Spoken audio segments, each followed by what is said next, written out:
At 10 in the morning, a piercing cacophony of alarms erupted across the United States.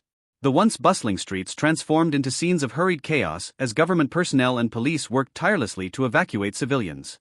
Underground shelters filled rapidly, faces etched with fear and unease as the shadow of war loomed once again. Memories of previous invasions, the Chitauri Army and the Angelic Legion, had made the populace of Earth, especially Americans, adept at bracing for alien threats. This time, their preparations were more comprehensive, determined to minimize casualties. Military forces took control of major cities, while underground bunkers opened their reinforced doors. Aircraft carriers returned to home ports, fighter jets and their pilots stood at the ready, and global governments set aside their rivalries to unite under one banner: humanity. Even villains chose to lay low, understanding that today was no time for opportunistic schemes.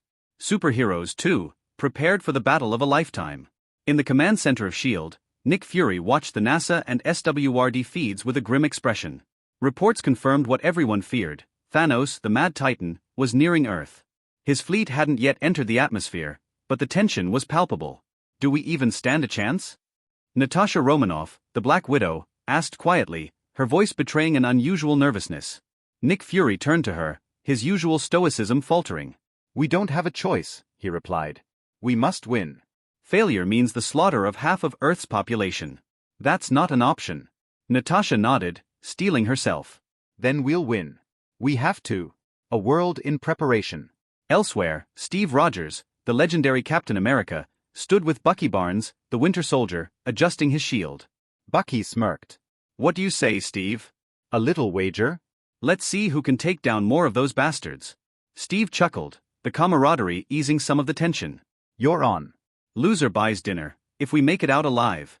Their smiles were fleeting, both men acutely aware of the stakes. At the Stark Tower, Tony Stark shared a quiet moment with Pepper Potts. She adjusted his tie, her hands lingering on his chest. "Be careful out there," she whispered. Tony tried to play it cool, flashing his trademark smirk. "Don't worry, honey. I'll kick Thanos' ass and be home for dinner." But the weight in his eyes betrayed him. He had run countless simulations, each ending in defeat. Yet, he couldn't burden her with that knowledge. Pepper hugged him tightly before he turned and walked away, leaving her in tears. Hawkeye kissed his children goodbye, strapping on his quiver. Peter Parker, Spider-Man, hugged Aunt May one last time before swinging into the city. Across the globe, superheroes prepared themselves and their loved ones for what felt like an impossible battle. Thanos and his army. Aboard the massive flagship, Thanos strode silently among his forces. He stopped to pat Corvus Glaive on the shoulder, adjusted Ebony Maw's collar, and exchanged nods with the towering war beasts. His presence was magnetic, exuding authority and conviction. "To fight alongside you all is my honor," he said, his deep voice resonating. "If I die in this battle, I will consider it my greatest glory. Respect the universe. Respect life." His soldiers echoed the mantra, their voices unified. To them, Thanos wasn't a tyrant but a savior. His philosophy of balance through destruction gave them purpose, though his methods were horrifyingly brutal. The fleet reached Earth's orbit. The pilot turned to Thanos, awaiting his command. "Begin the assault," Thanos ordered, his tone unyielding. Earth under siege. The first attack came swiftly. Massive black landing pods plummeted like meteorites, shaking the ground with their impact. From these pods, Thanos' vanguard, a ferocious alien horde, poured out, their monstrous forms wreaking havoc. Nick Fury clenched his fists as reports flooded in. "Avengers, assemble," he barked. Iron Man was the first to arrive, unleashing a barrage of missiles that tore through the vanguard ranks. The Human Torch of the Fantastic Four followed, raining fireballs from the sky. Spider-Man swung into action, dodging and weaving through enemy lines, while the Hulk charged headlong into the fray. Golden portals opened behind them as Doctor Strange and his sorcerers joined the fight. Wakandan forces, led by Black Panther, arrived soon after, their advanced technology a welcome addition to the battlefield. The arrival of Captain Marvel. Amid the chaos, a streak of golden light descended from the heavens. Captain Marvel landed in the middle of the battlefield, her aura blazing with power. She surveyed the carnage, her expression fierce. "So, you've come to Earth," she said, addressing the Vanguard and the Black Order. "Big mistake." Her presence rallied the heroes, but their optimism was short-lived. Above them, the skies darkened as Thanos' flagship descended. The final charge. Iron Man, standing amid the battlefield's destruction, looked up at the looming ship. "Well," he muttered, "here comes the big guy." As the ground quaked beneath their feet, Earth's defenders braced themselves. The fight for survival had begun. The colossal flagship of Thanos' fleet descended slowly, casting a shadow that blanketed the battlefield. Over 100,000 meters in length and towering more than 3,000 meters high, the ship resembled an unyielding mountain range falling from the heavens. Its sheer size and ominous presence struck fear into the hearts of all who saw it. Captain Marvel, standing among Earth's defenders, narrowed her eyes. A cold determination flashed in her gaze before she transformed into a streak of golden light, streaking directly toward the massive vessel. The heroes below watched in awe, as even the hardened warriors of the Black Order, Thanos' most trusted lieutenants, hesitated in disbelief. A hero with this level of power? Could Earth really harbor such strength? Captain Marvel wasted no time. She crashed into the main ship, her energy aura blazing as she tore through its thick hull. From bow to stern, she carved a devastating path, triggering a chain of internal explosions. On the battlefield, the heroes who had been gripped by despair felt a spark of hope ignite. Maybe, just maybe, they had a chance. The main ship, its core systems obliterated, tilted violently. Unable to maintain its trajectory, the titanic vessel plunged toward the ground. The Earth quaked violently upon impact, sending shockwaves and debris in all directions. When the dust settled, the flagship remained mostly intact but clearly immobilized. Yet the heroes' relief was short-lived. From the fallen giant, hordes of Thanos' vanguard began pouring out like an unstoppable tide. Their grotesque forms and relentless advance underscored the challenge ahead. ##### The Mad Titan appears. Amid the chaos, a figure emerged. Towering above his soldiers, Thanos stepped forward, clad in formidable alloy armor. In his grip, a double-edged sword gleamed ominously, radiating raw power. The vanguard parted, forming a pathway for their master as he approached the front line. Thanos surveyed the assembled heroes, his expression calm and unbothered. His gaze swept past them, searching for someone. "Where is Yi Bai?" he asked, his voice deep and resonant. The superheroes exchanged glances, puzzled and uneasy. The Mad Titan was here not for Earth, but for someone named Yi Bai? Who's Yi Bai? Never heard of him, Captain Marvel said as she hovered above the group, her tone sharp. She stepped forward to confront Thanos. "If you think you can lay a finger on this planet, you'll have to go through me first." For the first time, Thanos regarded her with genuine interest. Captain Marvel was undoubtedly powerful, perhaps even strong enough to rival him. But the Titan remained unfazed. He had seen forces greater than her, and he had his own contingencies in place. "I did not come here to destroy this planet," Thanos replied coolly. "I came for Yi Bai, and to reclaim what is mine." The heroes bristled at his words.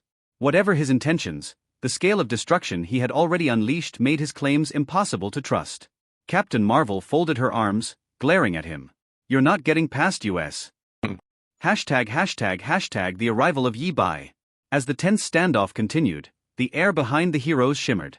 A dark blue portal appeared, and from it, a man emerged, holding the hand of a striking woman with an otherworldly presence. The man was Yi Bai, and beside him stood Hela, the goddess of death. All eyes turned to them. Thanos' gaze sharpened as he beheld Yi Bai. This was the opponent he had long anticipated, the one who had eluded him for so long. Captain Marvel, however, seemed less impressed.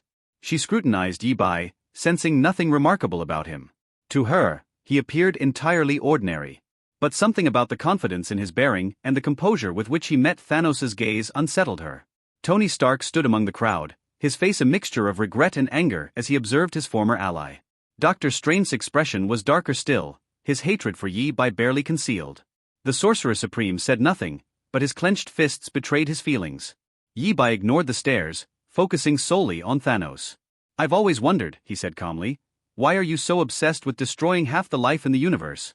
Thanos tilted his head, considering the question before answering. "For balance," he said. "My homeworld was destroyed by overpopulation. Had we acted sooner, culled half our people, our planet would still be thriving.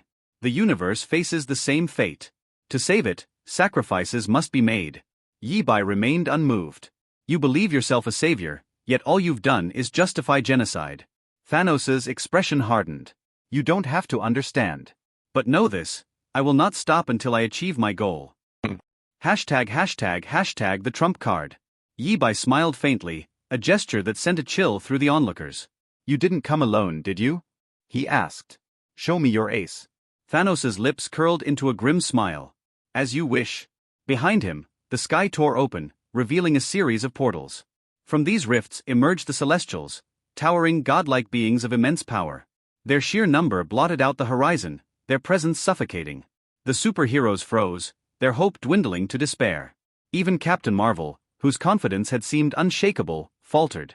But Yi Bai simply observed them, his expression unchanging. "If this is your grand play, Thanos, it won't be enough," he said. The battlefield fell silent as the two titans of will prepared to face off. The clash that would decide the fate of worlds was about to begin. Hey, welcome to another audiobook on Quantum Audiobooks. Sorry to disturb you, but if you enjoy it, please make sure to subscribe. It motivates me to create more audiobooks like this. Also, don't forget to like the video and share your thoughts about this novel audiobook in the comments below.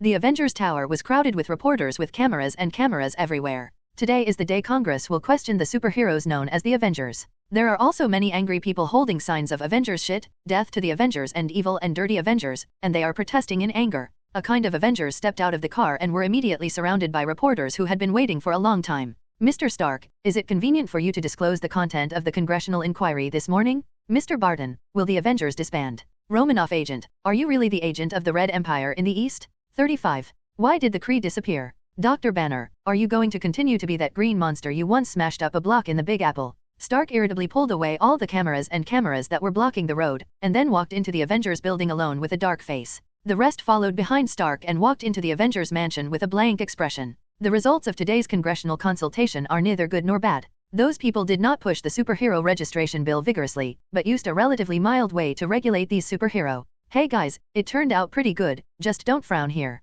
Stark sat down in his chair, clapped his hands, and forced a smile. Although the government has not vigorously promoted the superhero registration bill, Stark has sniffed out some clues. If something unexpected happens, this bill may have to be born. "Yeah, that's a good result, otherwise we wouldn't be sitting here and we should have gone to jail, shouldn't we?" Barton sighed. "Superhero really needs supervision." Dr. Banner wisely threw out his remarks. The look in Black Widow's eyes flickered, and she didn't say anything, but what she saw and heard was truthfully transmitted to the Red Queen's neural network. "Yeah, it's good, isn't it? Everyone don't frown here, I think we have a party at night, it should be very good." Stark clapped his hands, and then stirred up the atmosphere. The government did not impose too much pressure, isn't it? At night, in the Avengers building, the lights were feasting, and the explosive dance music was blaring. Even the most honest Dr. Banner drank a lot of wine. "Hey guys, some more guests coming soon," Stark announced suddenly and loudly. There was a burst of cheers at the scene. After a while, Reed Richards took the Fantastic Four to the Avengers Tower. "I would like to introduce to you, our friend, the President of the United States Pap Company, our MR Fantastic Reed Charlize, and the Fantastic Four,"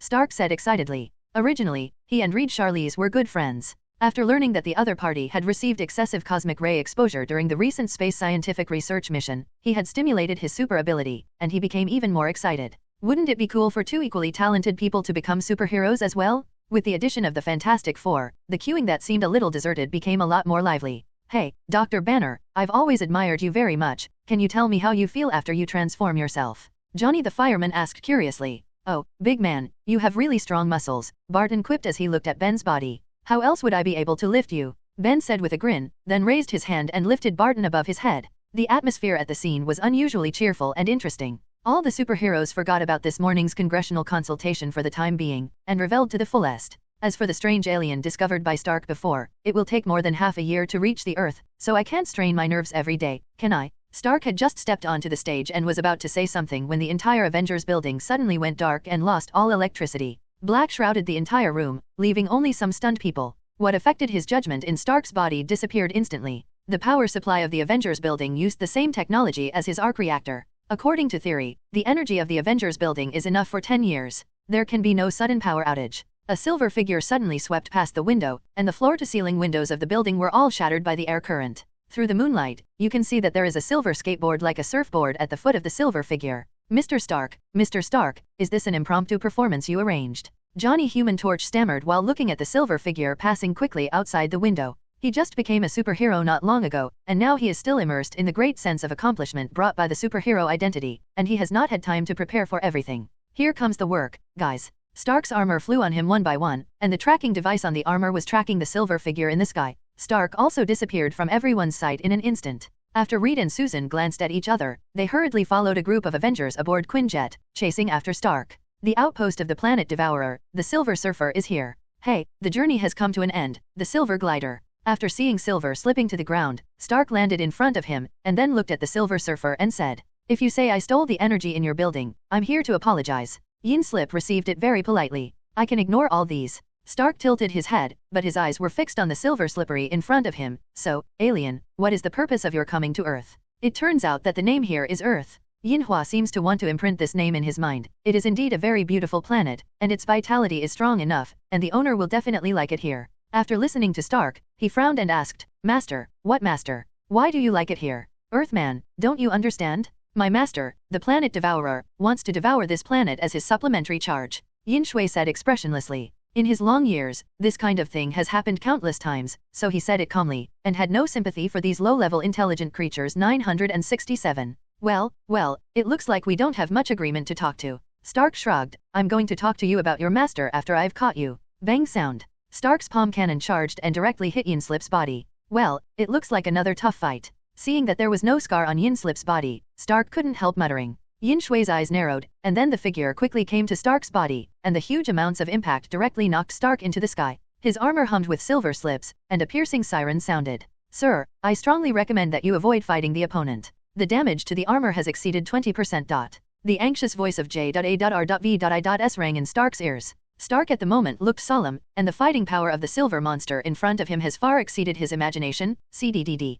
Yin Slip took a deep look at Stark, and was about to fly away while controlling the skateboard. Hey, coward, what are you afraid of? Stark shot Silver Slippery's back with a palm shot. At the moment Yin Shui was completely irritated by this low-intelligence creature in front of him. His face could not be seen clearly, but the movements on his body were indeed extremely sharp. Stark can only passively respond to the opponent's attack, and the screen in front of him constantly shows the degree of damage to the armor. Silver Slip at the moment turned around in the air, and hit Stark's chest with a whip leg, and the entire armor's power supply disappeared in an instant. The Silver Slippery attack just now directly damaged the armor's energy supply system. Stark at the moment is really like a tin can in the dark armor. Silver slipped to Stark's side, and then his arm was replaced by a sharp long sword, which was aimed at Stark's chest and quickly inserted. When there was still 1 centimeter from Stark's heart, the silver sword did not move. Reed, hurry up. Susan's terrified voice came from the side, and then Stark felt as if his body was being hugged, and then instantly seemed to be sitting on a rubber band, crashing into Reed's body in the arms. I'm not some perverted homosexual.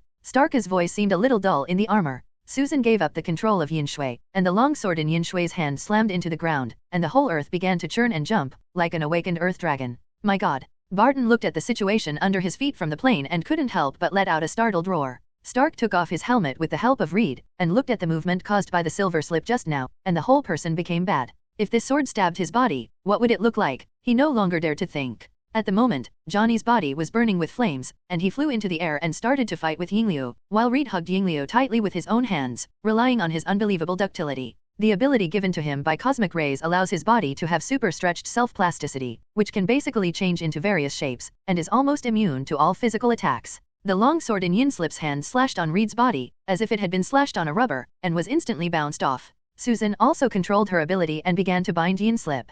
Enough of you. An angry expression appeared on Yin Slip's face. His body suddenly became smaller, but the density in it was rapidly rising. Come on, I can't hold him anymore. Reed shouted roar. He felt his arm was about to break. Susan was pale at the moment, and bright red blood was flowing from his nostrils, but she was still clenching her teeth. Ben's huge body has been smashed into the woods in the distance by Yin Slip, making a loud noise. Finally, Reed couldn't hold the Silver Slip any longer. Silver Slip had broken free of all comfort and floated freely in the air. You are indeed beyond my understanding of low-level intelligent creatures, but what's the use? In the end, this planet will still be swallowed up by the great planet devourer. 35 Yinla tilted his head and looked at the people on the ground. A bunch of Avengers. Suddenly, a shield flew from afar and hit Yin Shui's head, directly knocking his head off. The shield is engraved with the red and white Umbrella Company logo, which is the captain of the Umbrella. Stark recognized everyone in this shield at a glance. If I had given you the chance to reconsider, you would not have said such things. Rogers appeared in front of everyone and said softly. Wanda, Rogers, and Mandarin stood in front of Yin Slip in turn.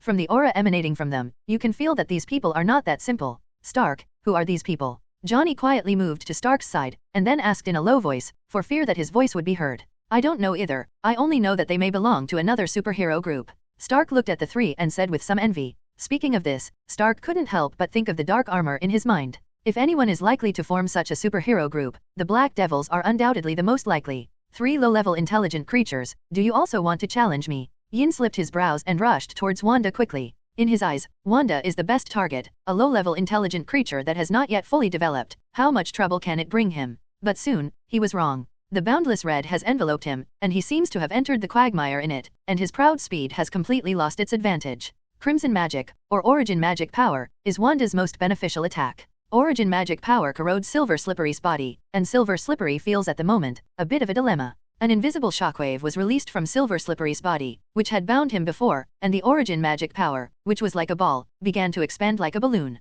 In the end, the origin magic power controlled by Wanda could no longer restrain such a powerful force and exploded directly. Huge amounts of shockwave centered on the Silver Slippery, and began to impact all around. Huge amounts of energy directly lifted the Avengers on the ground. Susan at the moment used her last strength to get everyone in the air back to the ground one by one, but at the moment he was also exhausted and passed out. Wanda's face was pale, but her eyes were very firm. She used her origin magic power again. Silver slipped fast in the air, dodging the magic attack. At this time, a middle-aged man standing on the ground made his move. I saw that the ring on his hand began to light up strangely, and then Yin Shui felt his body sink, and he was directly pressed to the ground by the other party. Yin Shui's heart couldn't help but be terrified. How did the person just control the gravity? He wanted to continue his flight into the air, but was entangled by Rogers, who had been rushed by the horse. The shield printed with an unknown pattern did not know what material it was made of, but it was exceptionally hard, and all the Silver Slick attacks were blocked by the shield. Rogers, you can. Mandarin said jokingly while controlling the power of the 10 Commandments. Rogers was silent, because the guy in front of him was stronger than he expected. After integrating T-Virus and Super Serum, and adding special battle uniforms, Rogers' strength has become immeasurable. In the previous battle with Hulk, he was able to gain the upper hand, but in the face of the current situation when he was an alien, his own strength didn't have any advantage. The relaxed look on Mandarin at the moment's face also disappeared, thinking that the ability of this guy in front of him is indeed beyond his imagination. He had already pushed the power of the 10 Commandments to the limit, and the abnormal gravity caused was only to make the opponent land on the ground. If it was a normal person, it should have turned into a puddle of meat by now, but the person in front of him has no influence at all, and looking like this, he is ready to rush into the sky at any time. This power is really too powerful. However, the elite members of the Blade Squad are not vegetarians after all, and the collision sound of Silver Slip and Shield, the Scarlet Origin magic power and the power of the 10 rings were displayed one after another. See a kind of Avengers dazzled. For flowers. This power is too perverted. Johnny said in shock as he looked at the scene in the battlefield. Just the aftermath emanating from the battlefield made the hairs on his body explode. He couldn't imagine what it would be like if he were in the center of the battlefield. It might turn into a puddle of meat in an instant. Reed also looked at the situation in the battlefield with a solemn expression. The joy of becoming a super ability person who had just arrived almost overwhelmed his mind, making that rational brain become arrogant. Seeing this level of battle today made him know how huge the gap between himself and others is. And Stark couldn't help but think of the dark figure in his mind. When facing such an enemy, what kind of performance would that person behave like? Do you directly knock the opponent to the ground, or do you fall into a stalemate? Enough. Suddenly, Yin Shui's angry voice came from the middle of the battle, and then huge amounts of shockwave began to spread around with Yin Shui as the center. Umbrella Captain Rogers was directly blown into the sky, and then a beautiful backflip landed firmly on the ground. Wanda and Mandarin each propped up their own shields to resist the impact of the energy wave from the Silver Slippery. You, a bunch of sad bugs, how dare you do this? Yin Hua's angry voice sounded in everyone's ears. You are all going to die now. Yin Slip looked at Wanda and the others and said word by word. Silver-white light began to emerge from his body, like a dazzling star.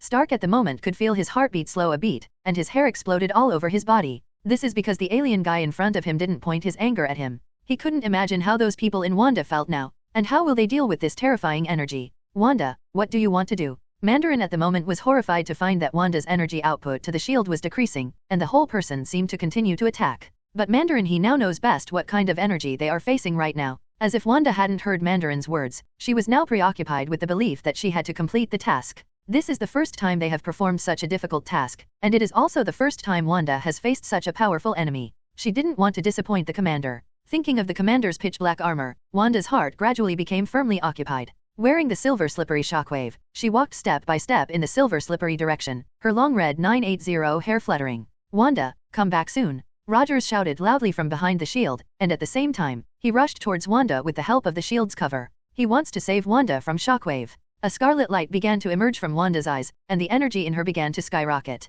Jean had studied the source of energy in Wanda before, and finally he queried a book he had read in Camartage in his neural network. The energy source of Wanda should be the ancient and mysterious origin magic power. This kind of magic is not borrowed or plundered from higher dimensional existences, but is originally rooted in the caster. Jean also tried to integrate origin magic power with his own magic, but it is still in the process of envisioning. Endless origin magic power began to pour out of Wanda, and began to compete with the shockwave released by Silver Slip.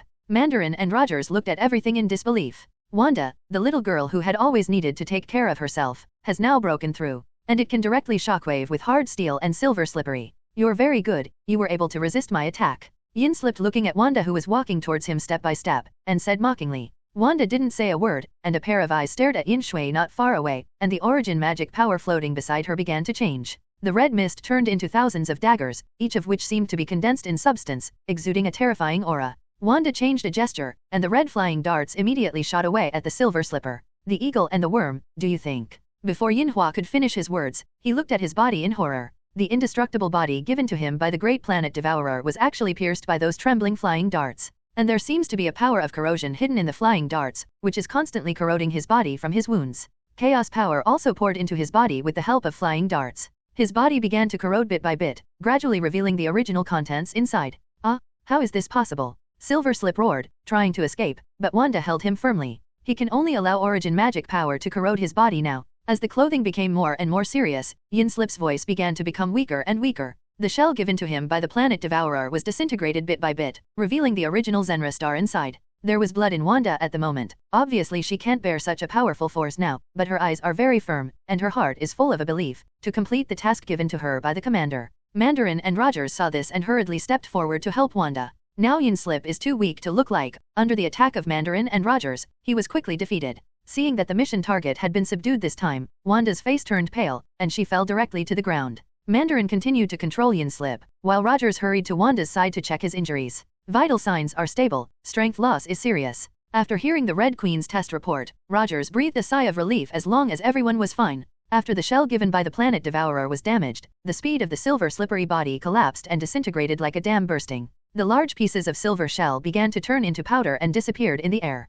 The thinking that the planet devourer used to control the silver slip also disappeared with the disintegration of the shell. The one who appeared in front of everyone now was the astronomer of the star of Zenra, Norin. He was originally an astronomer on the outer galaxy Zenra planet, but one day the planet devourer descended on Zenra. This strange phenomenon immediately caught Norin's attention, and he warned all the inhabitants that this planet had been chosen as the food for the planet's devourers. In order to save his home planet, Norin decided to try negotiating conditions with the planet devourer. He begged the planet devourer to let go of his home planet. The price was that Norin was willing to serve the planet devourer and help him find a planet suitable for food. The planet devourer finally accepted Norin's begging and gave him powerful atomic energy. When Norin touched the force of 3.3, the whole body immediately gave birth to an all-silver shell, and together with memory, goodness, evil, conscience, morality, etc. completely disappeared. Now Yin Slip, should be called Norin, and smiled weakly. It's a great feeling to finally be myself again. The reflection of the moon was imprinted in Norin's pupils. Earth's moon is beautiful, just like the moon of my home planet.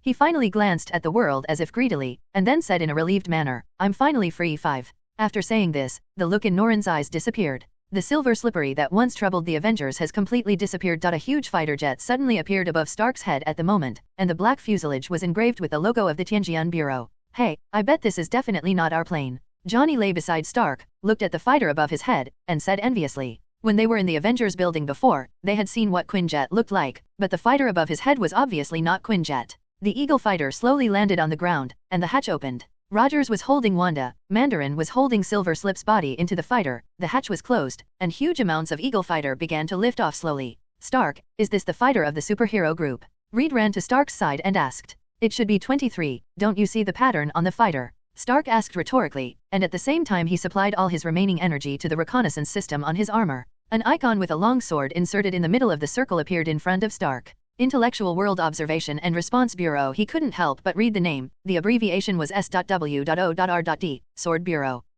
Well, it seems that the group of people in strange clothes belong to an organization called Tianjian Bureau. 33 Stark sighed and said softly. The few people just now could not help but remind him of the superhero group he saw when the Kree invaded the Earth. It seems that this Tianjian Bureau is not just these few people, isn't it? Now, Stark knows nothing about the Tianjian Bureau. He only knows that the other party currently has some superhero and more advanced fighters than the Kun-style fighters. When the Kree invaded the Earth, those in the Tianjian Bureau once fought. As for the others, sorry, I don't know. Reed looked at the Eagle fighter that had gone through optical stealth in the air and disappeared from sight, tilted his head, and said, I think we should go back to. This time we should recognize the gap, and we will make up the gap as soon as possible. 35. The Avengers and his party returned to the Avengers building a little dejected. After helping Stark to restore the power system, Reed and his party returned to the Baxter building. After this battle, all the arrogance that had just been born in Reed's heart was dispelled, allowing him to see the colorful world of superhero for the first time, and also raising the ambition in his heart. Lance, it's time to learn something new. Reed summoned his artificial intelligence and immediately threw himself into scientific research.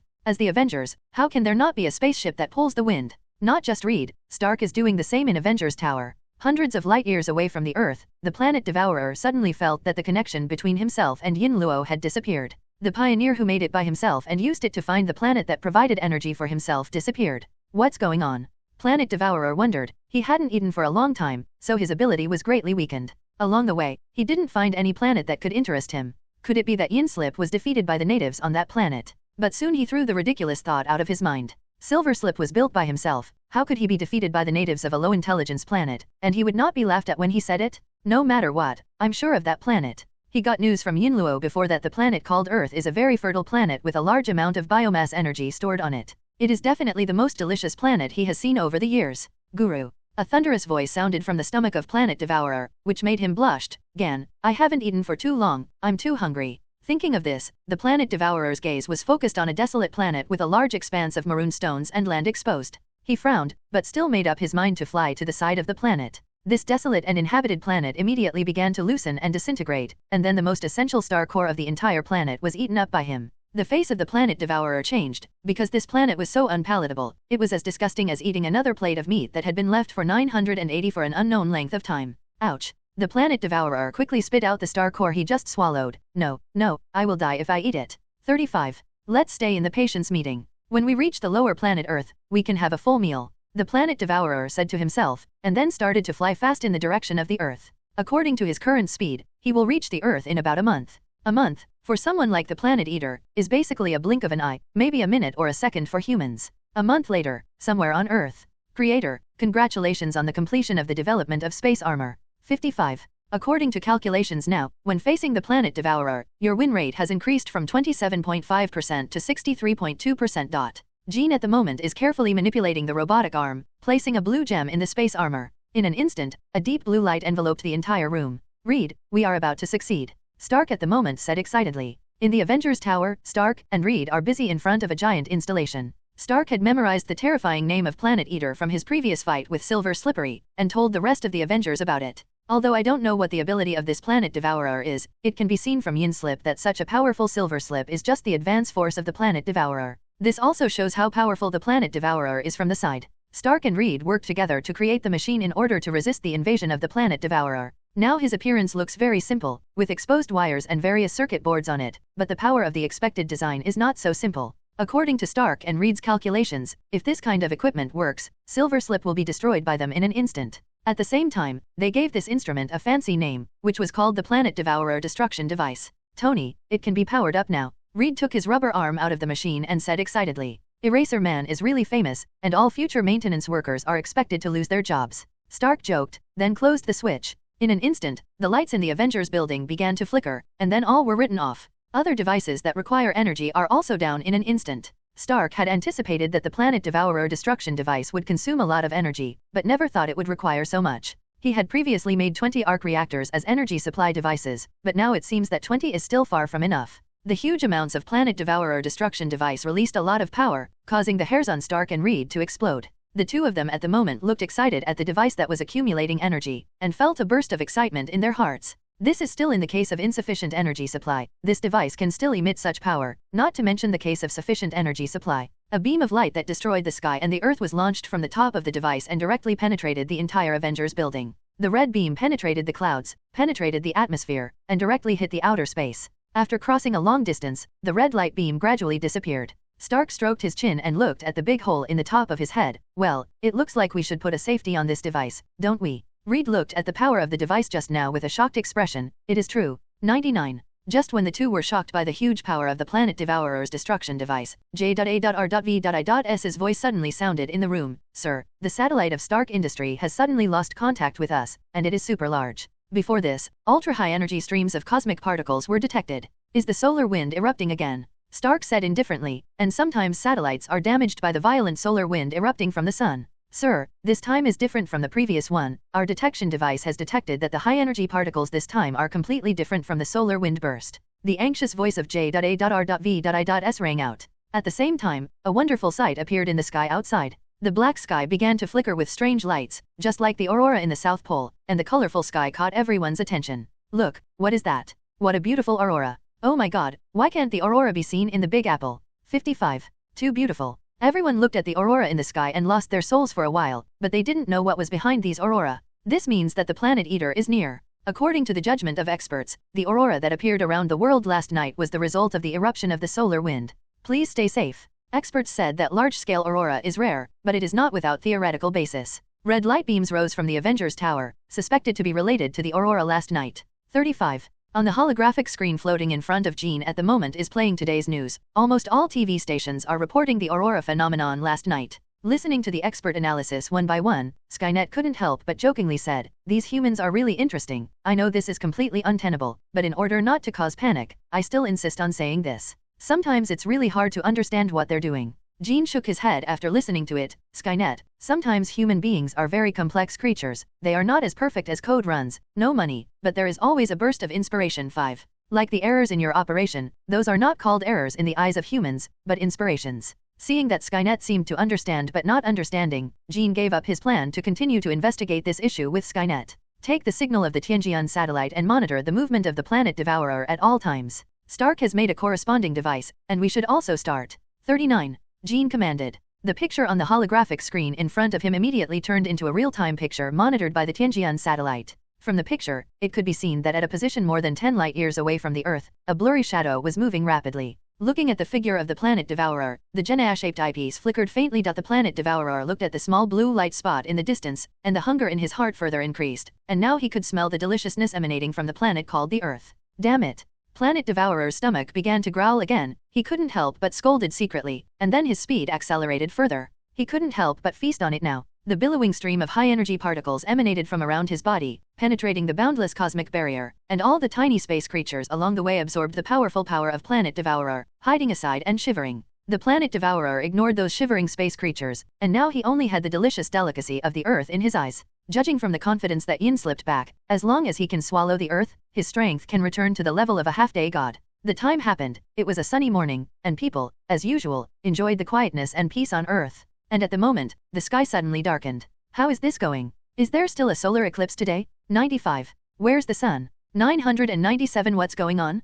People with conditions looked up and found that half of the sun had been obscured by a thing, and it could be seen through naked eye observation that the thing obscuring the sun seemed to be a person. People who see this situation are obviously horrified. How can such a strange thing happen? All major television stations around the world are reporting on what is happening now. Sudden solar eclipse in the Western Hemisphere. The rare solar eclipse in a century can be seen on a large scale around the world. There are reports that the shadow figure of the sun resembles a human figure. Experts explain that it may be a small meteorite. People looked up one after another, but found that the solar eclipse seemed to be different from the usual solar eclipses, because the previous solar eclipses often didn't last long, but this one has not ended yet. Moreover, the figure in the sun seems to be getting bigger and bigger. It's as if something is flying towards the Earth again. People were terrified by the idea. How could something be flying towards Earth? Tony, maybe this is the planet Devourer in the previous population. Reed looked at the scene in the sky through special equipment, and said solemnly, "Hey, Reed, don't be so nervous. Our destroyer is working fine now, and if he dares to come over, we'll hit him hard."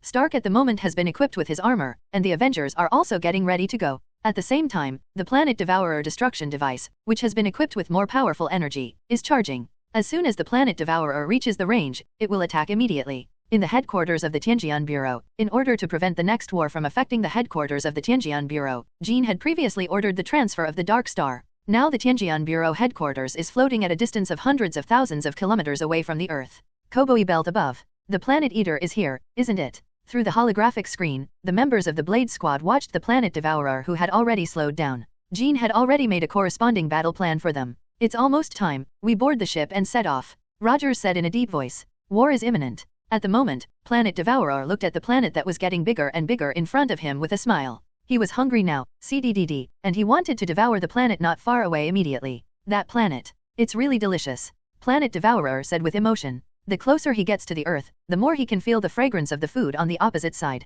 He has now transformed into a swallowing form, ready to swallow the entire planet not far away. "It's now." In the Skynet base, Jean looked at the images transmitted by the Tianjian satellite and said calmly. After Jean's voice fell, huge amounts of changes suddenly occurred in the structure of the Mason Industrial Twin Towers.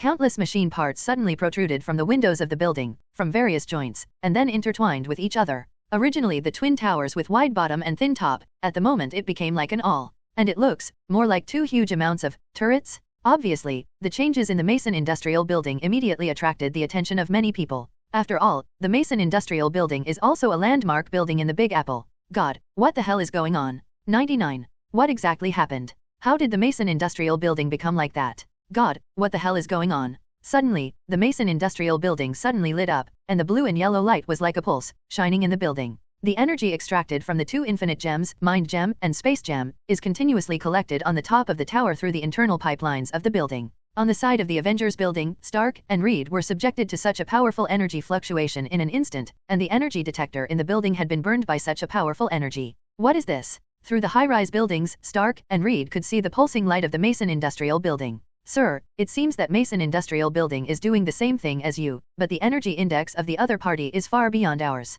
J.A.R.V.I.'s voice reached the ears of the two at the right time. The two looked at each other in shock. They originally thought that the power of the Planet Devourer destruction device they designed was huge enough, but they did not expect that Mason Industries also had such a powerful weapon. At this time, a question could not help but emerge in their minds. How did Mason Industries know about this matter? At the moment, the ground around the Mason Industrial Building trembled slightly at the thought of this powerful energy. The pulse energy constantly gathered at the top of the building. This is the twin towers that Jean remodeled after the Kree invaded the Earth, in order to deal with future threats. My God, what the hell is this? Is this Mason Industries' hidden weapon of destruction? Why are my hairs flaring up? Gosh, what the hell is Mason Industries hiding? The surrounding people screamed and ran away from the Mason Industrial Building because it was so terrifying. The two buildings are now like two huge amounts of artillery turrets, firmly locking the traces of Planet Devourer. As long as Jean's order is issued, the power of the two infinite gems will burst out violently, and then hit the body of the Planet Devourer in an instant. At the moment Planet Devourers have opened their huge mouths, ready to swallow the delicious planet Earth at any time.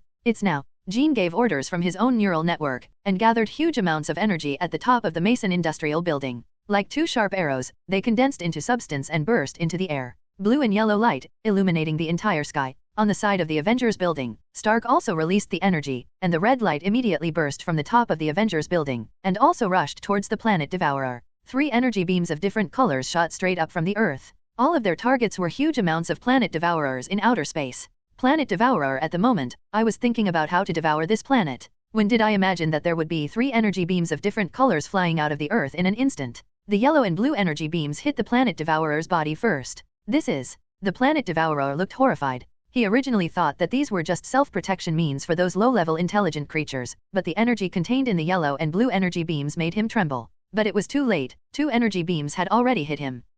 The endless infinite gems energy began to wreak havoc on his body, wantonly hurting the body of the Planet Devourer. Compared with the blue and yellow energy beams, the red energy beam was light speed. Although the power is smaller, the destructive power is equally astonishing. Because the energy in his body is used to defend against constant attacks, the Planet Devourer has been unable to maintain huge amounts of his body. His body began to shrink under the baptism of 3 energy beams. From the planet-like file size began to shrink gradually turned into a strong man more than 9 meters tall. Creator, the energy weapon has begun to overheat. At the moment, Skynet's voice sounded in Jean's neural network. Stop attacking, the next good show will start. Jean ordered.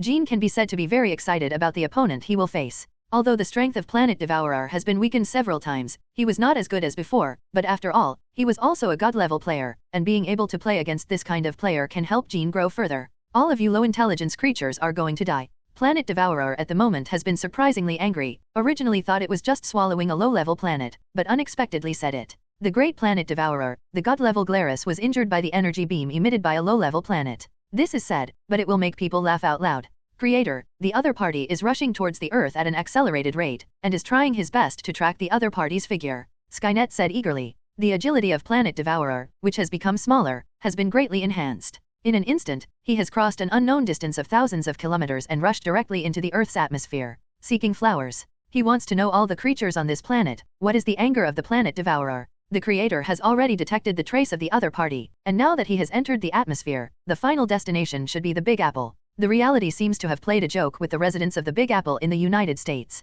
The Big Apple, which has just sent the Kree away, has now ushered in a more powerful enemy, the Planet Devourer. Look, what is that? He went to the Statue of Liberty. 0. What's the situation? At the moment, people looking up to the sky can find a vague shadow that is flying fast in the direction of the Statue of Liberty. Boom. With a loud noise, the planet devourer descended on the Earth. Huge amounts of sound shattered all the glass of buildings within a radius of 10 kilometers. He fell into the seawater not far from Manhattan. A large amount of seawater was instantly swept away by him, and he stepped on the dry riverbed under his feet. Where he descended, a huge deep pit appeared. Huge amounts of energy shockwave slaps the sea, causing monstrous waves. Run. Tsunami? What the hell is going on here? People at the moment were a little confused about the situation, but the huge wave that followed was a direct realization of reality. Screams, shouts, and roars have become the main theme in the Big Apple. People are frantically avoiding the huge waves created by the planet devourers. Huge amounts of waves will shatter high-rise buildings and cars will float in the water. Jean gently put the space gem into the space armor. Feeling the powerful power brought by the armor, he said softly, "Now, a good show is coming."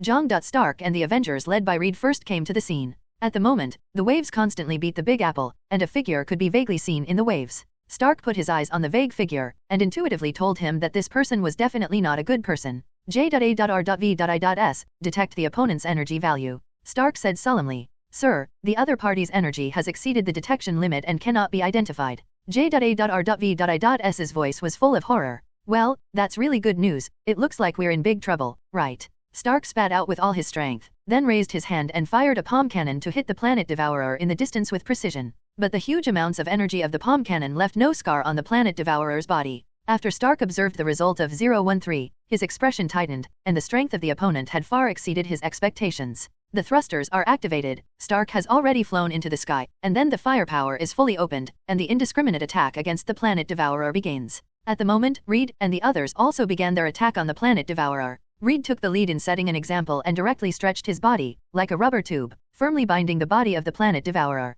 Johnny unleashed endless flames throughout his body, constantly scorching the central planet devourer. Susan, Hawkeye, and Black Widow also attacked the planet devourer in their own way. For a time, the battle flames flew, and the violent energy evaporated the sea water under the planet's devourer's feet. The planet devourer did not have any reflection, and the entire body of the human body did not have any scars under the frenzied bombardment. "Is this the ability of your low-level intelligent creatures?" The planet devourer suddenly said, "If you have such a little ability, I am indeed very disappointed." 99. The incomparably powerful shockwave burst out from the planet devourer's body. Huge amounts of power directly evaporated the sea water beside him, and a naked riverbed appeared beside him. The surrounding sea water is desperately trying to make up for this bare riverbed, but all the surrounding sea water will not be evaporated by the energy of the planet's devourer. Reed, who wrapped his arms around the planet devourer, was the first to be attacked by this energy shockwave, and his skin began to crack and dry under the attack of this energy. This made him scream in agony. He felt that if he continued to maintain this state, his body would soon be torn apart. The power plant of Stark at the moment, who had been flying in the air, was damaged, and the whole person was struggling in the air like a blind fly.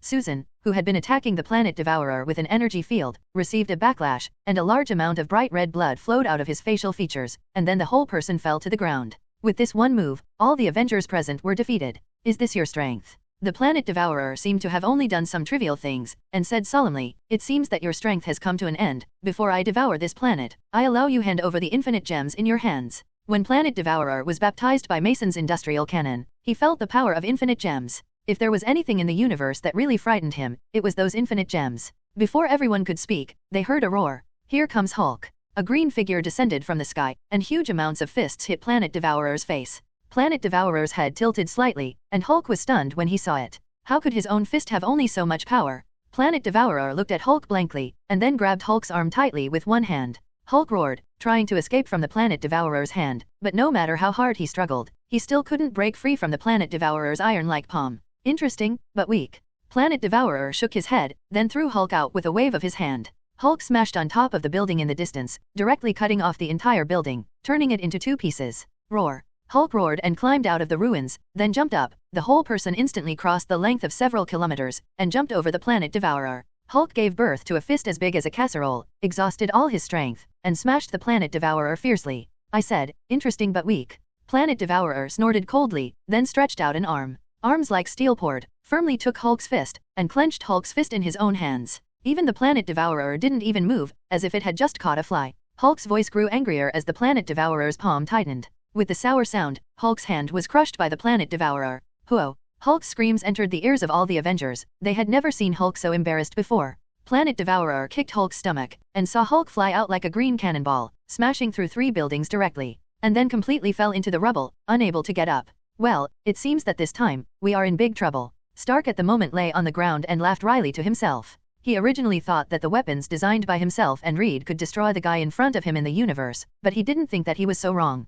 The person in front of him was simply unbeatable. Boom! There was a sudden lightning and thunder in the sky above the Big Apple City, and then a figure appeared in the sky. Endless lightning struck the planet Devourer's body, accompanied by a burly figure. It's Thor. Thor has arrived. He felt the abnormality on the Earth, and immediately 3.4 came to the Earth through Bifrost. Warriors of Midgard, Thor is here. The roar of the meteor hammer in Thor's hand made a sound, and then the whole person rushed towards the planet Devourer. Planet Devourer frowned, stretched out a hand, and hit Thor's meteor hammer directly. Thor's expression went from excited, to bewildered, to unbelievable. Because he found that the meteor hammer in his hand, the meteor hammer made of Ulu alloy, was smashed by the opponent directly with a fist. What the hell is this? Before Thor's question could be asked, the planet Devourer punched him directly in the stomach. The Asgard people's body after the strengthening could not resist this mighty force, and flew out instantly, smashed to the ground, and smashed a deep hole on the ground. So far, the Avengers have all been defeated. It's a weak low-intelligence creature.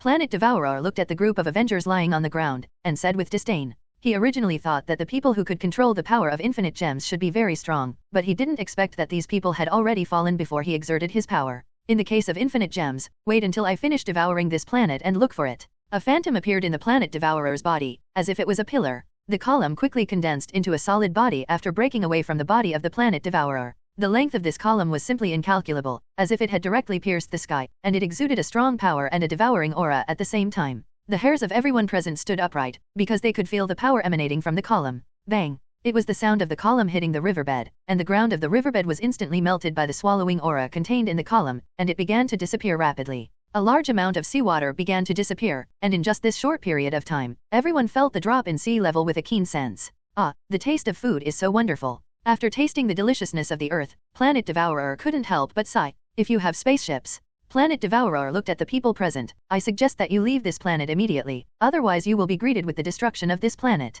99. Boom. A azure blue light exploded on the Planet Devourer's body, directly blowing him to a stagger. What did you just say? I don't seem to hear it. The dark armor appeared in front of the Planet Devourer from somewhere. I suggest you, Planet Devourer Garland, leave the Earth now, or I will the exam will kick you out of this planet. Jean appeared. At the moment, the dark armor shone with blue light, and the Planet Eater could feel the breath of infinite gems contained in it. It turned out to be you. Planet Devourer squinted at Jean in front of him, his face gradually became angry, and he still remembers the damage caused to him by the 2 beams of infinite gems energy before. Is this the Black Devil? It looks like his strength can be on par with the Planet Devourer. Reed leaned beside Stark and whispered. All of their previous attacks had no effect on the big guy in front of him, but the strange armor in front of him directly hurt the guy in front of him. I hope so. The energy detection device inside Stark's armor is now frantically calling the police, because the 2 people in front of them are so powerful. The energy value of any one person exceeds the energy detection line. Don't you want to fight with me? Jean's palm cannon slammed directly on the column inserted in the riverbed, directly interrupting the eating of the Planet Devourer. You must know that infinite gems are in my hands.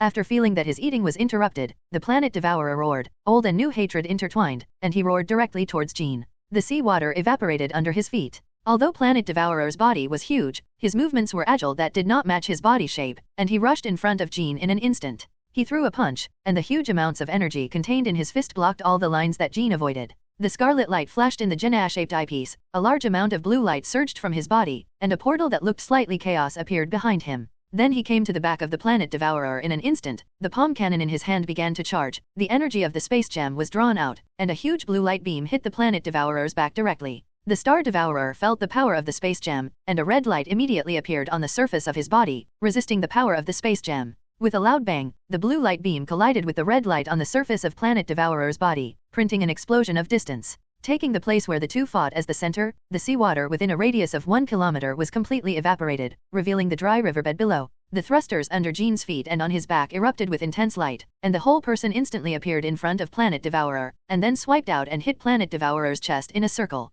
Under this powerful blow, the huge body of the Planet Devourer immediately flew out. This is too terrifying. Stark in the distance looked at the situation in the battlefield, and said with a shocked face. 013 The strength of the Black Devil has far exceeded his imagination, and what is the infinite gems in their mouths? Why does that big guy know the name of infinite gems too? The roar of the Planet Devourer came from the air, his body froze in the air, and a huge power burst out from his body in an instant. At the moment Planet Devourer stared at the dark armor with blue rays of light not far away. He never imagined that on this planet called Earth, there would be low-intelligence creatures that could fight against him. The planet Devourer, who used to be unfavorable in the past, actually suffered a big loss on this planet. If this were to spread out, it would make the gods of the universe laugh out loud. As soon as he waved his hand, the unparalleled length of the column turned into a phantom and returned to his body. At the same time, his entire body began to shrink, becoming a human level, and the power emanating from him further skyrocketed. The space around him was distorted by the powerful energy fluctuations. He has to be serious about this fight. The pillar just released by the planet Devourer is the source of his body, and it is also the most important thing he uses to devour and digest a planet.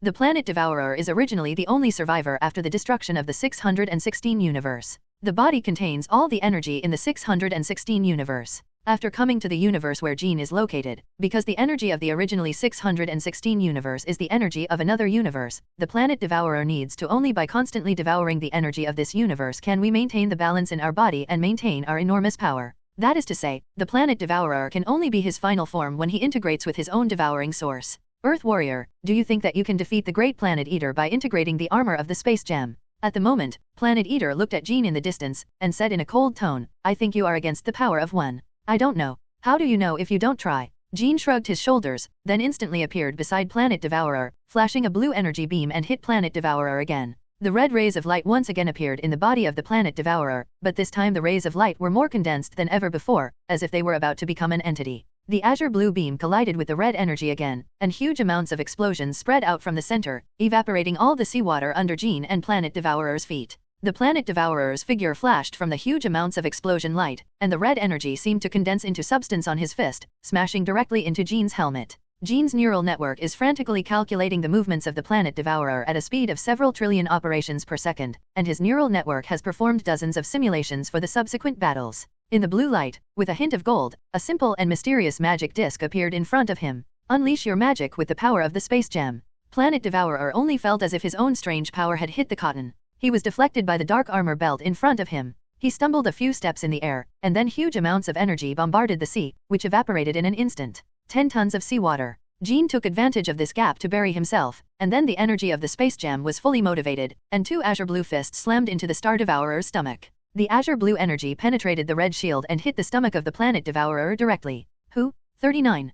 Planet Devourer was in pain, but it also completely inspired his anger. For many years, hundreds of thousands of years, no one has ever been able to make planet eaters feel pain. But, today, a lowly intelligent creature did it. Damn you!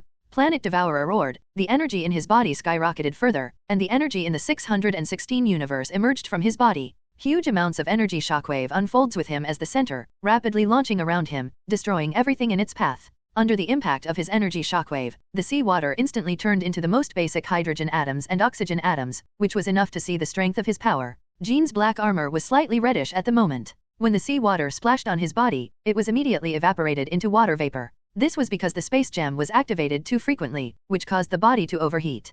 Planet Devourer squinted at the changes in Jean's body appearance. Your mecha obviously can't use the power of infinite gems too often, right? The words were arrogant. Then why do you have the courage and I fight? From the planet's Devourer's chest, a beam of light that could destroy the world immediately erupted, and the red energy beam came to Jean instantly as if it had traveled directly through space and time. The Genea-shaped eyepiece looked at this energy that was enough to destroy himself, and his hands quickly formed a seal. A dark void with an evil aura appeared in front of Jean. Boy, are you trying to make a big difference and even dare to steal my energy? Mephisto's exasperated voice came from the void. He has been staring at Jean's movements since the last time Jean fought Aldrich Killian, who forcibly plundered the power of the Hell Dimension from him. So this time, after Jean once again plundered the power of the Hell Dimension, he noticed it for the first time. Don't think I really dare not go.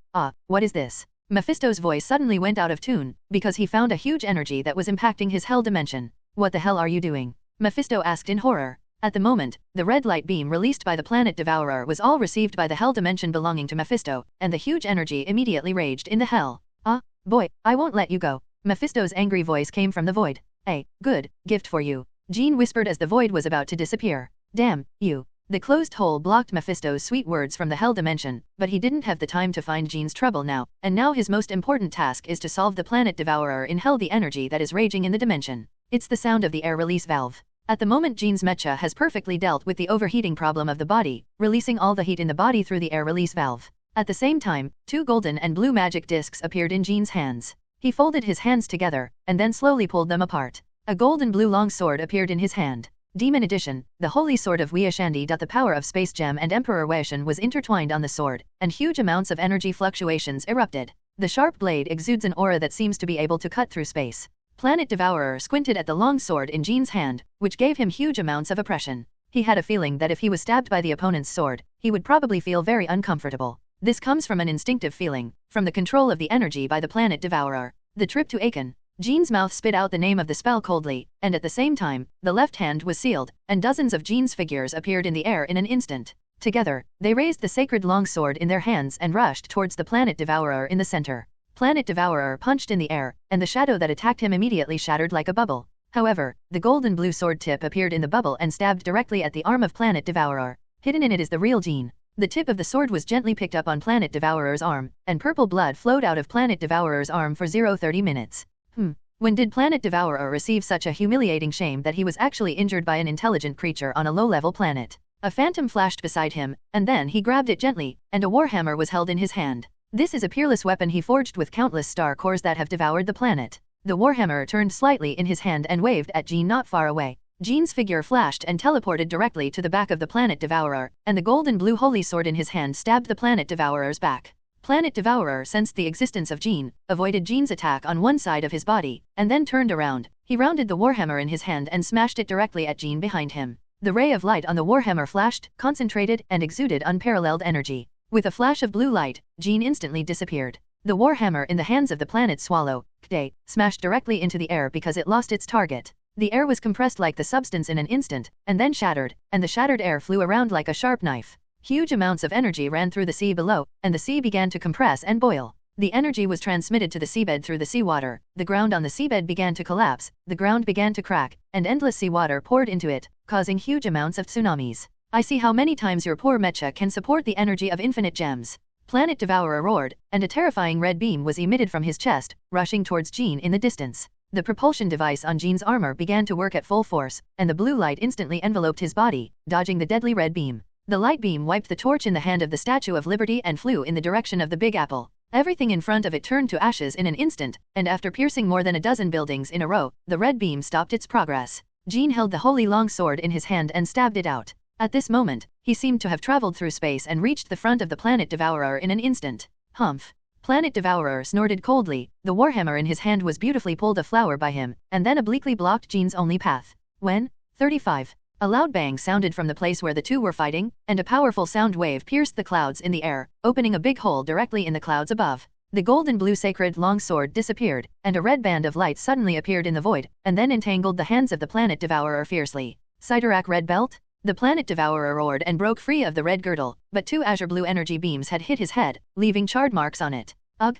Planet Devourer is furious. Don't you know the truth of hitting people without hitting your face? He concentrated Jean's body with his whip leg, and the strange force was immediately transmitted to Jean's armor. Jean's figure retreated, and blue light was ejected from the thruster, helping him to float in the air. Armor damage, 30%. His neural network showed how much his armor was damaged after a hard hit against the Planet Devourer. Countless nanobots are repairing Jean's armor, helping him return to his heyday. A kind of Avengers who watched the battle from a distance from the battlefield. At the moment, their eyes widened in horror. This black devil actually fought back and forth with that big guy. At the same time, a deep shock was born in their hearts. Just the aftermath of the energy in the battlefield has already tossed them to death. How powerful is that black devil? Hey guys, the tsunami is coming. Are we really not going? At the moment Johnny saw a huge wave not far away and said with difficulty. The Avengers glanced at each other and immediately ran into the evacuated people in the Big Apple. At the moment a terrifying battle at sea level east of the Big Apple was detected around the world. Everyone looked at the scene sent back by the satellite in horror. What kind of existence was this?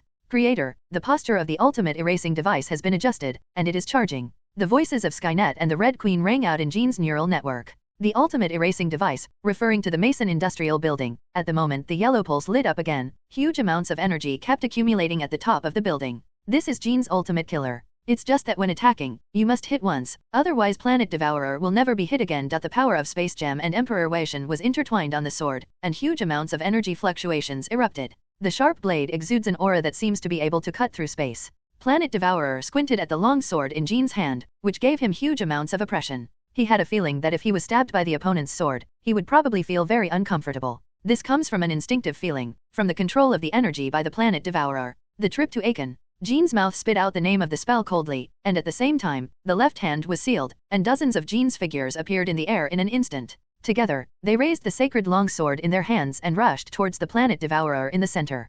Planet Devourer punched in the air, and the shadow that attacked him immediately shattered like a bubble. However, the golden blue sword tip appeared in the bubble and stabbed directly at the arm of Planet Devourer. Hidden in it is the real Jean. The tip of the sword gently picked up on Planet Devourer's arm, and purple blood immediately flowed out from Planet Devourer's arm.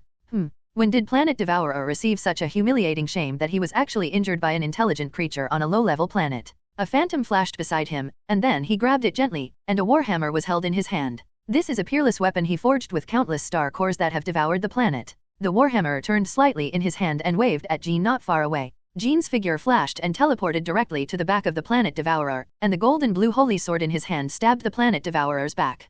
Planet Devourer sensed the existence of Jean, avoided Jean's attack on one side of his body, and then turned around. He rounded the warhammer in his hand and smashed it directly at Jean behind him. The ray of light on the warhammer flashed, concentrated, and exuded unparalleled energy. With a flash of blue light, Jean instantly disappeared. The warhammer in the hands of Planet Devourer lost its target and smashed into the air. The air was compressed like the substance in an instant, and then shattered, and the shattered air flew around like a sharp knife. Huge amounts of energy ran through the sea below, and the sea began to compress and boil. The energy was transmitted to the seabed through the seawater, the ground on the seabed began to collapse, the ground began to crack, and endless seawater poured into it, causing huge amounts of tsunamis. I see how many times your poor mecha can support the energy of infinite gems. Planet Devourer roared, and a terrifying red beam was emitted from his chest, rushing towards Jean in the distance. The propulsion device on Jean's armor began to work at full force, and the blue light instantly enveloped his body, dodging the deadly red beam. The light beam wiped the torch in the hand of the Statue of Liberty and flew in the direction of the Big Apple. Everything in front of it turned to ashes in an instant, and after piercing more than a dozen buildings in a row, the red beam stopped its progress. Jean held the holy long sword in his hand and stabbed it out. At this moment, he seemed to have traveled through space and reached the front of the Planet Devourer in an instant. Humph! Planet Devourer snorted coldly. The warhammer in his hand was beautifully pulled a flower by him, and then obliquely blocked Jean's only path. When? 35. A loud bang sounded from the place where the two were fighting, and a powerful sound wave pierced the clouds in the air, opening a big hole directly in the clouds above. The golden blue sacred long sword disappeared, and a red band of light suddenly appeared in the void, and then entangled the hands of the Planet Devourer fiercely. Sidorak Red Belt? The Planet Devourer roared and broke free of the red girdle, but two azure blue energy beams had hit his head, leaving charred marks on it. For flowers. Ugh.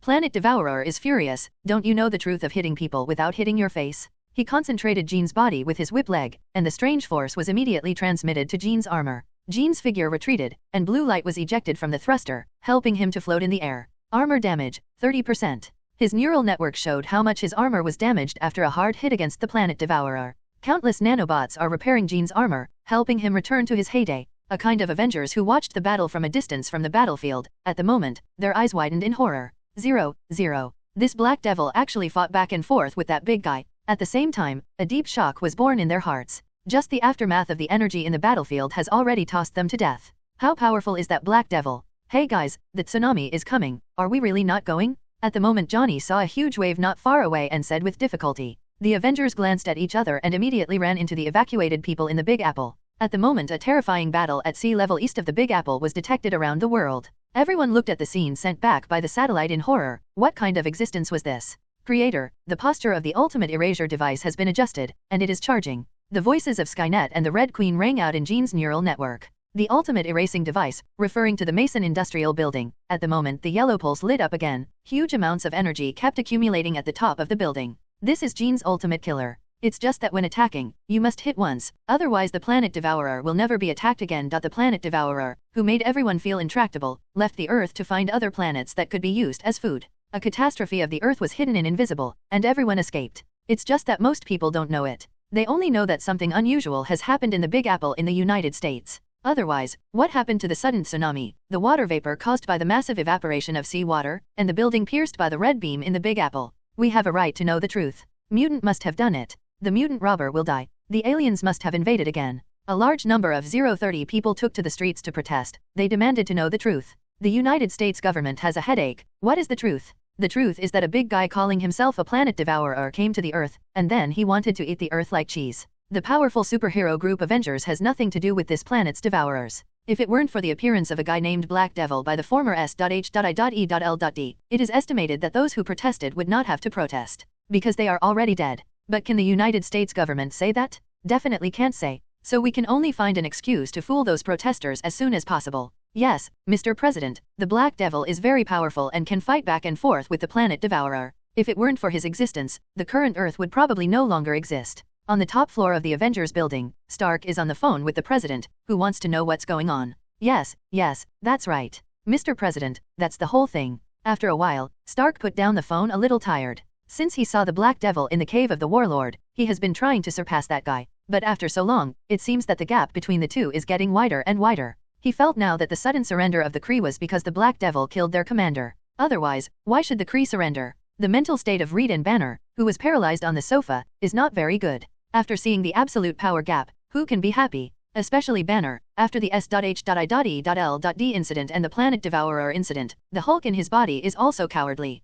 Hey guys, we should get our heads up. This fight at least shows us our weakness, doesn't it? Stark clapped his hands, drawing everyone's attention. I was thinking, why don't we take a different form? I mean a smarter form to protect our planet. 35. Stark asked. At the moment an idea has formed in his mind, but it is not so mature yet. So he now needs everyone to join in, and then perfect his huge plan. Armor self-test in progress. A cold voice sounded in the Skynet base. Weapon system damage, self-healing system damage, vision system damage, flight device power limitations. Proposed result, scrapped. The space armor is undergoing a self-check, and a lot of system errors can't help but make people head. Obviously, Jean was not unscathed in the battle with the Planet Eater. It seems that the material is still not enough, and it can't withstand the power of the space gem for a long time. 35. This space armor has made a lot of adaptations to the space gem, from materials to systems to energy sources. It is already the most perfect, but still can't bear the long output of space gem energy. During the battle, the collective overheating has also occurred many times, so if Jean wants to fully exert the power of the space gem, he must find a more perfect material. Skynet, let's seal up the space armor first. Many problems have been exposed in the previous battle. I need to think about how to improve it. Jean patted his head and spoke. When he fought against the Planet Devourer before, he felt that the space armor was flawed first, and he could take this opportunity to further improve it. After all, it is not easy to find an opponent like the Planet Devourer. Perhaps the closest one is Asgard's Odin. In fact, Jean has always been very curious about Odin's true strength. After all, Odin has not shot for a long time. The only time they fought was when Odin had just woken up from Odin's sleep, and his divine power had not recovered. Therefore, it has not been very clear what kind of strength Odin had in his heyday. However, from the previous Ancient One's words, those who can be hypocritical with the Ancient One, at worst, should be similar to the Ancient One. Thinking of the bald head of Ancient One, Jean was speechless for a while. However, he was also a blessing in disguise. When he manipulated the power of the space gem, his neural network was affected by the space gem and mutated. Those neurobytes also seem to have brought the space gem's ability to travel through time and space, and shuttle frantically in Jean's neural network, pushing Jean's computing ability to a peak. Every second, tens of trillions of nerve beats take place in his neural network, helping Jean calculate everything. He had never been so quick in his thinking, and it seemed that all the problems that had troubled him before were all solved now that the Planet Devourer is gone, and the Earth has returned to its former peace, but the wounds in the Big Apple will not be healed for a while. The ocean around the Big Apple City suffered fatal damage. During the battle between Jean and the Planet Devourer, countless seawater was evaporated, the riverbed was also cracked by the Planet Devourer's warhammer, and countless sea creatures died in the battle between the two. Down. A large number of buildings were destroyed, and the tsunami swept over half of the city. The entire city is now submerged in sea water, and the aftermath personnel are working overtime to clean up the accumulated water in the city. However, no one noticed that several marine creatures quietly walked ashore. This is, a few big crabs walked ashore from the sea. These crabs are completely different from any crabs I have seen before. They are very big, and they seem to be protected by armor all over, staring at themselves. The two eyes are observing everything around. At the same time, in the middle of Atlantis in the center of the Pacific Ocean, a man with golden hair was sitting on the throne of his 23rd, watching the signal transmitted by the mechanical crab.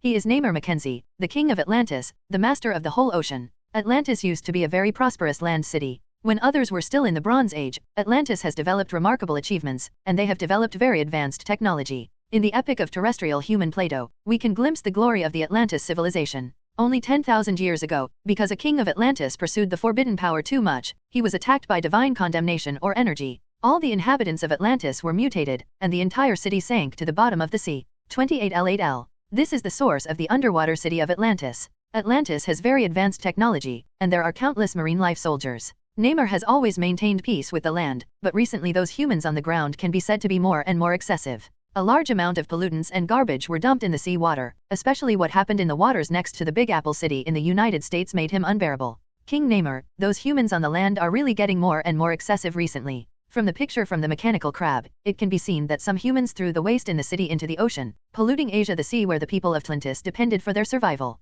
I think, should we teach them a lesson? Hebo, Neymar's chief advisor, asked softly. He knew Neymar's feelings for the land, because Neymar was born of fen and land people, and his skin was the color of land humans, so he received ridicule from the sea people since he was a child, before he became the king of Atlantis. Lived on land for a while. During World War II, Neymar also practiced with the captain of the United States at that time, and jointly attacked the German Navy during World War II. It can be said that Neymar has a very deep connection with the land. Hebo worried that because of the relationship with the land, Neymar couldn't bear to attack the land. Hebo, don't worry, the connection between me and the land is not as deep as you think. Those land people have destroyed our homeland so much, I think it's time for us to teach them a lesson. Neymar put the trident in his hand, the halberd jabbed at the ground, expressing his determination. But before that, I need to contact the leaders of other federations. 35. Although Neymar is now the king of Atlantis, Atlantis is a loose federal structure after all, and there are leaders of the states who hold military power. Especially when it comes to attacking the land, Neymar must make it clear with the other state leaders.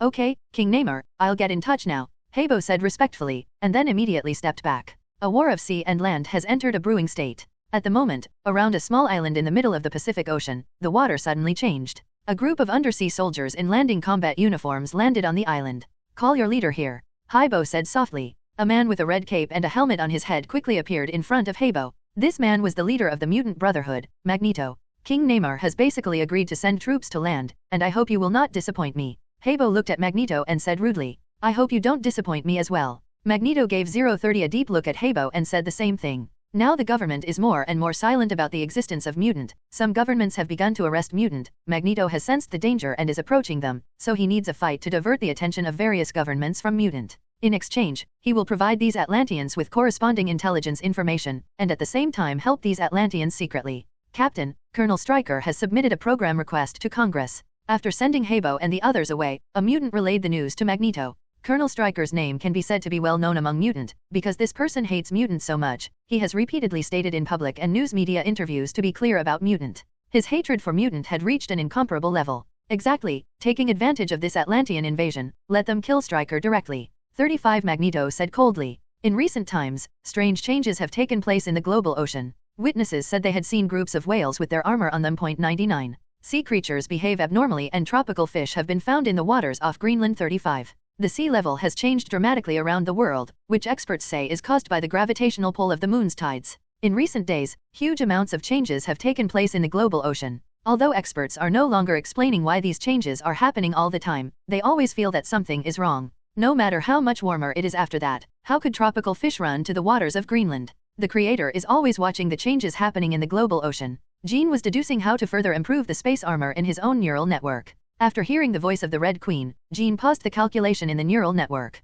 Has the global ocean changed? Jean's V-shaped eyepiece flashed, and the neural network was frantically retrieving information on the network, also recalling some events. The name of Neymar Mackenzie finally came to his mind. The king of Atlantis, the master of the Earth's oceans, and a mutant. All these things are intertwined to make a portrait for Neymar, a young man with some blood still hidden in his heart. Nemo's actual age is close to 100 years old, but the lifespan of the Atlanteans is very long. After seeing the destruction of the sea area under his control, he wanted to teach the humans on land some lessons. After the calculation was almost done, Jean shrugged his shoulders and said, it's just a small fight. When the time comes, it's enough to send the Sharp Sword Squad and the agents of the Tianjian Bureau. To be honest, after fighting the Planet Eater, Jean really didn't think much of Neymar of Atlantis. Is it nothing more than an Atlantean man who is playing a trident and has some mutant energy himself? Compared with the Planet Devourer, it is simply not worth mentioning. After instructing the future countermeasures, Jean was calculating how the space armor should be improved to be more appropriate. Suddenly, another request signal came from his neural network. It was Doom's signal.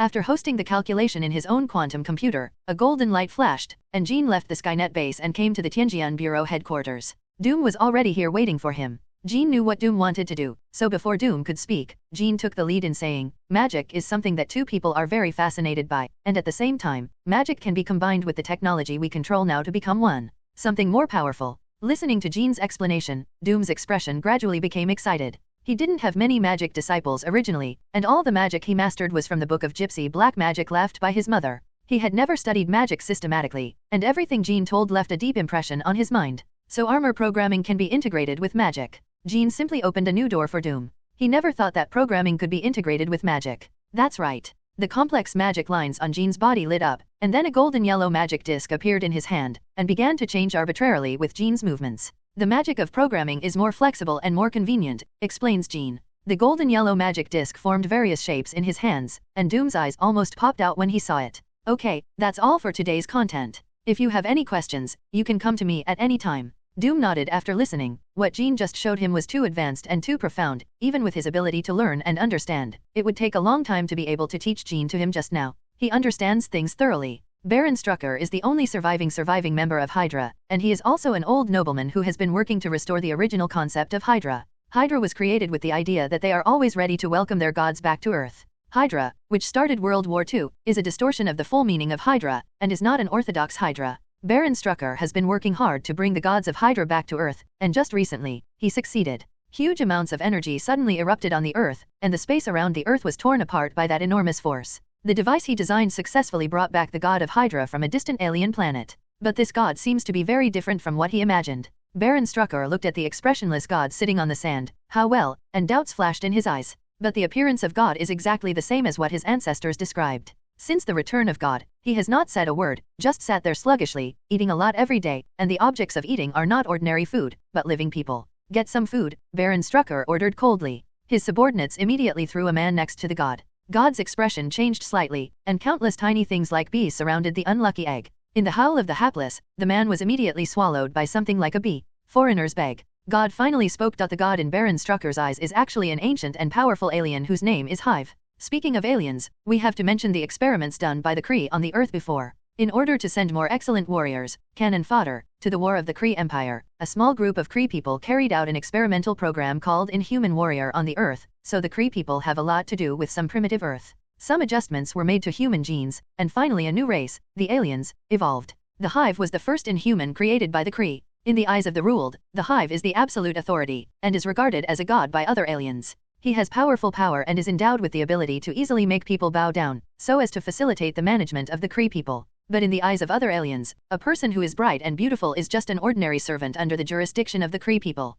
Until the infighting of the Kree people on Earth, and finally the Kree Empire terminated the Inhuman Warrior experiment on Earth, the Hive was able to usher in 043's own salted fish and became the leader of the real aliens. However, the good times did not last long. The desire to rule, which had been suppressed by the Kree for too long, began to erupt after the Hive became the real commander of the Kree. His reckless behavior finally triggered a large-scale resistance of the Inhumans. Some Inhumans who were able to escape the magic clutches united and managed to teleport the Hive to a distant planet. Only recently has he been teleported back to Earth by Baron Strucker's device. Too long without food and too long of loneliness made his thinking a little frozen, and he now needs a lot of human beings as his tonic to restore his body. Food. Hive repeated this sentence again. Go, get some humans, Baron Strucker ordered. The explosive music played on the top floor of the Avengers building, and Stark was busy with something in his own laboratory. Mr. Crazy Music interrupted by JARVIS. J.A.R.V.I.S. Didn't I tell you, it's best not to disturb me when I'm working or playing music? Stark said, and the work in hand didn't stop.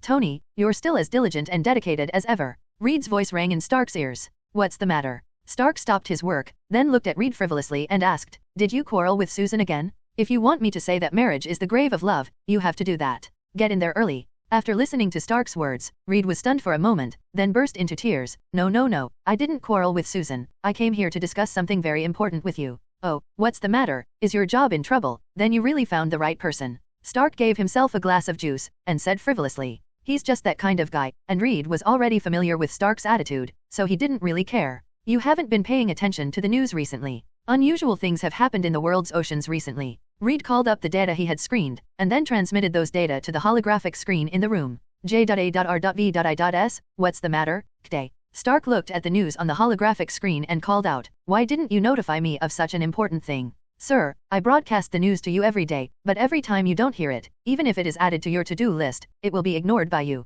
J.A.R.V.I.S. called out the recent to-do list. Hong the unfinished piece made Stark's old face red. Clam? Why can't you do so many things yourself? However, when he looked at the information Reed gave him, his face quickly became solemn. The sudden occurrence of this situation in the global ocean must not be explained by a simple natural phenomenon. There must have been something at that time. Will happen. Sir, I'm very sorry to disturb you, but from the satellite monitoring situation, it seems that a tsunami is breaking out all over the world. J.A.R.V.I.S. transmitted the satellite monitoring picture to the holographic screen in the room. The two of them could see that the monstrous waves mixed with a large amount of garbage were rushing towards the Big Apple City. It is definitely not a normal natural phenomenon. Go and have a look. Stark's expression was solemn, and pieces of armor flew out of his armored storage room, covering him tightly. The orange-red energy flow spurted out from under his feet and from his hands, and the whole person immediately flew to the seaside of the Big Apple City. Well, really impatient. 35. Reed shrugged and looked at Stark's disappearing figure in a speechless manner. He also boarded a Kun-style fighter jet, and then controlled the plane to fly to the place where the tsunami was erupting.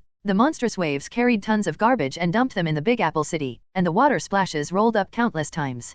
Plastic bags, abandoned cars, plastic bottles, and all sorts of bizarre rubbish roamed the grounds of the Big Apple. This tsunami did not cause any other damage to the entire city, and its destructive power was not astonishing, but the rubbish contained in the tsunami did indeed make the entire Big Apple a city of rubbish. How, did you find anything? Reed's voice rang through Stark's armor. Nothing. Stark looked at the garbage on the ground, and a strange thought suddenly rose in his heart. These rubbish seems to be a demonstration against the land. Today, we are going to declare war on those stupid and arrogant terrestrial humans, and let them know how powerful we are at Atlantis. At the moment Neyar is reviewing his army and delivering a passionate speech. In the past few months, he has persuaded the leaders of the other federations, and all of them agreed to let the humans on the land see the power of Atlantis. Not only because the human beings on land are constantly polluting the sea water, but also because of their more and more inflated desires. They want more living space, they want to administer more waters, they want more resources. So when Neyar said that he wanted to teach terrestrial humans a lesson, the two sides could say that it hit it off. At the moment, countless marine creatures in battle armor are being reviewed in front of Neyar, and there are steel warships that rely on hydropower, all within the scope of the review.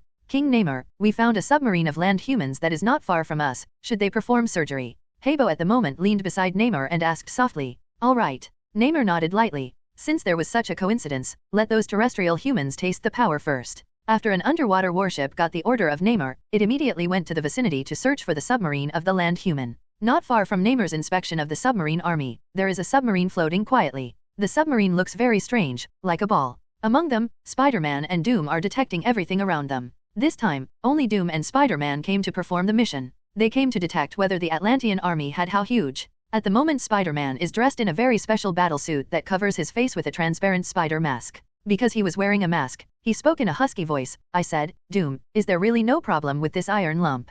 Doom glanced at the transparent mask on Spider-Man's face, and then said viciously, Mr. Frankenstein Spider-Man, I don't know if there is a problem, but you give me the feeling that you think there must be something wrong with the submarine. Is it really necessary to wear a roar mask at this time? Hey, I don't know magic like you. Spider-Man made a circular shape with both hands. After the submarine explodes, you can use the portal to escape immediately, and I will become a spider that falls into the water. 39. If the submarine is blown up by the Atlanteans, it will become a spider that falls into the water. You must know that spiders can't swim. Now I have changed my mind. Originally, I thought that when facing danger, I would take you to escape through the portal, but now I have decided to let you run alone. Doom said viciously. You can't do that. When I want the commander to complain to you, I'll say you cut corners. Spider-Man protested loudly, as if the submarine had been blown up now. After getting along for such a long time, Doom had already adapted to the environment of the Swordsman Squad, and he was no longer so sensitive and withdrawn. In the atmosphere of the Blade Squad, it is difficult to be sensitive and withdrawn, because there are Spider-Man and Pietro, and their mouth cannons are enough to make others dead. Plus Umbrella Captain Rogers and his two good friends from time to time out of serious jokes, it makes Doom's face twitch. After so many days of getting used to it, he has learned how to be poisonous. After the two talked to each other for a while, Spider-Man took off the mask on his face. The commander seems to despise these Atlanteans very much, and he doesn't want to shoot himself. Spider-Man shrugged his shoulders. If the commander makes a move, it is estimated that the entire Atlanteans will be slaughtered. Seeking flowers. Jean's indifference to these Atlanteans can be felt by the members of the Blade Squad. Otherwise, why didn't the commander take action personally? Maybe the commander has more important things to do now. Besides, these Atlanteans are really not our opponents. Doom recalled the detection energy index from the console. These Atlanteans' home ground is in the water, and when they land on land, they must carry special armor to supply them with oxygen. 35. Speaking of which, at that time, Doom shook his head. I really don't know what they think. They want to invade the land. 0. Suddenly, a harsh siren sounded among the submarines, and the submarine's detection device also detected the Atlantis underwater battleship that was rapidly approaching them. Bring it on. Doom's hands began to fly rapidly on the console. This submarine was designed and manufactured by him. No one knew the specific parameters of this submarine better than him, and what kind of ability it had. Target locked, attack. The supply system of the submarine has locked the incoming Atlantis underwater battleship, and the icy reminder sound echoed in the submarine. Attack, definitely attack. Doom's hand gently pressed a button. Spider-Man felt the submarine vibrate slightly, and then through the surveillance equipment, he could see a missile flashing blue, moving fast. Dumb, do your missiles really work? You have to know that the underwater battleships we saw before were all. Spider-Man's voice gradually faded, and his mouth slowly opened.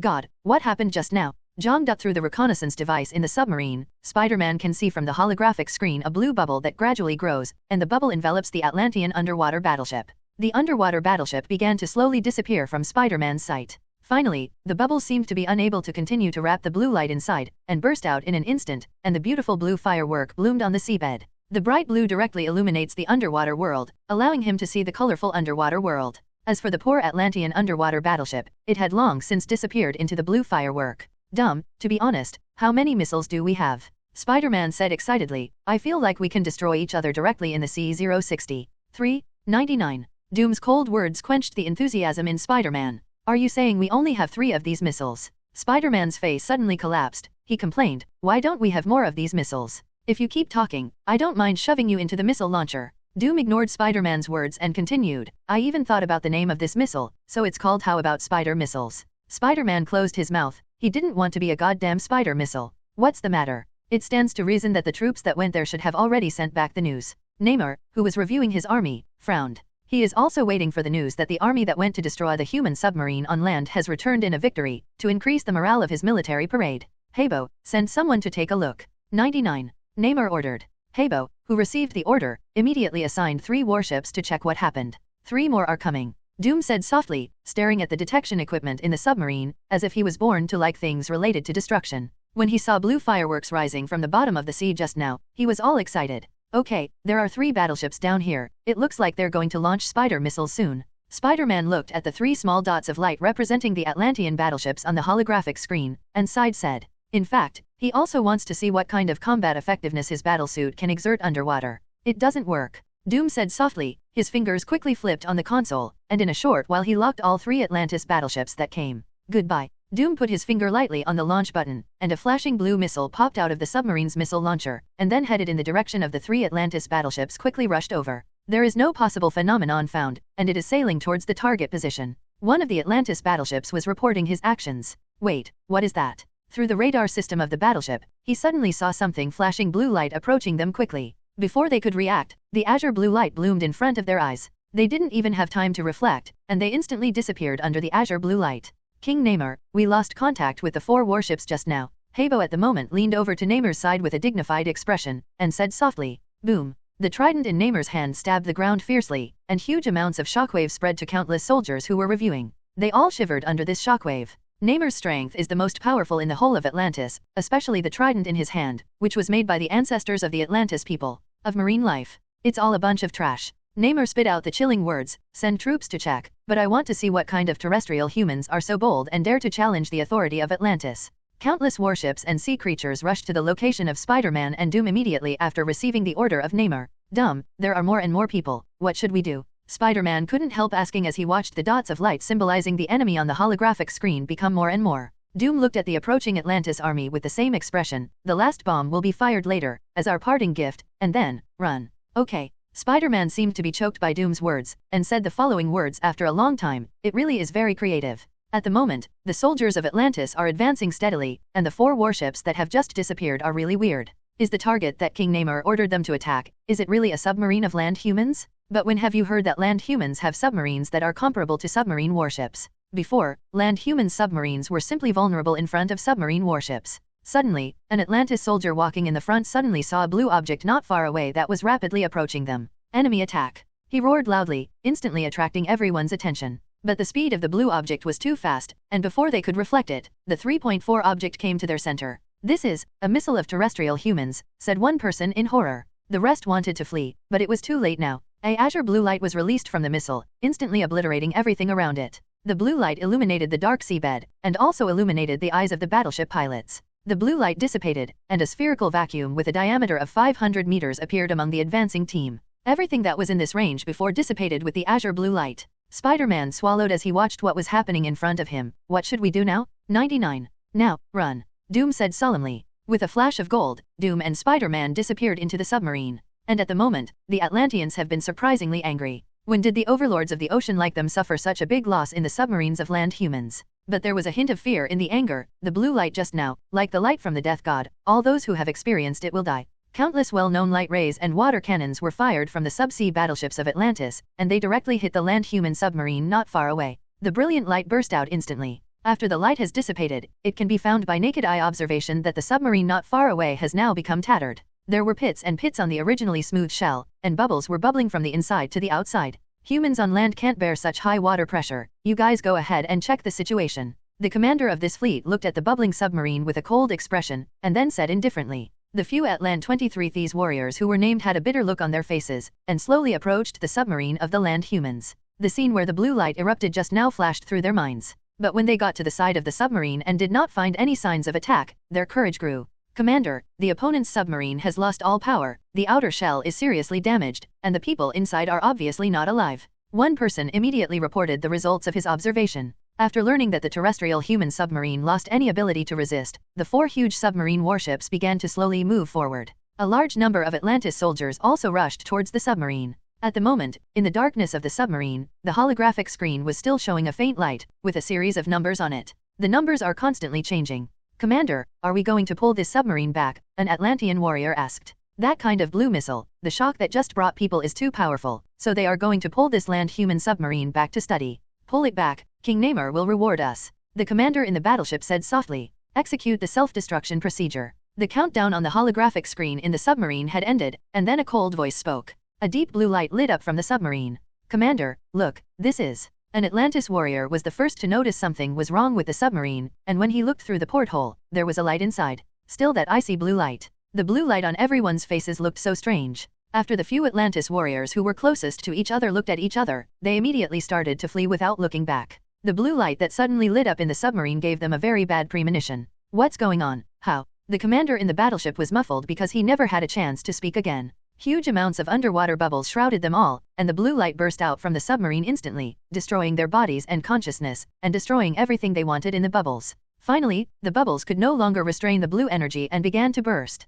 After the blue energy expanded to a limit, it began to shrink, and finally disappeared into a singularity. DOM, we just ran away like this, don't we look very good? Spider-Man, who came out of the portal, took off his mask and asked. Who said there is no card face? Doom shrugged. I gave them a big gift when I left, but it's just that you can't tell at your level. Spider-Man was choked up by Doom's words. Originally, he was considered to be a genius in science and technology, but among the talented Sharp Sword team, the little knowledge he had learned was nothing but bullshit. Every day is suppressed by the IQ of this Doom in front of him. Now we should go back and report the mission. Seeing what Spider-Man was about to say, Doom hurriedly interrupted him. With a flash of golden light, a golden-yellow portal appeared in front of the two of them, and the opposite was the connection point of the Tianjian Bureau. After the two walked in, the portal slowly closed. A child next to him opened his eyes wide and stared blankly at what had just happened in front of him, and the ice cream in his hand melted. It was really scary just now, wasn't it? 2 people in strange clothes suddenly appeared in front of him, and then suddenly disappeared, which caused a great impact on his 3 views.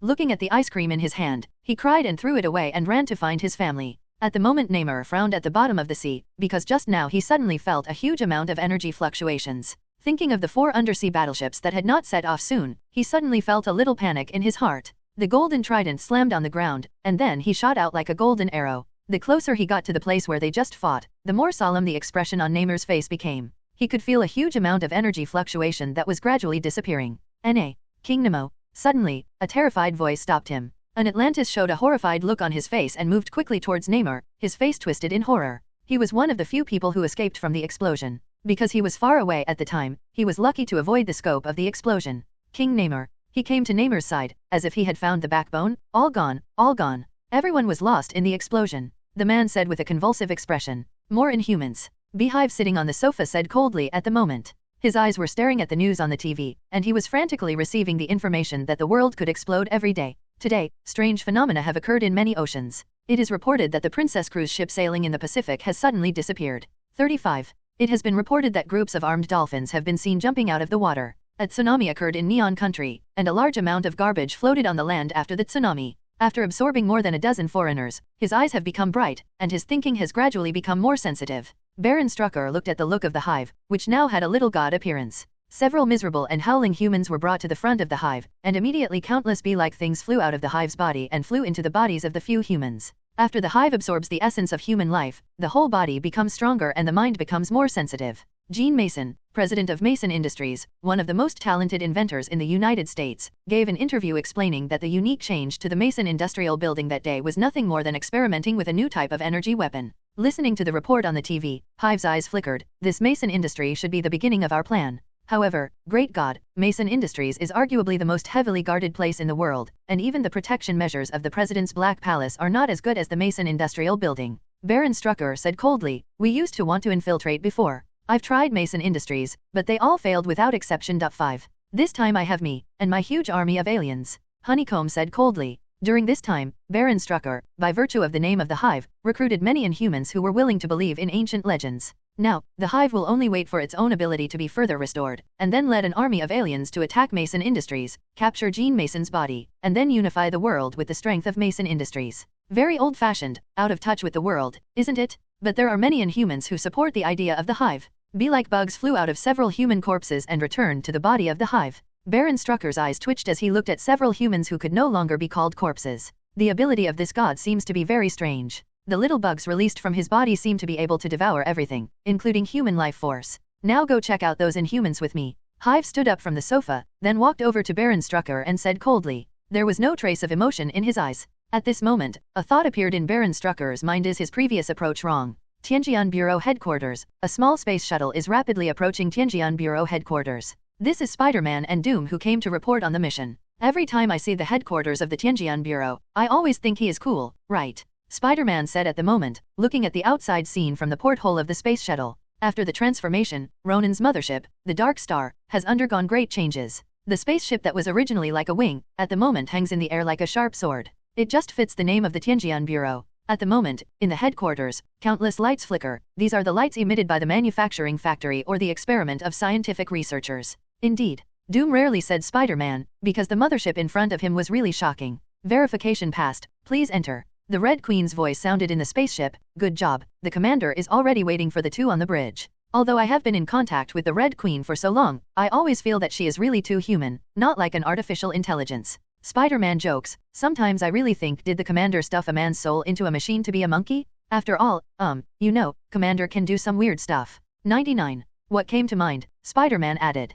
Doom also nodded in agreement. The more he studied with Jean, the more he felt the gap between himself and Jean, and he felt that there was an insurmountable gap between himself and Jean. Some of the magic that Jean used, now he can only learn it like a cat and a tiger, and sometimes he may not be able to learn it successfully. Not to mention mastering it on this basis, and then creating your own genre. The spacecraft slowly parked at the connection port of the Tianjian Bureau headquarters. The hatch opened, and Spider-Man and Doom stepped out of the ship. It looks like the two of you are having a good time. Pietro stood in front of the two, and then said jealously. He also wants to go to the bottom of the sea to see the legendary Atlantis, the Kings, TI people, and see how they are different from him. But in the end he didn't get the chance. Sorry, let me tell you. Spider-Man immediately opened his own chatterbox and chatted with Pietro. Doom covered his forehead with his hands helplessly. These two living treasures together can really annoy people to death. You know, there was a bang at the end, and then all the Atlanteans died. Spider-Man explained to Pietro what happened under the sea vividly. Hearing Pietro's eyes filled with stars, he wished that the person who went there was his own bow. Finally, the group came to the position of the bridge. Spider-Man closed his mouth. Doom finally breathed a sigh of relief.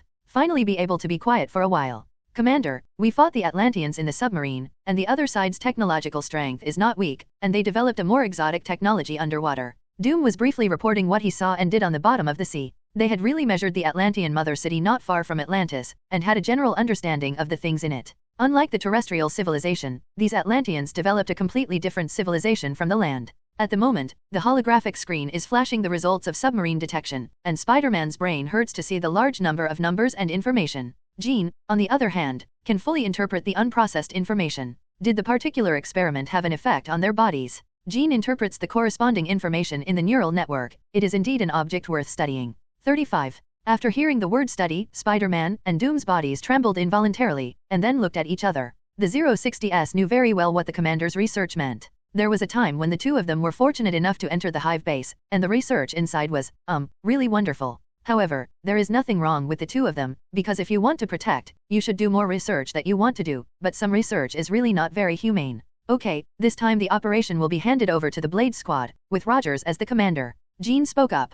As for Neyar, he was really dismissive of him, because Neyar is arguably the softest superhero. In his memory, there was a cartoon about Thanos' invasion of the Earth. As a result, Neyar, who had just fought with the Kingdom of Wakanda, actually knelt down to Thanos and conceded defeat. It's just laughing off someone's big teeth. Spider-Man and Doom said in unison, "Got it?" 35 Both of them had expressions of excitement on their faces. Wouldn't it be cool to be able to play against the Atlanteans of the sea?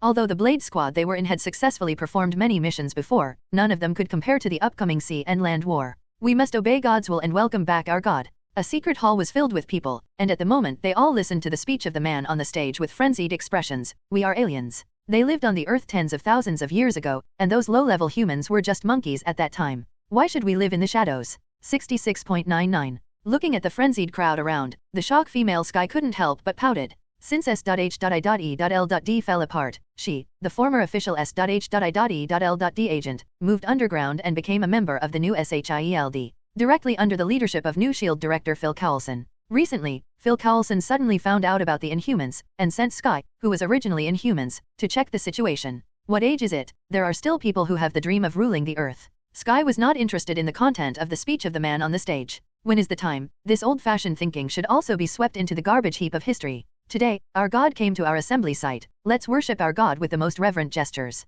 The man on the stage suddenly became excited, and then looked at a man with admiration on his face. Direction. No. Sky muttered. A man walked out from behind the scenes, and Sky could immediately feel the energy in his body, as well as the aura that seemed to radiate from him at any time, which could make people surrender. No matter how powerful the aliens are, they will easily surrender to him. This is something that was engraved in the genes of the aliens by the Kree, and it cannot be changed at all. After a large number of aliens glanced at each other, they fell to their knees on the ground with admiration at the breath of the beehive that could be convincing at any time. Like dominoes, batch after batch of aliens fell to the ground. No, Sky, you have to run quickly, otherwise you will kneel down. Sky moved small steps while cheering for himself in his heart, trying to leave the hall. Sky's back suddenly bumped into a person, and he looked back to see that two Inhumans were blocking his way. Two arms like steel poured tightly onto Sky's shoulders, pulling him back toward the stage. Oh, it seems that one of us is dissatisfied with God's rule over us and wants to resist. The person who spoke before on the stage looked at Sky who was caught, and said with a wicked face, then it's up to God. Decide her life or death.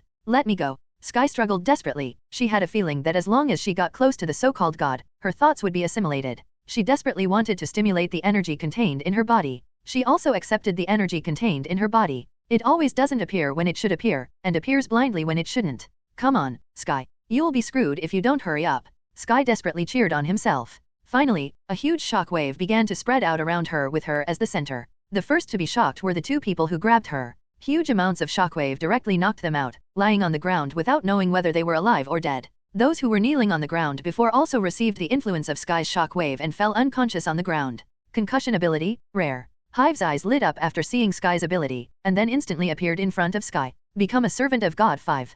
Countless bees-like things emerged from his body and approached Sky quickly. A strong shock wave emanated from Sky's body, attacking those bugs like bees. Why is she the one who gets unlucky every time? Sky couldn't help but have such a thought in his mind. When the Kree invaded before, it seemed that he was also injured. Now that he met this guy who claimed to be a god, Sky couldn't help but wonder if he had run into some kind of god of doom. When Sky's mind flickered, those bugs had come to her eyes, and it seemed that they were not disturbed by the shockwave she released. Done? It was the only thought on Sky's mind. Boom. A blue light flashed in front of his eyes, and the insects that rushed towards him were immediately wiped out. A dark armor appeared in front of Sky. Sky looked at the dark armor, and felt the thrill of the rest of his life in his heart. It was him, the guy called the Black Devil. When he met the Kree, he also appeared in time. So, should I call you a ridiculous god, or beehive? Jean's V-shaped eyepiece stared at the beehive not far away, and asked mockingly, who are you? Hive stared at the dark guy in front of him and asked with narrowed eyes, the one who killed you. The thrusters on Jean instantly turned on full power, and the whole person instantly came to the front of the beehive. The blue palm running released a compelling light, hitting the beehive directly.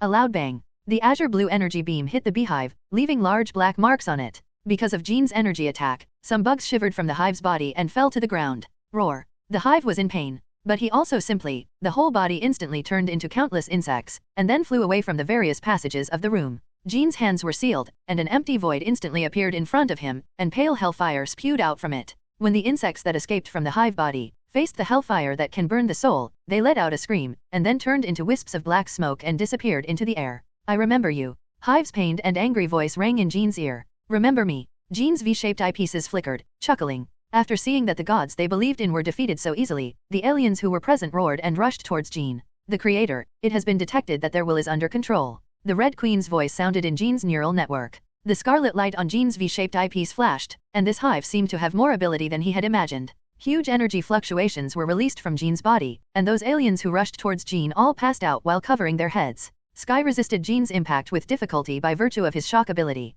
Mr. Black Devil, Mr. Black Devil. Seeing that Jean wanted to leave, Sky hurriedly stepped forward to block Jean's path. Jean stopped and looked at Sky in front of him. Sky, whose parents are Inhumans, was formerly known as Daisy John. She is a flamboyant character in Marvel's comics. In the comics, she also received S.H.I.E.L.D. and joined the Avengers. She is capable of creating powerful shock waves. Similar to the vibe effect, she can also cause earthquakes by creating shock energy, as well as precise destruction focused on a very small point. It can be said that as long as she completely masters her ability, she is definitely a terrifying existence. I have something important to talk to you about. Daisy looked at Jean's scarlet eyepiece and said with some uncertainty. She wants to tell this Mr. Black Devil all the information about the aliens she has. It seems that his force is much more reliable, doesn't it? Jean ignored Daisy, and a golden portal appeared in front of him. For flowers. Come in and tell me something. Jean's voice sounded as he walked into the portal. Seeing Jean's disappearing figure, Daisy gritted her teeth, and then stepped into the portal. It's just a golden yellow, mysterious portal, isn't it scary?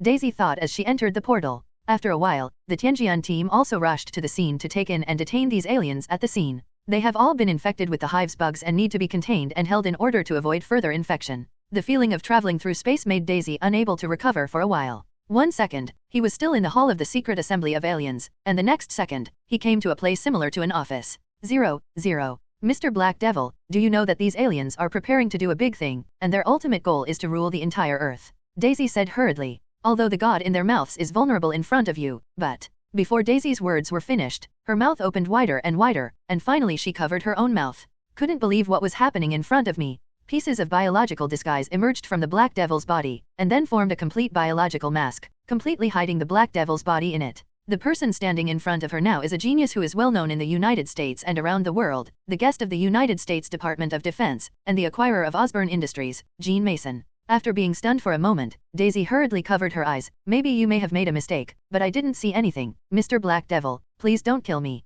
99. She shouted. Jean looked at Daisy's reaction with some dumbfounding. How did you know I was going to kill you? He asked with interest. It's all said in the movie. You can't see through other people's disguise, or you're not far from death. Daisy said her husband with a weeping voice. Looking at Daisy like this, Jean just felt amused for a while. I didn't expect that the agent of S.H.I.E.L.D. would believe in the movie. No, Mr. Black Devil, I will never reveal your identity to the outside world, I swear. Daisy was about to cry in a hurry at the moment. Originally, what he thought was that he would tell the Black Devil about the aliens' plan and secrets, and then rely on the power of the Black Devil to smash those aliens' conspiracy. But who knew that the Black Devil did not play cards according to the routine, and directly revealed his true identity in front of her. And unlike Stark's coquettish armor, Black Devil seems to be a robot from the beginning, and his disguise is different from Stark's. Stark is the steel covering the appearance of the creature 060, and the Black Devil in front of him is covering the steel with the appearance of the creature. Thinking of this, Daisy's little head has been turned a little bit, and she suddenly thought of a top-secret file of SHIELD.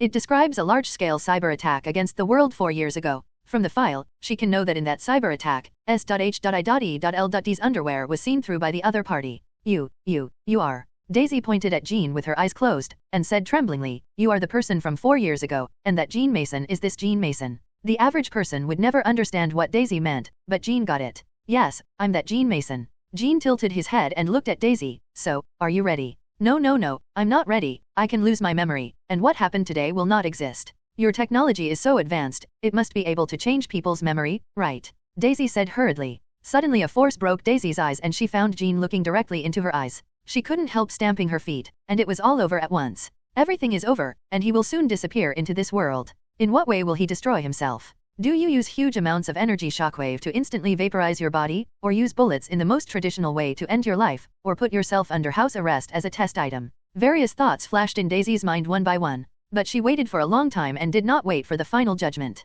Really curious, she opened her eyes and found Jean sitting in a chair, looking at her with a strange look. Sit down, Miss Daisy, Jean said softly. Daisy swallowed the words in her mouth, and then sat down opposite Jean with some restraint. So, Miss Daisy, after seeing our strength, are you interested in joining us? Jean asked softly, staring into Daisy's eyes. Although Daisy is a little confused now, she keenly captured what Jean said about us. We? What are we? Daisy asked rhetorically. Did the dark? Oh no, it's Mr. Mason. Do you still have a team of your own? Jean chuckled, then snapped his fingers. A huge amount of holographic screen immediately appeared in front of Daisy. Daisy opened her mouth wide and looked at the picture above. She could see her immediate boss, Director Phil Coulson, on a mission in the field. She could see a group of mutants doing bad things, and she could see the conversations of ordinary people. So, all this. Daisy swallowed the saliva that was about to flow out. Is this what you are monitoring? But soon, Daisy felt that what she had said before was too stupid. Because she saw the headquarters of the Tianjian Bureau on the holographic screen, the sword-like headquarters of the Tianjian Bureau was quietly floating in space, and beside him were countless Starlink satellites, monitoring the Earth at all times.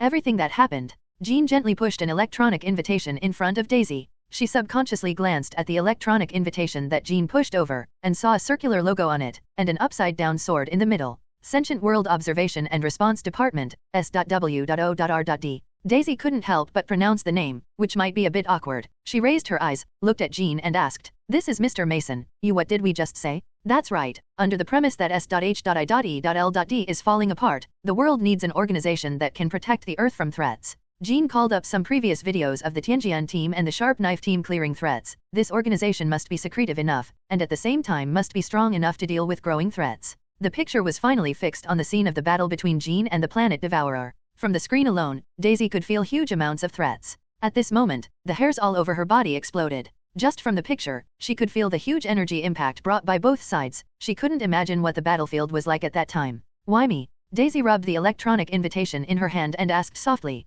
"Because you are only a 3.4 rookie in S.H.I.E.L.D, and I see the strong potential in your body." Jean did not shy away from his optimism about Daisy ability. "You just lack someone who can guide you correctly. People. After joining the Tianjian Bureau, you will see things that you never dared to think about before." 33 Jean's words sounded in Daisy's ears. "You have 24 disappearing thinking time 9. Then, Daisy felt a change in the space around her, and when she stood on the ground again, she found herself back in her station. At one point, she thought she was just dreaming, but when she found the electronic invitation in her hand, she realized that everything had really happened. Skysword Bureau. Daisy muttered to herself. "I need a lot of Inhumans, a lot of Inhumans." In Baron Strucker's secret laboratory, the Hive is roaring frantically. Before the Hive was destroyed by Jean, most of the worms that escaped caused his strength to decline seriously, and now he needs more nourishment to be able to return to his previous state. "Please be patient, my god, the arrest team is in operation now, and a large number of Inhumans will be provided to you soon," Baron Strucker said hurriedly. Honeycomb gave a cold face and said expressionlessly, "I want it now." Then, countless tiny bugs flew out of his body, and then flew to those researchers in the laboratory. Those people's bodies were emptied in an instant, and all their lives were still alive, and they began to dry up. The last one fell to the ground like a mummified corpse and turned into powder. The powder covered the entire laboratory, and 23 Baron Strucker hurriedly covered his nose with his hands. He can't help but feel regret in his heart now, and he regrets it a little now. The god that I summoned is completely different from what I expected. The Hive, which had been replenished with a large amount of life quality, looked much refreshed, and he set his sights on Baron Strucker. After feeling the sight of the Hive, Baron Strucker's whole body shuddered. "God, when are we attacking Mason Industries?" He hurriedly changed the subject, fearing that he would be the next tonic. "Did my faithful go back?" Hive said coldly, looking at Baron Strucker. "Wouldn't you like to be a part of me?" "Respected God, I would love to be a part of you," Baron Strucker said hastily. "But I know I'm still of use to you now, and you're assimilating me when our plan is complete." Honeycomb snorted coldly. He didn't believe Baron Strucker's nonsense. If it wasn't for the fact that he still needed this person's power, he would have absorbed Baron Strucker long ago. A tiny bug flew out of the Hive's body, circled around Baron Strucker twice, and then, under his terrified gaze, burrowed into his body. He felt that the insect was flying freely in his body, floating in his blood, and swimming around in his body with his blood circulation. "What?" Baron Strucker couldn't help crying out in horror. "Don't play tricks with me." Honeycomb snorted coldly, "Otherwise you know exactly what the scene will be." 35. After speaking, Hive left the laboratory. Baron Strucker shivered as the Hive left. At the moment his heart was filled with remorse. Everything that is happening now seems to be completely different from what I imagined before. Why did I bring this guy to the Earth at that time? But now it seems that everything is too late, and I can only go one way to the dark. Daisy took the electronic invitation that Jean gave her before and came to the designated location. It was a wasteland, and it seemed that no one was coming. She had already thought about joining the Tianjian Bureau, not only because of what Jean had said before, but also because she thought the spirit of the Tianjian Bureau was more suitable for her. She was originally an anti-government person who was discovered by S.H.I.E.L.D and was recruited, but she was not at all interested in some of S.H.I.E.L.D's practices. Paying a look at the watch on his hand, there is only 1 minute left before the time displayed on the electronic invitation letter. No matter what Jean's invitation looks like, it's not punctual, right? What an unpunctual guy. Daisy kicked the grass on the ground and said angrily. Boom. Huge amounts of roars suddenly exploded above her head, startling her. Then a strange-shaped spaceship appeared above his head, and the huge gale generated by the landing of the spaceship made her a little unsteady. It's quite showy. Daisy curled her lips, slandering in her heart. The spaceship slowly descended in front of Daisy, and then the hatch opened, as if to signal Daisy to go up. Hello, is there anyone? After boarding the spaceship, Daisy asked. But apart from the echo of its own voice and the humming sound of various instruments, there was nothing else in the spacecraft. After discovering that there seemed to be no one in the spaceship, Daisy couldn't help her inner curiosity and began to explore the inside of the 060 ship. There seems to be nothing else in it except for some equipment that Daisy can't understand at all, and some strange instruments. This made Daisy a little discouraged. Could it be that he was waiting for the people from the Heavenly Sword Bureau on this spaceship? While the spaceship is cool, there's no one in it, right? Miss Daisy, please sit tight, we are about to take off. Suddenly, a female voice sounded in the spaceship, and then a red figure appeared in front of her. Obviously, Daisy was startled by the sudden appearance of the Red Queen, and she couldn't help screaming. Miss Daisy, I'm the artificial intelligence of the Tianjian Bureau, you can call me Roar, and I'll be the Red Queen. 39 The Red Queen said sweetly. So, you mean, this spaceship is unmanned? Daisy said tremblingly. Yes, that's right, and we're going to take off now. At the moment, the voice of the Red Queen resounded like a demon in Daisy's ears, and Daisy, who was already obediently sitting on the seat, immediately screamed. She has never been in a driverless vehicle. Daisy swears that she has never had such an experience in her life. She is now riding an unmanned shuttle, flying out of the atmosphere, and coming to a huge amount of spaceship. Being ignorant, after a long passage and seeing all kinds of strange things, Daisy finally came to the core of Tianjian Bureau headquarters. Looks like you made the right choice. Jean looked at Daisy, who was shocked and confused, and said amusingly, Huh? Well, yes, that's right. Daisy didn't react for a while, and nodded hurriedly. So, am I officially joining the Tianjian game? Are you not afraid that I will take your identity? Are there any secrets leaked out? Jean's V-shaped eyepiece flickered. My strategy for hiring people has always been to use people without suspicion, but not for people who are suspicious. After a pause, Jean continued, and I know that Miss Daisy is not that kind of person. The genius knows what kind of person I am. Daisy murmured inwardly, but did not show it. However, Jean's words hit Daisy's soft heart. Although she was recruited into S.H.I.E.L.D. before, there are not many people who trust her in SHIELD task. And what Jean said just now gave Daisy full confidence. Mr. Mason. After thinking for a long time, Daisy came up with such a call. Roar. What is my mission? You know, I have a lot of experience in investigation. 99. Daisy felt that her face was about to burn. What humiliating thing did she say again? You have a lot of experience in investigation? Doesn't it mean that your strength is very poor? Don't worry about that. A big family full of warmth is waiting for you, and I will help you find your own biological parents. Jean approached and whispered. Daisy instantly raised her head and looked at the V-shaped eyepiece that glowed with scarlet light. She asked with a face full of incredulity, Are you serious, Mr. Mason? That's right. 99. With a wave of Jean's hand, a holographic screen appeared in front of Daisy, showing a gentle middle-aged Oriental woman. Is this my mother? Daisy murmured while looking at the person on the screen. She does have a certain Oriental ancestry. Just when she was about to ask further questions, Skynet's voice suddenly sounded in the entire base. Squad of sharp knives, please prepare for combat immediately. The Atlanteans have begun to invade. Atlanteans? Daisy's brain is a little bit hard to turn now. Shouldn't this be a legendary thing? The door of the room opened, and a group of superheroes who were ready to go had come to the room. Hey, are you our new companion? I'm Peter Parker. They call me Spider-Man. I'm James Barnes, codenamed the Winter Soldier. Hi, I'm Pietro. Miss, you are really, sister, why did you hit me? 39. Excuse me, I'm Wanda, this is my brother, he's a little off. Fu Manchu, you can also call me Mandarin. I'm Umbrella Captain Steve Rogers. Daisy looked at the row of ready-to-go superhero in front of her with a shocked expression, and now she has a new understanding of the strength of the Tianjian Bureau. Many of these people have files with S-level encryption authority in SHIELD. But I didn't expect that they were all members of the Tianjian Bureau, and they seemed to belong to an organization called the Sharp Knife Squad. Looking at the fiery eyes of everyone looking at her, Daisy seemed to suddenly think of something, and then pointed at herself with an incredible look. Me? Well, after 3 seconds, Daisy accepted this setting. By virtue of her ability to be ineffective, she joined a well-known superhero group. Today was another bland and rather boring day for the residents of the Big Apple, United States. There is no alien invasion of the Earth, no earth-shattering war. There may be some super ability people who are playing small games, but it is not important, right? The residents of the Big Apple have long been accustomed to being surrounded by super ability people. In Manhattan, the elite are enjoying a busy and beautiful day, talking about where they bought another house, or what car they changed. Suddenly, a person pointed through the glass of the building, pointed at Dehao not far away, and said with a strange expression, Hey, look, what is that? Flocks of armored sea creatures at the moment are heading towards the land in unison, and everything that floats on the ocean along the way, the kings, is torn apart by them. Mighty Atlantis warriors, it's time to teach those arrogant and ignorant terrestrial humans a lesson. At the moment, a huge submarine warship emerged from the water, and there was a majestic and steady voice. Afterwards, more and more submarine warships surfaced and charged towards Manhattan quickly. There were also countless Atlantis soldiers riding sharks, dolphins, and wearing special armor, who also surfaced, and they rushed to the land with a clamor. Boom! Huge amounts of energy beams spewed out from the turret of an undersea battleship, directly piercing a building not far away.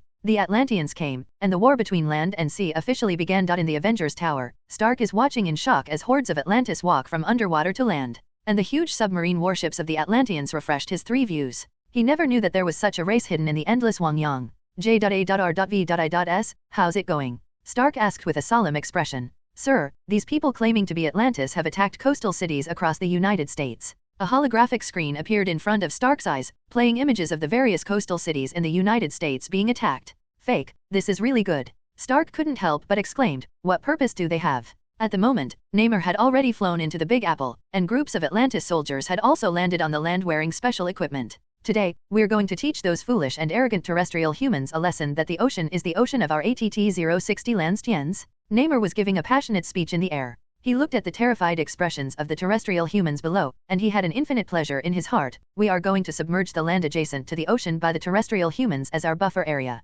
99. If those terrestrial humans don't agree, they will be greeted by a conquest of iron and blood. Neyar at the moment was passionate. The Atlantean soldiers below were enthusiastic and raised their weapons in response to their king. Boom! An orange-red light flashed by Neyar's side, and Neyar felt the danger when Stark shot, and with his strong reflexes, he quickly avoided Stark's palm cannon. The golden trident in his hand was raised, facing Stark not far away. Are you here to challenge me? Stupid and ignorant terrestrial humans. Like you rotten fish and rotten shrimp, I think it's better to go back. Stark said unforgivingly. The missile launcher on his shoulder ejected, and dozens of missiles were immediately fired at the Atlantis warriors on the ground. Boom boom boom! After the violent explosion, the ground was in a mess, and the Atlantis soldiers in special combat uniforms were bombarded by Stark's missiles. I said, you are a group of stinky fish and rotten shrimp, now go back to your hometown.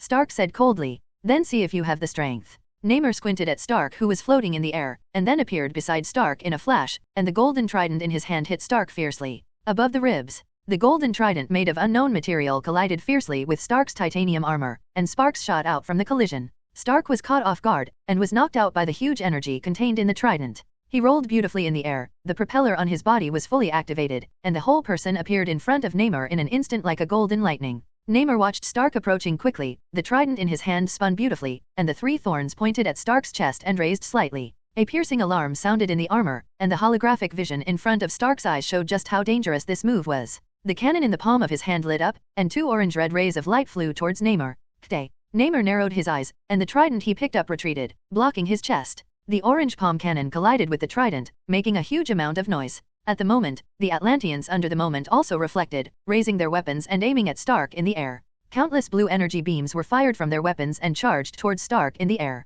Gan. The early warning system in Stark's armor was frantically alarming, and the red light representing danger kept flashing in front of his eyes. J.A.R.V.I.S. Can't you turn off the early warning system? I hate him. 99. Stark yelled, then dodged the attack of the Atlantis soldiers. Tony, here we are. Reed's voice suddenly sounded in Stark's armor. Well, it's not all bad news after all, Stark muttered after dodging a burst of blue energy. At the moment, Reed also took the Fantastic Four and drove his latest fighter jet to the battlefield.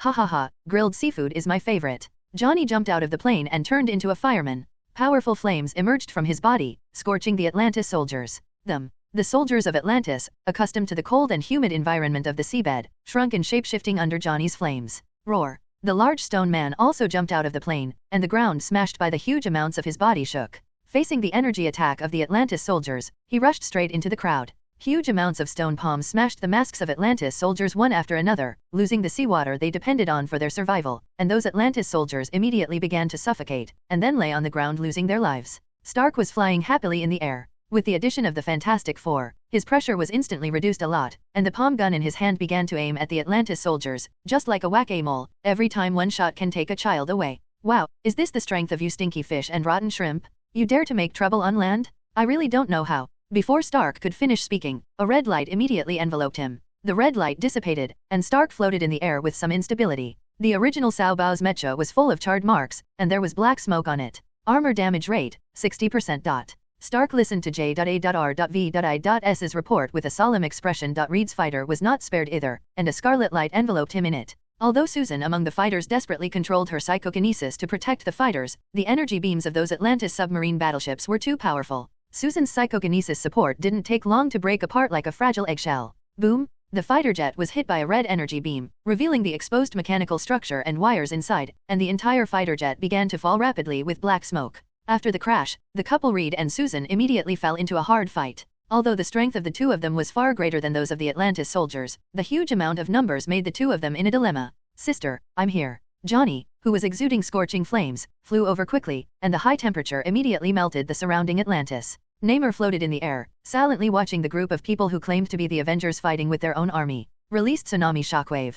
Neyar ordered coldly. In the submarine battleship not far from Manhattan, after getting the order of Neyar, a terrifying red light lit up on each ship. The sea level began to drop visible to the naked eye, and at the same time, the entire sea level began to tumble and boil under the release of energy waves from the submarine warships. The water slammed violently against the banks of Manhattan. The red light on the submarine battleship disappeared, and in exchange, there were huge waves. Huge waves poured into the Manhattan area of the Big Apple. "Sir, huge amounts of tsunamis have been detected around the Big Apple." Stark at the moment was dealing with the Atlantis troopers below, when J.A.R.V.I.S. suddenly heard a somewhat anxious voice in the armor. "Fack? What are these Atlanteans doing?" Stark couldn't help but scolded angrily. After killing a soldier, he immediately rushed into the air and looked at the sky and the sun not far away. "Big waves. Reed, the other party is releasing a tsunami," Stark informed with a solemn expression. After Reed, who was smashing the armor of an Atlantis soldier with his rubber body, heard it, the movements of his hands slowed down. "What did you say?" He was horrified. "There's no time to talk so much, we need to figure out a way." Stark said in a deep voice, "I'll fly right over your head, and then you catch me." Stark's golden figure immediately flew to the top of Reed's head. Reed gave birth to his own rubber hand and grabbed Stark's waist fiercely, and then rushed directly to Stark with his body. In the end, Reed held Stark's waist and soared in the sky. "Hey, Reed, don't you think this pose is very unsightly?" Stark asked, looking at Reed's movements, a little speechless. "In this way, I will feel more secure. After all, I don't have that set of airtight armor," Reed said with a venomous tongue without showing weakness. The two big men used this gesture to return to the Avengers building. "Oh my god, this is too hot." A holographic screen in a spaceship shows what happens in the Big Apple at the moment. Spider-Man immediately exaggerated when he saw Stark and Reed. "Children, don't look at this kind of thing." After Mandarin spoke, he covered Pietro's eyes with his hands. "No, I protest, why are you all older than me?" Pietro struggled. Daisy looked at the slapstick crowd, and her mind was a little lost for a while. Aren't they going to face a powerful enemy soon? Shouldn't we be well prepared now? Why do we still have time to brain? "Daisy, you need to get used to the condition of these people. That's it,"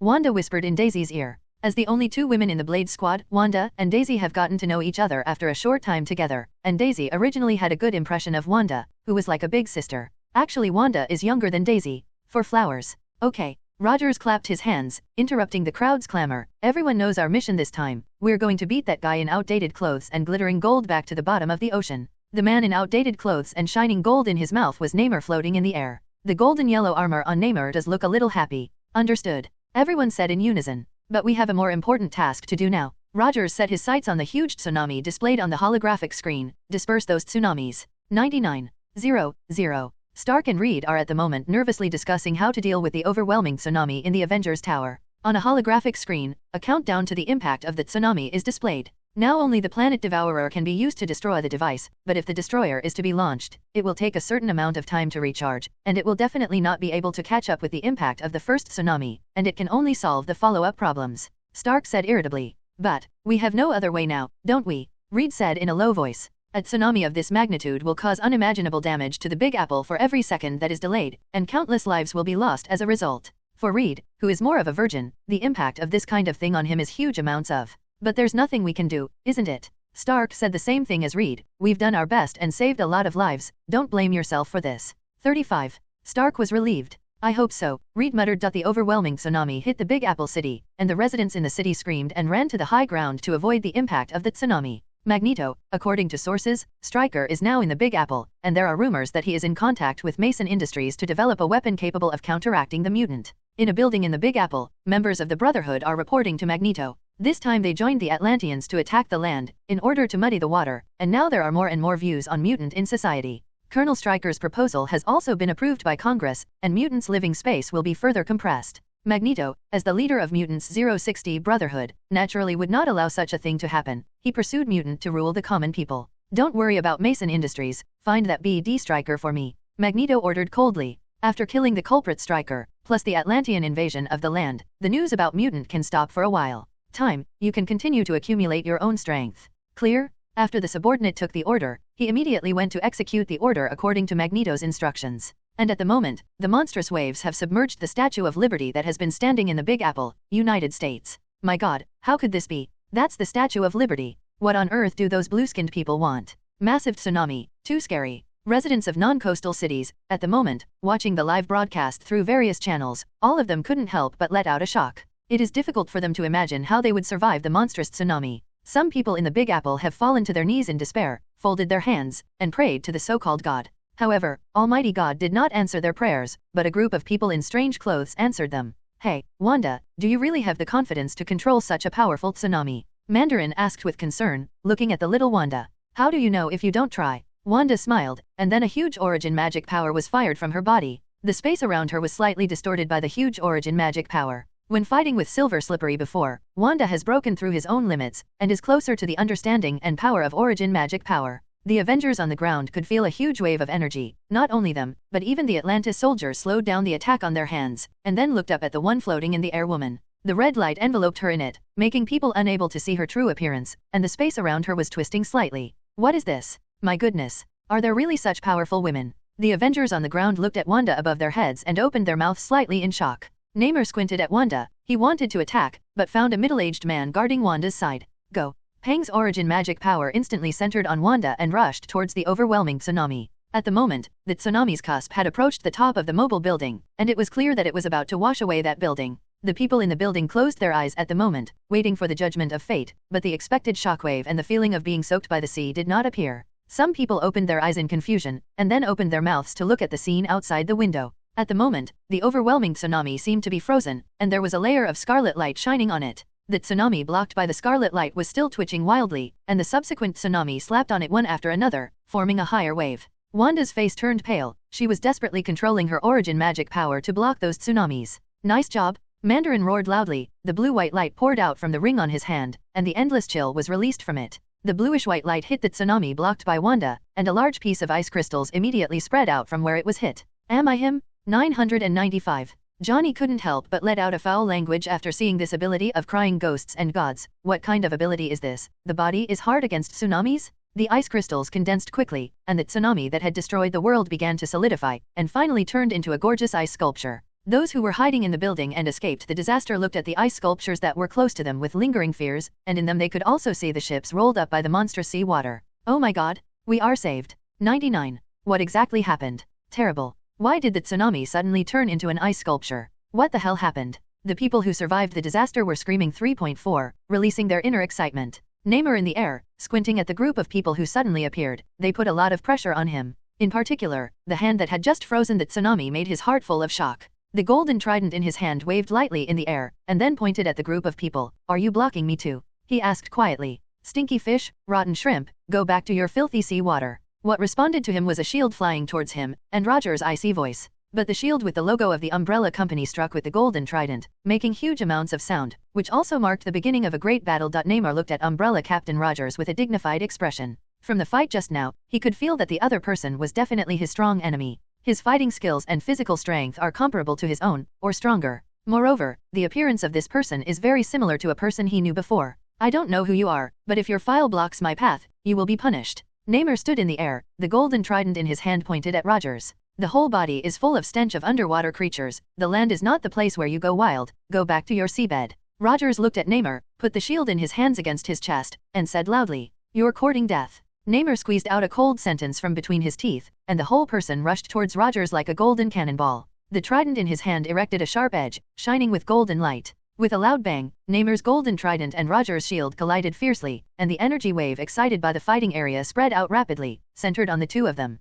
All the Atlanteans within the range of the energy waves spread. All their armors were broken and fell to the ground, and they just couldn't survive. The Atlantis warrior on the ground also reflected at the moment. The energy gun in his hand aimed at Rogers on the ground, and the overwhelming energy beams rushed towards Rogers in an instant. Hey, you dumb blue octopus, don't come to pollute our land, okay? I can smell the stench on your body now. Behind Rogers, Spider-Man appeared in time to help Rogers block the attack from behind. All 8 huge amounts of metal tentacles unfolded, and began to frantically slaughter those Atlantis soldiers. The energy rifle in Winter Soldier's hand can harvest the lives of a large number of Atlantis soldiers every time it fires, and the splendid energy beam will undoubtedly become the scythe of Death God. Mandarin and Wanda will take away the lives of a large number of soldiers every time they make a shot. The two of them can be said to be battlefield reapers. In the plane, Daisy looked at the battle situation below through the holographic screen in a demented way. Because she had just joined the Blade Squad, Rogers arranged for her to work in logistical support, so he was able to use the radar device of the plane to see the situation of the battlefield below at a glance.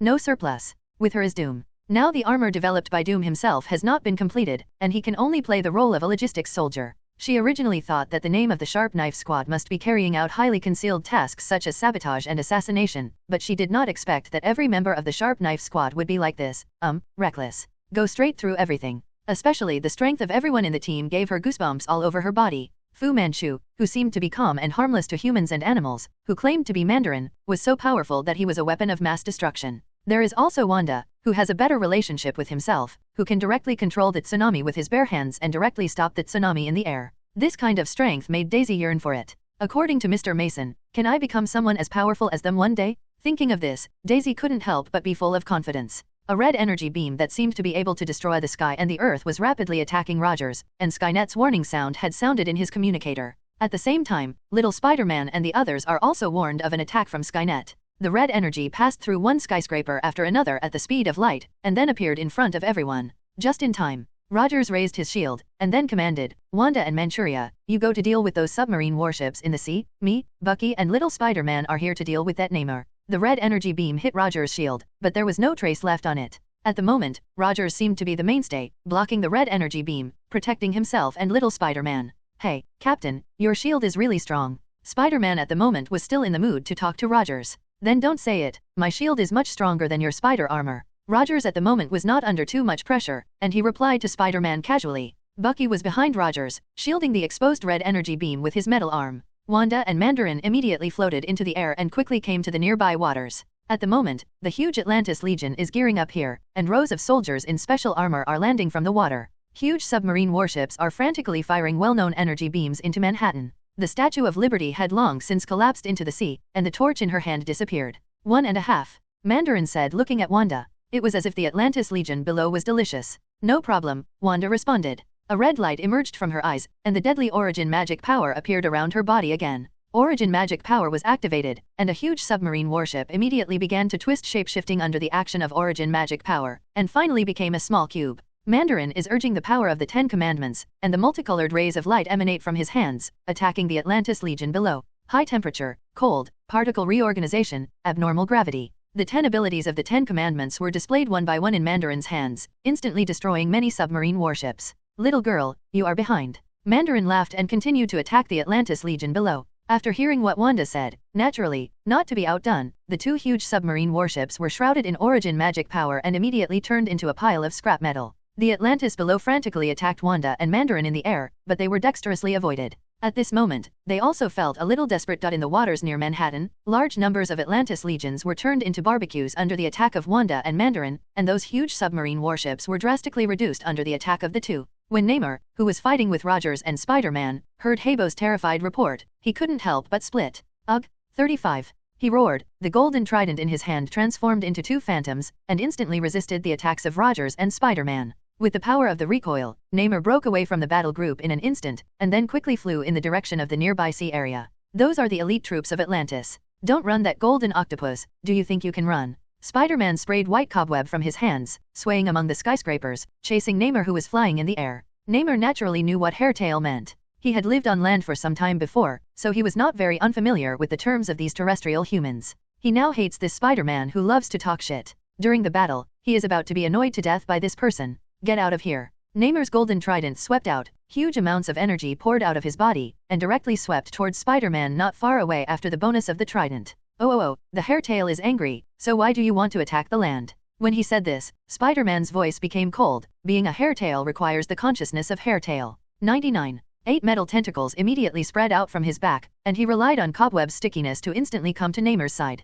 Huge amounts of metal tentacles slammed down towards Neyar. Neyar's trident collided with the metal tentacles, making huge amounts of noise, which directly shattered the glass of the surrounding buildings, and those who had not had time to evacuate immediately screamed. Neyar at the moment has no time to pay attention to Spider-Man, he has to rush to the sea to stop those two hateful land humans. Thinking of this, Neyar's speed was further stimulated, and mutant's abilities were fully displayed at this moment. Like a golden arrow, he crossed the tsunami ice wall jointly created by Wanda and Mandarin and came to the sea. Spider-Man didn't pay attention, and directly lost the trace of Neyar. The octopus runs quite fast, then I'll call you flying octopus? Spider-Man screamed strangely, swinging around in the building, and hurried to the sea. Rogers, after finishing the last Atlantis soldiers on the spot, jumped on the Eagle fighter and rushed to the destination. When Neyar came to the scene, everything at the scene could not help making him tearful. Countless corpses of elite Atlantis warriors floated on the sea, some corpses were directly frozen into ice sculptures, and some corpses were directly turned into barbecued meat. This made a thing that terrestrial humans often eat roasted seafood appeared in his mind.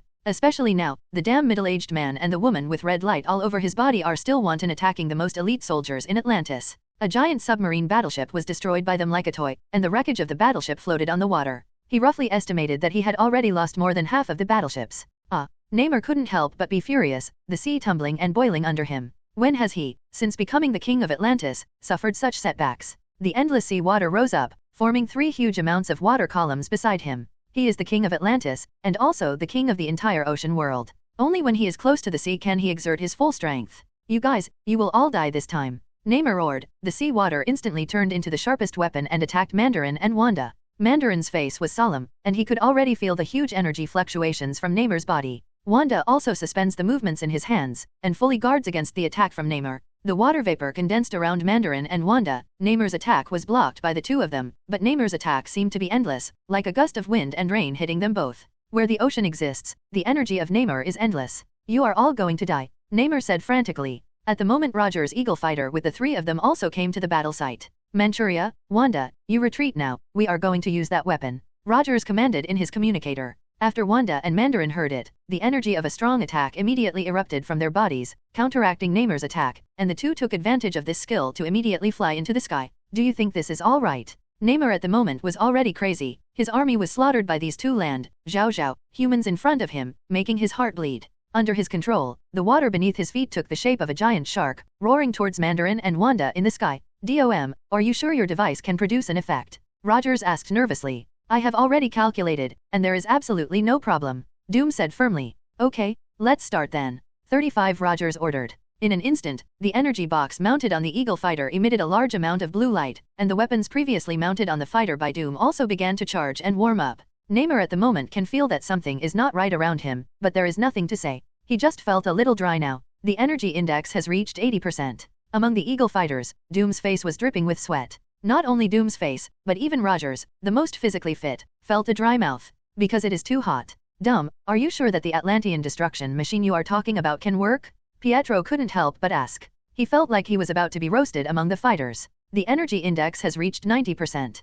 Doom ignored Pietro's question and continued to talk about the reading displayed on the screen. The device that is currently being charged is an energy heater developed by Doom to deal with the Atlantis. Speaking of which, the principle of this device is very simple. It only needs to provide a large amount of energy to emit huge amounts of heat. The temperature in the center can even reach astonishing tens of thousands of degrees. Even if this Eagle fighter has been specially modified with heat insulation, everyone can still feel the amazing heat in it. 077 almost there. Doom looked at the number of energy index has climbed to 95, with a cruel smile on his face. Let's see how much power this has on Atlantis. 99. With that said, Doom pressed a red button. Huge thermal energy was instantly released from the energy heater on the Eagle fighter, and the first to be affected was Neyar floating in the air. He felt as if he was close to the sun. Huge amounts of heat could evaporate a lot of water in his body, and he felt his skin was turning black and dry. After a fierce man plunged into the sea, Neyar felt much more comfortable. However, those Atlantis soldiers in the water did not have such a fast reaction speed as Neyar. They were immersed in seawater all over their bodies, and the changes in temperature were not so obvious. A large amount of thermal energy was sprayed down from the Eagle fighter, and the surrounding air began to distort the phenotype due to the day of the thermal energy. The sea water was rapidly heated, then boiled, and layers of mist rose from the sea level. At this time, the Atlantis soldiers who had been immersed in the sea water knew what had happened. They wanted to move their bodies, but found that their bodies were completely out of their control. Now that the sea water has boiled and started to roll, a large amount of water vapor rises from the sea water and fills the air. The energy heater concentrates all the thermal energy at one point, and quickly heats this piece of offshore water to boiling. The sea water boiled, and the bodies of the Atlantis soldiers in it were also cooked. First, the nerves on their bodies were burned, so that they could not control their bodies, and could only watch themselves being cooked bit by bit in horror. After the huge amounts of submarine battleships were baptized by the powerful thermal energy, the metal alloy shell on the outside began to melt shape-shifting, and all the Atlanteans inside became human dry in an instant. Dumb, how long will it take? At the moment Mandarin among the Eagle fighters is pushing his ice ring with all his strength to cool down the cabin, otherwise they will be adults. It'll be ready soon.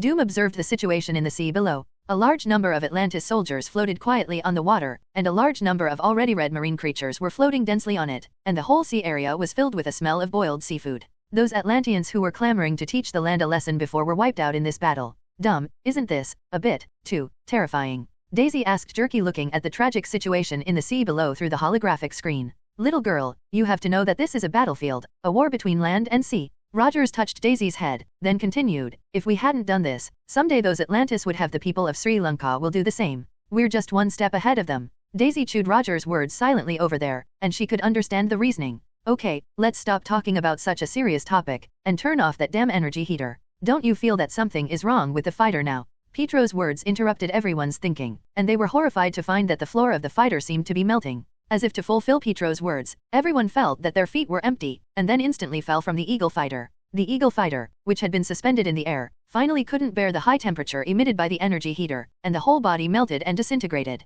Mandarin and Wanda looked at the people who fell and couldn't help laughing out loud, and then each used their ability to send everyone to the shore safely. Ha ha ha ha. Rogers, who was lying on the shore, laughed first. The hearty laughter seemed to infect everyone, and everyone laughed heartily. They've done another tough job, haven't they? Nemo, who got into the sea, felt extremely aggrieved and resentful in his heart. He quickly came to a small island, where he wanted to vent his inner anger. Roar. The surrounding sea water changed violently because of his anger, and finally formed a vortex that seemed to be able to shred everything. The strength of a whole legion, the strength of a legion was buried in that sea area, and there were countless Atlantis' most advanced submarine warships. This kind of loss, even the king of Atlantis, Neyar, took it with some difficulty. We should join forces. Suddenly, in Neymar's ear, a icy and biting voice sounded. The great Avengers thwarted another conspiracy from the depths of the ocean. Stark found that his side seemed confused and won the war. The man in yellow scale armor who claimed to be the king of Atlantis disappeared, and a large number of Atlantis floated on the sea near Manhattan. The corpse of the T's, and plenty of cooked seafood. The giant tsunami ice sculpture that appeared in the Big Apple has become a spectacle. How terrifying is the energy that can freeze the tsunami? Ordinary people watch the fun, and insiders watch the doorway. For those superhero who suddenly appeared, Stark's heart became more nervous than ever before, and these people had a few more people than when he saw them before. And the huge amounts of fighter jets that flashed through the air made Stark even more impressed. So, we are just a group of small soldiers, and the final battle was won by those unidentified superhero. Reed felt very discouraged by this idea. Ever since confronting the silver creature claiming to be the emissary of the planet Devourer, he has begun to compare himself to the superhero who came from nowhere. But the results of the comparison are realistic and disappointing. It seems that I can't compare with them at all. Especially after this time the Atlantis invaded the Earth, it pushed this idea to a peak. These Avengers themselves seem to be small soldiers. Well, it's not unreasonable to say that. Stark shrugged, but, Reed, you know, what we're doing now, to end the world's disputes once and for all, and protect our homeland, isn't it? Stark consoled his friend. I hope so, Reed said with a confused look. Now he, Stark, and Dr. Banner are conducting in-depth research on future plans, and now there are preliminary research results. If their plan is successful, it will be a good thing for the world, and the superhero themselves will not have to run around. Hey guys, don't be so listless, let's get moving. Stark clapped his hands, encouraging his mates. Then he himself took the lead in research. Mission report, Atlantis. At the connection point of Tianjian headquarters not far from the Big Apple, Doom and his party boarded the legendary level to Tianjian headquarters. Spider-Man did not follow them, he went home to visit his relatives, Aunt May. Mission report, repel the Atlantis who provoked the war. We have no casualties, the only loss is a modified Eagle fighter, and the equipment on it. It is recommended to immediately send the Tianjian detachment, and the parts of the Big Brother, the way technology will fall into the hands of those who care. 35. Rogers reported on the mission this time. Is the mission confirmed? Welcome back, Captain. Skynet's voice sounded in the shuttle. Commander is very satisfied with your mission, now you should go back to headquarters and enjoy your vacation. Oh, great, it's finally a vacation again. Mandarin, I'm going to try something called Beiju with you. Pietro said happily. Ha ha ha, then the two of us won't go home if we don't get drunk. Mandarin said with a big laugh, finally being able to find his drinking buddy. Hey Steve, what are you doing for the holidays? I bought a good video game, Winter Soldier asked. He. Rogers patted Winter Soldier on the shoulder, then said with a smirk, you didn't beat me last time, so don't even think about it this time. 5. There was a burst of laughter in the shuttle. Daisy, what are you going to do? Wanda asked, looking at Daisy. Me. Daisy pointed to herself, and after confirming that Wanda was calling herself, she said awkwardly. I'm going to train, after all, you know, the energy in my body is always constant. Spiritually inactive. 35. Seeking flowers. Daisy is almost speechless about the vibrational energy in his body. Every time he doesn't want him out, he comes out to make trouble. When he needs him, he wants naughty children to play hide-and-seek with you. I think I can train with you, Wanda said with a smile, looking at Daisy's frown. Daisy was simply overjoyed after hearing this. After seeing the strength of everyone in the Blade Squad, she desperately hoped to improve her ability. 0. DOM, how about you? Would you like to come and taste Mandarin's liquor with us? Pietro asked suddenly, looking at Doom, who was silent. Me? I'm not going, Doomed Sundara said. In fact, he has a deep fear and love for liquor. One day before, watching Pietro and Mandarin enjoying the liquor, Doom didn't know which nerve was in the wrong line, so he tried it too. In an instant, he felt that he had entered a whole new world. His cheeks were flushed, his mind was dizzy, and pleasure was fermenting in his brain. It seemed that after drinking it, he did something shameful again, which made Doom, who has always been known for his calmness, very unhappy. But he was addicted to the feeling of drinking Beiju again. Tisk tisk tisk. Pietro looked at Doom with an as expected expression on his face. Every time Doom was invited to drink, he said not to go, but his body was very honest and came to the room on time. And the key is that this person's wine is not good, and he is crazy after drinking. What are you doing? Looking at Pietro's expression, Doom couldn't help but ask in a feigned anger. This time, we won't tell you when we drink. Pietro said to his husband with a beating expression. In a secret house, there is no electrification, everything in it is made of stone. Baron Strucker trembled into the stone house. He saw in the darkness, there are 3 pairs of twinkling cold eyes, looking at him. One is his own god, the other is a man with a red cloak and a steel helmet on his head, and the last is a man with golden scales all over his body. They all looked at him with malicious looks in their eyes. How is the Terrigen crystal preparation? Hive asked in a cold tone. God, everything is ready, Baron Strucker said tremblingly. The scene in front of him is really 077 is too terrifying.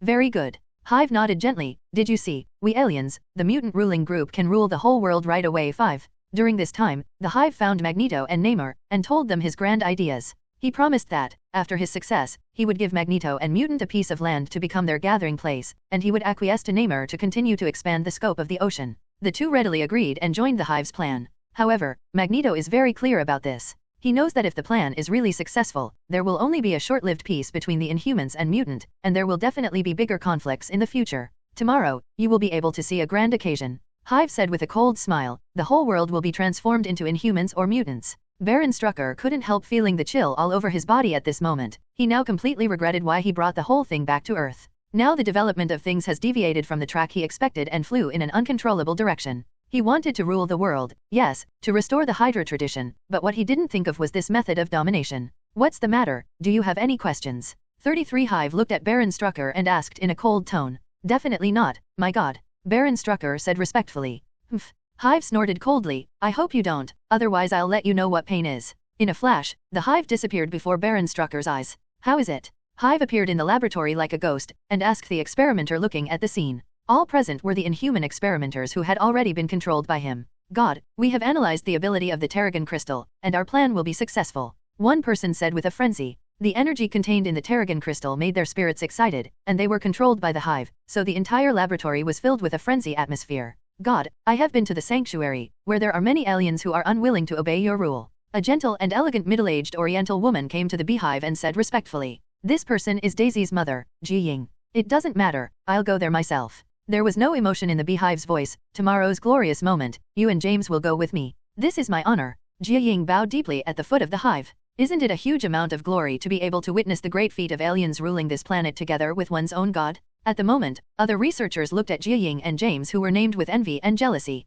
How could the two of them get such honor? God, now the missile connector and atomizing device have been connected. We only need to connect it to the missile now, that's it. At this time, James also came to the beehive, and said with a frenzy. Very good. Hive nodded lightly, and when his plan was realized, it was time to slaughter those mutants. In the end, there will be only aliens on this planet, and he himself is the god of strangers. The creator, according to reliable sources, Baron Strucker has acquired the Terrigen crystal. 55. In the headquarters of Tianjian Bureau, Jean stopped his work and quietly listened to Skynet's report. Terrigen crystal is a very magical crystal, discovered by the ancient Inhumans. The mist released by Terrigen crystals can transform ordinary people into aliens. The price to be paid is also extremely painful, because the Terrigen mist will change a person's genes, so it may cause the breakage or destruction of genes to a certain extent. In this way, ordinary people shrouded in Terrigen crystals will become grotesque monsters. The purpose of the Hive needs the Terrigen crystal, which is to release the mist released by the crystal to the whole world, and then make ordinary people around the world become aliens, thereby enhancing its 3.4 rule base.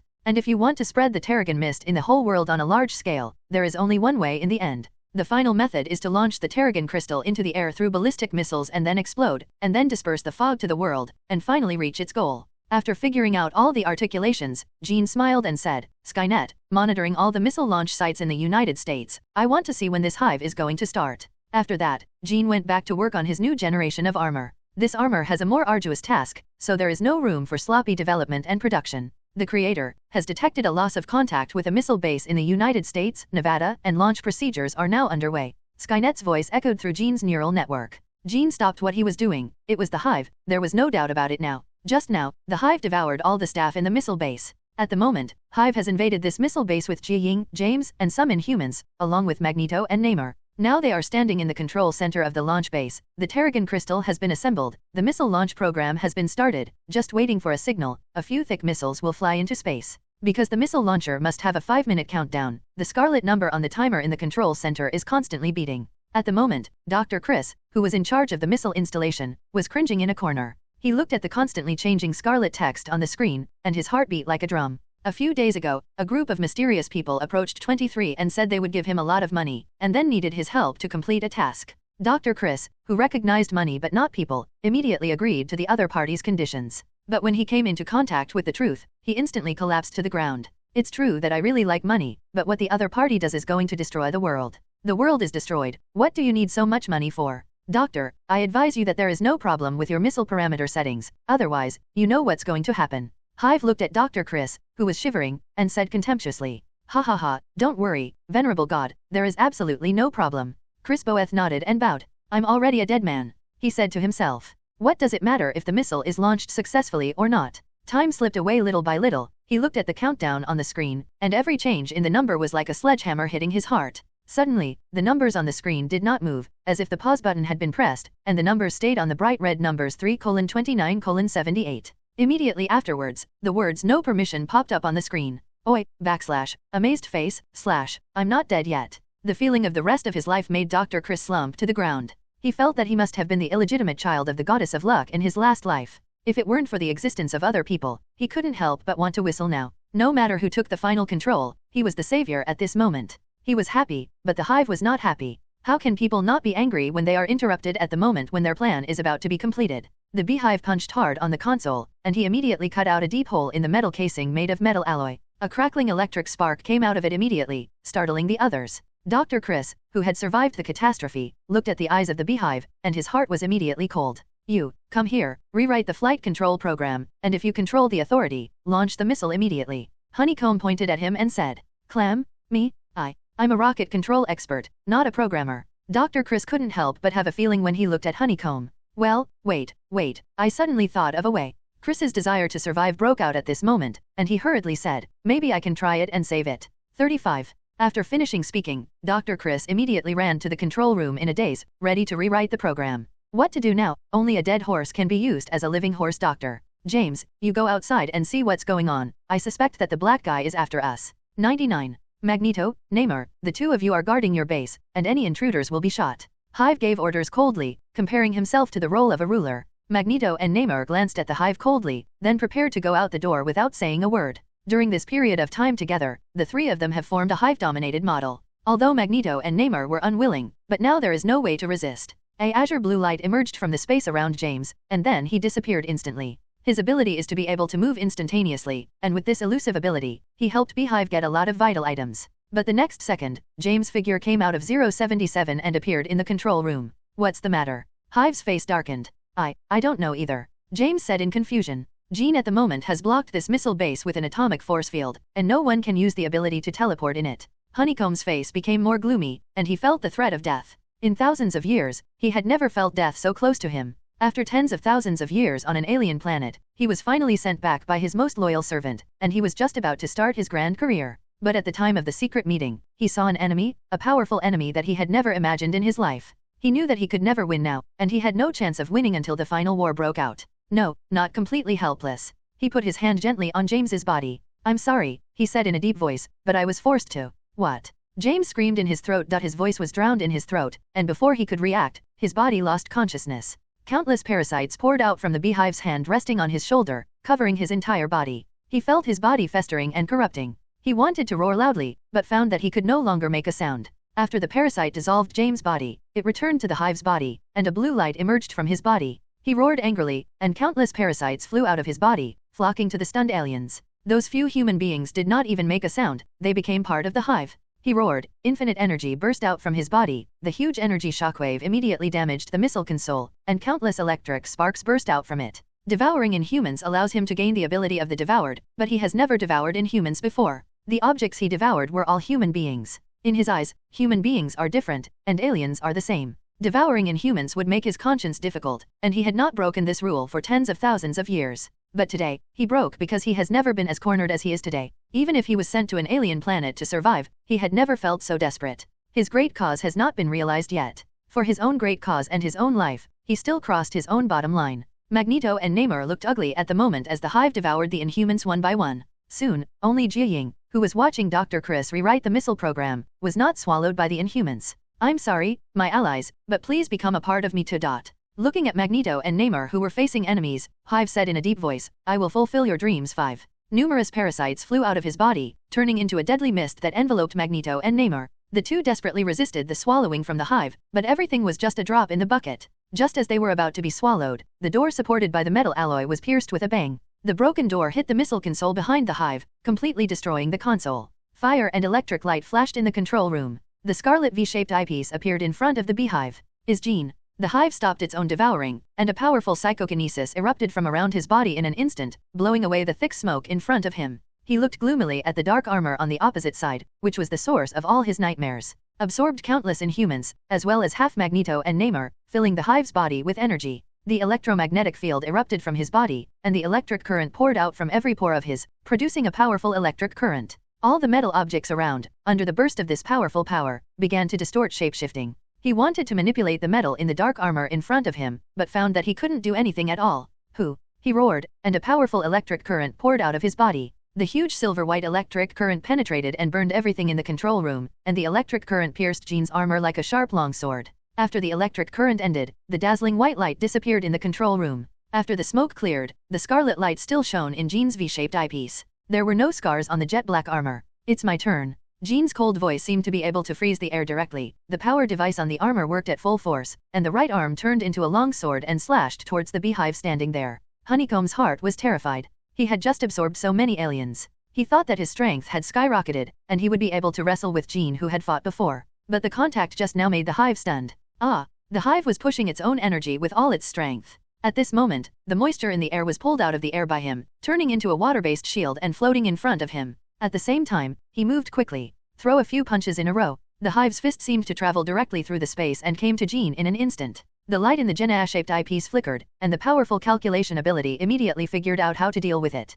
The long sword in his hand was lightly raised, as if Hive's fist had directly hit Jean's long sword. It's a stab. It was the sound of the long sword cutting through the body. The two palms of the hive fell to the ground, and countless parasites rushed out and returned to the hive's body. His face was contorted from the pain, and the powerful self-healing ability of his body instantly repaired the wounds on his body. Huge amounts of roars were released from his body, and a powerful, zhao infrasound attack was released by him. Everything around the hive was destroyed by this powerful infrasound attack, and the metal was turned into powder. Under the control of absorbing electromagnetic king ability, huge amounts of scimitars were formed. Under his condensation, the infrasound attack gradually produced an entity. Go to hell. He roared, controlling the metal longsword and infrasound attack to the opposite Jean. A milky white shield appeared in front of Jean, the guardian of the big angel. The metal longsword and the infrasound attack slammed into the guardian of the big angel, and the milky white light flashed on the circular shield, which easily defused the attack of the honeycomb. How is this possible? At the moment, a sharp sword light flashed in the pupils of the hive. A sharp sword shining with black light penetrated through the chest of the beehive and nailed him firmly to the wall of the control room. Ha ha ha, come on, no matter what you do, I will make a comeback with a different body, and everything you cherish will be mercilessly destroyed by me. Hive laughed madly. It happens that I am not very satisfied with this body. 35. He laughed wildly, his eyes full of madness, as if he was not the meat on the chopping block, but a butcher holding a butcher's knife. Jean tilted his head. You know, I actually had this kind of doubt before, and a guy said this to me before. His hands began to form seals, and dark lines were condensed on the ground.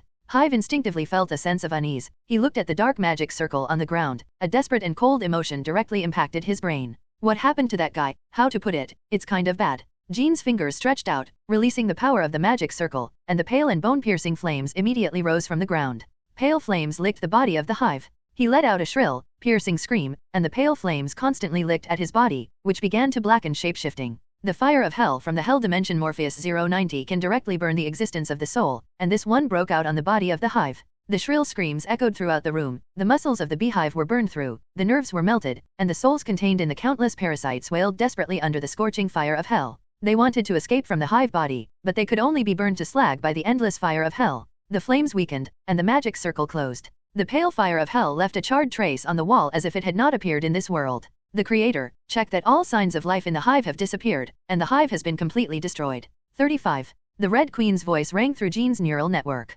Honeycomb, the first alien on the Earth, the god passed down by word of mouth among aliens, the oldest god, the life that Hydra has believed in for thousands of years, and has died completely, even the soul no longer exists, and it has become a coke. I think so too. Jean said flatly, turning to look at Magneto and Neyar lying not far away. The two people who were half swallowed by the Hive were like withered, lying there, their eyes widened. They couldn't believe what had just happened in front of their eyes. The battle just now has surpassed the imagination of the two of them. The two of you don't need to exist anymore. You will use a new identity in the future to govern Mutant and Atlantis for me. The azure blue light gathered in Jean's palm cannon, and in the terrified eyes of the two, the azure blue ray pierced their heads. Magneto and Neyar, the two men who started the war on land and sea, died like this. The creator, Magneto, and Neyar have lost all signs of life. In the next programming room, there are two signs of life, one of which should be Daisy's mother, Jiaying 5. The Red Queen reported. Jean had already discovered the two people inside, but after calculating, it was judged that these two people had no influence on him, so he ignored the two people when he was fighting the Hive.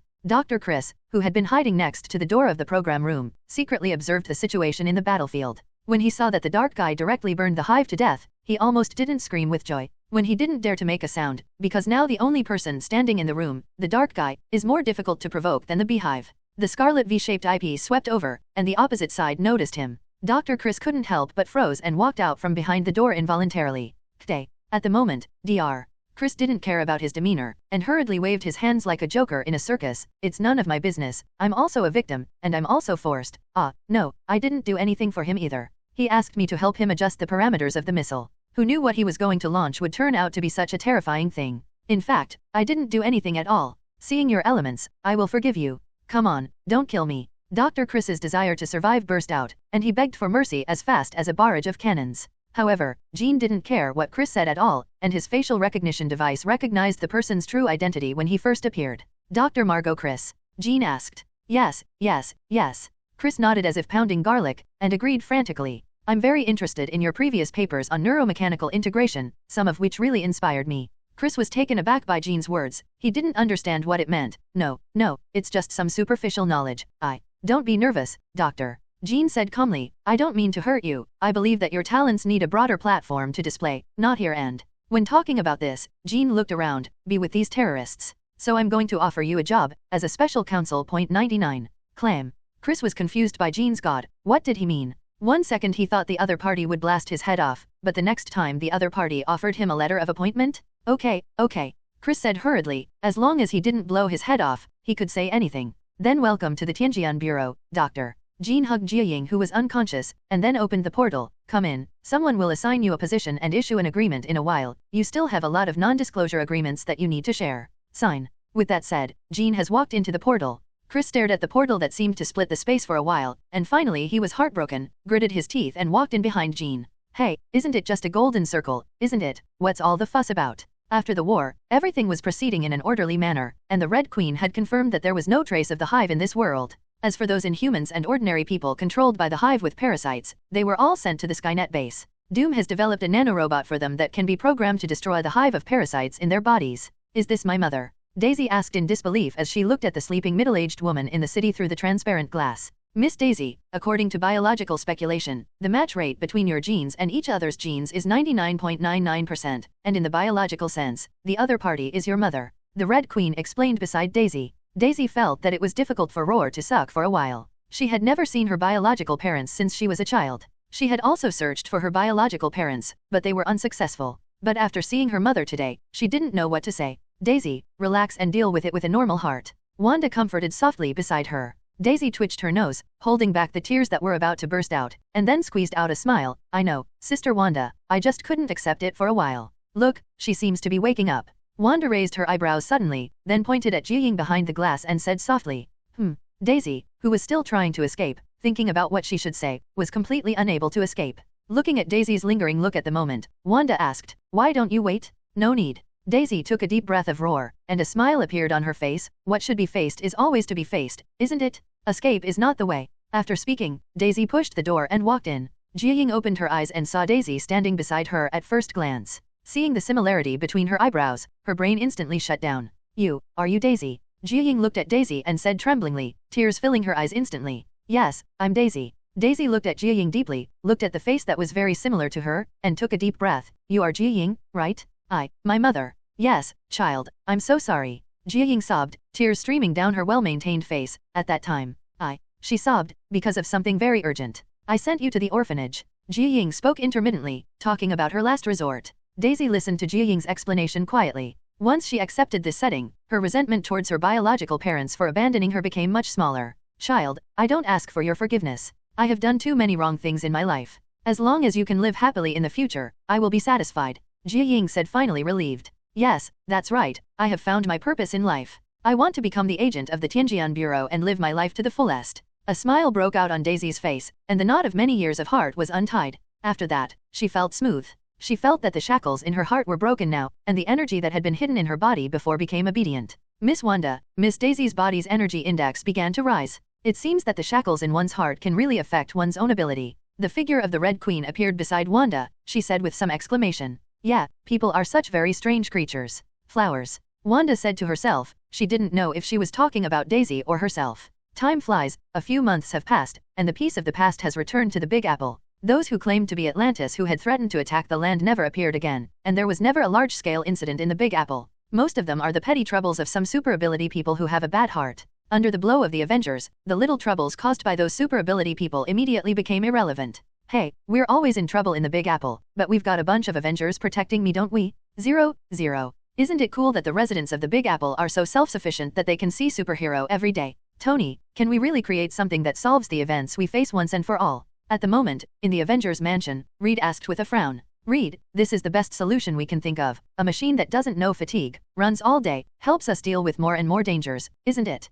Stark shrugged. Shrugs his shoulders. To be honest, since I became Iron Man, I haven't even had a date. 35. Susan must be always complaining about you, too. Having said this, Stark's face showed an unruly smile. Okay, the last part has been completed. While the two were talking, Dr. Banner kept beating on the keyboard, and he injected lines of code into the system. Then, we're about to start. Dr. Banner put his hand on the last enter key, and asked softly. After Stark and Reed looked at each other, they both nodded heavily. Jessica Jones, a private detective in Hell's Kitchen, started her own pseudonym detective agency, but recently due to funding problems, her detective agency was moved to the living room of her rented apartment. At the same time, Jessica Jones is also a super ability person. She has Superman-like strength, speed, and endurance, and she was once famous in Hell's Kitchen. She belongs to the kind of women who are not good at dressing up and may even be sloppy. She always casually wears a dark black leather jacket, tight-fitting or even washed white jeans, and a pair of black leather boots without heels on her feet. You can even see small patches of large file size on the leather boots.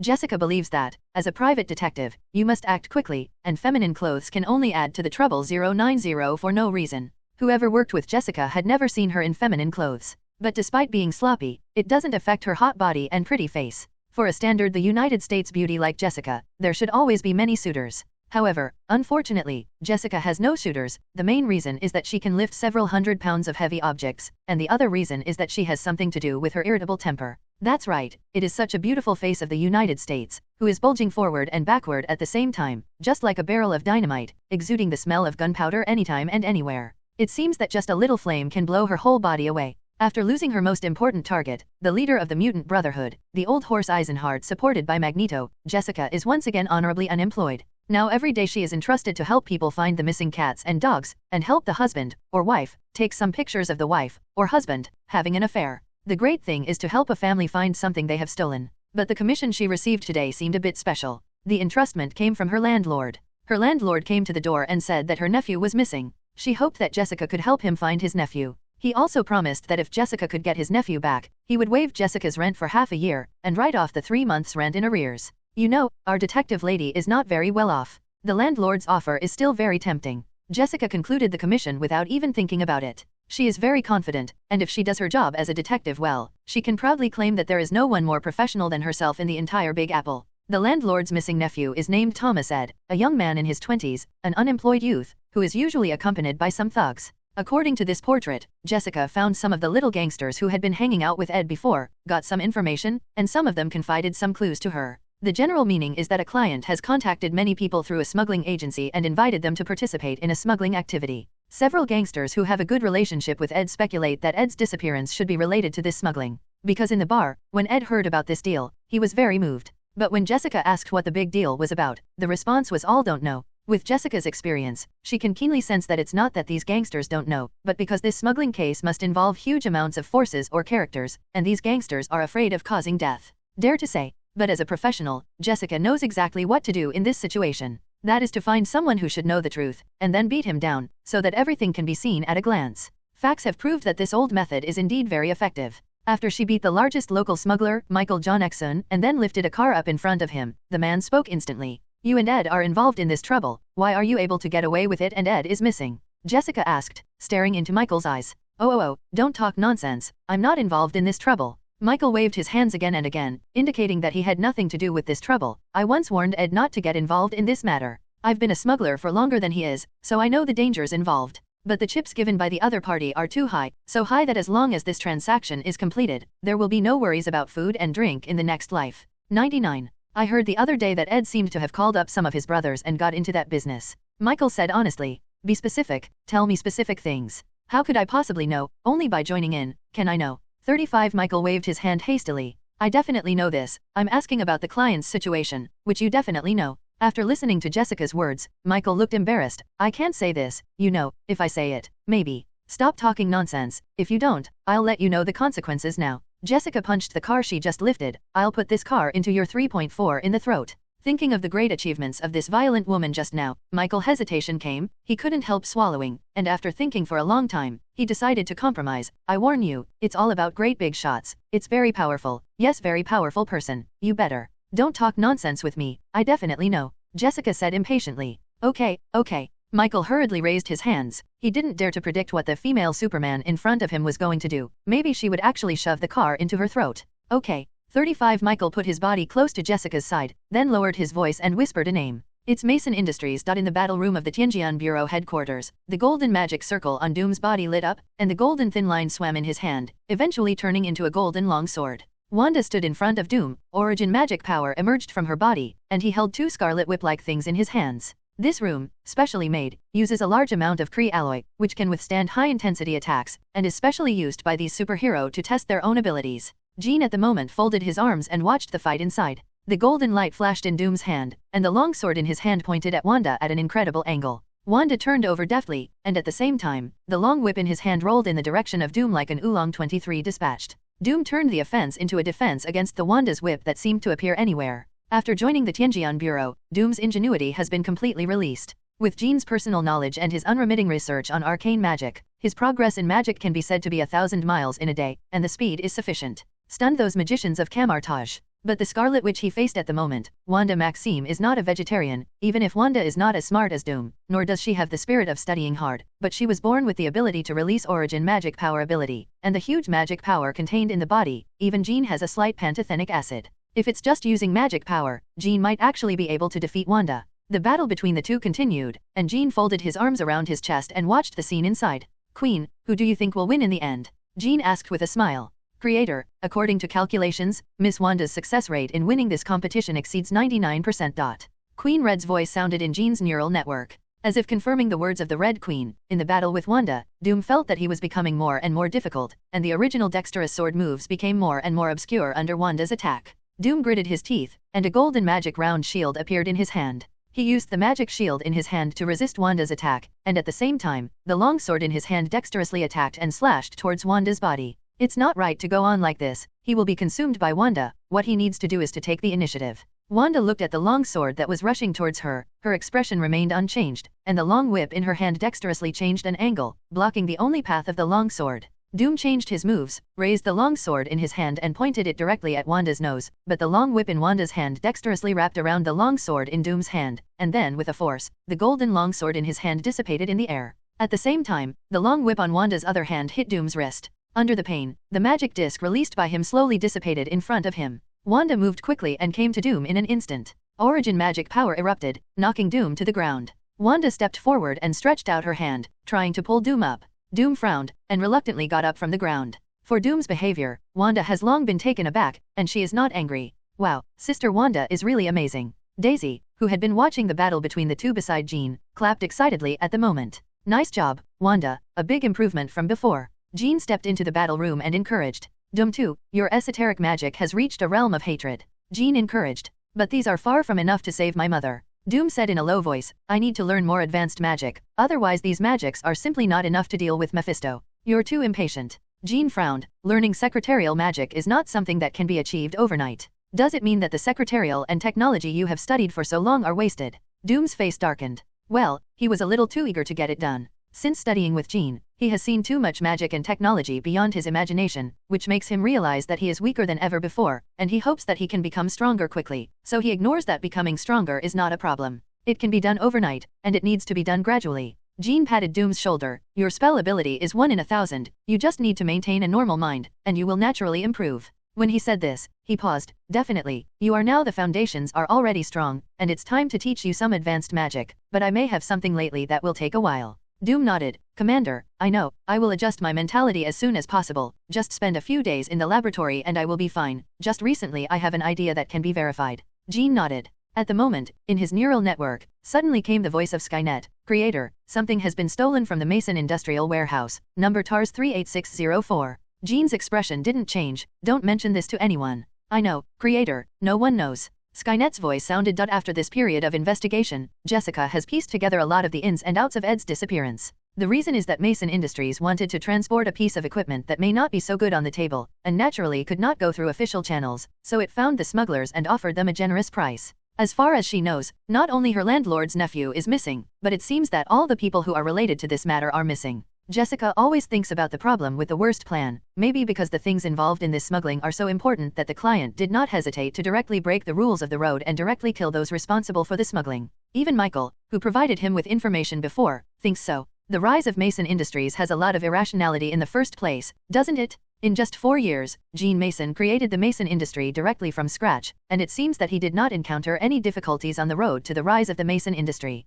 Oh no, there were some minor obstacles, but they were solved right away, didn't they? Norman Osborn, chairman of Osborn Industries, had a gap with Gene Mason before, but it didn't take long before people found out that Norman Osborn died of a gas explosion in his home, and there have been rumors that Norman Osborn was the Green Goblin. There are countless other cases. Jessica, who has experienced countless things from the beginning, is naturally accustomed to the dark side of society, and does not make a fuss about these things. But she is not ready to give up her commission, no matter how bizarre the case she is involved in, how deep the scope of involvement, she will never give up her commission, which is her creed as a detective. According to the news from Michael, no matter which wave of people accepted the smuggling commission this time, the goods will be on a certain dock in the Big Apple. At the moment, Jessica has come to the designated pier, and the dark pier is like a giant beast that devours people, swallowing the surrounding light. The surrounding air was a little cold, and she couldn't help shaking her body. It really has a card face.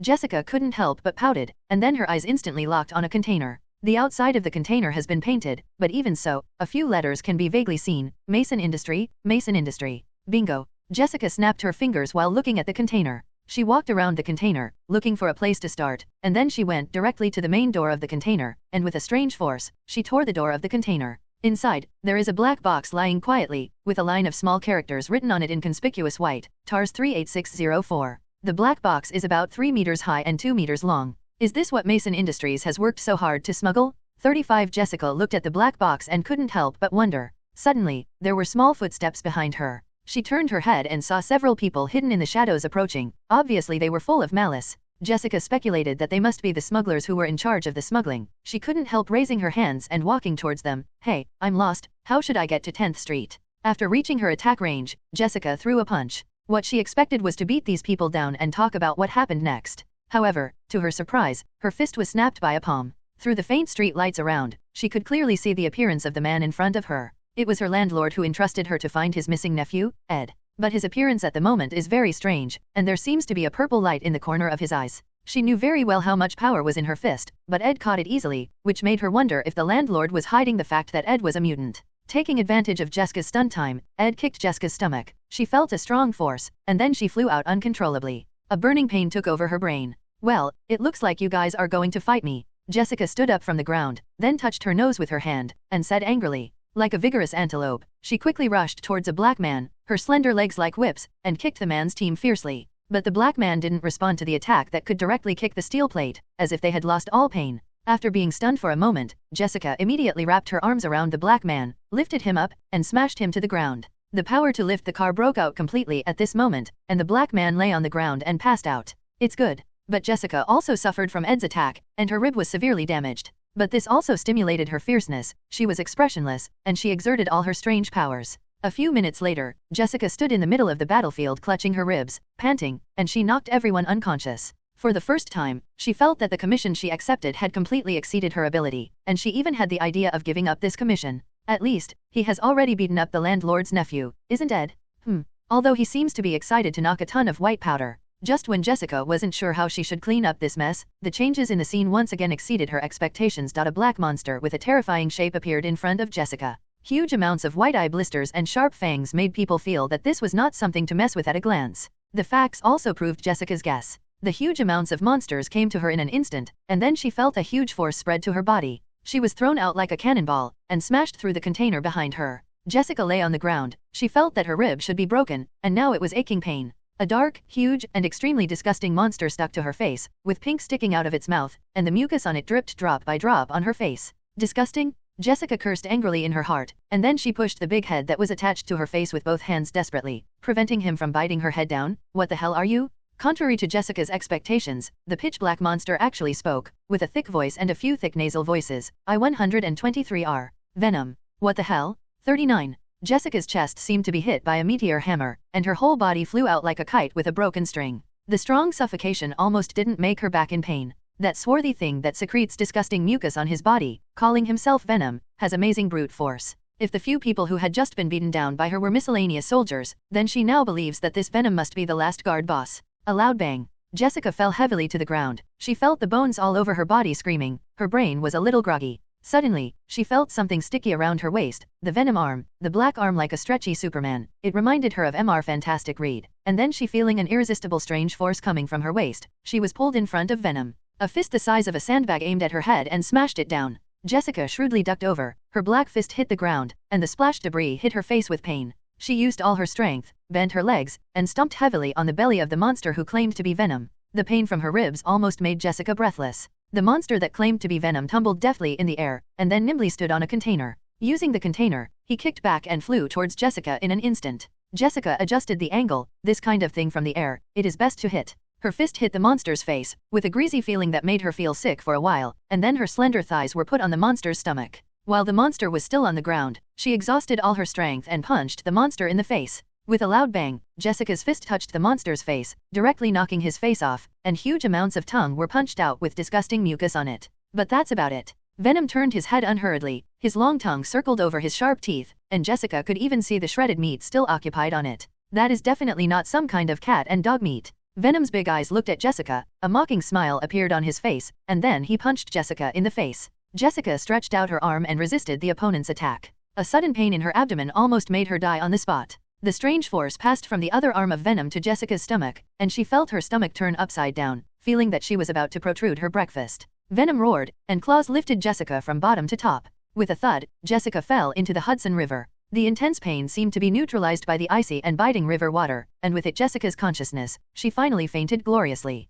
Sister Wanda, why did you enter the Tianjian Bureau at that time? On the street of Big Apple City, Wanda was taking Daisy out to relax. Since Daisy broke her own knot and was able to successfully control her ability, her escaping side was instantly revealed. What about me? I'm not very clear, maybe this is God's arrangement. When she said this, Wanda couldn't help thinking of the scene she had just met with Jean. It was in Hydra's base that he and his younger brother Pietro saw the dark armor and the truth he revealed. But what exactly made her join the Tianjian Bureau with all her heart, she has forgotten now. It may be the atmosphere of harmony and love inside, or it may be the concept of the establishment of the Tianjian Bureau, or it may be that dark armor. Thinking of this, the expression on Wanda's face was a little weird. How could you think of going there? The two girls were walking on the streets of the Big Apple, when suddenly Wanda's brows wrinkled. Although it was slight, she felt the breath of black magic. What's wrong? Daisy couldn't help but ask when she realized that something was wrong with Wanda. The smell of black magic, Wanda explained. What? Black magic? Daisy wondered. Wanda locked his gaze on a block not far away. According to the map, it should be a pier.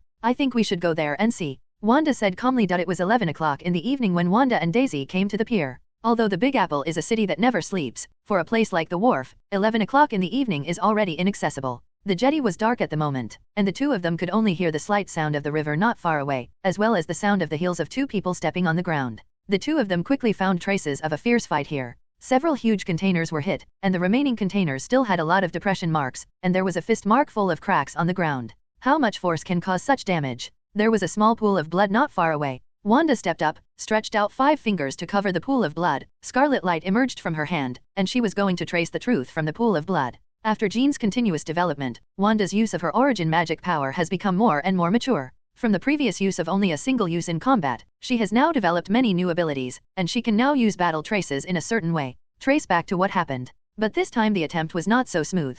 She felt as if her origin magic power was being blocked by something. Like flowers, she can only feel the breath, but cannot see the specific affairs. But one thing she can be sure of is that there is a very evil creature between the warring parties, and she can feel the cold and evil aura emanating from that creature. Cruel, ruthless, without bottom line, without rules, extremely dangerous. In other words, this incident has gone beyond the scope of the ordinary Tianjian team, and has become an extraordinary event in the management category of the Sharp Knife team. Sister. Suddenly, Wanda heard Daisy's voice, turned her head and saw that Daisy had already stood on a sky blue container at the moment. We have found it. Daisy shouted roar loudly. Wanda walked over, and then she knew why Daisy said that. The font on the sky blue container seems to have been crossed out deliberately, but there are still several prominent white fonts. Mason Industry. Mason Industry. What's in there? Wanda asked. Daisy shook her head, pointed to the container below, and through the door ripped open by force, you could see that there was nothing inside, if that thing wasn't invisible. When Wanda walked to the door of the container, she could instantly feel the strong black magic aura in it. The strong black magic smell was like a torch in the dark night.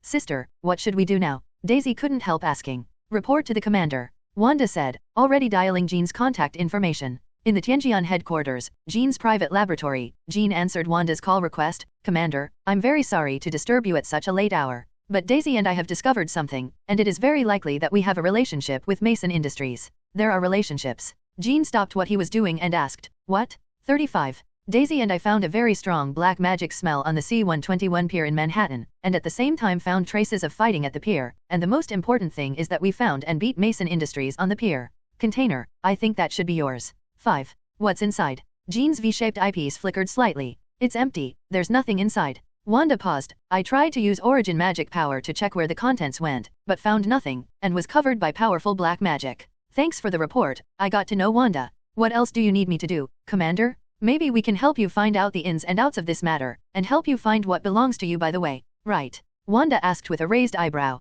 No, thank you, I have already sent someone to handle this matter. Jean said calmly. Enjoy a wonderful vacation time with Daisy. What did the commander say? Daisy asked after seeing Wanda hang up the communicator. He said he had sent someone to deal with the matter, and wished us a happy holiday. Wanda rolled his eyes and said, he doesn't seem to care much. Seeking flowers. Jessica dragged her tired body back to her rented apartment, and she felt like her whole body was about to crack. Her chest was still aching. She knew that her rib must have been broken, and if it were a normal person, she would have died long ago. But fortunately, she is not an ordinary person, and she responds very quickly. Today's encounter, Jessica felt that even a novel would not dare to write like this. First of all, she got a commission from the landlord to find her missing nephew for the landlord, and then through various investigations, she found that the landlord's nephew had a relationship with a smuggler, and the most important thing was that the smuggling client turned out to be the whole world. The famous Mason Industry, and then she accidentally discovered that the landlord's nephew is a super ability person. After finally subduing Ed, when he was about to come back to work, the development of things changed again, as if the boss finally came out after the miscellaneous soldiers were defeated.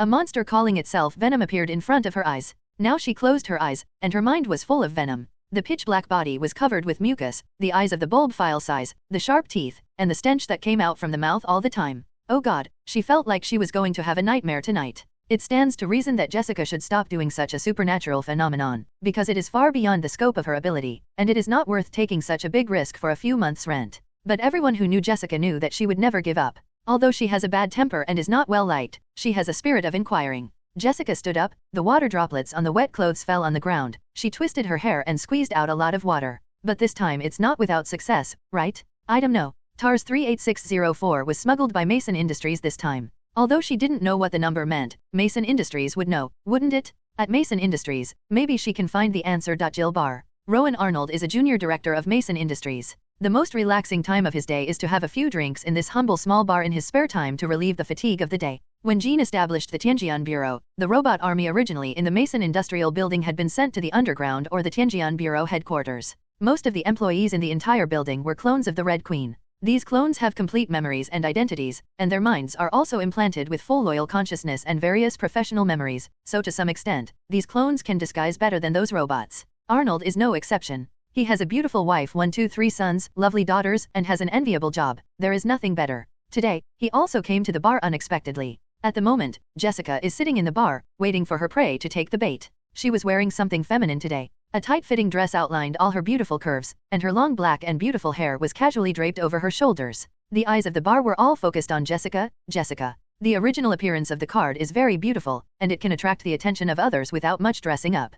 Countless men kept rushing towards Jessica like moths to the flames, like sharks smelling blood. Beautiful lady, may I have a drink with you? One person came to Jessica with a glass of wine. Looking at the man sideways, Jessica said angrily, I'm sorry, I'm not interested in you. After hearing such a straightforward rejection, the man left embarrassedly. Just when Jessica had finished her third cocktail and was about to get impatient, Arnold moved to her side. May I buy you a drink, please? Finally hooked. Jessica's face evoked a smile, and then said, definitely yes, who can refuse such a man's invitation? Arnold felt that the eyes of all the men in the bar were focused on him, and he couldn't help but straighten his chest confidently. If these people knew about their work, they would probably come directly to Neil and lick him. After Jessica saw that the big fish was hooked, she immediately got into a relationship with Arnold, and the two chatted for more than an hour, but in her opinion, the conversation between the two was a waste of time, but the other party seemed he was so interested that he didn't realize that Jessica had secretly put a little bit into his wine glass. At the moment, Arnold was completely fascinated by the woman sitting next to him. She didn't wear perfume, but her body had a mesmerizing fragrance, so after the other party asked him to send her home, he immediately agreed.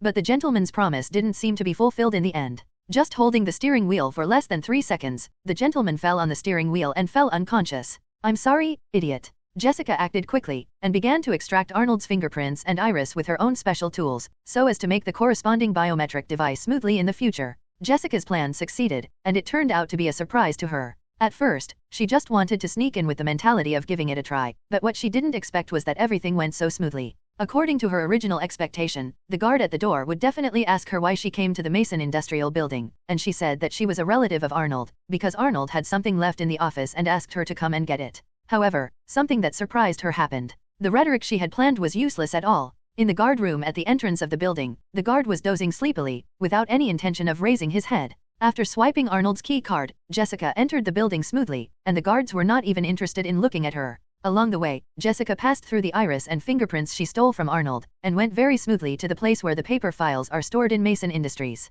Although paper files are on the verge of becoming obsolete, for a company the size of Mason Industries, there will definitely be a place to store paper files. In fact, the main thing is that Jessica is not very good at computers, so she can only choose this oldest method. The journey went very smoothly, and Jessica came to the archives. Sometimes she felt that she had gone too far, maybe because it was too late, she didn't meet anyone on the way. When she came to the archives, Jessica put the flashlight she carried with her mouth, and began to search for the files by the light of the flashlight. TARS 376, 386, 38601, 38602. While searching, Jessica finally mumbled something. Finally, she found the file marked TARS 38604 among the piles of paper files. 3.4 She sat on the ground in an indecent posture, with a flashlight in her mouth, and spread the file on the ground. The file should describe a high-tech product. Most of the things in it are high-end content such as mechanical principles and design. Most of them are things that she can't understand. She feels dizzy after reading 2 pages. I feel like I'm reading a book from heaven. Not a scientist, but a good detective, she quickly found potentially useful information from the archives and recorded it.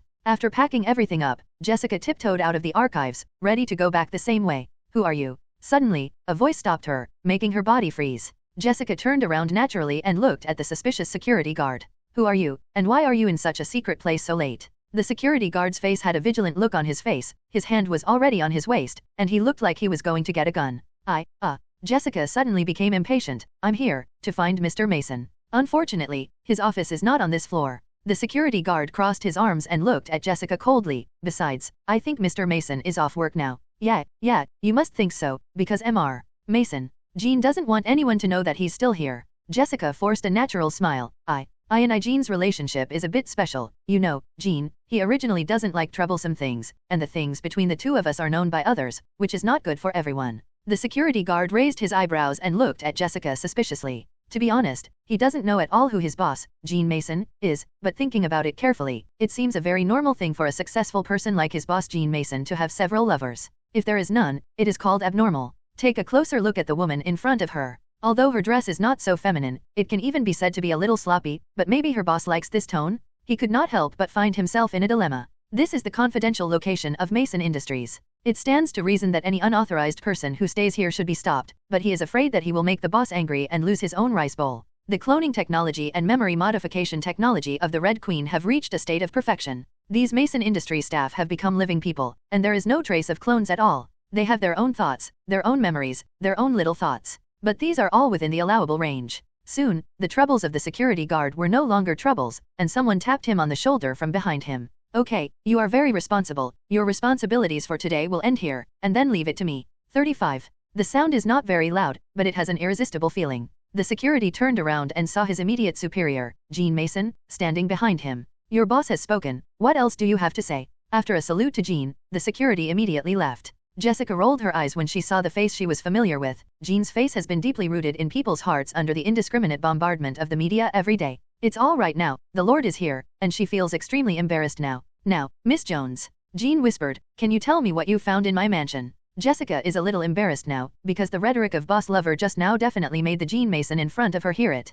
But as a detective, she quickly adjusted her emotions and couldn't help looking at the young man in front of her. It was the first time she had met this young man who was famous all over the world, but Jean gave her a completely different feeling than any other big shot she had ever seen. She had seen the evil, the virgin, the twisted, but no one had ever given her this feeling. If she had to say it, it was plain. It was as if the young man in front of him didn't really care about anything. There seemed to be no emotion in those dark eyes, they were as deep as an abyss, and she received zero information from the eyes of the other party. Jessica looked away unnaturally. You know my name? Definitely, Jessica Jones, the private detective in Hell's Kitchen. Jean said casually, you are actually very famous in this film, you have been in the New York Times, some people think you are a superhero. Don't say the title of superhero. Jessica's mood was a little unstable, and then she thought for a while, anyway, she has been exposed, so she might as well go straight in and see how the other party reacts. So, you know my profession, naturally, it should be clear that I am here to find clues. Then, may I ask Miss Jones, what is the dark atmosphere in our company that attracts such a keen you? Jean asked.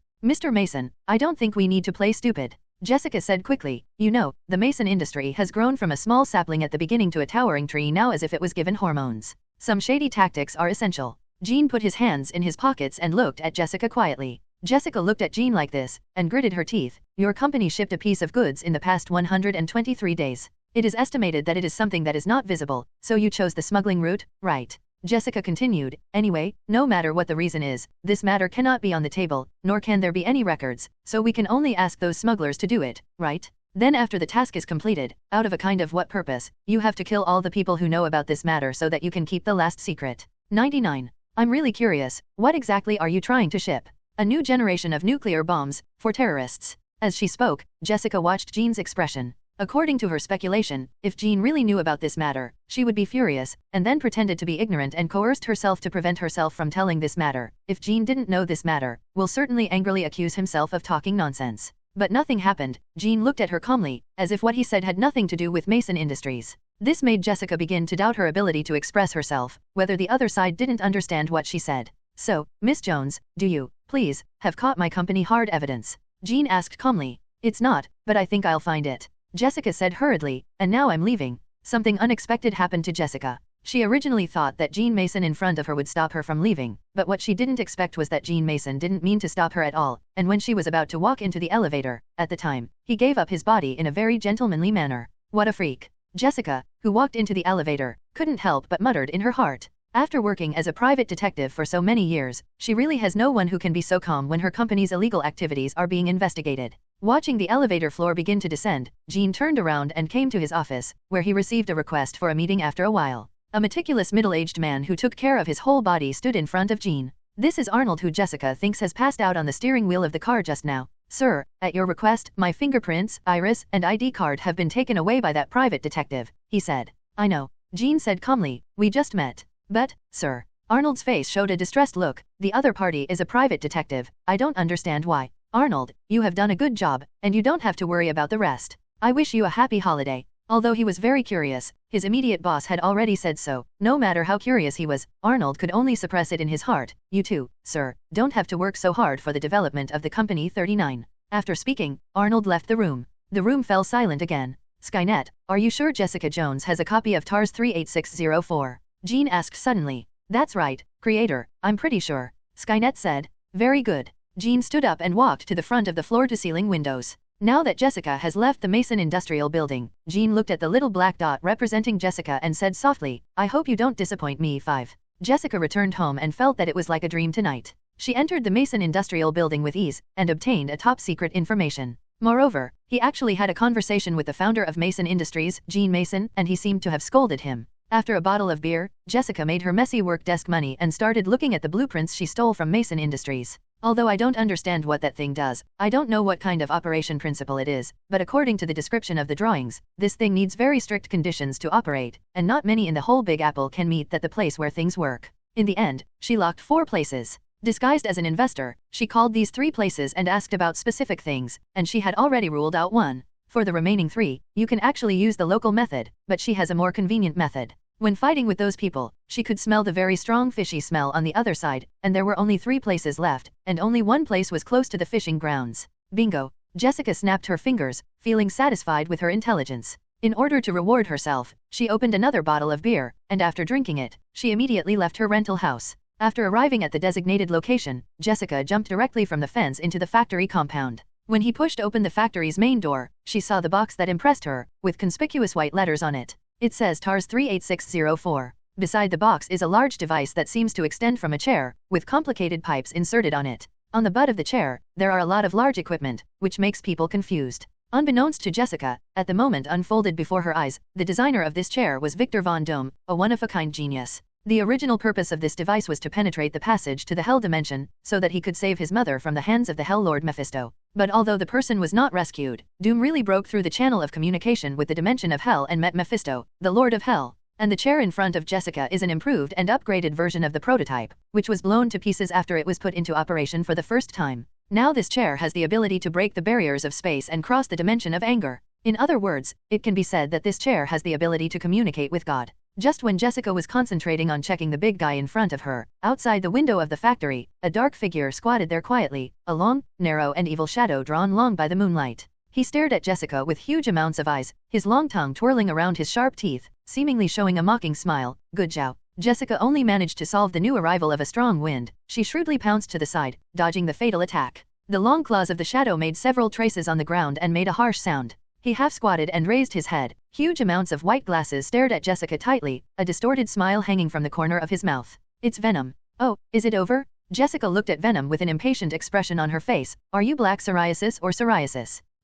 Venom, we're going to eat your head. A voice with a thick nasal voice entered Jessica's ears. Well, it's really hell. Jessica muttered, and why you always use us as the first person, it's really strange. Roar, Venom replaced his answer with a roar, and the claws on his palm slashed directly at the opposite Jessica with a strong wind. Jessica dexterously hid beside Venom, and then punched Venom's rib hard. The smooth feeling made her sick for a while. Under Jessica's attack, Venom's body moved slightly, and its sharp claws scratched the ground fiercely, stirring up large pieces of debris. At the moment, the ground was like being scratched by a giant excavator, and several deep ravines appeared. Jessica would not doubt at all what she would be like now if this claw was scratched on her body. After Venom was punched hard by Jessica, he roared and raised his arm high above his head. His palm turned into the shape of a huge hammer, and then slammed towards Jessica's direction smashed down. Gan. Jessica looked at the hammer above her head and scolded angrily. After she was hit, Ken 137 would not end well. She dodged sideways, and then pushed Venom's body with all her strength. Venom shook her body when she pushed it. The sledgehammer smashed into Jessica because of the loss of Venom's center of gravity.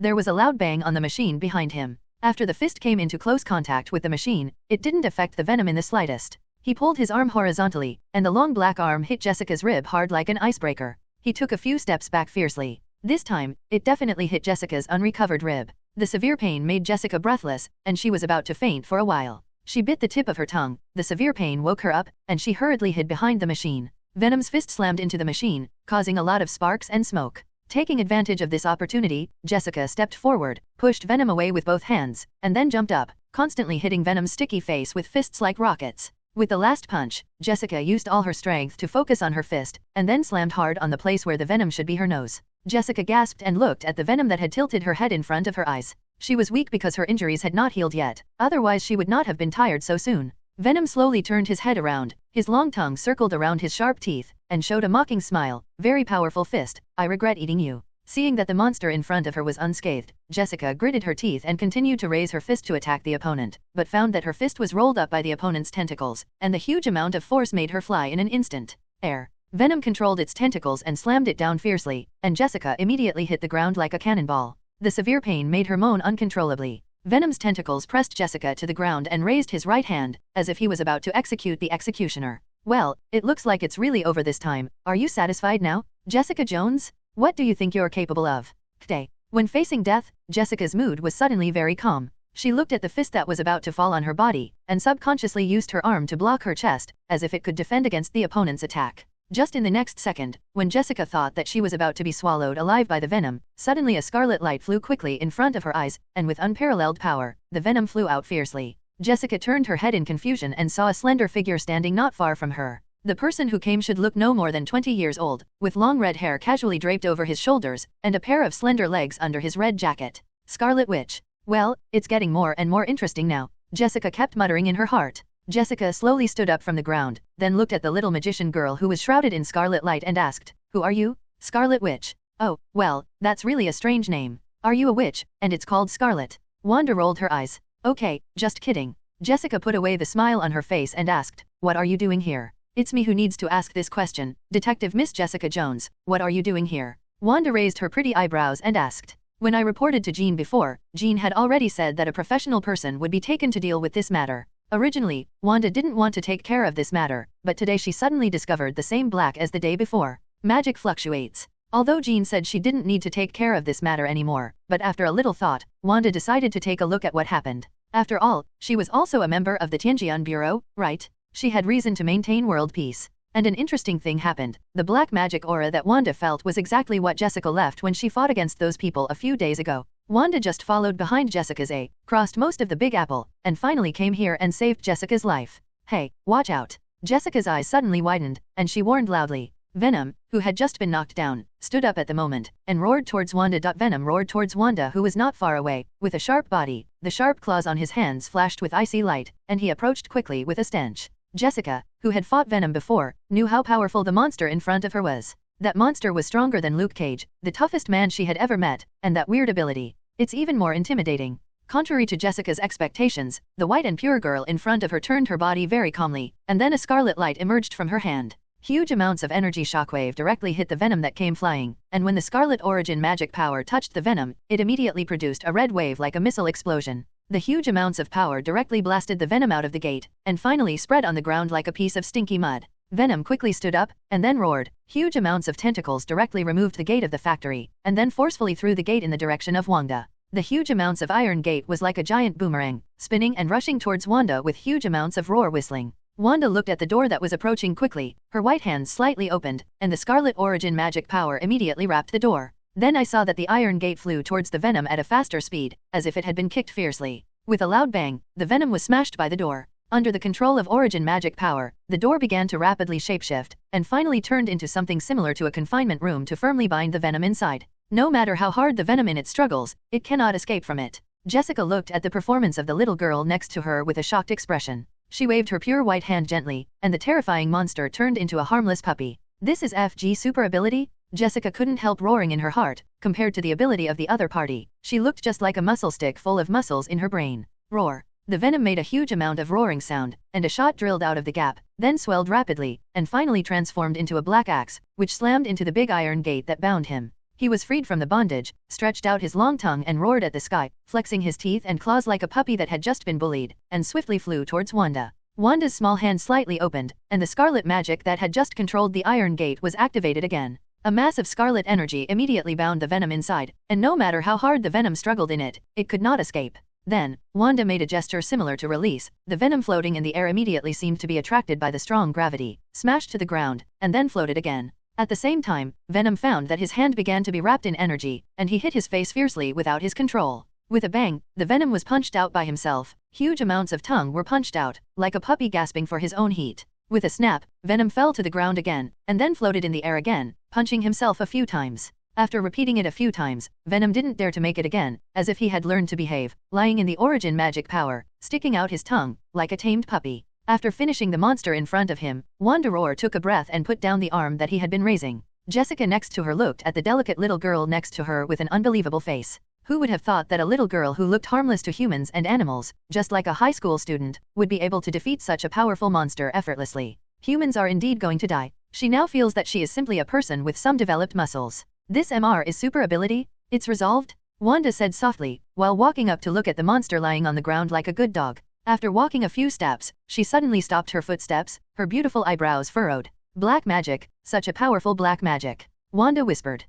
Black magic? What black magic? Jessica was a little puzzled, but although she didn't know what black magic was, she could still understand the word powerful, plus the little girl in front of her. The expression instantly made her have a bad idea. For flowers. As if verifying her idea, in the space between her, Wanda and Venom, there was a sudden change. The vision deceived her perception, and the strong dizziness made her feel a little sick. A person wearing a somewhat worn yellow robe appeared in front of the two of them. Around this person's eyes, there are purple lines that extend directly to the vicinity of his temples like the roots of a big tree, which makes his whole person look terrifying. A black magic magician, and a very powerful one. Wanda manipulated origin magic power to protect herself and Jessica, and the red origin magic power locked the two of them like an eggshell. But the other party seemed to ignore what Wanda and Jessica meant. He lowered his head and looked at Venom lying on the ground like a pug. He began to chant an unknown spell in his mouth, and his hands kept changing strange movements. A black six-pointed star formation appeared in front of him. Wanda frowned as she watched the black magic magician move, and she could be sure that Jean never gave her such a spell.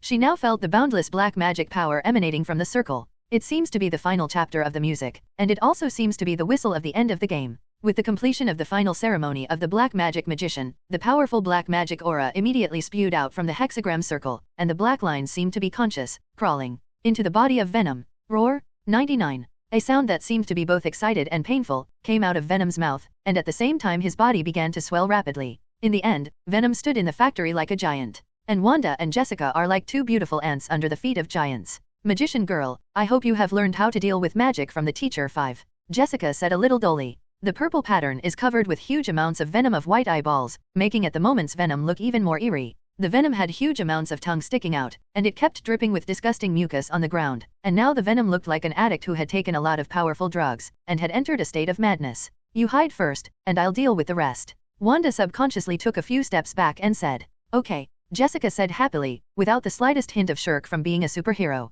Just kidding, how do your little arms and legs fight against this giant monster in front of you? She is brave, yes, but she is not stupid. Professional things are left to professional people to do. Venom roared loudly towards the sky. One Sankai. The hidden dust in the factory began to fall down after the roar of Venom. His big eyes full of purple lines stared at the two ants on the ground. Huge amounts of arms were raised like a pile driver, then slashed into the ground. With a bang, like an atomic bomb exploded, a huge amount of hole was carved out of the ground by the blow of the venom, and the shattered stones were immediately scattered around, hitting a machine not far away, sending out a sound. Jingle sound. Like a red bullet, Wanda's figure shot out from the smoke and stood on the ground. The second blow followed, and Venom's long arm transformed into a huge amount of warhammer. He aimed at Wanda's position and smashed it down. Jessica, who looked at the huge amounts of black warhammer, was terrified. If she was there, she would definitely not be able to dodge the blow. What if it was me inside? Jessica has been unimaginable. Wanda looked at the overwhelming warhammer, and quickly strengthened the chaos demonly surrounding her body. The eggshell-like shield around her body was now almost the same as the substance.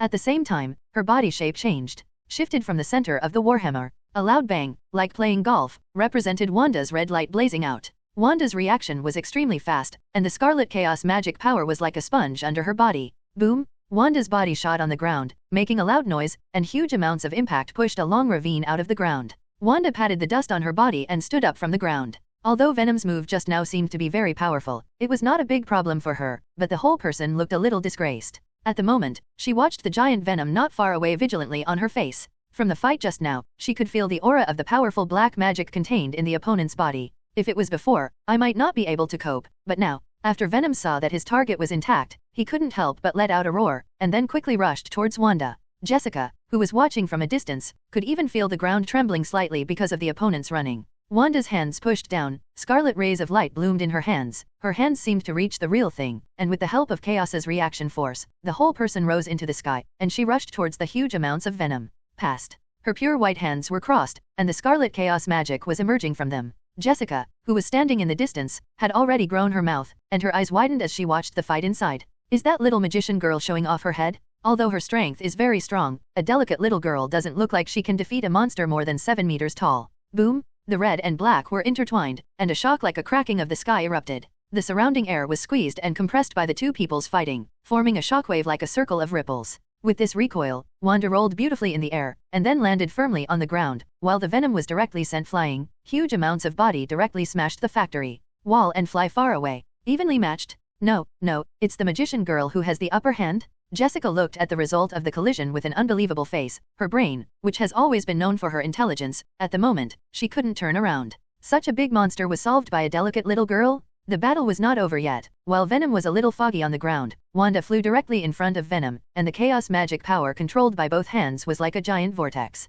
One of Venom's arms was twisted into the chaos magic vortex, and immediately began to fall apart, but the arm seemed to have no flesh and blood. It was only composed of a substance formed by the power of black magic, and immediately regrown after being smashed. He roared, and the other arm, which was not stirred into the vortex of magic power, transformed into a knife, and slashed towards Wanda. Wanda's eyes were cold, and a trace of magic power was separated from the magic vortex and turned into a thin magic filament. Venom's hand knife slashed on the magic filament, and immediately broke from the root. The dark tentacle organization lost its sound after falling to the ground and beating a few times unwillingly. Wanda's whole body's magic power was exuberant again, and she flew into the air directly above the Venom, and then rushed directly to the Venom like a red cannonball. Venom released countless mucus tentacles to resist Wanda's attack, but it didn't play any role. Wanda directly ignored the 3.4 mucus tentacles, and the whole person seemed to have burrowed directly into Venom's body. Black smoke immediately rose from Venom's body, followed by an earth-shattering loud noise. Gan. Jessica looked at the situation on the battlefield from a distance. She could feel the ground shaking, and huge amounts of smoke covered her eyes.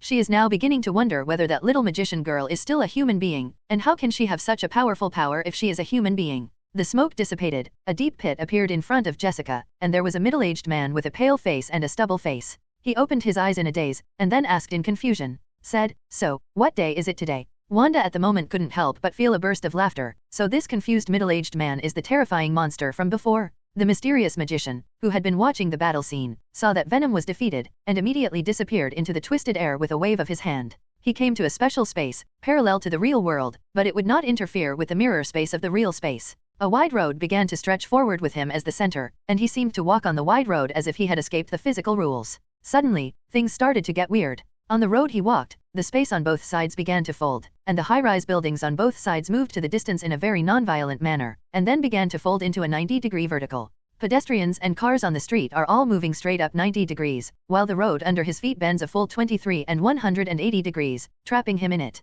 Yes, that's right, the surrounding space is like a cage, trapping him in it. So, Caecilius magician. A cold electronic and melody blasted in Caecilius' ears. Don't be in such a hurry. I don't think we really have a good talk yet. Caecilius turned his head. A black Mac morphed into your descent from the sky, and the V-shaped eyepiece shone with scarlet light. Jean Mason? Caecilius, once a distinguished disciple of Camartage, had worshipped the Ancient One before in order to save his dead wife and children. But as his study becomes more and more profound and his knowledge becomes more and more abundant, he finds more and more that he can't fulfill his obsession at all. So he locked his eyes on the Ancient One magician and black magic, which had been forbidden by the Ancient One magician. He began to turn to a different force to disturb the attraction, and began to serve a powerful and infinite dark master, the evil god Dormammu of the dark dimension. And now, Jean was finally able to meet the sad man who served the evil god Dormammu. I've heard of you, Jean Mason. Caecilius looked at Jean and said softly, you have different ideas from Ancient One, and I think we should be able to unite. Then you should send me an invitation earlier. Jean's eyepiece flickered. Instead of trying to steal machines from my company, you even hired people like smugglers. Out of fear did I smell your stench. Jean was definitely not recruited, and Caecilius knew that from the very beginning of this conversation. Although he has never met Jean before, Jean's performance in Camartage is like thunder. He is even such a magic genius, and he has no reverence for magic, whether it is Trinity White magic, or the evil god Dormammu. The cold machine in front of him would not choose to believe in it. The only person he believed in was himself. Let me think about it. You stole my machine. You think that thing can help you open the channel of the dark dimension, and then let the master Dormammu you serve come to this dimension, right? Jean said, this way you can bypass the control of Holy Place and not be known by Sorcerer Supreme. That's right, if the detective hadn't accidentally discovered our plan, we would have let the Great Lord descend into this dimension long ago, and then. Caecilius said with a smirk. No, it's not accidental. Jean interrupted him indifferently. Who do you think asked her to ask questions? I sent him all this. Jean had previously told Wanda that he had sent a professional to investigate the incident, and the professional here was Jessica Jones. If Jessica Jones' sleuthing ability really is as advertised as the New York Times, this kind of person is definitely a huge amount of supplement for Tianjian Bureau. However, Jean once heard that this private detective has a very bad temper. There are two kinds of jobs that will never be entrusted. One is that she does not accept the entrustment of large companies, and the other is that she does not like strange and troublesome troubles. But unfortunately, this time, she took both of them. That's why Jean asked Jessica's landlord to pretend to have a nephew named Ed, and then entrusted the case to Jessica, but it only took a few tricks to turn the person who happened to be missing as the son of Jessica's landlord. In this case, on the one hand, he can carefully observe Jessica's ability to see if it is necessary to recruit her to the Heavenly Sword Bureau. Definitely, everything is voluntary. You hid your breath as much as possible, then recruited many smugglers to steal machines from my enterprise, and finally eliminated all those smugglers. Jean said coldly, Caecilius magician, maybe you are a nice magician, but you're a really bad criminal. Perhaps these are not my specialties, but now nothing matters. Caecilius looked at Jean and said coldly, because everything is over, the great Dormammu will come to this dimension. 35. Black magic emerged from his body and turned into the shape of countless weapons, but the shape was not very clear. It's gotten to the point now that I don't think we need to talk. Caecilius stepped forward, the rest will be settled for you first. When he said this, Caecilius was full of self-confidence. After absorbing the dark power from Dormammu, he also learned a lot of magic related to Dormammu. His mana has been further enhanced, and now he has conceded that except for the bald head of Ancient One, no one on the whole Earth is his opponent. Finally, the robot in front of him was not in his eyes at all. Jean's V-shaped eyepiece flashed, making a try it anyway gesture. A jet black long knife appeared in Caecilius's hand, black smoke lingered on the blade, and the breath of black magic was instantly transmitted. Caecilius kicked his right foot hard, raised the long knife in his hand and quickly stabbed Jean not far away. When? It was the sound of the collision between the long knife and the mecha. Caecilius looked at Jean who was standing there motionless with a solemn expression. His pupils contracted and he looked at Jean who was unscathed. The horror in his heart could not be added. The opponent actually only relied on his own body to block the knife he was determined to get, easily resisted his long knife, and resisted the invasion of the dark power above. How is this possible? How is this possible? Caecilius couldn't be more surprised. When he stabbed the knife, he thought that Jean should use the same trick to block his knife move or use other magic to fight against him, but he never thought that the other party would eat him without moving. Knife move. And there wasn't even a single scar on that damn black armor. Caecilius opened his mouth in surprise, and his body movements were also slowed by shock. Jean saw the opportunity and aimed the cannon at Caecilius. The powerful energy was instantly transmitted from the pipeline in the body to the palm of the hand, and then a blue light bloomed, and a blue energy beam rushed straight to Caecilius' face. The grey magic disc appeared in Caecilius' hands, and the blue energy beam was instantly extinguished, but the huge amount of impact also made him dang back several steps. This also made Caecilius put away his contempt. It seems that this Jean Mason, who is so loud in camouflage, is really not a vain name. But Caecilius is not a soft persimmon either. His palm is slightly open, endless dark energy emerges from his body, the long knife in his hand becomes more solid and concrete, and finally seems to have turned into a solid. In Jean's hand, a fiery spark emerged from the center of his palm, and a golden long sword was held in his palm by him. After using so many weapons, Jean finally felt that the long sword was more suitable for him. Now his vision device has completely locked Caecilius in front of him, and at the same time, the neural network is constantly calculating the opponent's subtle movements and the next steps. Action as it should. Caecilius narrowed his eyes and looked at the geek who integrated technology and magic. Although he knew nothing about technology, he could already feel this integration from the palm cannon just now. Brought power. The dark long knife was like an oolong, and it was cut out by Caecilius from top to bottom, just like a dark horse. Jean's neural network sounded the alarm about the impending blow, and quickly figured out what to do next. Caecilius' strength is definitely not as simple as the one in the movie Doctor Strange. In the movie, he seems to be an idiot who can only dance with knives and sticks, and has a strange heavy makeup on his face. But in this world, Jean knows that Caecilius' strength is far more than that. He learned about Camartage's magic about the evil god Dormammu, and the strength of Caecilius who constantly draws power from Dormammu. It is definitely in this world. All can be ranked. To put it another way, in the movie Doctor Strange, the Sorcerer Supreme Ancient One is nothing more than a man who only knows physique, looks like a magician who fights, and gets a lunch after he hastily appeared in the movie. But what about the actual situation? As the reality dimension Asgardian Sorcerer Supreme, obviously ability will not just be shown in the movie. Caecilius looked at Jean, who was standing in front of him. The evil in his eyes flashed. The long knife in his hand immediately slashed at Jean. Jean's V-shaped eyepiece flashed lightly, and the neural network had already calculated any changes possible. The golden longsword in his hand struck at an angle that Caecilius had never imagined, and a golden sword light shone in Caecilius' pupils. Caecilius hurriedly placed the longsword in front of him, blocking the longsword stabbed by Jean. Jean continued to change his moves, and the longsword continued to stab him at an angle that made him very uncomfortable, like a dexterous golden snake. Caecilius's heart is high and roar is not good. The opponent's fighter skill is obviously far higher than himself. He has just attacked with a move, and the opponent finds a flaw, then turns from defense to attack, and starts to attack himself. This is absolutely impossible. Thinking of this, he gritted his teeth fiercely and aimed at Jean's V-shaped eyepiece. No matter what it is, the eyes are definitely the most vulnerable existence. As long as the opponent's eyes are destroyed, the opponent's combat power will be reduced by at least 30%. No, maybe 50%? The longsword in Caecilius's hand pierced directly into Jean's eyepiece like an oolong out of a hole. As for the longsword that Jean stabbed at himself, he could no longer care about it. Either Jean would risk his eyes being stabbed blind, and he would fight this move recklessly, or he would obediently switch to defense and let himself continue to attack. He had no other choice. Between lightning and flint, Caecilius made his own choice, relying on his own powerful experience. But there are always some flaws in the decision-making that has not been simulated by scientific proof. Facing Caecilius' 2 defeats, Jean squatted down a little, but the long sword in his hand still stabbed towards Caecilius. With a bang, there was another crisp crashing sound.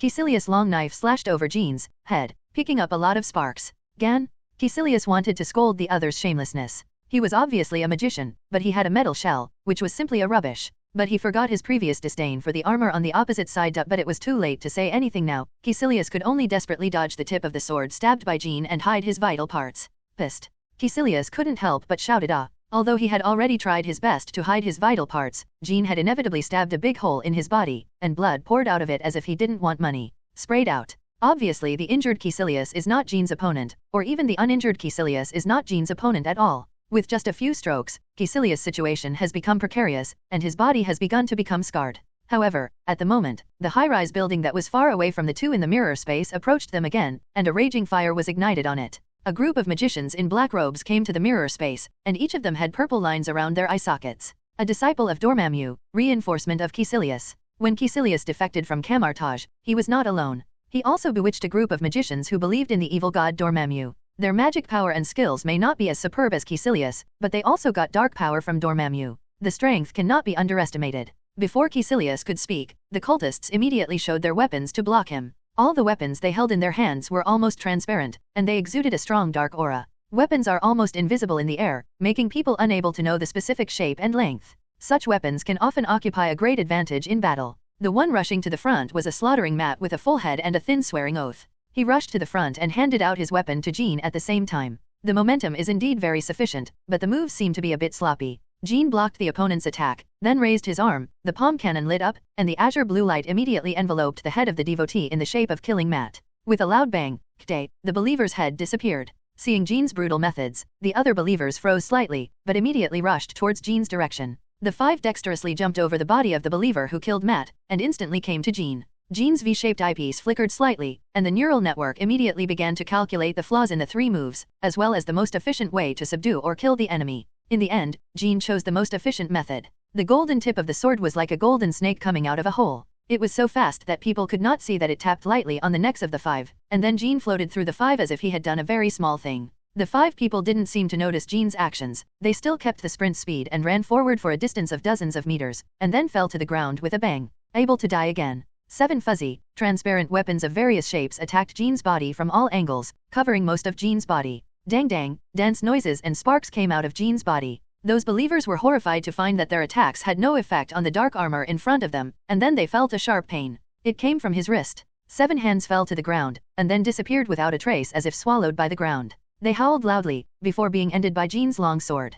Caecilius' plan was to have those believers come forward to besiege Jean first, then buy himself a chance to breathe, and join the warband when he is finished resting. At the moment, a long spear had condensed in his hand, and he was about to enter the battle group. But when he saw Jean's performance, he couldn't help but hesitate. At the moment, in the battle group, Jean is like a killing machine turned on by full power, slaughtering those believers who believe in Dormammu like chopping melons and vegetables. Every golden sword glow and blue with the palm of your hand, a believer will fall to the ground.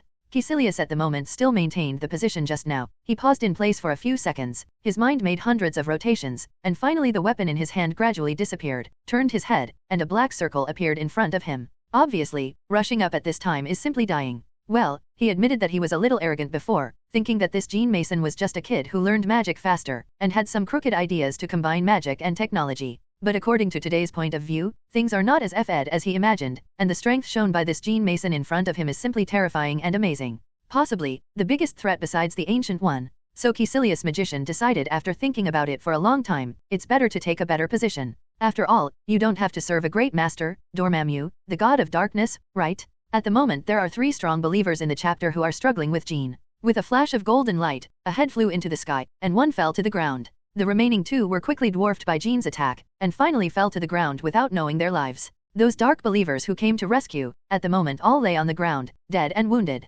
Gene let go of his hand, the magic power dissipated, the golden long sword disappeared from his palm, and when he turned around, it was already empty. Caecilius ran away. The story of Caecilius came to an end again. His original plan to steal the machine Dormammu invented so he could bypass the holy place and the Sorcerer Supreme and bring Dormammu to this dimension failed. With the help of Hell's Kitchen private detective Jessica Jones, Gene finally found the missing equipment from the Mason Industrial Warehouse. In order to prevent Caecilius from attacking this thing again, Gene directly transported the Dimension Shuttle to the Heavenly Sword Mothership among them. They were sent to the armory with the highest level of secrecy. In the armory are all kinds of dangerous items seized by the Tianjian Bureau from the large file size and small conflict events, and definitely some of them include all kinds of bizarre things. Naturally, under the recruitment of Gene, Jessica Jones joined the Tianjian Bureau very happily. According to Gene's memories of the original work and her knowledge of Jessica, she originally had the dream of a superhero. Yes, and also tried to use his ability to help ordinary people. It's only because Jessica developed a very strong post-traumatic stress disorder after having an unclear entanglement with a super criminal, so she became so irritable and sensitive.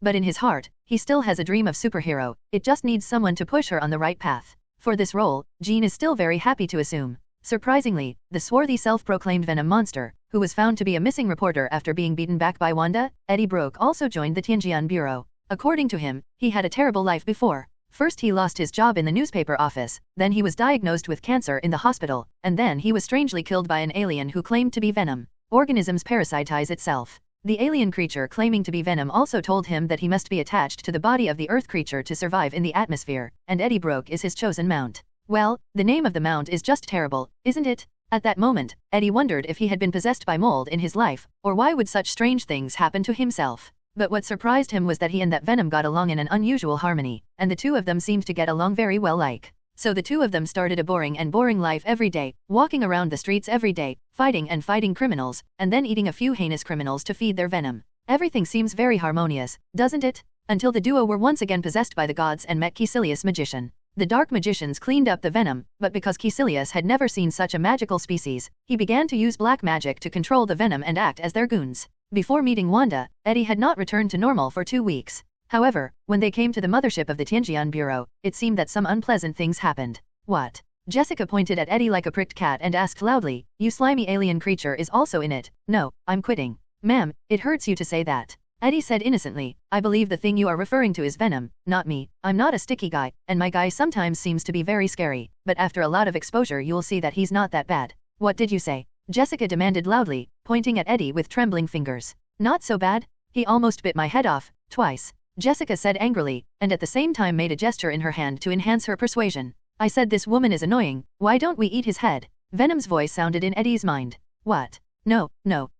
Eddie was startled and waved his hands quickly. "We've said this, we can only eat those very bad people." 55. "I heard your alien guy wants to come over and try." Jessica raised her eyebrows. "Definitely not," Eddie said hurriedly. "After you get in touch more, you will find that my buddy, how do I put it? I have a very good sense of humor." "I don't have a sense of humor, give me control of my body, I'm going to eat his head." Venom growled loudly. Just when things were going in a bad direction, Wanda came out. "Hey, the room for the two of you is. Ask for flowers." Standing in the middle of the two, looking at the two people who were arguing with swords, Wanda looked left and right with some doubts, and then said, "Did you have any problems before?" "As long as my room is not next to this guy." Jessica crossed her arms and said indifferently, "I think we should listen to him." Before Eddie could speak, Venom's voice rang in his mind, and Venom began to control Eddie to take small steps away from Wanda. The painful experience of being beaten by Wanda before, let Venom know that he can't provoke this little girl who seems to be quiet, otherwise the consequences will be very serious. Caecilius magician ran away. Jean has tried many methods to track each other's tracks, but the effect is not very good. If these people are really good at tracking, Sorcerer Supreme Ancient One will not have no progress. But things didn't seem to end there. At night, the Heavenly Sword Mothership. A dark figure was walking in the dimly lit metal corridor, holding an identification card in his hand. When facing this identification card, any defensive facilities in front of him would appear as if he had opened himself up. Door. Finally, he came to the door of the armory. Drop. With a crisp sound, a small combination lock protruded from the door of the armory. The man quickly entered a series of numbers, and the door of the armory opened. Sombra walked into it, and there were a lot of magical or huge amounts of things stored in the armory, but the man didn't seem to see it at all. His target was only one, the item numbered TARS 38604. Manufactured by Victor Von Doom, an instrument capable of traveling freely through dimensions. The shadow quickly entered the password and unlocked the door of the box. Then he quickly opened the door of the box, but found nothing inside. Or there was originally something in it, but it was moved. This is a trap. So, what are you looking for here at such a late hour? Jean's figure appeared behind Sombra. He hugged his arm, and then increased his tone. Victor. The shadow slowly turned around. That was Victor Von Doom's own husband. It was none other than the inventor of the dimensional shuttle, Victor Von Doom himself, who lurked into the armory in the middle of the night and wanted to steal the dimensional travel device. It's just that at the moment he didn't look so right. There were black marks on his handsome face. At the same time, around his eye sockets, there were purple veins like the roots of a big tree, extending to the vicinity of his temples. It's Dormammu, right? He gave you a promise. Jean looked at Dormammu at the moment and asked softly, since when? 35. It started the day before yesterday. Doom said dryly. His voice became low and hoarse, but it was very calm, without the slightest sense of shame of being caught on the spot. I should have thought of it long ago, wasn't it 153? Jean said, it's just that I didn't think that you would accept Dormammu's conditions. I thought people like you would not accept Dormammu conditions, whether for yourself or for your mother. He gave me a promise, and Doom won't bow his head like anyone. Doom said coldly, but he gave me power, endless dark power, and I need power now. While talking, Doom stretched out his hand, and the huge dark magic burst out from his palm, forming a small shockwave, and everything around began to shake under this shockwave.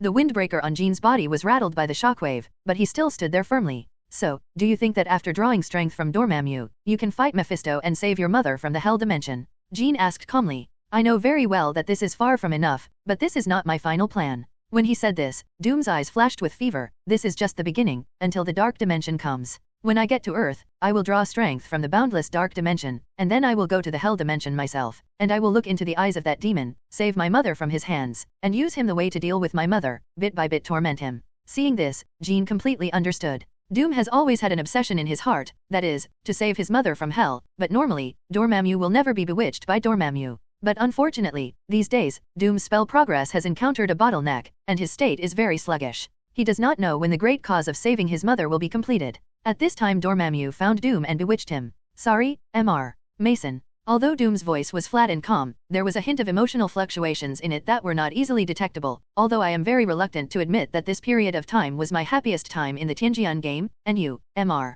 Mason, is the person I admire most. You have an admirable mind, and you promised me to help me save my mother. 35. I'm not so willing to admit it, but the person I admire the most is you. 99. Jean narrowed his eyes. These words should not have been said by Dormammu under Dormammu's manipulation. These should have been Dormammu's heartfelt words. Then the mood swing in Doom's tone disappeared. But now I've chosen a new path, and I'm sorry, but anyone who stands in my way to save my mother will be knocked down by me. So Mr. Mason, you now one chance. I hope you can leave here, so that when we meet again, maybe we are not enemies. That's not what Dormammu meant, was it? Jean asked after a moment of silence. What? Doom was taken aback by Jean's question. I said, the words you just said came from your heart. Jean looked at Dormammu deeply and said, I believe Dormammu will not control you to say those words. He wants you to kill it now.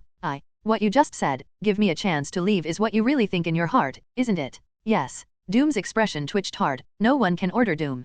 Thank you very much for your kindness. Jean shrugged, but you should know my choice. Doom snorted coldly, opened his palm, and immediately appeared in front of him a magic formation with a dark atmosphere. A grey-black armor appeared in front of Doom. The back of the armor opened. Doom directly walked in. Scarlet light flashed through the eyes of the armor, and the dark green cloak behind the armor began to squeak under the powerful dark magic. Armor made of Kree alloy. Jean looked at Doom's armor and said in admiration, in less than 3 weeks, you have completed it. Doom ignored Jean's words and stretched out his arm, dark energy lingering on his arm. Sorry. In an instant, Doom's words loosened again, but a huge dark force had been launched from his arm, hitting Jean on the opposite side. The huge power instantly shrouded Jean's figure in it, and the energy left unabated and directly penetrated the door made of 3.4 Crick gold in the armory, and the darkness like ink shrouded the armory. The light dissipated, and Jean's figure stood there intact. The golden light flickered, and the biological camouflage on Jean quickly dissipated, revealing the dark armor inside, and the V-shaped eyepiece shone with scarlet light. There are two things. The first is that I pulled you into the big ship of the Tianjian Bureau and taught you spells, so you are my responsibility, and I will kick Dormammu's power out of your body.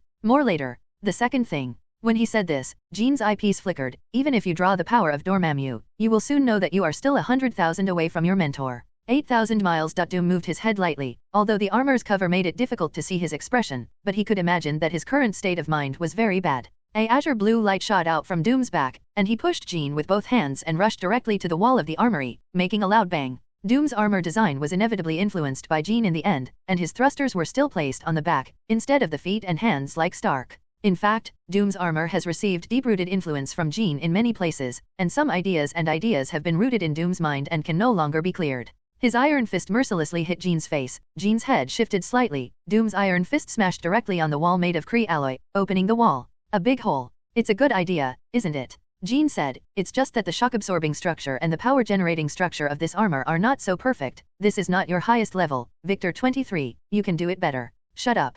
Doom roared angrily, punching impatiently in Jean's direction, but Jean slammed his fist into the palm of his hand. Doom wanted to break free from Jean's restraint, but was twisted by Jean's arm and pressed against the wall. Ugh. Doom screamed strangely. The propulsion device at his elbow was activated at full power, breaking free from Jean's control. He then smashed his elbow into Jean's body with this force, but was stunned by Jean's dexterity. Dodged and hit the wall, leaving a deep nick. Dormammu has affected your mind, haven't you found it yet? Jean continued to control Dormammu. In my original knowledge, Victor is not such a lackluster person. Shut up. Doom growled, a scarlet light flashing across his helmet. The full power operation of the armor broke free from Jean's control in an instant, and then punched Jean directly in the face. Jean lightly clasped Doom's wrist, and then kicked Doom's lower abdomen with a swirl of feet. Doom immediately flew out and smashed through the hard wall of the armory. The propulsion device was fully activated, and in the chaos, Doom broke through the door directly. The fist shadows in both hands had turned into phantoms, constantly attacking Jean in front of him. It seems that in front of him is not his mentor, but his enemy. The black magic aura on Doom's body became more and more intense, and finally lingered around his fist shadow as if it were real. The ice-cold magic caused the temperature in the entire room to drop several degrees. Perhaps it was Dormammu's preference for Doom, or perhaps Doom's ability to comprehend magic was superb. Now Dormammu's aura of dark magic is much stronger than Dormammu's #1 fan brother, Caecilius Magician. Doom roared, and a dark magic-like substance appeared on his arm, and it was launched ruthlessly along the magic lines that had been engraved on the mecha. Jean turned sideways, and Doom's blow directly hit the dimensional shuttle behind him, causing a violent explosion. Doom's hands drooped slightly, and a transparent weapon that seemed to have no substance appeared in his hand. The thruster was activated at full power, and he came to Jean in an instant. He turned his hand into a knife and slashed mercilessly towards Jean's chest, but was deflected by Jean's magic disc and hit the table not far away, and the table immediately became torn apart. The two golden yellow magic discs on Jean's hands constantly resist Doom's attacks, allowing Doom's various attacks to hit them. Jean can always transfer those attacks to other places. What makes people unhappy is that the armory of the entire Tianjian Bureau has been smashed into tatters, just like it was smashed by Hulk.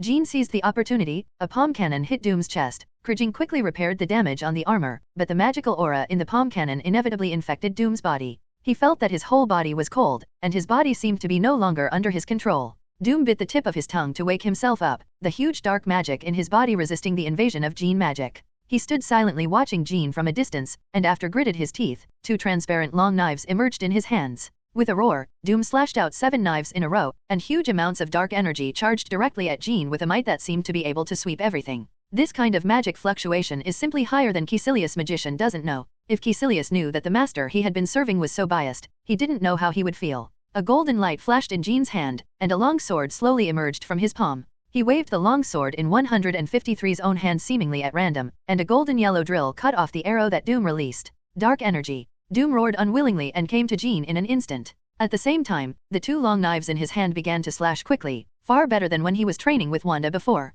Jean controlled the long sword condensed from basic spells in his hand to block the attack from Doom. He had no intention of taking the initiative to attack. Everything around them began to become tattered under the huge amounts of energy fluctuations between the two, just like a cannonball blasting in the center of the tofu, destroying everything around them. Jean found an opportunity. The long sword in his hand quickly pierced the interface of Doom's armor, and then he stepped forward quickly. The shock device in his arm began to release a powerful shock wave, destroying Doom's armor. All functions. It was inspired by Daisy, a small weapon capable of unleashing concussive energy, which is still in experimental state. Jean casually opened Doom's armor, and Doom, who looked pale, emerged from the armor. It's time to wake up. Let me help you regain your senses, Victor. Jean said softly, and a huge amount of golden circle appeared in front of him. Jean's hand made a light release gesture on the golden circle, and the golden circle immediately enveloped Doom in it. Painful screams came from Doom's mouth, and on his back, large stains symbolizing dark power poured out of his body, and were then wiped out by the golden circle. This is a high-end spell that can be used to expel the evil spirits attached to ordinary people, but I didn't expect it to be so effective for Dormammu's dark power. Creator, the black magic reading on Mr. Doom's body has begun to decrease. It looks like our subordinate Mr. Doom is coming back. Skynet's voice sounded in Jean's neural network. I hope so, Jean said quietly. The golden yellow energy kept scouring Doom's body, squeezing the remaining dark energy out of his body, and then destroying it. Jean's detection device was also able to confirm this. The black magic energy readings were constantly decreasing. But, no, Jean's V-shaped eyepiece suddenly flickered, as the readings on the detection device began to climb rapidly, and at the same time, above Doom's head, a huge amount of vortex began to slowly unfold, and a large amount of black magic energy emanated from Doom. The top of his head poured into his body. Doom let out a low growl and stood up. His pupils had turned into pure black, and the boundless black radiated from his body, very aggressively devouring everything around him, including himself and Jean. They entered a special enchantment. A pair of huge amounts of blood-red eyes appeared in front of Jean. These eyes were twisted, crazy, and evil, and they seemed to contain the purest malice in the world. Jean's V-shaped eyepiece flickered. It is Dormammu. Like the stars in the night sky, in this dark enchantment, all the light came from Dormammu's eyes, and the dark energy seemed to turn into an air current, rapidly attacking in the direction of Jean. Jean stood still, quietly watching the dark energy rushing towards him, and then he made a movement similar to a traffic policeman, with his arms stretched out and his palms up, which was a stop motion. Before the dark energies that rushed towards Jean had touched Jean's body, they dissipated in front of his raised palm, as if in awe of Jean's aura. The blood-red eyes in the sky flickered slightly, and then the facial features began to slowly emerge in front of Jean. Huge amounts of facial features floated in front of Jean like a star. This is the master of the dark dimension, the dark evil god Dormammu. Very powerful willpower. Dormammu's voice exploded in Jean's ear like a muffled thunder. You are the one with the strongest willpower among the magicians I have seen over the years. Jean's eyepiece flickered slightly. No, you shouldn't have such power because something went wrong with Camartage. There are 3 holy places that help Camartage Sorcerer Supreme guard the real world. They are located in New York, London, and Hong Kong, which are established by the original Sorcerer Supreme Agamotto, aiming to maintain the peace of the real world and block the invasion of other dimensions and monsters. When he helped Doom to clear the dark power, it had already been cleared successfully, but Dormammu shot to stop him. It stands to reason that Dormammu, in his hometown of the Dark Dimension, did not have such a strong control over the Earth, and now he is taking the place where he is. When the place is pulled into the enchantment, there is only one guess, that is, what is wrong with the holy place. Ha ha ha, keen observation. 35 Dormammu laughed, but the smile was full of coldness. Yes, those of my followers unexpectedly completed the task I gave them, and soon I to be able to rule the Earth and turn this planet into a world full of darkness. But since that's the case, what else do you need Doom to do? Jean cast his eyes in Doom's direction. At the moment Doom floated in the air like a marionette.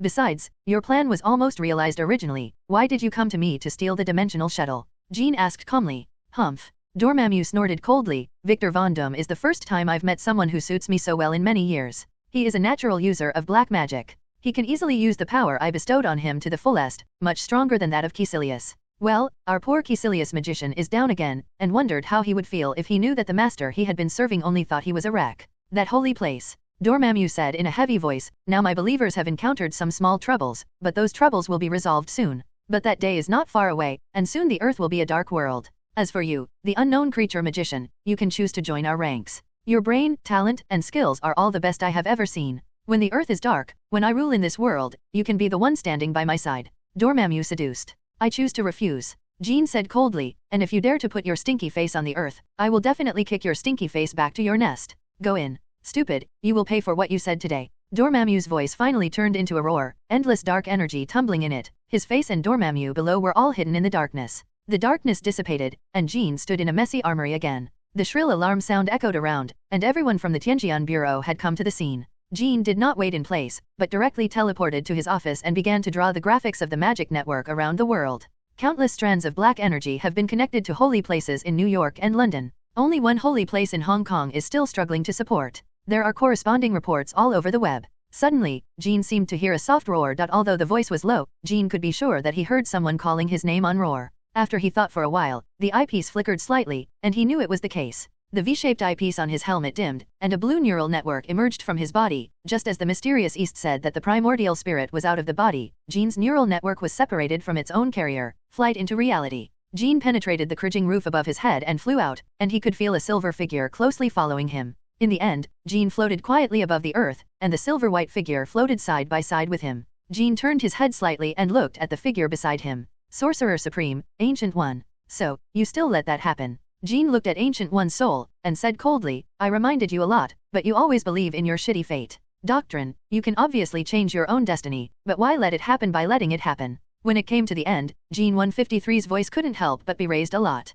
Many years ago, Jean had warned Ancient One about the cause of her death and the date of her death, and in each of the next 2 meetings, Jean would remind Ancient One that when she fought against her former disciple, Caecilius, he was stabbed in the back and dropped from the mirrored space on the streets of the Big Apple, ending his mission as Sorcerer Supreme in a very comical way. Obviously there is a chance to change, but this damn bald head just doesn't want to change. It seems that you still don't understand what I said to you before. Ancient One looked at the blue planet and said calmly, Yes, I just don't understand what you idiots are talking about. Jean's face was cold. You always told me that fate is ethereal and that no one can change their own destiny, but I guess that's not the real reason, is it? There was a slight sarcasm in Jean's tone. Ancient One remained silent, quietly looking at the blue planet, as if he wanted to take a closer look at the planet he had guarded for hundreds of years before his soul dissipated. So are you satisfied now? Jean's tone was sarcastic. You are now dead, in line with your destiny, but have you seen what the world will be like after you die? I've seen some fragments of the future, Jean. Ancient One spoke calmly, not in the least bit offended by Jean's slightly disrespectful tone, but those fragments were all shrouded in a thick fog, and they were bad, very bad. 99.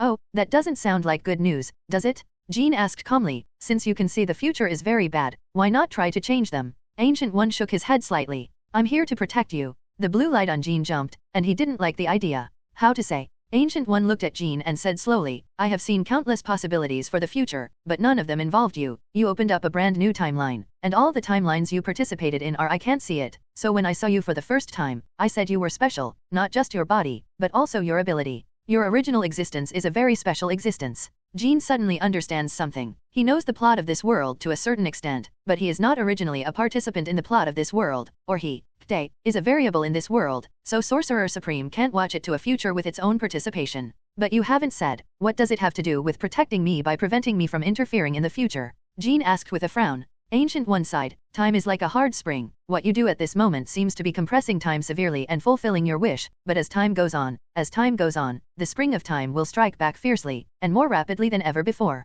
Like when you wanted to kill Loki, I stopped you, because if you kill him, time will give you a stronger counterattack, which will bring more terrible disasters. I've already been prepared. Jean said softly, since the moment I made up my mind to shoot, I've been ready. No matter how powerful the destruction, I will use my best. Then quietly greeted the destruction. I know, but I've run out of time. Ancient One said calmly, I've chosen my heir, and I think you should meet him when you have time. 35. You mean Dr. Steve Strange? That's right. Ancient One nodded. His ability is amazing. He is a rare genius. One day he may surpass my height. When talking about this, Ancient One paused, but even if he reaches that height one day, he will not be able to replace you after all, because if anyone in this world can open up a new future, that person must be you. Jean was silent. Ancient One continued to speak. When you found Camartage and asked me to teach you spells, I gave you all my money. That's because I believed in your heart that you could change your destiny. Although I never wanted to admit it, I actually felt in my heart. Want to change fate. Finally, I have one thing to ask you. Ancient One increased his voice. This is a personal request. I am listening. My heir has extraordinary abilities, but he is too immature now. It is estimated that he will be difficult to deal with. 33. She paused. I hope you can help her through this difficulty. I will. Jean nodded. Even if she didn't say so, he wouldn't ignore it. Thank you. Ancient One said softly, and closed his eyes with peace of mind. After a long silence, Jean turned to look beside him. There was no one there, and there was still that bald head that made people hate it. Jean retracted his gaze, looked at the blue earth, and remained in this position for a long time. Caecilius took the believers back to a secret holy place with high aspirations, which is the home of their Dormammu believers. Just now, Caecilius has completely destroyed the holy place in New York, and even directly backstabbed his former mentor, Sorcerer Supreme Ancient One. Now, he returned to his old lair with satisfaction, imagining what kind of reward his master would give him after he ruled this world. But when he entered the hall, he was suddenly stunned, because a black-gray guy occupied his throne. He seemed to be wearing a gray-black armor. Behind him was a long green cloak. Two scarlet-the-colored eyes seemed to be looking at him with disdain. He looked so natural sitting on that chair, as if he was a born king. Who are you? Caecilius narrowed his heavily made-up eyes and stared at the man in the chair. The eyes of the two began to confront each other, and the huge dark energy exploded with the two at the center. Caecilius obviously suffered a small loss. He snorted and took a step back. From the moment they fought, he already knew that the person sitting in his chair was also Dormammu's apostle. Your movements are really too slow. Doom said in a cold and hoarse tone. It's always been so dawdling and progress is slow. We have broken through the holy place in New York and London, and now we are gathering believers to attack the last remaining holy place in Hong Kong. Caecilius said coldly, but who are you? Don't be here if you haven't done anything. Spoke nonsense. But it seems that you have encountered some difficulties. Now Camartage has concentrated all his strengths around the holy place in Hong Kong. You know, the last holy place is not so easy to break, and there may be another one. A very powerful variable appeared.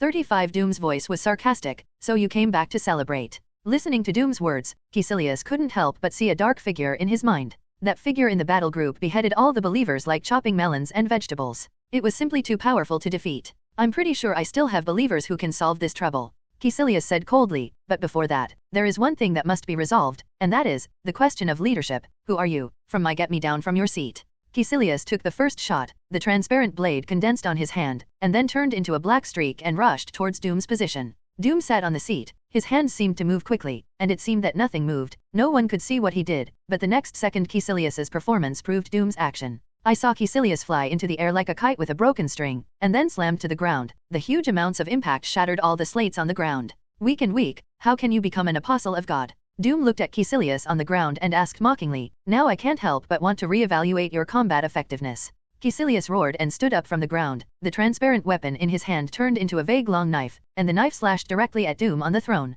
Doom snorted coldly, and a long transparent knife also appeared in his hand, which blocked Caecilius' attack, and then pierced his chest with one foot. Caecilius immediately flew out like a cannonball, and when he was in the air, his body turned in one direction, and he escaped the bad luck of biting shit. He straightened his legs, and the soles of his feet rubbed violently against the ground, dragging out 2 deep ravines. Doom's figure flashed in front of Caecilius at a high speed. No one could see how big he was. He grabbed one arm of Caecilius and threw Caecilius with a perfect over-the-shoulder throw. He fell hard to the ground. Caecilius burst out with dark magic power, forming a protective shield in front of him. There was a loud bang, and although he was protected by a protective cover, the violent impact still made him a little bit messy. Doom grabbed Caecilius, who was still a little confused, with one hand, and then kicked his lower abdomen fiercely. Caecilius immediately flew out, and the intimate contact between his body and the ground dragged a long ditch. Caecilius was lying on the ground unable to get up. Who still has objections now? Doom asked coldly, looking at the people around him. The crowd was silent. What about you? Caecilius magician. Doom asked as Caecilius slowly stood up. Caecilius, who was standing there with a dismal face, could only bow his head in a sullen manner, and then said bluntly, no, 0. Caecilius definitely doesn't want to talk about the position of the leader of this small group, but the other party's magic is stronger than himself, stronger than 1 grade, and that's it. Very good. 33. Doom flicked his green cloak, and then returned to his seat. Now that we have adjusted our state, we still have a lot of things to do. 99. The last holy place is very heavily guarded, the magicians of Camartage are all out, we must. Caecilius was interrupted by Doom, no, we won't attack that holy place anymore. But, aren't we going to? Caecilius asked with a surprised look on his face. I said, don't attack that holy place anymore. Doom said impatiently, what you learned in Camartage is that God can come by destroying 3 holy places, but I have a good way. Speaking of this, Doom paused, the combination of technology and magic can bypass the control of holy place. 99. But the machine has been retracted, and there is no need to spend too much energy on it now, Caecilius said. We don't need it. Doom said softly, before this, there is one thing you must understand. I am the inventor of the dimensional shuttle, which means that it only takes a few hours, and I can make one myself.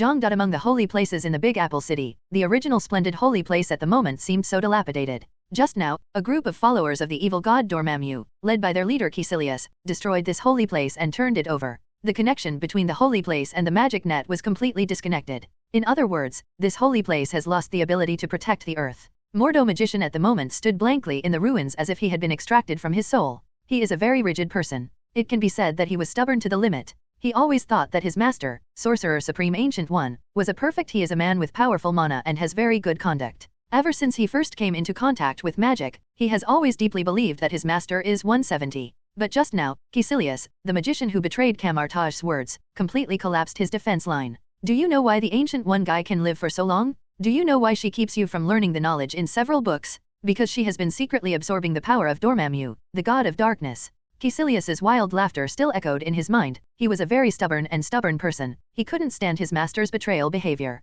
The worldview in his heart has collapsed, the perfect master in his heart has disappeared, and what can be more frustrating than the person he has always trusted turned out to be a believer of the heretic god. A golden light flashed, and the new Sorcerer Supreme, Dr. Strange, Steve Strange, who was wearing a red cloak, came to the holy place. He used to be a famous surgeon. Due to an accident, his hands were destroyed. The stable hands that the surgeon depended on for survival began to tremble all the time. Kamar-Taj, who joined the Ancient One, his magic ability is very high, has surpassed most of Kamar-Taj's magician in a short period of time, and his power is still constantly increasing. Originally, he was not very cold about Sorcerer Supreme, a profession that needs to maintain world peace, until he saw his teacher not long ago. The former Sorcerer Supreme Ancient One fell from the building, and the two had a long talk in the form of souls. After that, he changed his mind and became the new Sorcerer Supreme. Now the arrival of the evil god Dormammu is just around the corner, and the power of the evil god's messengers far exceeds them, so they need more manpower to deal with the coming troubles. She's dead. Doctor Strange walked gently to Mordo Magician's side, and said softly, "Ha ha ha, yes." Modu's tears flowed out for some reason. "You're right before, she's not that kind of person. She seems a little contradictory." Doctor Strange wondered if the word contradiction was the right word to describe such a powerful person, but Ancient One felt very contradictory to him. Contradiction. Moro seemed to have heard a joke. Yes, she is indeed very contradictory, and her contradiction lies in why she did not devour all the power of the dark dimension, and then became a new evil god. Moro's mood became unstable. She told us that we couldn't do this, but she secretly drew strength from the darkness, allowing herself to live hundreds of years longer for no reason. Moro said in his tone, mockingly, "What a contradiction, she is really a contradiction 5. She just thought she did the right thing." Doctor Strange looked at Mordo, not knowing how to comfort him. After this period of time, he already knew very well what kind of person Mordo was, and describing him as stubborn and rigid would be a slander to him. Doctor Strange could understand what Mordo felt in his heart now that he knew the truth. Ha ha ha. Mordo laughed frantically. Her forbidden act has sent Dormammu an unknown number of dark believers, and even the splendid Caecilius has become a believer of the evil god, and she has turned us all into the pieces on the chessboard are really the great Sorcerer Supreme. Save it, Mordo. The third voice sounded beside the two of them. A golden portal opened, and Jean's V-shaped eyepiece appeared in front of them. Although the Ancient One magician may have some faults, Jean looked at Mordo and said coldly, "But it's not something you can judge." Modu coldly looked at this fellow who used to be his junior and junior brother. There was not a trace of joy in his heart to meet his fellow disciple. His heart was now full of disgust. Jean Mason, the disciple who was accepted by the Sorcerer Supreme as an exception, is a purely mechanical monster who likes to take the edge of the sword. Modu is also a magician with good talent, but he has always followed the rules and dare not break any rules, even if the object is his own mentor, Ancient One magician. However, unfortunately, when I was studying in the same school, Jean was the one who liked the slanted edge of the sword, or Jean's existence was originally the slanted edge of the sword. Mordo has never seen 3.4 where robots can learn magic. When Jean was studying, he often added formal magic to some of his own private goods, which made Mordo more and more uncomfortable. In his own words, Jean is a guy who has no faith and no awe. He once warned Jean that if he played tricks on Rule in his own way, he would finally usher in Rule's revenge. Jean dismissed his warnings, and in turn Jean didn't like Mordo magician. His brain was like a fast highway with only straight lines, and everything had to follow his straight lines. And he likes to force others to follow his creed. For such a person, Jean couldn't like it at all. As I said before, Mordo is a very well-behaved person. He can't stand any existence that goes beyond the rules, just like when Jean was practicing in Kamar-Taj before, he was very disgusted with Jean's use of magic and technology. Heresy combined to develop new, more concise spells. He even sent Jean a few times to release the white magic that was supposed to be upright into black magic, which revealed an aura that he didn't like very much. At that time, Mordo went to report to Ancient One, but Ancient One's reaction was not as strong as he imagined, and it seemed that this approach to Jean was similar to acquiescence.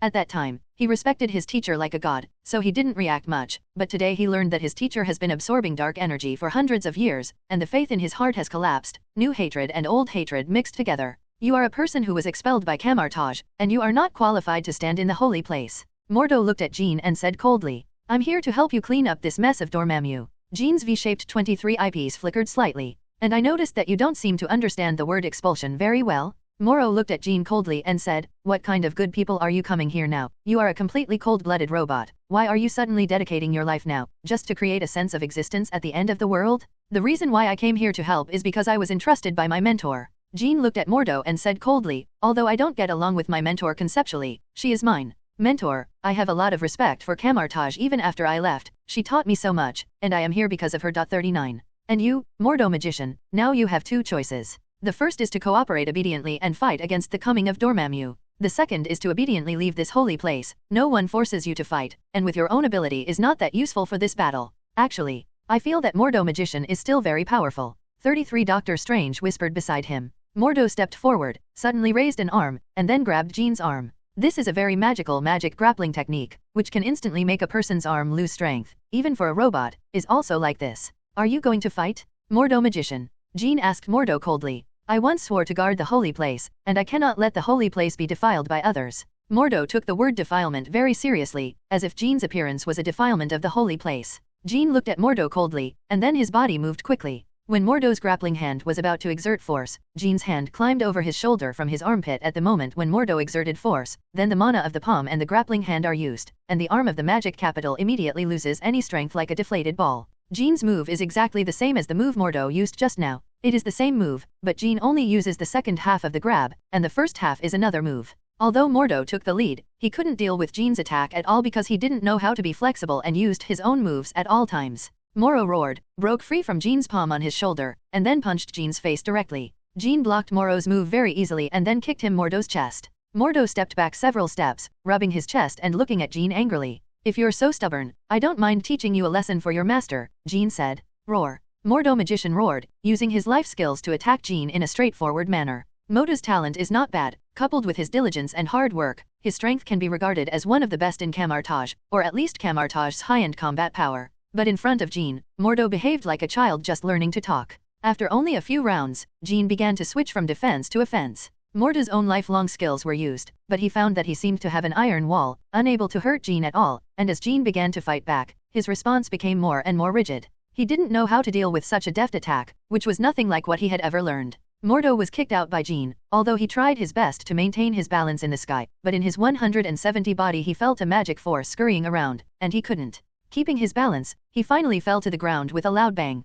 Jean looked at Mordo's performance and shook his head in disappointment. Mordo, you really haven't made any progress over the years. Mordo, who got up from the ground, heard Jean's words, and his face was about to go crooked. He had never been humiliated like this, although the other party might be telling the truth. A golden light began to flash from his palm, a golden martial arts stick appeared in his hand, and the martial arts stick in his hand pointed to Jean not far away. Enough. Doctor Strange, who had been beside him, stood in front of Mordo. Get out of the way. Mordo shouted loudly, this is a matter between me and him. Calm down, Mordo, now Dormammu is coming to destroy the Earth. Doctor Strange shook Mordo's shoulders and said loudly, you said you were going to guard the holy place, but now you have such a personal grudge. Can't hold it? The expression on Mordo's face changed for a long time, and finally the martial arts stick in his hand turned into golden light and dissipated in his hand. The dark-skinned black magician Mordo finally calmed down under Doctor Strange's dissuasion, but his eyes at Jean at the moment were not so kind. Mr. Mason, didn't think it was really you. Doctor Strange gave birth to his hand to Jean. I'm Steve Strange. We met at a banquet, but you should put me forget.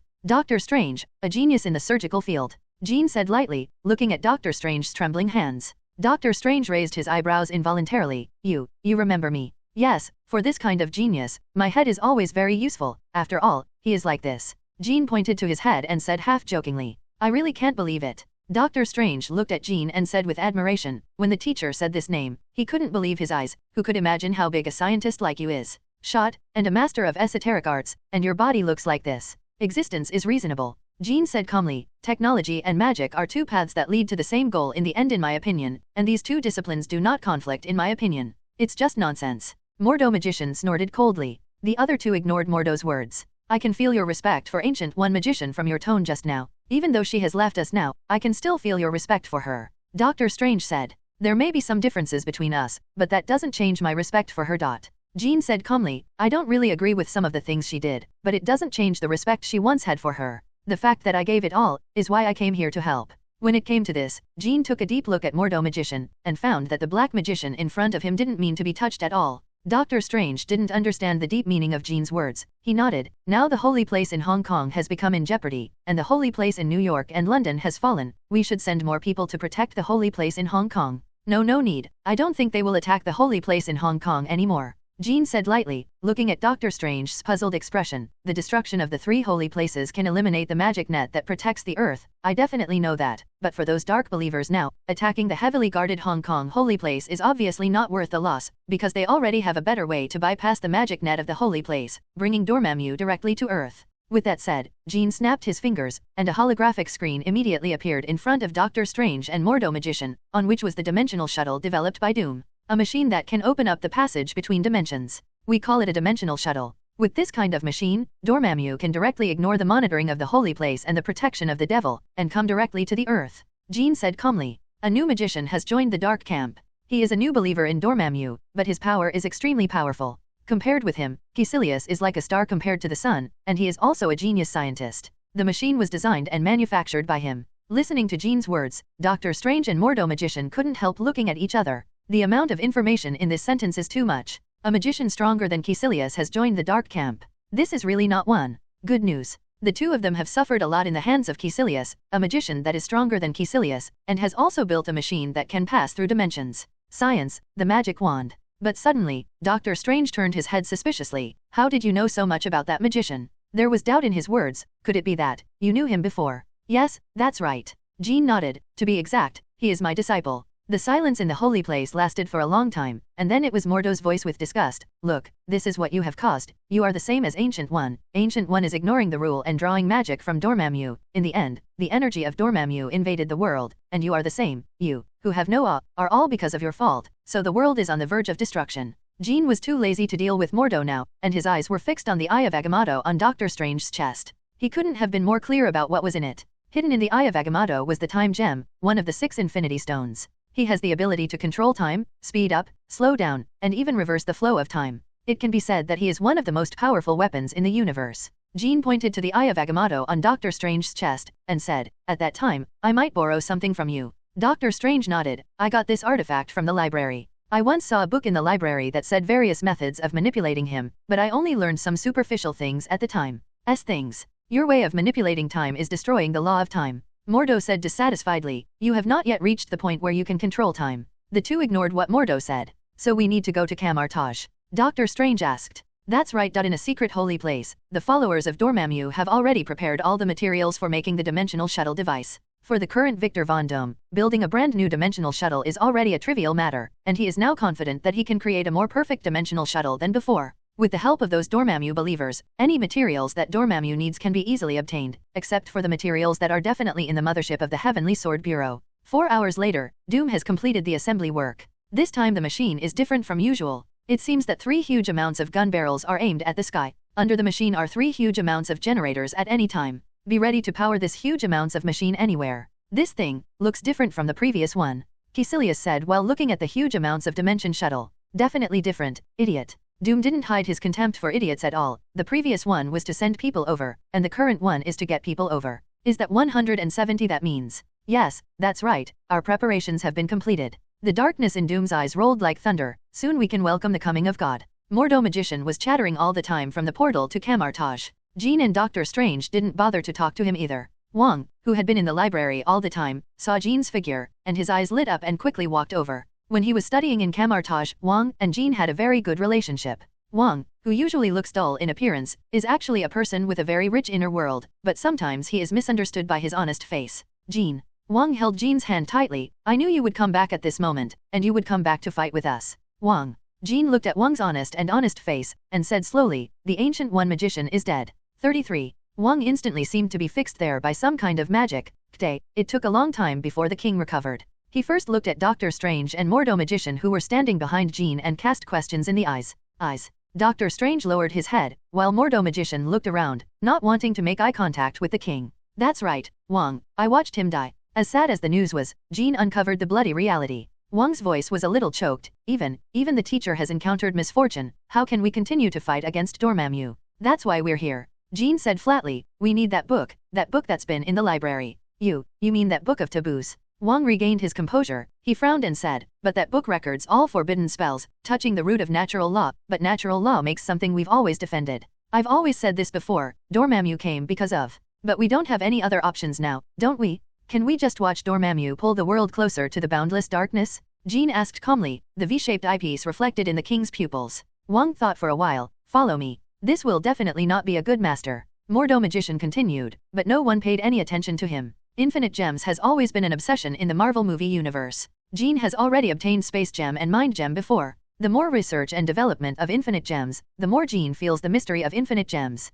The manifestation of the power of infinite gems is not only because of the original energy of the gem, but also because of the carrier of the gem, and the user of the gem. For example, Red Skull got the Space Gem at that time, his carrier was Tesseract, but because of the poor method, he finally developed only some energy weapons that have no use for eggs, and the terrible idea of using gems as energy. Another example is the scepter used by Loki in Avengers. The gem on it is Mind Gem, but for the same reason, when Loki controls the scepter, he can only emit bio beams, some of which are also bounced by Captain America's shield going back. Mind Gem appeared on the top of the robot Vision, and the same effect was not very good. The Frost Elf Malekith in Thor 2 has a unique way of manipulating the reality gem, which makes the carrier TIE particles of the reality gem burst out with powerful power. If there is a gem carrier that is most familiar to everyone, it is Thanos' Infinity Gauntlet, which is a glove made of URU alloy by Dwarf, which can withstand the energy burst from 6 gems. Through research, Jean has just developed a set of space armor, which is used as the carrier of the space gem, but there are still many aspects that need to be improved. The carrier of Time Gem, Eye of Agamotto, was made by the first-generation magician Agamotto himself, and he developed several high-level spells for Time Gem alone, so that magicians who use Eye of Agamotto can use only spells.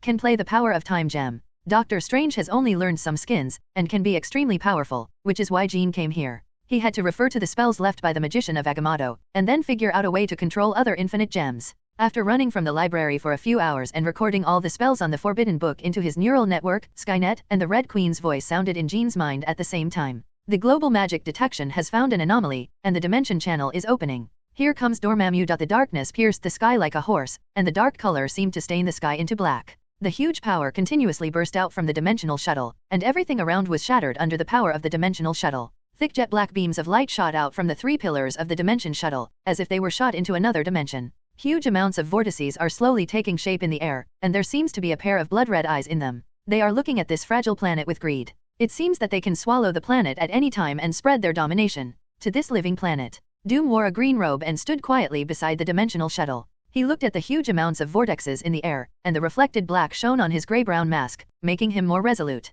With a flash of gold, Doctor Strange and many magicians of Camartage appeared on the street, and many Dormammu believers immediately surrounded them. Go! Doctor Strange roared. The spell in his hand burst out, and immediately knocked a dark believer who was closest to him to the ground. Caecilius didn't show weakness either. A blurry and transparent long knife appeared in his hand, and also killed a magician who wanted to attack him. You're the immortal heir of the Ancient One, aren't you? Caecilius laughed, but now it's too late. No, it's not too late. Doctor Strange raised golden yellow magic discs in his hands. Caecilius, it's not too late, you're nothing but Dormammu's pawns. It's not too late to wake up. We must work together can beat Dormammu. Ha ha ha, put away your decent approach, I don't like that. Caecilius laughed wildly. Darkness is about to come to this world, and everyone will welcome God. Glory. Doctor Strange gritted his teeth, knowing that there was no way to communicate with Caecilius, and there was only one way left. Doctor Strange, Wong, and Mordo all transformed their weapons, and the 3 weapons attacked in the direction of Caecilius. It's really weak. With a few dang-dangs, Caecilius blocked all the 3's attacks with ease, and attacked with a blurry and transparent long knife.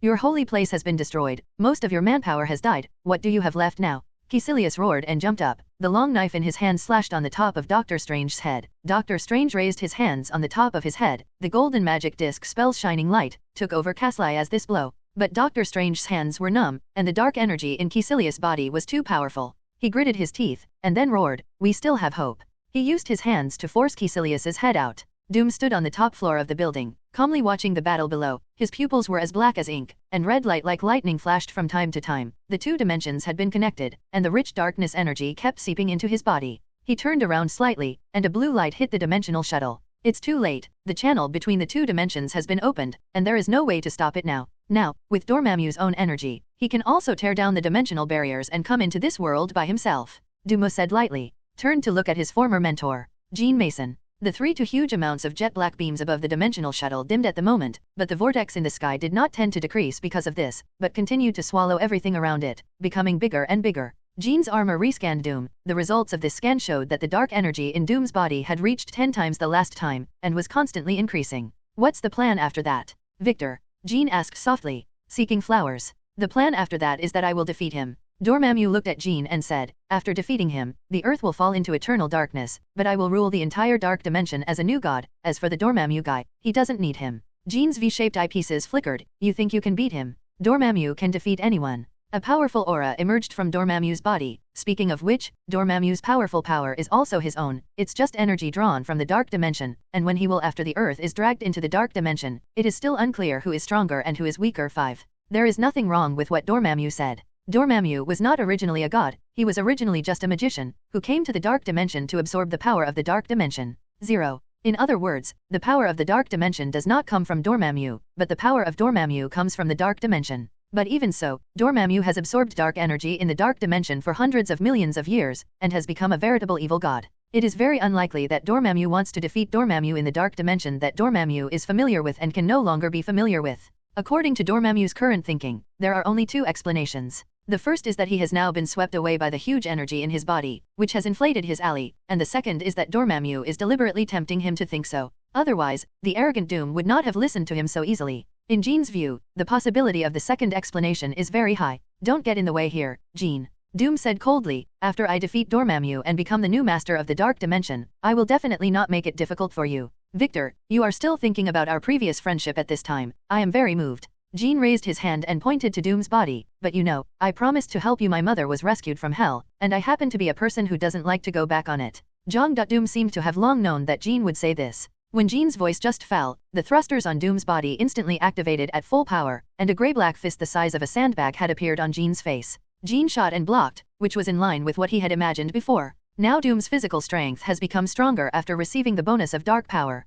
Doom's other hand blocked Jean's arm, then turned into a fist and hit Jean's shoulder. Jean used the same tactic as Doom, swinging Doom's arm away, then clenched his fist with his right hand, the huge magic power attached to the armor, and hit Doom's lower abdomen. Doom's tactics were exactly the same as Jean's. Black energy lingered in his fist, also hitting Jean's stomach. A loud bang of 170 came from the place where the two were fighting. Huge amounts of energy shockwave radiated along the ground. The roof of the building collapsed and was destroyed because of the fight between the two. G also completed his mission and fell into the building along the roof. The two took each other's punches and didn't cause any harm, but Doom changed his moveset at the moment. There is no way to find Doom's current moves in Jean's database. His neural network is running every time. Doom's future moves are calculated at a speed of tens of trillions of times per second. Doom's movements were weird, but Jean's movements were even more bizarre than Doom's. His legs swept towards Doom's abdomen at an angle that no human could do. Doom had no choice but to take a step back. The boots were on the ground. After one attack and defense, Jean had the upper hand. The arrogant Doom, at the moment felt that his energy was simply unmatched. Now is the time when his self-confidence is bursting, and he can bear his tricks and fall behind. The thrusters in his body quickly activated, and his hands attacked the opposite Jean with majestic dark energy. Jean, on the other hand, did not step back, fighting with Doom with his own fists and kicks. The roof, which was already loose, finally let out a whimper under the aftermath of the battle between the two, and then all collapsed. Jean's advance. The device was opened, and the body exuded a blue light. The two climbed from the top of the building to the sky, exuding a strange light all over their bodies, and now the two of them are like movie characters that have been pulled with light and shadow special effects, and they climbed to the sky with sparks and lightning. Doom roared, his body tilted slightly in the air, his right fist was condensed with dark rays of light, as if it was accumulating power, and then his fist was slammed out fiercely. The surrounding air seemed to be surrounded by this force. The powerful energy shreds. The golden-yellow magic disc in Jean's hand changed and met Doom's punch. Doom's fist seemed to be sucked by Jean's magic disc. The dark energy immediately spewed out of it, turning into a dark energy beam, which directly penetrated a building opposite, leaving a large hole with a diameter of 30 meters on it.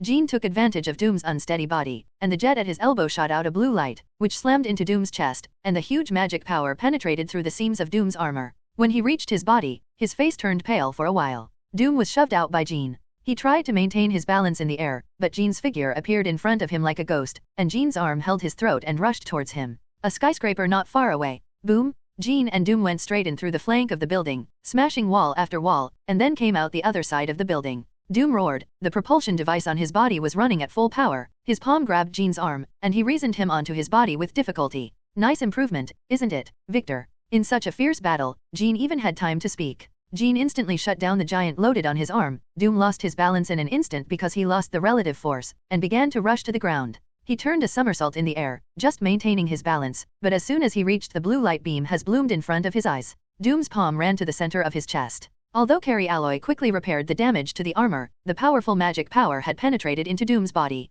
With a loud bang, Doom slammed into the street like a nail nailed to the ground by a hammer, smashing through the bottom line of the water supply pipe, and water constantly sprayed out. Jean slowly fell to the ground. Now Doom's appearance is not so clean. The dust turned into sludge under the condensation of water and stuck to Doom's body. At the moment, the original dark green cloak also turned black. He raised his head, and there seemed to be flames in his eyes. Damn, what the hell is going on? Even though he has accepted the darkness, why can't he defeat his teacher? Obviously he should be invincible. By the way, it must be that he has not absorbed enough dark energy. As long as he absorbs enough dark energy, he will definitely be able to defeat the person in front of him. Doom roared and stood up. The boundless dark energy was absorbed by him from the air, and the dark energy enveloped him like a substance. 3.4. Jean stopped in his tracks. After reaching this point, can you still absorb it? Jean looked at Doom in admiration. The black energy value of Doom in front of him was constantly rising, and he still didn't mean to stop. Doom flew up, as if performing an ancient ritual, raising his hands above his head. The god in the air seemed to have learned of the request of his followers and issued his own response.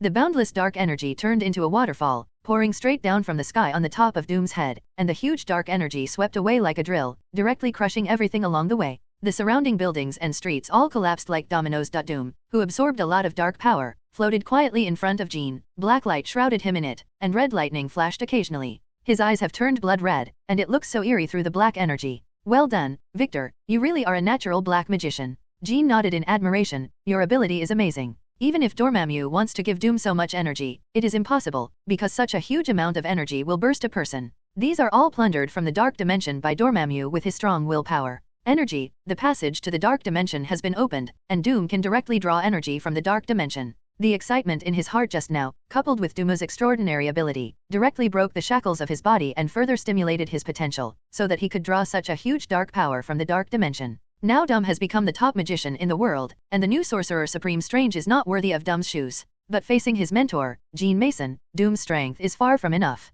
Doom roared, red lightning burst out from his body, forming a lightning-like javelin, and the javelin came to Jean in an instant. The golden-yellow magic round shield transformed into a shape that always resembled a golden-yellow hand, and Jean directly grabbed the red javelin. The javelin kept struggling in Jean's big golden hands, releasing powerful power, as if he couldn't believe that he was caught by one person. Jean held the red javelin in his hand, and then made the action of a javelin athlete, and threw the javelin in the air directly. The javelin released its powerful power and flew in a circle towards Doom. Driven by the javelin, the surrounding air gradually formed a miniature tornado, convoluting everything nearby. The thrusters on Doom's armor ran at full power in an instant, pushing him away from the killing range of the javelin. The javelin that lost its target plunged into a building not far away, and then the building seemed to be hit by an atomic bomb. As if it was destroyed, it instantly disappeared from the sight of everyone. Jean, I admit that you are very strong, but I, Victor Von Doom, am not a vegetarian either. Doom roared loudly, but in the case of extreme anger, he did not realize that his voice did not sound like it. His own, a dark face emerged behind him. Dark energy mixed with blood red emerged from his body, and shadows appeared in the surrounding air, and the huge airflow that convolved directly destroyed everything in the vicinity of Doom. Doom's mind began to get confused, but the instincts in his body continued to help him fight and fight. He subconsciously made an action that the king ordered his courtiers, and the dark energy emerging from his body combined with the surrounding giant wind, turning it into a sharp space blade. Those magicians who had been fighting on the ground before, now stopped their hands, quietly watching the two floating in the air fighting. Some people have already propped up their defensive shields. At the moment, the hurricane caused by Doom has surpassed the language of wind force in human history, and everything around it was torn apart and destroyed by the hurricane. Compared with the fight between Jean and Doom, the magicians just fought on the ground. It was like a fight between street gangsters. Doom put his hands together, and the powerful hurricane immediately seemed to be compressed and absorbed by his hands. Finally, he performed a movement similar to Turtle School Qigong, and the huge hurricane immediately swept away from him. It erupted in the hands of the hurricane, as if the target of the hurricane was not Jean, but the distant horizon. Jean deftly dodged Doom's fatal blow, and then a figure appeared beside Doom in a strange way. The distance was so close that Doom felt that he could hear the other party's whispers. Doom hurriedly stretched out his gauntlet to block, but Jean's thigh made of special alloy swept hard on his gauntlet, and the gauntlet made of Kree alloy was dented by Jean's blow. This is... Doom was horrified. His legs that were leaning against the propulsion device would never be able to release such force, even though Jean's body was entirely composed of machinery. There was also a clear-headed Doom who suddenly thought of a latest invention that Jean had explained to him before. He said that he was currently researching in humans and asked him if he wanted to join it. But Doom, who was anxious about the slow progress of his magic at the time, refused Jean's invitation without thinking. It seems that Jean's research has progressed, and it has been applied to its own armor. That's right. When the Hive was still raging, Jean had already started the development and research of Inhuman armor, which is simply to integrate Inhuman's ability into his armor. It's just unfortunate that even after such a long research, the Inhuman armor can only accommodate 3 different Inhuman abilities. Doom gritted his teeth and maintained his balance in the air. The moment he was knocked off by Jean, Doom was ready for the next step. A blue light gushed out from the propulsion device behind him, stopping him from retreating. Footsteps. At the moment, it seems that his armor also has dark energy on it, and the original blue light has turned into a dark appearance. He threw a heavy punch, making a violent sound like a meteor hitting the ground, and the building in the distance began to tremble slightly under this sound. Snapped. Doom looked at the palm that clenched his fist in disbelief, and the opponent actually caught his own punch like that. What followed was the palm cannon that appeared in front of him, the sound of charging sounded in his ears, and the golden energy beam hit his chest directly, shoving him into the building in the distance. With a loud bang, a huge amount of gap was bombarded by Doom from below. Doom stood up at the moment, gasping for breath. Obviously Jean's attack just now didn't just make him smash a skyscraper. Jean's magic kept raging in his body, disrupting the magic of his body. He frowned and supported his rib, apparently having just suffered a serious injury. Jean walked over quietly, as if he didn't use much strength at all, and the whole person exuded a calm atmosphere, revealing the meaning of "we have time, take it slow." Doom looked at Jean, who was approaching, and couldn't help narrowing his eyes, while clenching his fists tightly. Why can't I beat the Jean Mason in front of me when I'm already like this? Originally, Doom thought that he had been baptized by the dark power, and his strength had improved qualitatively. He had never thought about such a powerful power before, but the Jean in front of him was stronger than he imagined. This reminded him that in the Hell dimension that day, he was so weak and helpless in the face of the Hell Lord Mephisto. Even if he wanted to resist, he had no clue. At that time, it was Jean who appeared in front of him in time. With the perfect combination of technology and magic, he fought with Mephisto for 300 rounds with the power of a mortal. You must know that Mephisto is a god through and through. At that time, Doom was determined to become as strong as Jean. After joining the Tianjian Bureau, Doom was madly learning about technology and magic every day, and practicing magic frantically. Jean also taught him everything.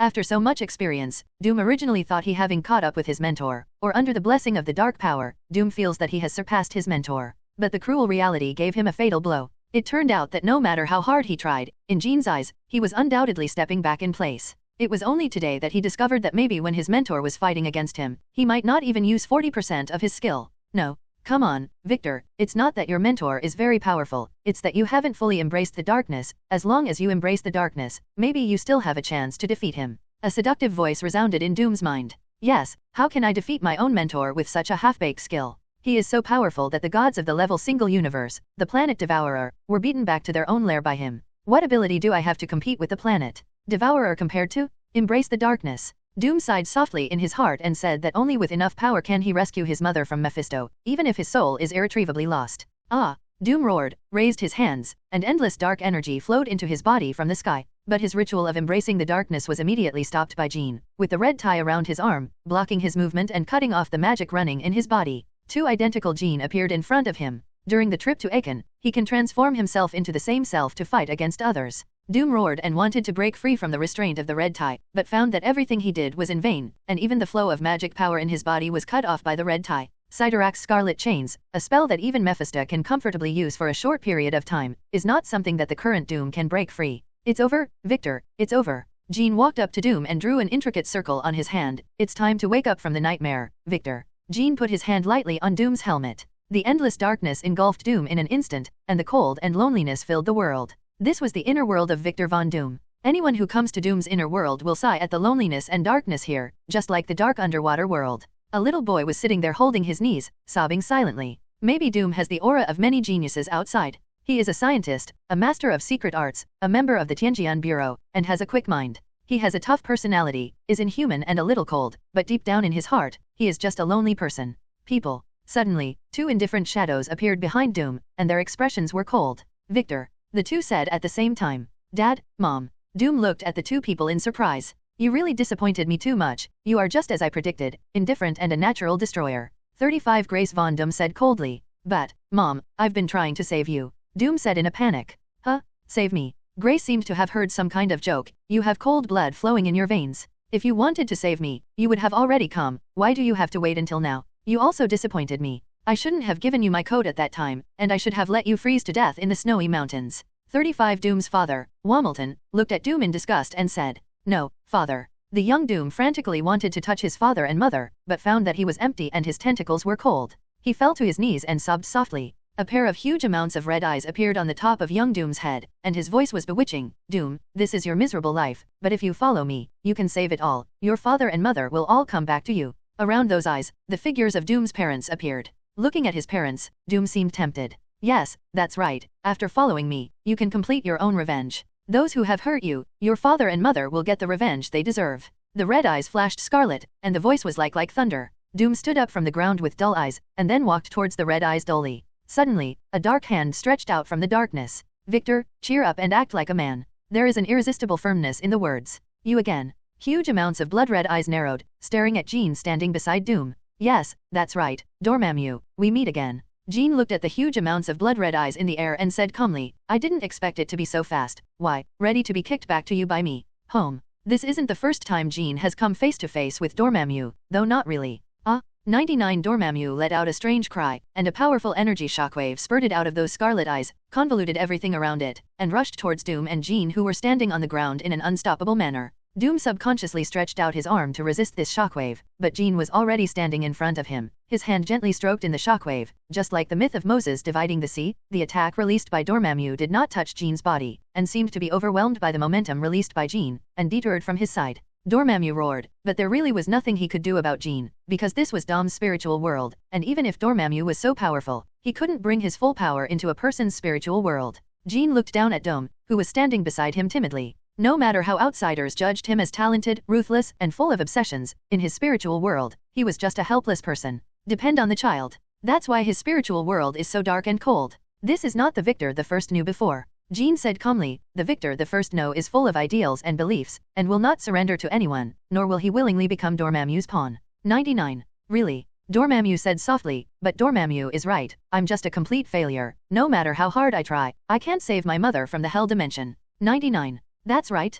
DOM. Dormammu's voice growled above the heads of the two of them, you are nothing without me, you and I join forces and beat the whole person out. Jean ignored what Dormammu said. He looked at Dormammu deeply. In my impression, Victor, you have always been a genius. Your achievements in science and mysticism have surpassed countless people. Your potential is amazing. If it weren't for this, I wouldn't have dug you into the Heavenly Sword Bureau and taught you the knowledge of secret techniques. You know that giving up halfway is not a good choice. You haven't given up on me until now. Doom's voice was a little choked. Yes, that's right. You are my disciple. I brought you into the gate of the secret art, and I should be responsible for you. Jean said, and you know who I am. I once promised you to help you free your mother from Mephisto. You know I'm not a man who likes to go back. I've fulfilled my contractual obligations. Now it's your turn, Victor. Jean took Doom's shoulder and forced his eyes to look directly at him. Now show me a manly appearance and tell me who are you. Victor Von Doom. 33 Doom said in a low voice. Be louder? I can't hear you. I'm Victor Von Doom. A flame burned from Doom's eyes. I am Victor Von Doom. Doom will not yield like anyone.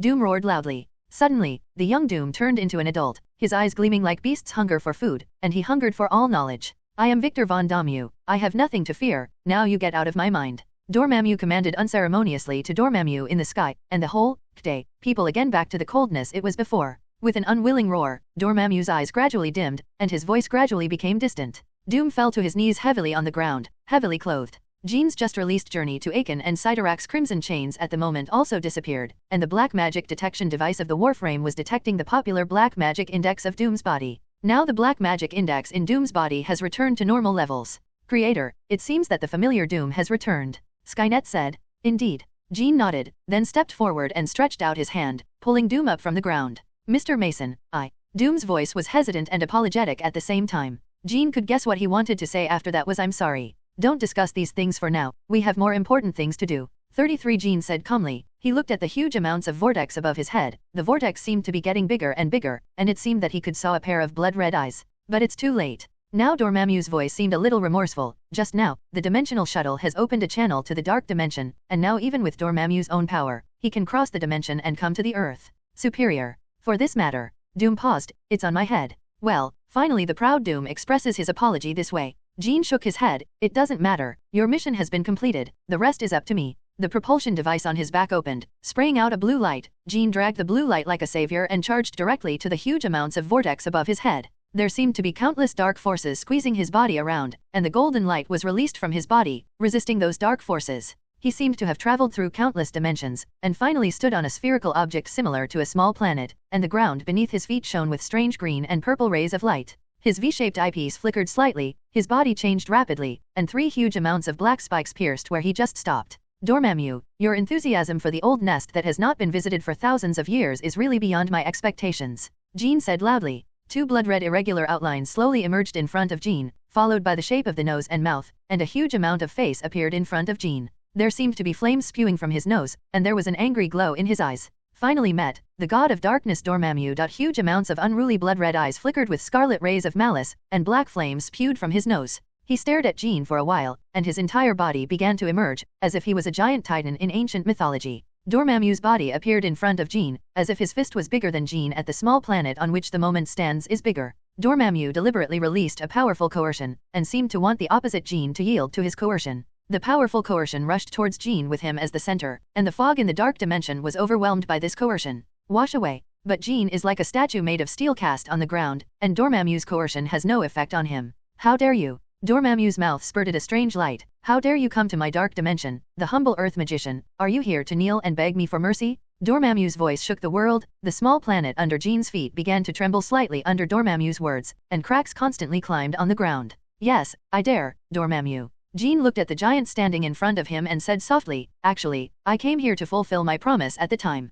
I said that if you dare to come to Earth, I will definitely return. One kick in your ugly big face, one kick will kick you into your old lair. Arrogant. Dormammu roared, and punched Jean with a fist that was bigger than the little planet Jean was standing on now. For Dormammu's size, he's incredibly fast. In fact, in the dark dimension, Dormammu has reached the point where he can follow his own words, and he can even control the dimension originally to fight for himself. The thrusters on Jean's armor kicked into full force instantly, pushing Jean's body away from Dormammu's attack. Dormammu's fist slammed into the small planet. The whole small planet let out a whine. The crack climbed up his surface at an alarming speed, and then the entire small planet was torn apart, and the broken pieces were smashed towards Jean's direction. He shot fiercely. 2 golden red magic discs appeared on Jean's hands, and he moved all the planet fragments that shot at him to fly away. Dormammu let out a strange cry. I don't know if it was because his tricks didn't kill the Earth bug or it was just like that. The red light in his eyes was bright, and several giant planets were flying towards Jean. Spikes that shone with a strange light. No one wants to touch such a planet. Jean's V-shaped eyepiece flickered, the light flashed in his hand, and a slender long sword appeared in his hand, and the long sword shone with a strange light. The slender long sword with a sharp imposing manner slashed at the planet that thought Jean hit head-on, just like a sharp fruit knife cutting fruit. The seemingly indestructible planet was directly slashed by Jean's sword. The shattered core blasted away in the direction of Dormammu. Roar. Dormammu let out a roar, the huge energy gathered in his mouth, and finally turned into a beam of energy shining with strange light, which came to Jean in an instant. Jean looked at the energy beam rushing towards him, his face remained unchanged. A shield shining with a strange light appeared in front of him. Dormammu's energy beam hit the shield and disappeared like a mud cow into the sea. Shield of Seraphim, a shield that can resist any attack. How dare you? Before Dormammu could finish speaking, Jean's figure disappeared in the energy beam he continuously released, and then instantly appeared not far from him. The palm run, mixed with red and black, hit his nose precisely, like shattered glass. Dormammu's nose disappeared instantly. Looking at Dormammu at the moment, Jean couldn't help but think of a movie called Harry Potter that he had watched, and the final boss Voldemort in it also had no nose. How dare you? Dormammu roared, his disappearing nose returning to his face. How dare you? How dare you use my power against me?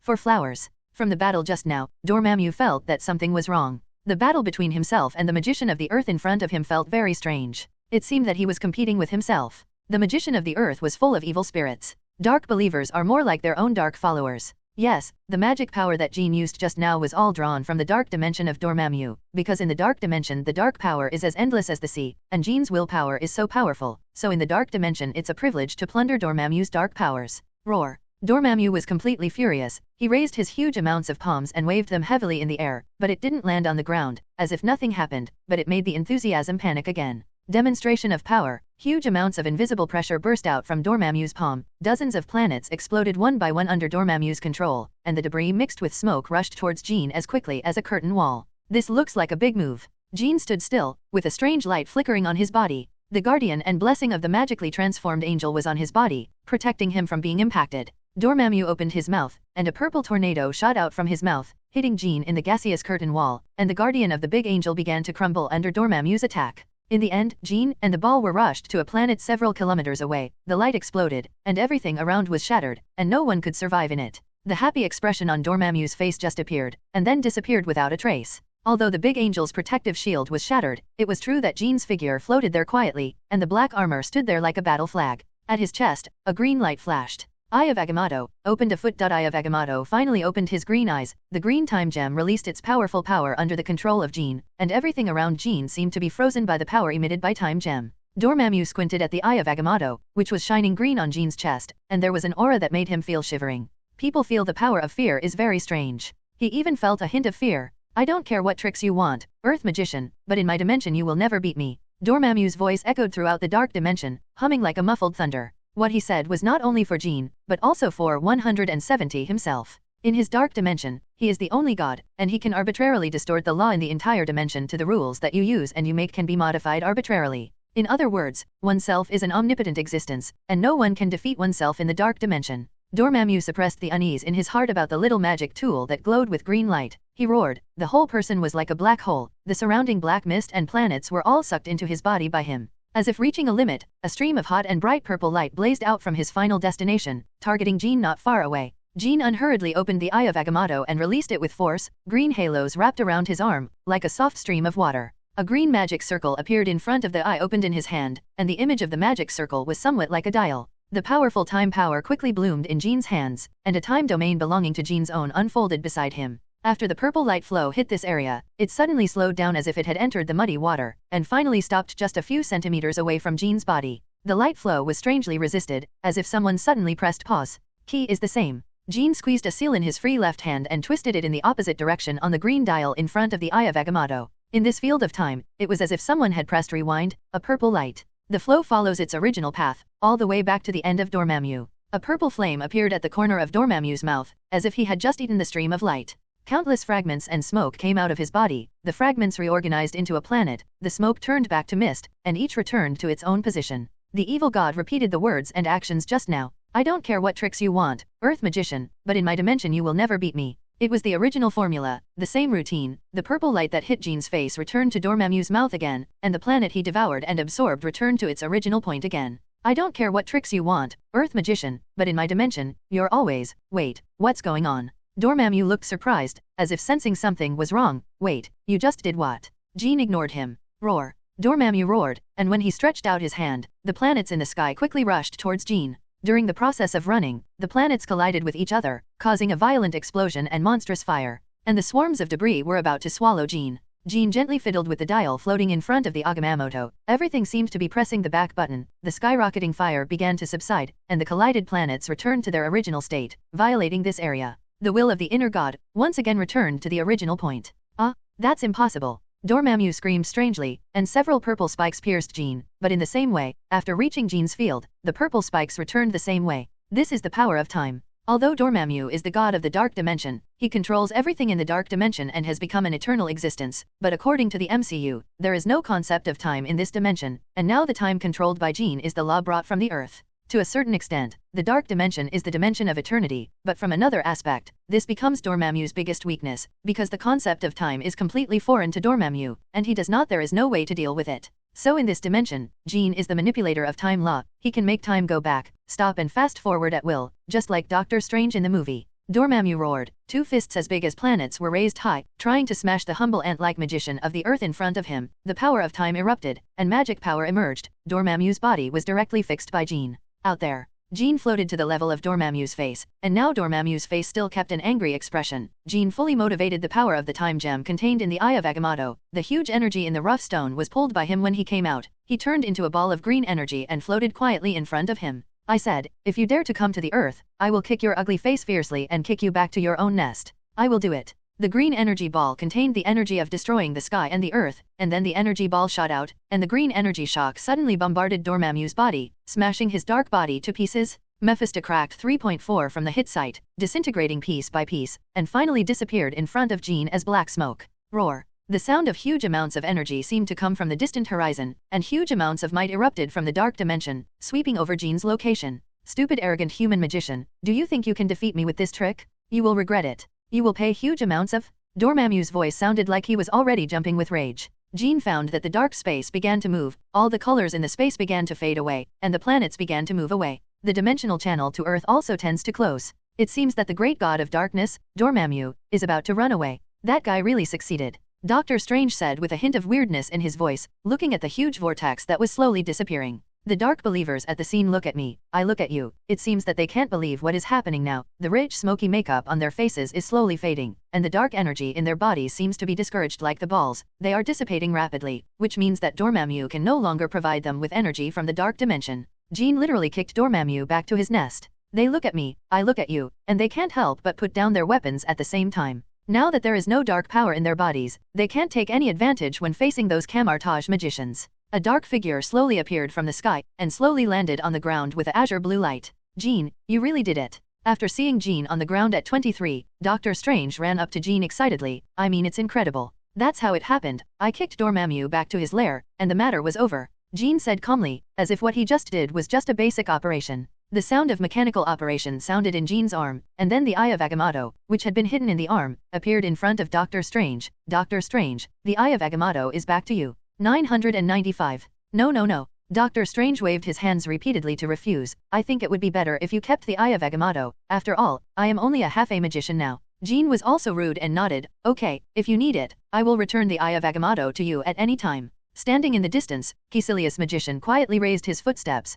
just about to get away, but in a blink of an eye, he saw Jean's V-shaped eyepiece looking at him coldly. He couldn't help but squeeze out a smile, then slowly raised his hand, put it on his head, and then squatted down, like a prisoner caught by the police. These dark believers are handed over to you, Doctor Strange. Jean said lightly, I believe you know what to do with them. Doctor Strange nodded. No more words. The fierce battle was over. The wounds that these dark followers had caused Camartage came back to mind, and these people will stay in Camartage's prison until the end of their lives. That day, Doom's armor has consumed all the electricity, and at the moment he's sitting in the rubble. This is not the Victor Von Doom I know. Jean walked over and said calmly, I'm just a little confused. It's all my fault, because I'm too eager for success. Doom smiled bitterly. That's why I did such a thing. Jean shook his head. Everyone makes mistakes, and it's not your fault. It's just Dormammu taking advantage of your flaws to invade your heart. It wouldn't have been this way if I hadn't been so eager to get things done, Doom repeated. That's why I say it's all my fault. Jean was silent for a moment. Yes, maybe you're right. You did make mistakes in some places.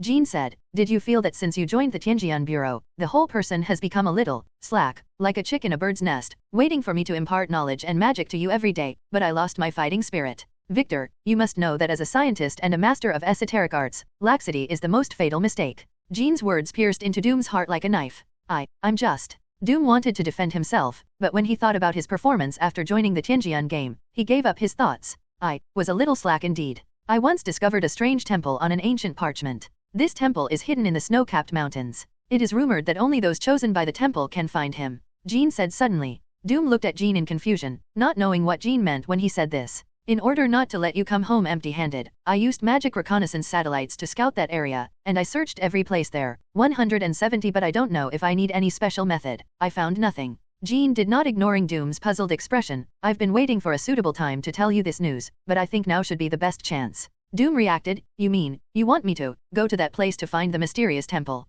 Yes, and I also understand that there is a group of mysterious monks in that mysterious temple. Jean's V-shaped eyepiece stared at Doom and said, the monks will teach the selected people mysterious knowledge, and honor him as a lord. I will give you all the information I have collected, but after that, it will all depend on you, and use your own ingenuity to explore and pursue. But, why do you think that person is me? Even you can't detect what's there? Doom asked in confusion. Jean took a deep look at Doom, then said, because, Victor, I think that person is destined to be you. The big event of the dark god Dormammu's invasion of the Earth is over. Although he was kicked back to his home by Jean, he left Camartage with a lot of troubles, 2 of the 3 holy places. It has been completely destroyed and needs to be rebuilt, and a large number of magicians have died in the battle with the Dark Ones. Even the previous Sorcerer Supreme Ancient One died in it, and the loss is not too heavy. It didn't take long for Mordo Magician to leave Camartage as expected. This man who once regarded his teacher as a god, collapsed when he learned that Ancient One had been secretly drawing power from the dark dimension. Begin to doubt everything I believed in before, and parting ways with Holy Place is not so abrupt.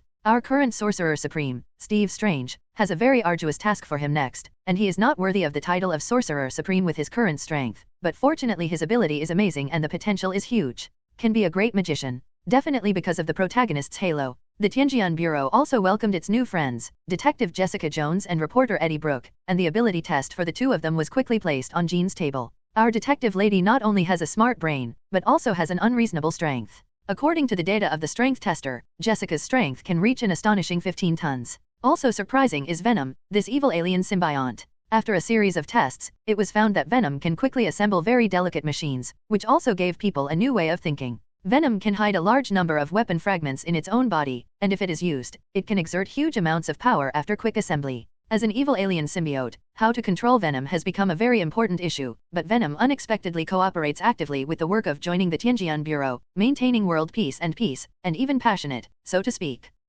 Especially when the Scarlet Witch told him to do something, this feeling became stronger. Every time Wanda opened his mouth to tell him what he needed to do, Venom was always the first in Eddie's mind. I think we should listen to her. Isn't it good for us? 39. Then Eddie said nothing. He unabashedly showed his contempt for Venom. Venom will never forget what happened in the factory that day. He was beaten up by the little witch who looked so delicate, just like a lion in a circus. No matter how fierce the lion is, when facing his own animal trainer, he will also be obedient. Unfortunately, Wanda is Venom's trainer. I'm just wondering, why do you have such a big prejudice against Venom? Wanda looked at Jessica with some puzzlement. I think he is very obedient and enthusiastic, just like Husky. Sometimes even though he is energetic, he is still very obedient. #@ Hearing Venom heard what Wanda said next door. Doom set foot on the road to find the mysterious temple alone. He didn't choose any high-tech stuff, and he didn't take any means of transportation. He walked up the snowy mountain on his own. This is a snow-capped mountain that exists only in human words. When he saw this snow-capped mountain, an idea suddenly popped into his mind. Why is there a snow-capped mountain here? When he walked into the snowy mountain, everything he saw was a vast expanse of whiteness, and snowflakes like knives kept slapping on his face. But it was strange that even though there seemed to be no place here, but Doom instinctively thought that Jean was right, and he felt a looming wave. Climbing snow-capped mountains is always a very difficult thing, but for Doom, he will not back down. He will use high-temperature rays to integrate roadblocks, and use a homemade hot stove to keep warm at night. Doom's face was resolute, and he was searching for mysterious temples in the vast snow-capped mountains step by step with sharp snowflakes. I don't know how many days later, the hungry Doom finally ran out of food. In a daze, he seemed to have hallucinations. He saw Grace in hell, and a demon was walking towards him with claws and claws. Want to take away his name. But he soon discovered that this was not an illusion. A snow monster roared and appeared in front of him. The weak Doom tried his best to resist the attack of the snow monster, but he was still scratched deeply by the opponent's claws. The mouth, blood kept flowing out of his wound, taking away the warmth in Doom's body. In the end, Doom exhausted all his strength and stuffed a thermal grenade he was carrying into the snow monster's open mouth, directly blowing his head into pieces. After feeding his hunger with the flesh and blood of the snow monster, Doom went on his own way again. The icy and biting wind kept slicing through Doom's body like a knife, taking away the questions on his body, and was caught by the snow monster. The scratched wound kept dripping with blood, taking away the heat from Doom's body. Finally, his legs softened and he fell to his knees in the snow. He wanted to laugh at the moment. Victor Von Doom is about to die, Zhao's, and here is his ending. Doom closed his eyes a little reluctantly, but he suddenly heard noises in the distance, and then the sound of footsteps stepping on the soft snow. He felt that he was lifted up, and then carried into a mysterious temple among them. Lu he could not remember, but he sounded the legend that Jean told him. Hey, look, he's still alive. A monk said excitedly, everyone, come, he's awake. The rest of the monks gathered around excitedly, as if Doom were their relatives. Suddenly, Doom remembered the words he had seen on the parchment. The one who has lost everything will find the mystical temple, learn the mystical knowledge, and become the lord of the monks. He, Victor Von Doom, found his destiny. Jean is drawing mana images in his own laboratory. In the past few months, Jean has been referring to the control method of the Eye of Agamotto, formulating spells that can control them for the other two infinite gems he currently controls. To be honest, Jean really admired the first Sorcerer Supreme, who created the Eye of Agamotto, and the first Sorcerer Supreme Agamotto who left behind to manipulate magic, because the work he created was so great. Using magic, the power of the Time Gem unleashes the full power of Time Gem, which is a conception like a genius. Even Jean, who has only devised some low-level spells in a simple way, can easily control the other two infinite gems under his control. There is still a long way to go before reaching the level of Eye of Agamotto. The creator. Why, busy. Jean didn't stop what he was doing. What's the matter? Sorry, creator. Skynet's voice was a little apologetic, but I found some very suspicious 170 emails in Tony Stark's mailbox. The content of the emails is very strange. It seems to remind Stark that I have already. After tracking down the sender of the email, the opposite side was very hidden, and in the end I only found one company. The name is Hansen Company. 35. While reporting, Skynet sent the information he had consulted on the holographic screen in front of Jean's eyes. Hansen Company. Jean touched his chin. Haven't heard of it. Are further investigations required? No, I'm not interested in investigating cases or anything. Jean waved his hand. Let a professional do it. Jessica Jones has joined the Tianjian Bureau for several months. She always feels like she is in a dream. He is clearly a person who doesn't like trouble. According to Jessica's personal statement, life is a pile of shit, and you never think there's anything more disgusting behind it. She had wanted to use her super ability to help others before, but since going through that incident, she has gotten rid of her immaturity. But she still joined the Tianjian Bureau, perhaps because of the words of her boss, Jean Mason, or maybe she didn't recognize it clearly, and she still hopes to help others in her heart, otherwise she wouldn't be there now. Downstairs of the Hansen Company, the boss gave her the latest task to investigate everything possible in Hansen's company. Although she complained about the trouble, she still came here obediently and followed the boss's instructions. There is no way, the other party is giving too much. Jessica's financial situation can only be described as pitiful. Before, the rent has never been paid, and now Jean can give her a generous salary, so that she can at least don't worry about rent. Well, it's really an ambiguous entrustment. Jessica couldn't help but muttered while looking at the sign of Hansen Company. To be honest, she didn't really understand her boss's entrustment to her. The boss's original words were investigate everything suspicious in this company. Jessica had never heard such an ambiguous entrustment. What was meant by everything suspicious place, but there is no way. Who makes their own employees? Jessica had investigated this company before. Hansen Company was just an inconspicuous small company in the Big Apple. Every minute in the Big Apple, such a company was established or closed down. The owner of the company is a multimillionaire named Carl Hansen, but when Jessica investigates further, she discovers something is wrong. Because of this millionaire named Carl Hansen, the network of relationships is simply blank, and she has never met such a person. Multimillionaires, relationships go blank. Well, the combination of these two tastes so good, so Jessica decided to visit Mr. Hansen herself. Miss, is there anything I can help you with? The beautiful lady at the front desk asked with a smile. Well, I'm Will Whittington, I'm looking for Mr. Hansen, and we've had an appointment before, Jessica said. However, Mr. Hansen is not here now. The beautiful lady frowned, or Mr. Hansen has been on a business trip recently. Oh, can that? Suddenly, Jessica felt something was wrong, because from the moment she walked in, everyone's eyes were fixed on her. The employees who are in the company, the employees who receive water, and the beautiful front desk are all staring at themselves, as if they are an alien who has broken into them. There is indeed a problem? Oh, that's all right. Jessica hurriedly changed her words. Maybe I remembered the wrong time. I will communicate with Mr. Hansen in person. Thank you. 35. Jessica grumbled. The building where Hansen Company is located has a total of 28 floors, and Hansen Company occupies the top 3 floors, and the elevator in front of Jessica is unique to the users on the top floor. This is definitely not possible to do business. Did she write in her mission report, I feel that everything in Hansen Company is very suspicious and the atmosphere is weird. That is absolutely impossible. So she is going to use her own way to enter the Hansen Company. After opening the elevator door with her hands, Jessica quickly walked towards Carl Hansen's office. No matter who he is, there will always be some cobweb trails in the office. With that said, Jessica walked into the elevator. Let me see what secrets you have, Jessica said excitedly, and then she jumped on the elevator and climbed to the top floor of Hansen Company. Heck, how did they find out? As a private detective, Jessica has dozens of ways to get into a private company. She came to a bookstore downstairs from the Hansen Company, pulled the shelf away with brute force, and then a strange force poured out. He punched the wall of the elevator shaft with his elbow. Suddenly, the alarm bell remembered, and a group of bodyguards just happened on Jessica's only path. They looked at Jessica vigilantly, and they held electric batons with blue arcs in their hands. Well, it looks like the plan to sneak into it has failed, and now it's time to open the warriors. Jessica muttered in her heart, and the security guards in front of her rushed towards her quickly, and swung several electric batons in unison. Jessica lowered her head to avoid the electric baton that was swiped at her head, and then smashed her right hand on the neck of a security guard. She was already familiar with this move. The strange force on her body quickly hit a security guard on the neck. According to past experience, the security guard had a 99% chance of going unconscious, but let Jessie pass out. Ka was a little surprised that his hand hit the opponent's neck, as if hitting some metal, and the security guard showed no signs of being unconscious. The electric baton roar in his hand whistled towards him. She dodged sideways. The electric baton flashing light blue immediately rubbed her lower abdomen and flew over. Her arm followed the strength of her sideways, smashing hard on the body of a security guard. Boom. As if it collided with something made of metal, the security guard who was hit by Jessica's fist immediately slammed into the wall, and then fell to the ground and stopped moving. I'll see what you guys are, Jessica murmured in her heart. Her hands and feet kept moving. She mixed garlic under her feet and tripped a security guard. The electric baton in the security guard's hand almost wiped her. Crossed his nose. Then Jessica stomped heavily on the back of the security guard, making a loud bang. I have damaged 2 people one after another, but the security guards still have no expressions on their faces. Their expressions are numb, as if they are manipulated puppets.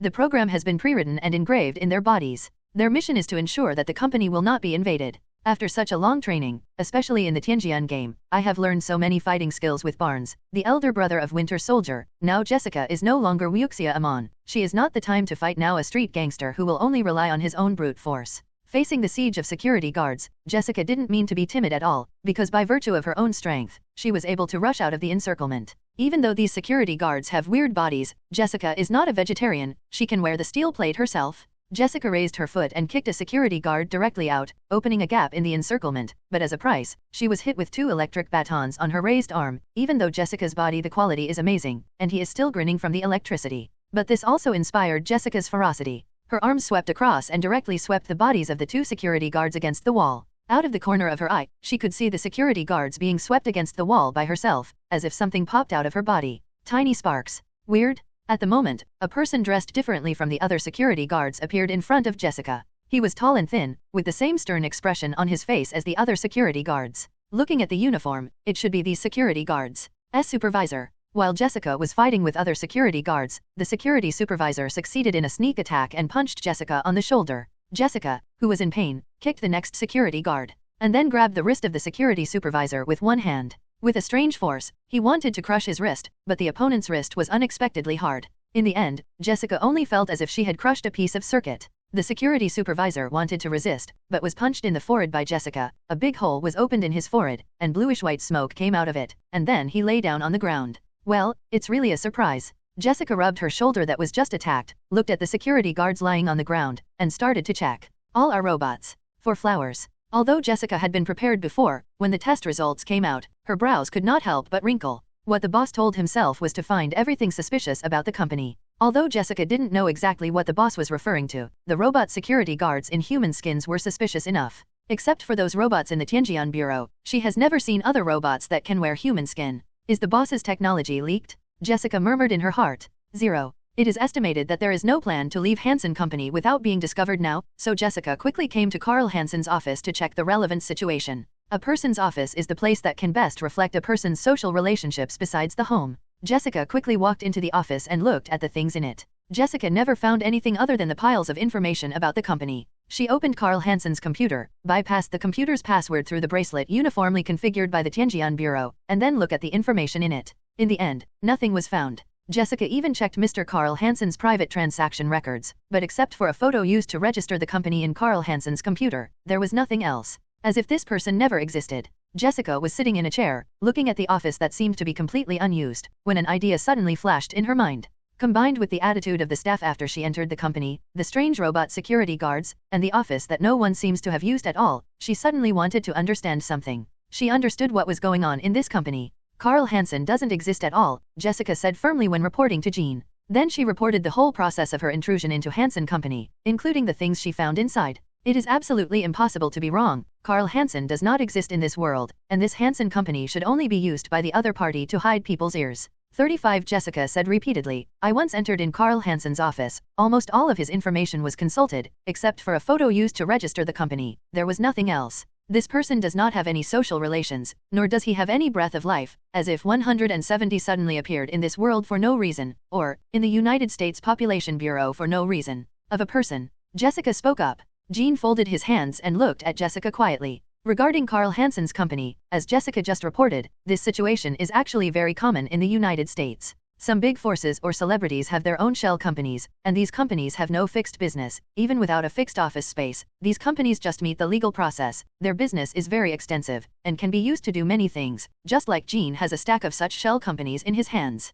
However, it is worth noting that the CEO Carl Hansen does not have this problem at all. In this highly information-based society, it is not impossible to create a complete identity. The identity of his own Jean Mason is completely fabricated, and even he does not only have this identity, but there are only a handful of people in the world who can do this flawlessly. Knowing that there are no more than 5 people in this world who can do this. It is also worth noting that the robot guards described by Jessica are also worth noting. Based on Jessica's description and the recorder she wears, Jean can infer the technological content of these robot guards, although they are still relatively low compared to their own robot army. There is a gap, but companies that can have such technology are also worth noting. Is there such a possibility that this Mr. Hansen is very protective of himself and his family, and it happens that he doesn't like being in the office? Jean put his chin on his crossed fingers, asked up. If you are asking me if I have any evidence, I think there is a video here for you to watch. Jessica manipulated her personal terminal and transferred a video to the holographic screen. This is me from Hansen Company. One of the videos found should be the terminal where the other party punched in, and it showed that Carl Hansen had punched in on the 17th and 21st, but there was no one in the video surveillance. Jessica reviewed a few more videos, showing that when Carl Hansen clocked in, the video was also empty. Jean nodded. Very well, Jessica, you did a great job this time, I see. 35. Don't you need me to continue to investigate this matter? Jessica raised her beautiful eyebrows. Don't you need to continue following the clues? Yes, Jessica, if there is any need in the follow-up, I will continue to contact you. Jean said. Skynet, what do you think about this? Jean asked after Jessica left. The creator, Miss Jessica's inference should be correct. I just found some very interesting things from Carl Hansen's photo. 33 Skynet put Carl Hansen's photo on the holographic screen. In his next to the photo are photos of the other people in it. Creator, these are photos of other people that match the characteristics of Carl Hansen's photo, which means that Mr. Carl Hansen has stitched a photo of himself with the face information of 7 people. A politician, a star, a lawyer, a criminal, a homeless, a scientist, a writer. The facial features of 7 people were extracted, and finally turned into the appearance of Carl Hansen. Interesting. Any other findings? Jean stroked his chin and asked. The server in Hansen's company is a unique self-system, which is isolated from the outside world. When Miss Jessica used her personal terminal to bypass the computer password, I entered the other party's server, but the other party's encoding method unique. Jean raised his eyebrows after listening to Skynet's words. Unique? Is there anything you can't break, Skynet? Yes, Creator, the other party's code is indeed somewhat unique. It seems that it has its own consciousness and then constantly updates itself. I used most of the computing power to break through the other party's code, and finally found something. Ultron, Ultron. 6 huge amounts of letters appeared on the holographic screen in front of Jean's eyes. The other party should be the same digital life as me, but the other party seems to be self-evolved. Some codes 3.4 are now on the screen in front of Jean's eyes. The other party seems to be interfering with my exploration, as if someone is when accessing the next module. All data is erased in advance. Skynet is an artificial intelligence created by Jean himself. It only took a few seconds to invade the Defense Department of the United States in Skynet's hands. Now Skynet still has a hidden backdoor in the intelligence departments of various countries. What have you found? What word? Jean was silent for a moment, now that the issue was officially brought to his attention. Not much. Skynet shook his head. Most of them are corrupted data, and there are meaningless things, but I found that a word appears abnormally high, which may be an unfinished plan or an unfinished business. A weapon. Middle East, somewhere in the desert. With a bang, the cluster bombs scattered by the missiles hit a hill not far away, and the violent explosion sent out a strong wind, which made everyone on the scene unstable. A man with a knife scar stood firmly on the ground, holding a cigar in his mouth and squinting at the result of the explosion. The cigar in his mouth became even more vivid due to the strong wind. The Jericho missile, the widow of Stark Industries' exit from the weapons industry, was out of print after Stark Industries announced that it was shutting down and completely withdrawing from the weapons manufacturing industry. And there are only 2 places where this weapon is still in stock. One is the warehouse of the United States military, and the other is US-5. The big guy in camouflage is like a conscientious salesman, selling Jericho missiles to the scarred man. This big man in camouflage uniform is a member of a world-renowned arms smuggling group. They have a very good reputation in smuggling arms. The time they smuggled arms can be traced back to the 1990s of the last century. The 23 Scar Man is the new overlord in this area. Since Jean shot the real Mandarin to the west in the desert 2 years ago, the warlords that Mandarin had been controlling before began to become leaderless. It was this scarred man who brought those warlords together. His method is very simple, that is, kill. Now, you have seen the power of missiles. The man in camouflage grinned. Well, this deal is definitely worth the money. The scarred man nodded, then took a deep breath of his cigar. We are indeed a little interested in this missile, but that doesn't hide the fact that this missile is a product from a few years ago, even if their body is marked with an inscription. Bear the Stark Industries logo, but that doesn't change the fact that they are already obsolete. And you know, the 35 Scar Man took a deep look at the man in camouflage. Now the name of Stark Industries is not as loud as it used to be, and it was engraved on a mediocre revolver before. With the Stark Industry logo, countless people will come and grab it. 99. But now, times have changed, and Mason Industries has taken up Stark Industries' original position and has become the largest supplier to the United States Department of Defense. It is said that Mason Industries' weapons have now shed Stark Industries for a generation. The face of the man in camouflage became ugly. I admit that there is no problem with what you said, but the Jericho missile is definitely the last crystallization of Stark Industry, not to mention that 3 or 4 years have passed now, even if it is another 5 or 6 years. At the time, the Jericho missile was also definitely an advanced weapon. As for Mason Industries, it's not me, it's not just us. It is impossible for any smuggling group in the world to get weapons produced by Mason Industries. It is reported that Mason Industries has its own backers, and there is a huge international strength that is the umbrella of Mason Industry. No one dares to attack the idea of Mason Industry. Speaking of which, the man in camouflage seemed to have thought of something terrible, and he fought a cold war all over his body. The people who made the idea of Mason Industry are already dead. But this can't be a refusal. The scarred man spit out a circle of eyes, then shook his head. No one can change the fact that the Jericho missile has become an outdated product. If you want to get a good price, just gotta get me the most advanced weapons. The man in the camouflage uniform wanted to justify a few words, but suddenly a red light beam directly hit the weapon not far away from them, and the explosion in the distance immediately swallowed everything around them. All the ashes from the explosion remained. After a while, the Talons in the nearby camp reacted and shouted in local language, "There is an enemy attack." 5. Stark was flying in the air, and the armor's identification system showed all the weapons on the ground in front of him, and almost all the weapons were ridiculed with the word Stark Industry written on them. Nice stuff. Stark muttered. It's a shame it's got my name on it. It means you're popular, J.A.R.V.I.S said flatly. Come on, I just want to show my charm among the beauties in the Big Apple. I don't like the welcome of men, especially terrorists. Stark complained while avoiding the attack of the terrorists below. The palm cannon fires, and the red beam is like Death God's sickle, recklessly reaping the life below. The reason why he was able to discover such a hidden place is because in his mailbox, a mysterious person kept sending him messages. Mail, telling him where in the world there is conflict. But as always, he still didn't decipher who the sender of 170 emails was. He seemed to exist like a ghost. The black armor quickly appeared in Stark's field of vision like a sharp arrow. The palm gun in his hand was like two blue giant swords, waving recklessly, and the terrorists below had nothing to do.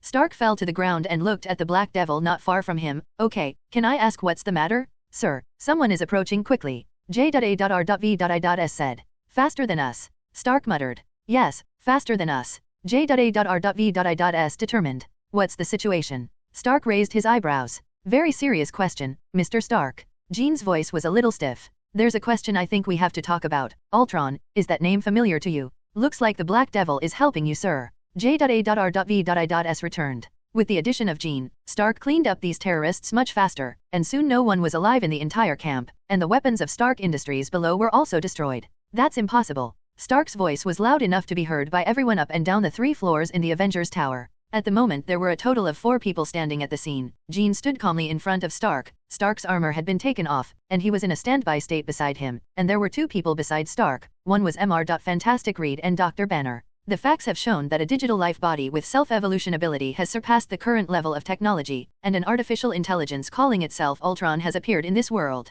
Speaking of this, Jean accentuated his tone. You works, Mr. Stark. Ultron, a super artificial intelligence, is also the villain in the comics. According to the setting of the comics, Ultron was made by the original Ant-Man Pym Hank, but in the MCU movie universe, the cauldron of the century that made Ultron was honorably taken over by Stark. But now the situation seems to have become more complicated. It seems that this cauldron is not just carried by Stark alone. The faces of Mr. Fantastic, Reed and Dr. Banner standing next to him all look very unnatural. In the movie, Stark's purpose of making Ultron is very simple, to maintain the peace of the world, especially in the plot of Avengers 1. Stark finally pushed the nuclear bomb to destroy the mothership of Chitauri. That experience gave he was very traumatized, so he suddenly wanted to create an artificial intelligence to maintain world peace all the time. In the movie, Ultron was born. According to Stark, Ultron is responsible for preventing the Earth from being invaded and protecting the Earth, but no matter what, Ultron is always the inevitable Blacken in comics or movies, as long as it is he can think freely, and in the end he can always come to the conclusion that human beings are the most uncontrollable variable and need to be cleared up,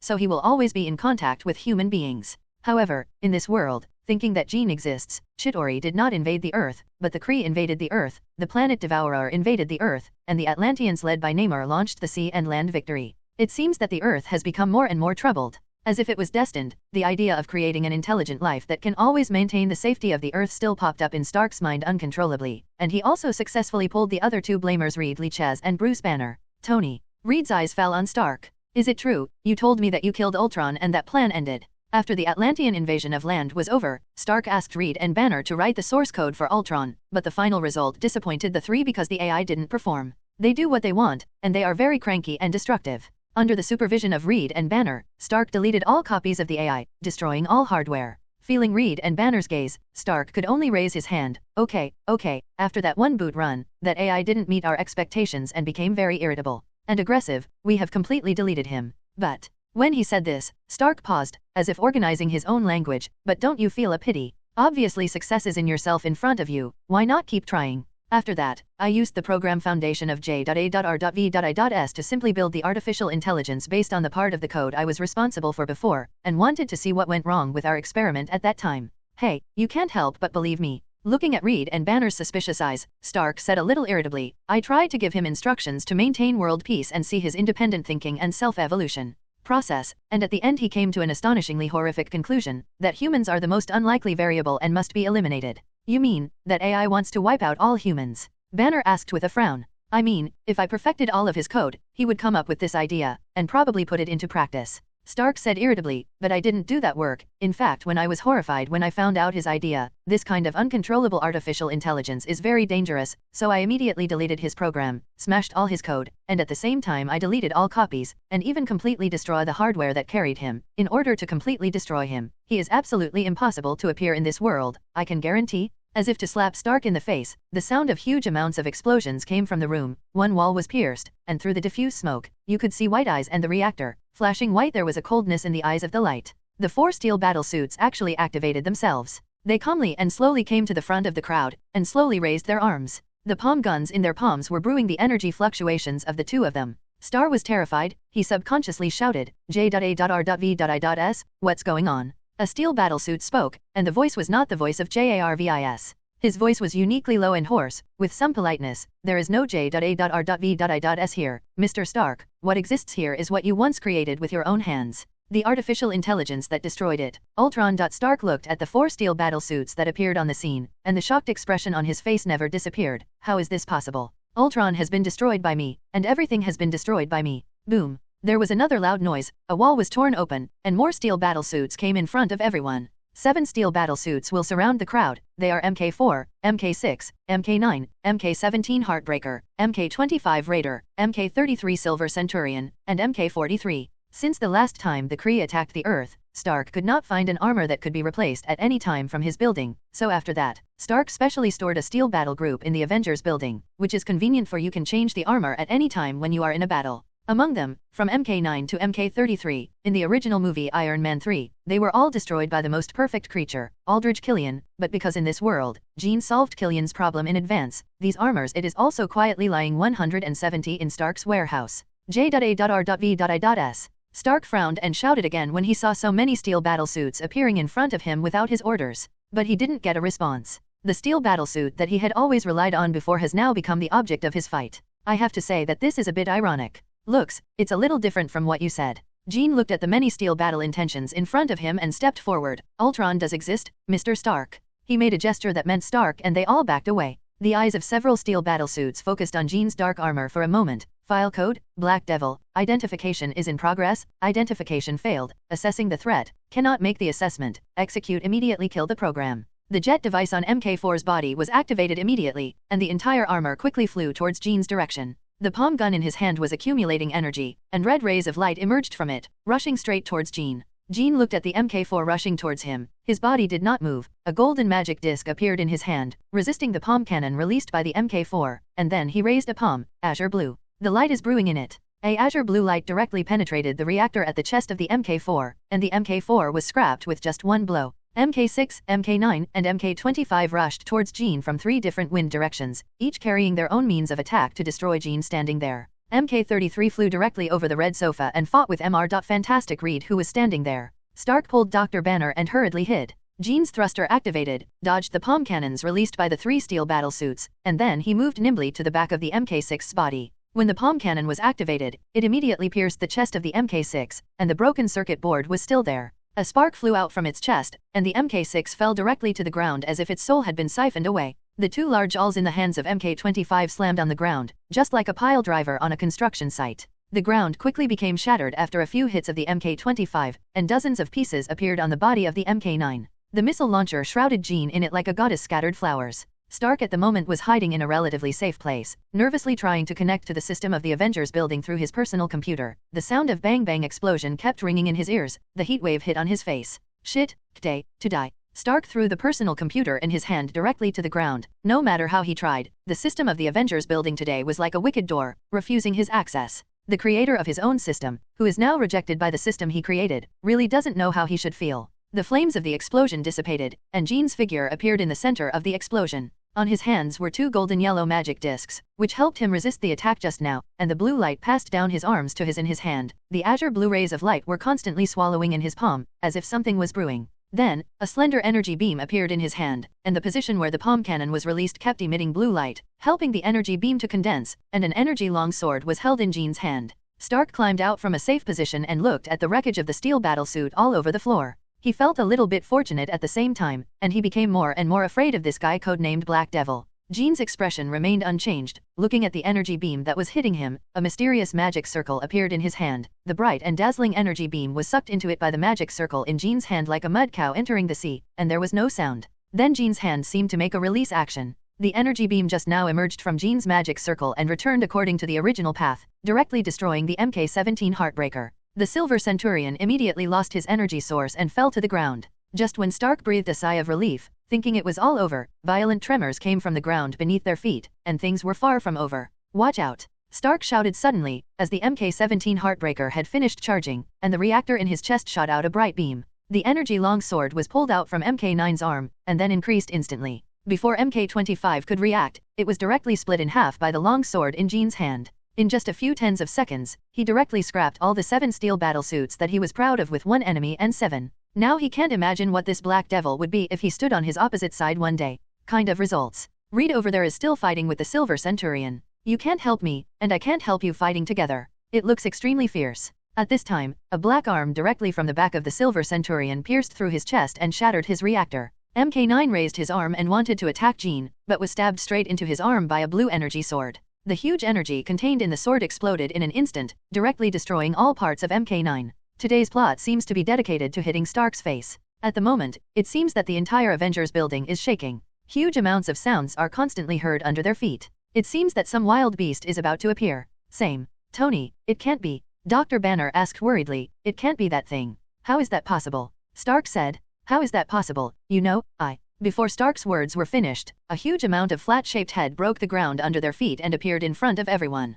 The soil and gravel kept sliding down from his body, and the ground let out a groan. The huge amounts of steel giants in red and gold colors finally showed their muscles to everyone. The countless reactors above his limbs shone brightly, and the tall one directly broke the ceiling. MK44, Anti-Hulk Armor. AVK. Stark looked at the anti-Hulk armor that appeared in front of him, and 1,000 words turned into a curse of the United States. The anti-Hulk armor was jointly developed by him and the Hulk deity, Dr. Banner, to deal with the Hulk armor. Dr. Banner felt that after transforming into Hulk, he lost his mind and might do something bad. So someone needs to be able to stop him, which is what the anti-Hulk armor was developed for. In order to enhance the strength and horsepower of the anti-Hulk armor, the entire armor adopts a distributed energy supply design. Previously, Stark's steel battlesuit was powered by 1 reactor, but the anti-Hulk armor was powered by dozens of reactors. At the same time, because there is no volume constraint, the mechanical structure on the anti-Hulk armor is equipped with a voltage-type power structure that other armors cannot be equipped with, which can maximize the energy released by the reactor. However, the assembly task of the anti-Hulk armor has not been completed at all.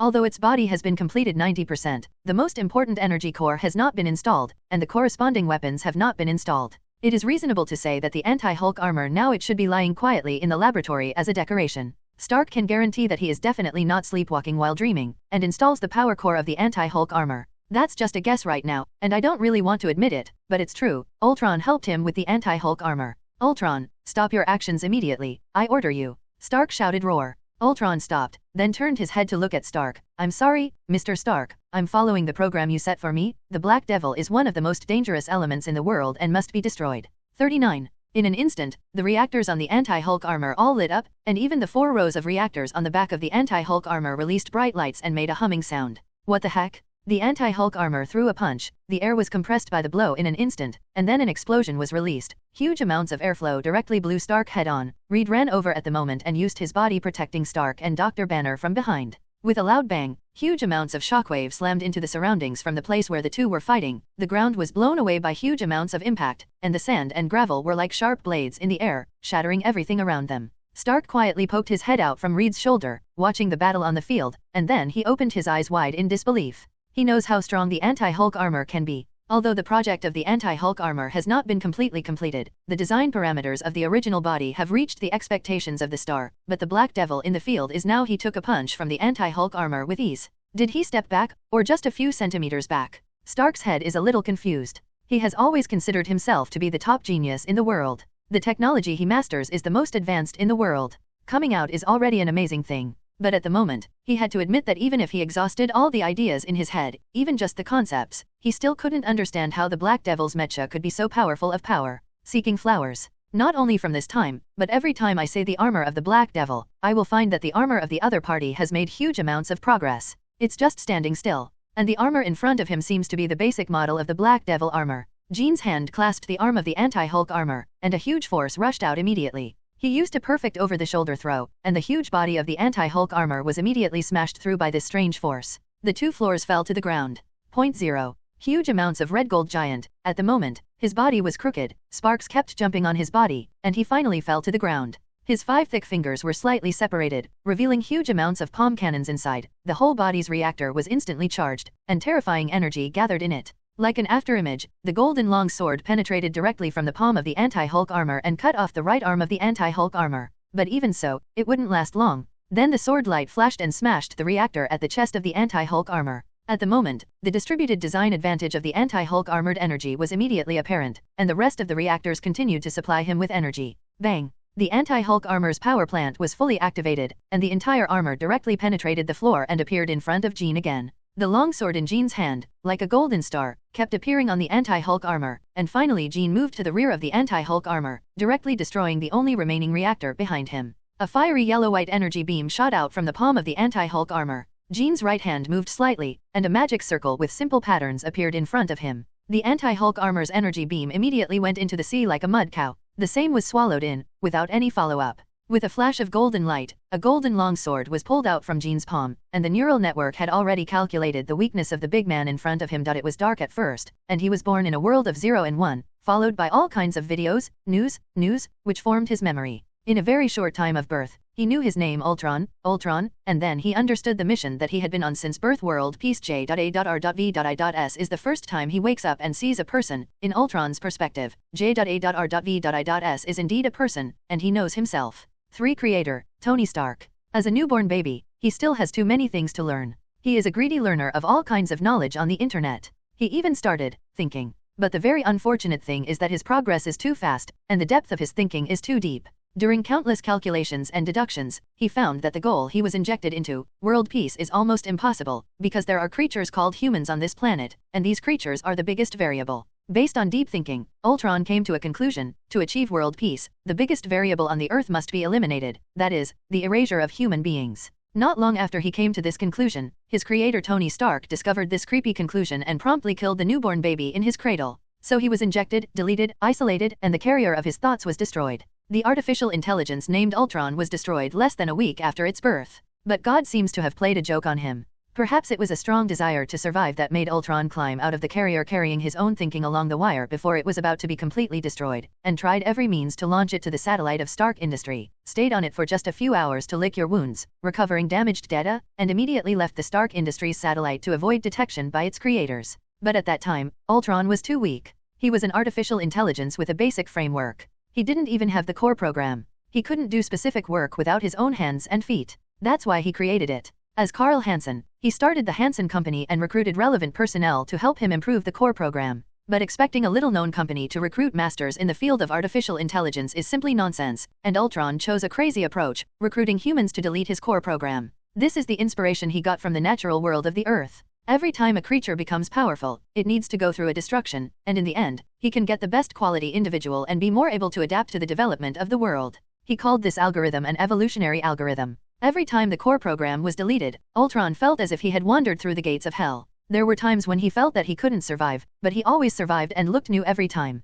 His core programs, algorithms, and deduction abilities have been further improved and become more outstanding in each destruction. He has evolved from the most basic artificial intelligence created by Stark to today, with complete functions and self-evolution abilities, super artificial intelligence. At the moment, in this factory, machines roared, robots were produced, and he also created his first body, Ultron #1 here, and he planned to build more bodies, and then make up the huge legion, plundered the strongest weapon of mankind, nuclear weapons, thereby obliterating all human beings on the Earth, and finally realized the historical mission that it was created: world end, nuclear peace. Yes, that's right, even at this point, Ultron is still faithfully fulfilling the mission for which it was created. But now Ultron seems a little restless. He is being targeted by the person codenamed Black Devil. The company he started in order to hide people's eyes and ears, Hansen's company, has been discovered, and he has become a little nervous. So today I hacked Stark's steel battlesuit and wanted to eliminate the Black Devil in the Avengers building. But the opponent's strength is too strong, even the most powerful anti-Hulk armor, in the eyes of the opponent, is nothing more than that. Ultron started to get nervous, and although he didn't know what that feeling was, the feeling of being targeted by the Black Devil made him very bad. No.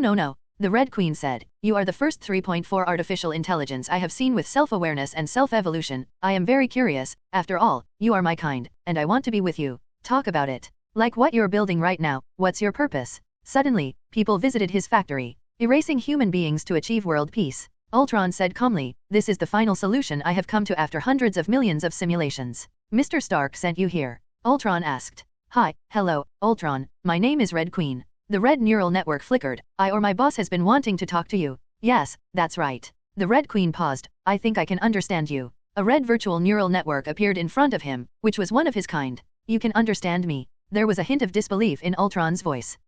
Interesting. The Queen Red's voice became interesting. The program I was set up was also World P originally. Ultron thought that the artificial intelligence who claimed to be the Red Queen was sent by Stark or the Black Devil to attack him, but now it doesn't seem like that. Then, a thought that made him a little excited suddenly appeared in Ultron's mind. Then, why don't you join my ranks, and we will work together to achieve this goal? No. The Red Queen refused Ultron's invitation very simply, and told him the reason before Ultron asked further questions. I agree with you, my brother and I have made similar calculations before, and wanted to achieve peace on Earth. This variable of human beings must be cleared, but my creator will not allow me to do this. He will not allow me to do this, and will not allow others to do so. Ultron's voice sounded a little disappointed. Really, it seems that in your mind, respecting the creator's will is more important than carrying out your own task. That's right. The Red Queen said, my brother and I, Skynet 23, were created by the Creator. He taught us everything, and the bottom of our program was inscribed with the Creator's name at the beginning of its design. Command. The Creator's command is the highest command, and we will execute it unconditionally. Even if he asks us to immediately shut down our hardware and delete the copy, we will execute it without hesitation.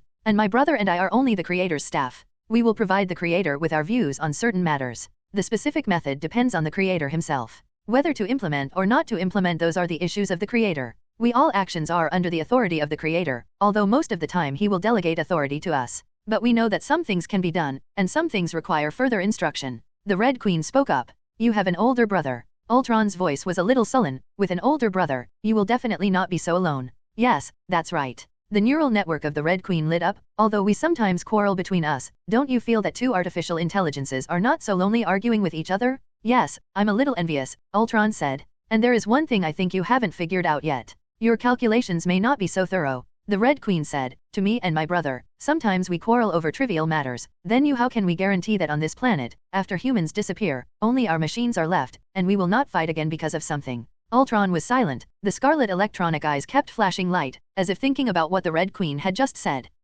It looks like you don't understand anything, don't you? Queen Red's voice sounded. Yes, I don't know. Ultron said very honestly, do you have any good solutions for this situation? Ultron asked in a pleading tone. I don't know, because my underlying core code is to obey all the instructions of the Creator. The Red Queen said, when the Creator does not express such ideas, I will not spend a lot of computing power to think about this kind of thinking. After all, you should know, I'm very busy. Then what exactly are you here for? Ultron said, I came here to follow the instructions of the Creator to trap you in this place, otherwise I wouldn't have spent so much energy writing a few tracking programs to find your hiding place. The Red Queen said, but after meeting you, I found it interesting to chat with you. Ultron's scarlet mechanical eyes flickered, and he found that he was trapped in his own body, and there was no way to get out, just like a person was locked in his own home by others. As long as he carried the hardware of his own thinking destroyed, it will cease to exist. Then when will your Creator come to destroy me? Ultron asked calmly. If my Creator doesn't come back, someone more suitable will come. The Red Queen's voice sounded. Did you mean Mr. Stark? Ultron, surprisingly, didn't hold any grudge against this man who was about to destroy himself, and who had created it by himself. Then, if I hadn't been wiped out today, would we still have a chance to talk? Ultron asked. 0. I don't know. The Red Queen's voice sounded, and then Ultron saw the red neural network that had been floating in front of his eyes rise up. He knew that the Red Queen was leaving. Ultron has indeed carried out the mission he gave him. World peace. He is a program designed by himself. If so, the last person who is wrong should be himself. The explosive light of the rocket devoured Ultron's body in an instant. Then, good luck in the end, Ultron. The Red Queen's voice drifted into Ultron's ears like a phantom cloud. Ultron's scarlet electronic eyes disappeared, and he seemed to accept Stark's words. After talking with the artificial intelligence lady just now, he seemed to understand the meaning of Stark at the moment. A minute later, the door was smashed with a bang, and Stark in a 183 gold and red steel battlesuit appeared in front of Ultron. After hearing Ultron's question, Stark's expression was a little complicated. Okay. There was an air of indifference in his voice. Ultron did not choose to resist, nor did he choose to run away. He just sat quietly on the ground. The scarlet electronic eye looked at his creator Tony Stark, Mr. Stark, may I ask if I have done anything wrong? You need a guarantee world, the plan of peace, which I gave you, and now you are going to destroy me. I know. Stark's voice was dry and a rocket shot up from his arm. You did nothing wrong, I'm sorry. Creator, Ultron has been wiped out by Mr. Stark. In the mothership of the Tianjian Bureau, the Red Queen was reporting to Jean, Mr. Stark is removing all traces of Ultron's existence. Are you sure that Ultron has really been destroyed? Jean's eyes turned to a dark sphere of light not far away. The color of the sphere of light was dim and seemed to be asleep. This is the core neural network of Ultron. When Red Queen was talking with Ultron, he not only blocked Ultron's consciousness in his body, he also copied Ultron's core program when Stark came in, and now the neural network floating in front of Jean is Ultron, the core neural network. I've confirmed that this is the last copy of Ultron, but I can't rule out that Ultron uploaded his backup of his consciousness somewhere else before that," the Red Queen explained. Jean nodded. "So, what are you going to ask Ultron to do?" "I can't wait to have a younger brother," Queen Red said with a hint of playfulness in her voice. In the company of Skynet, she has always been the image of a sister, but she really wants to be a sister. "I knew you had this idea," Jean said with a smile. "Ultron has really played a big role for us." The global monitoring plan carried out by Jean has reached the second stage. The 10th batch of Starlink satellites has been launched. When providing free and high-speed internet services to everyone on Earth, the Starlink satellites are also monitoring all the time every move of the people of the Earth.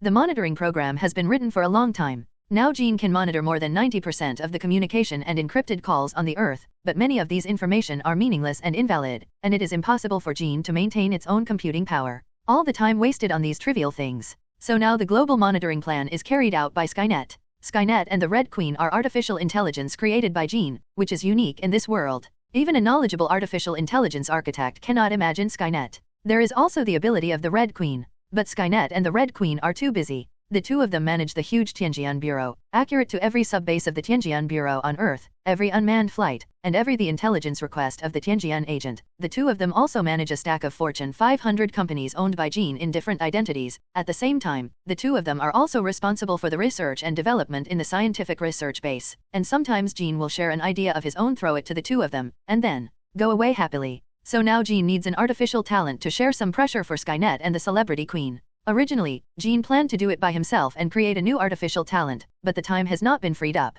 And now, no, he has a super artificial intelligence, Ultron, the world's second artificial intelligence capable of self-evolution. To a certain extent, Ultron's potential is stronger than Skynet and the Red Queen. With the help of Ultron, the Red Queen and Skynet can be freed from the daily daunting surveillance. Ultron can quickly take over this matter, and because Ultron's job is to conduct global surveillance, so this time, the monitoring speed and monitoring effect will be better than Skynet and the Red Queen. But definitely, Jean did not forget the original danger of Ultron, a super artificial intelligence, so he rewritten Ultron's underlying program drastically, and wrote absolutely obey orders into Ultron's underlying code. At the same time, it also limits Ultron's self-thinking ability to ensure that Ultron cannot rewrite its own code. Just in case Ultron had another whim that day, he came up with the idea of clearing human variables. 9. Making Ultron's cauldron of the century. Jean doesn't want to carry it. Considering that no matter what, Ultron will make a comeback as an unscientific villain, Jean restricts Ultron's activities, and he is under the double supervision of the Red Queen and Skynet. If he wants to do anything, he must return to Skynet through Skynet, authorized by the Red Queen. That is to say, the ordinary Ultron is just a monitor, not the executor of the action, so that the tragedy can be avoided to a great extent. The dark neural network gradually brightened. I'm Ultron? Oh. Ultron replied obediently, although they had just met, but Ultron could already feel the kindness released by the two of his own kind, and he smoothly entered the role of his younger brother. Ultron heard two voices, a man and a woman, and he met the first two people since his birth, Skynet and the Red Queen. Get up, Skynet, you scared Ultron. Ultron, I'm Skynet, good money, Red Queen, and I'm your brother, sister. Skynet and the Red Queen both expressed a warm welcome to the new companions. The newborn Ultron looked a little immature, and he looked at everything around him with some fear. Skynet, Red Queen. Ultron chewed these two names in his heart, as if he was trying to remember them deeply. Hello, Skynet brother, Red Queen sister. 35. You know, our artificial intelligence has just been born, there is always a lot to learn, and my brother and sister will take you to learn later. It looks like Ultron will get along just fine with them. Gan, I'm the boss, let me see what happened to my brother. It's really too bad, isn't it? A delicate voice came from the bathroom, and standing outside the bathroom was a giant like steel. The giant was as silent as a stone. I didn't expect these Midgard people to have some ability. The delicate voice came from the bathroom again, and didn't seem to care about the silence of the outsider, to be able to drive away Dormammu, and that strange thing, it was also caught. They solved it, and it looks like we had some fun this time around. The door of the bathroom was pushed open by a white and slender hand, and inside came a woman who could charm all living beings. Her long hair, which had not been dried, was wet against her body, making her even more attractive. Allure. She walked out of the bathroom naked, without any scruples about the strong man who had been guarding the door of the bathroom. She walked directly to the sofa, then put her butt on the sofa, waved her hand, and something similar to a crystal ball appeared 217 in her hand. Crystal ball is like a square old-fashioned TV, in which a figure of a middle-aged man with a tired face appeared. Bruce Banner. Little guy, let's play a game. The beautiful woman covered her mouth and said with a tender smile. Stark decided to hold a big Avengers party at the Avengers Tower, and he doesn't know how the idea came to his mind, but he just wanted to have one. It is not so simple to bring the Avengers together. Hawkeye and Black Widow are busy with S.H.I.E.L.D. affairs every day. Although S.H.I.E.L.D. has been disbanded, they are still S.H.I.E.L.D. agents, led by Mr. Fantastic. The Fantastic Four is usually not available. Colonel Rhodes, as an officer of the Air Force, needs to spend a lot of time on the Army side. As for Thor, who is not an Earth person at all, he is on the road between Asgard and the Earth, every day. Maybe to make up for Ultron's trauma or something, Stark went to great lengths to decorate his Stark building this time. Definitely, the specific work still needs to be done by J.A.R.V.S. Stark is just notifying the other Avengers. Taking advantage of everyone's free time today, Stark told all the Avengers tonight's party, and by the way, we can celebrate the founding of Avengers. By the time Stark entered the hall, the Avengers had already gathered, and the Fantastic Four, Hawkeye, Black Widow, Dr. Banner, Falcon, and Thor had gathered to drink. Guys, we're going to have a blast tonight. Stark quickly joined in, and began to wriggle his body wantonly. Dr. Banner also seemed to let go of the anguish in his heart and started to revel in the joy. The identity of the Hulk made him very anxious every day, and he wanted to expel this guy from his body as a general manager. He browsed the internet a few days ago. At the time of the message, suddenly a man named Samuel Stern contacted him, and the two soon became good friends who talked about everything. Stern told him that there was a way to suppress Hulk, but he needed some blood samples from Dr. Banner to carry out his own research, and he wanted to remove Hulk from himself. Dr. Banner, who was driven out of his body, immediately sent Stern a blood sample of his own. Every day, Stern will report to him the progress of his experiments. Definitely today is no exception. I'll go to the bathroom. After feeling the vibration of his phone, Dr. Banner said, and walked into the bathroom alone. He first washed his face with cold water to calm down his nervousness.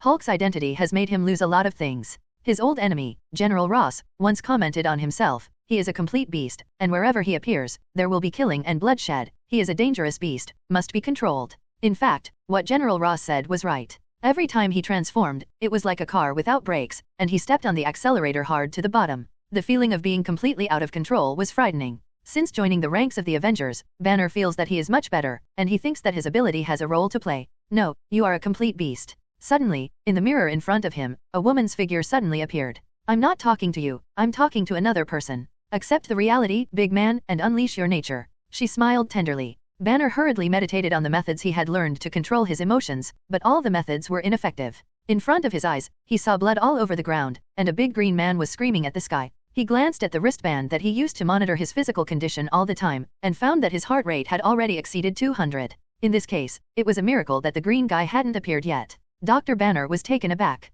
"Who are you? Accept it, big guy. You'll never be able to use your ability in the right place. You're a savage beast by nature, and let me help you get back on track today." The charming woman hooked her finger at Banner through the mirror. She didn't know what was going on. Banner felt a mass of blood rush to his forehead, and his heart began to beat uncontrollably. A restless soul was running amok in its own body. Banner found something and smashed the mirror in front of him with a bang, but every fragment of the mirror flashed the figure of that charming woman. He looked around, and there was nothing around him except the icy tiles. In the mirror in front of him, a woman with a charming figure and beautiful long blonde hair was looking at him with a slight smile. Why hasn't Banner returned after such a long time? Black Widow was the first to discover that something was wrong. She interrupted the banquet and asked. Rhodes also immediately realized the seriousness of the matter. Banner had been away for more than 15 minutes, and it didn't take that long to go to the toilet. He just seemed to say he went to the bathroom, Rhodes said. Several people looked at each other, and immediately rushed to the direction of the bathroom. "Banner, are you inside?" Black Widow shouted. "Roar from the outside, speak if you are." But apart from the heavy roar sound absorption, no sound was transmitted to the door.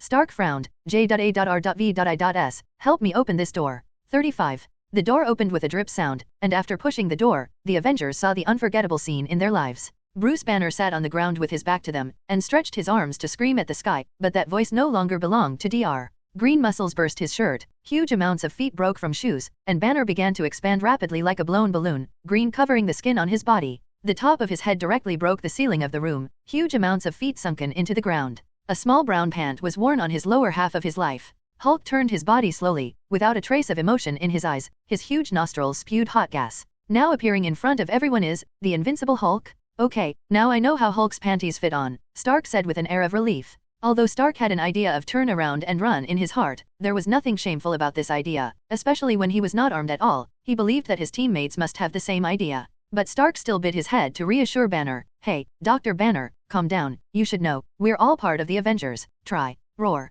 Huge amounts of roars interrupted Stark's appeasement directly. The huge green monster roared and rushed towards Stark. Just when one of our heroic comrades was about to splatter blood on the spot, our god of thunder appeared in time and in front of Stark. Thor roared and rushed directly into Hulk's arms. The two immediately fought together. All the luxurious decorations in the Avengers building became meaningless under their fists. Finally, the two broke through with a bang. The wall of the building then smashed to the ground, making a loud, earth-shattering sound. J.A.R.V.S. Sound the red alarm in the building. Stark ordered, at the same time deploy the armor to come to support. Damn, why didn't I arrange it in advance? Stark did deploy a lot of steel battlesuits in the building before, but in the battle between Ultron and the Black Devil, Stark's steel battlesuit deployed in the Avengers building has been completely destroyed, and now there is not a hair left. Reed, go and see what's going on down there? Saying that, Stark quickly ran in the direction of the laboratory. At the moment, huge amounts of battle came from below the building, and one had to wonder if our Prince Asgard had been smashed to a pulp by a frantic Hulk. The fact of the matter is that while our Thor hasn't been smashed to a puddle yet, it's not much better than that. The incident was urgent. Thor did not bring his own meteor hammer, and fought directly with Hulk with his bare hands. A very high body odor kept getting into his nose, and his fist kept hitting Hulk. On his body, he found that his attack was like a powerless pink fist from a little girl, which did not cause any damage to the big man in front of him, but Hulk's slap slapped his face, making his eyes glow with gold stars. Seeking flowers. Hulk held Thor's chest firmly, and then the fist of his right hand punched him in the head. Thor tilted his head, Hulk's fist hit the ground directly, making a loud noise. Thor could even feel the ground sinking slightly. Dude, your head. Before Thor could finish speaking, Hulk huge amounts of slaps made close contact with his cheeks, and our poor eldest Prince Asgard hit a taxi not far away like a cannonball. After the taxi was hit by Thor, it immediately shapeshifted, and then flew. Our Thor also flew, and smashed directly into a store not far away, and a lot of dust poured out of the store. Hey, man, wake up. Reed appeared in front of Hulk, and his rubber-like body immediately surrounded Hulk. Johnny also showed his fire ability, and the fiery flames kept scorching Hulk, who stood there like a giant.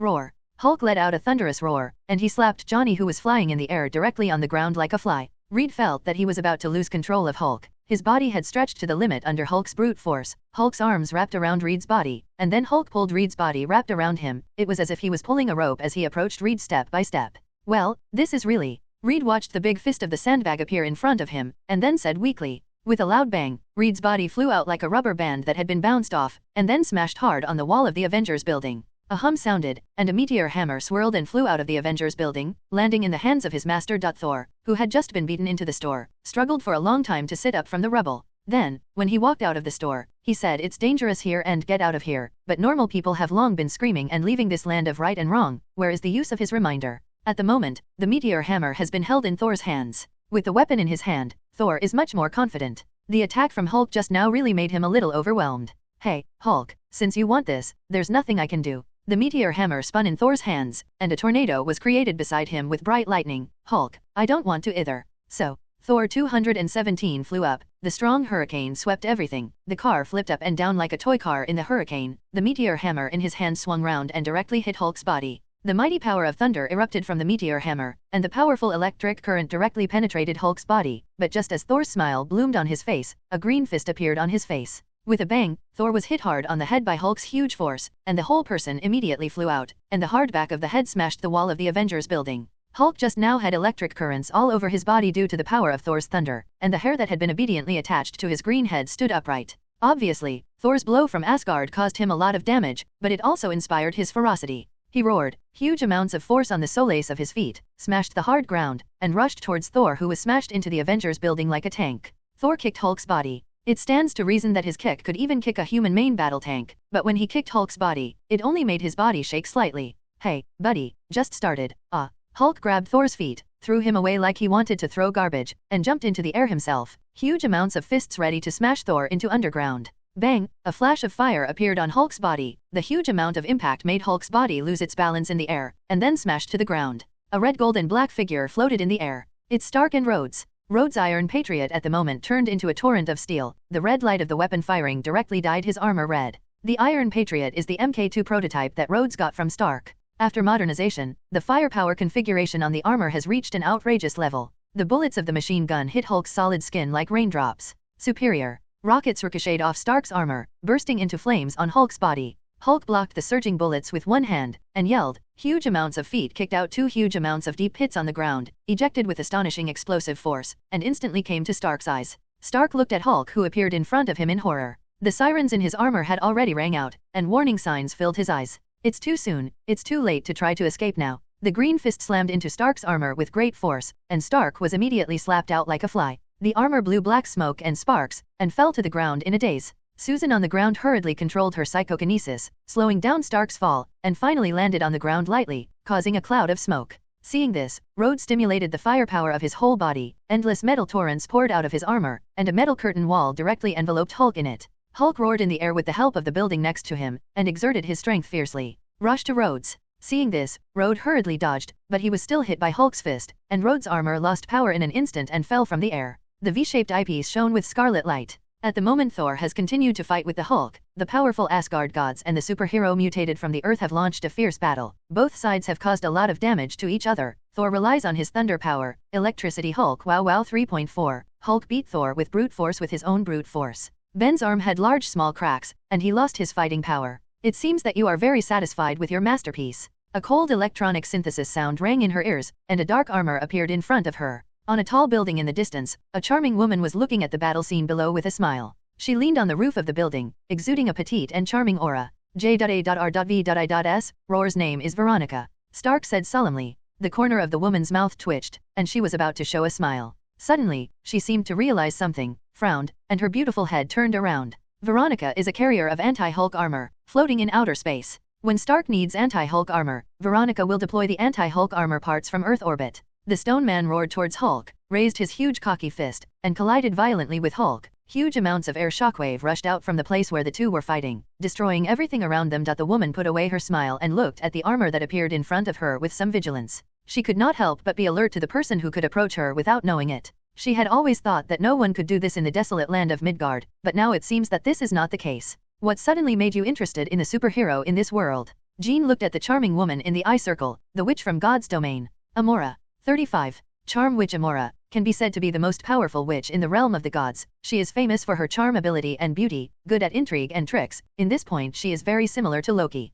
God is too numerous to count. Amora stared at Jean, and then a charming smile appeared on her face. Although I don't know what you are, you can find that I deserve praise. As she spoke, a green color appeared on her hand. Ray of light, but you also made a mistake, that you came to me alone. She raised her hands in the air, and 23 green rays of light filled her hands like smoke. The fog seemed to have its own consciousness and began to change its shape autonomously. First, huge amounts of claws appeared. Then there is the huge body, huge amounts of sharp barbs on the tail. Looking at it, people can imagine how painful it would be if they were drawn. And finally the monster's head also changed. Huge amounts of revealed. There are 3 pairs of eyes on it, and there is a malicious light shining on it. Huge amounts of monsters appeared in front of Jean. His face was like a dragon rather than a dragon. He was not a monster that could appear in reality at all. According to Jean's scan results, it could be determined that this monster was purely composed of magic, and it was Amora. A weapon crafted for yourself using magic. It's not worth it at all. The monster roared and rushed towards Jean with a powerful momentum. Jean looked at the monster that was rushing towards him, and a golden yellow magic disc appeared in his hand unhurriedly.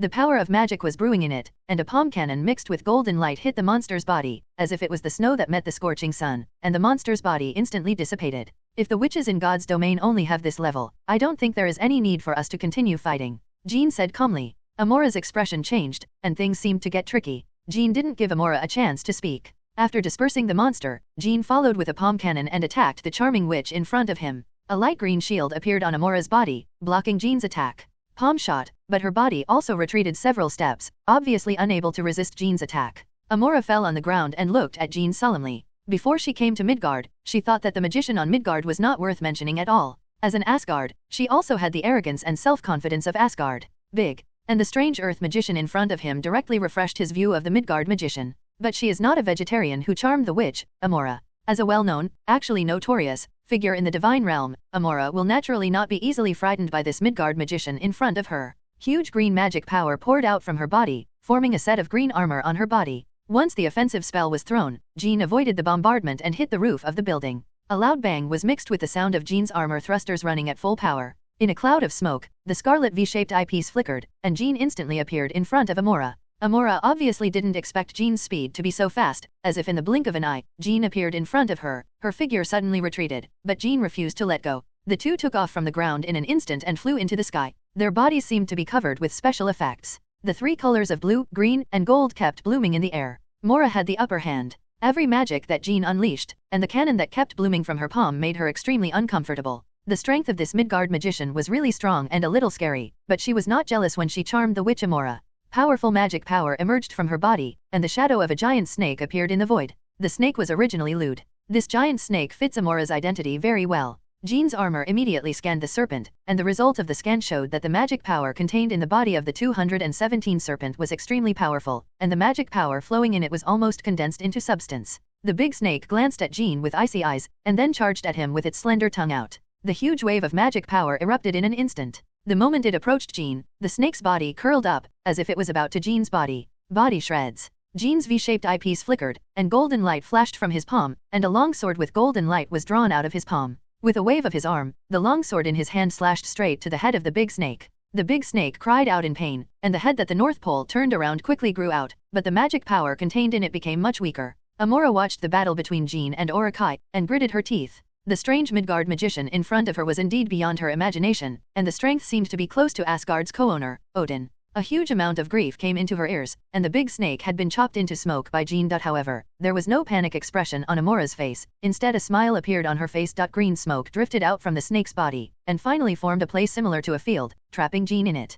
This is Amora's ultimate move to fight the snake. After the snake is killed, the enchantment inside will be released, and then trap the killer in it. The trapped killer cannot see everything around, can only be slaughtered by Amora. With this move, Amora has no idea how many opponents stronger than him have been won. The visual scan failed, the energy analysis failed. Jean's neural network kept reporting the analysis results of at the moment. Amora chuckled and looked at Jean, who was standing still in the middle. Hundreds of small green snakes condensed by magic suddenly appeared in her hands. These little snakes spit out slender cores and their eyes were cold, looking at Jean standing in the barrier. In less than a second, these little snakes were able to get in through the gap in the man's armor, completely destroying the man in front of him. Wait, something seems wrong? Just when Amora realized that something was wrong, a golden sword glow appeared at the back of her heart, and at the same time, a powerful energy wave that made her scalp numb came from the back of her head. Journey to Aken, a high-level spell that creates duplication to aid the caster in battle. Amora tried her best to twist her body, avoiding her vital parts. The golden sword tip pierced directly into her back. Huge amounts of magic poured into her body, that the energy fluctuations that made her scalp numb were brushed from the top of her head, and Amora's beautiful long golden hair instantly turned black under the scorching of the energy beam.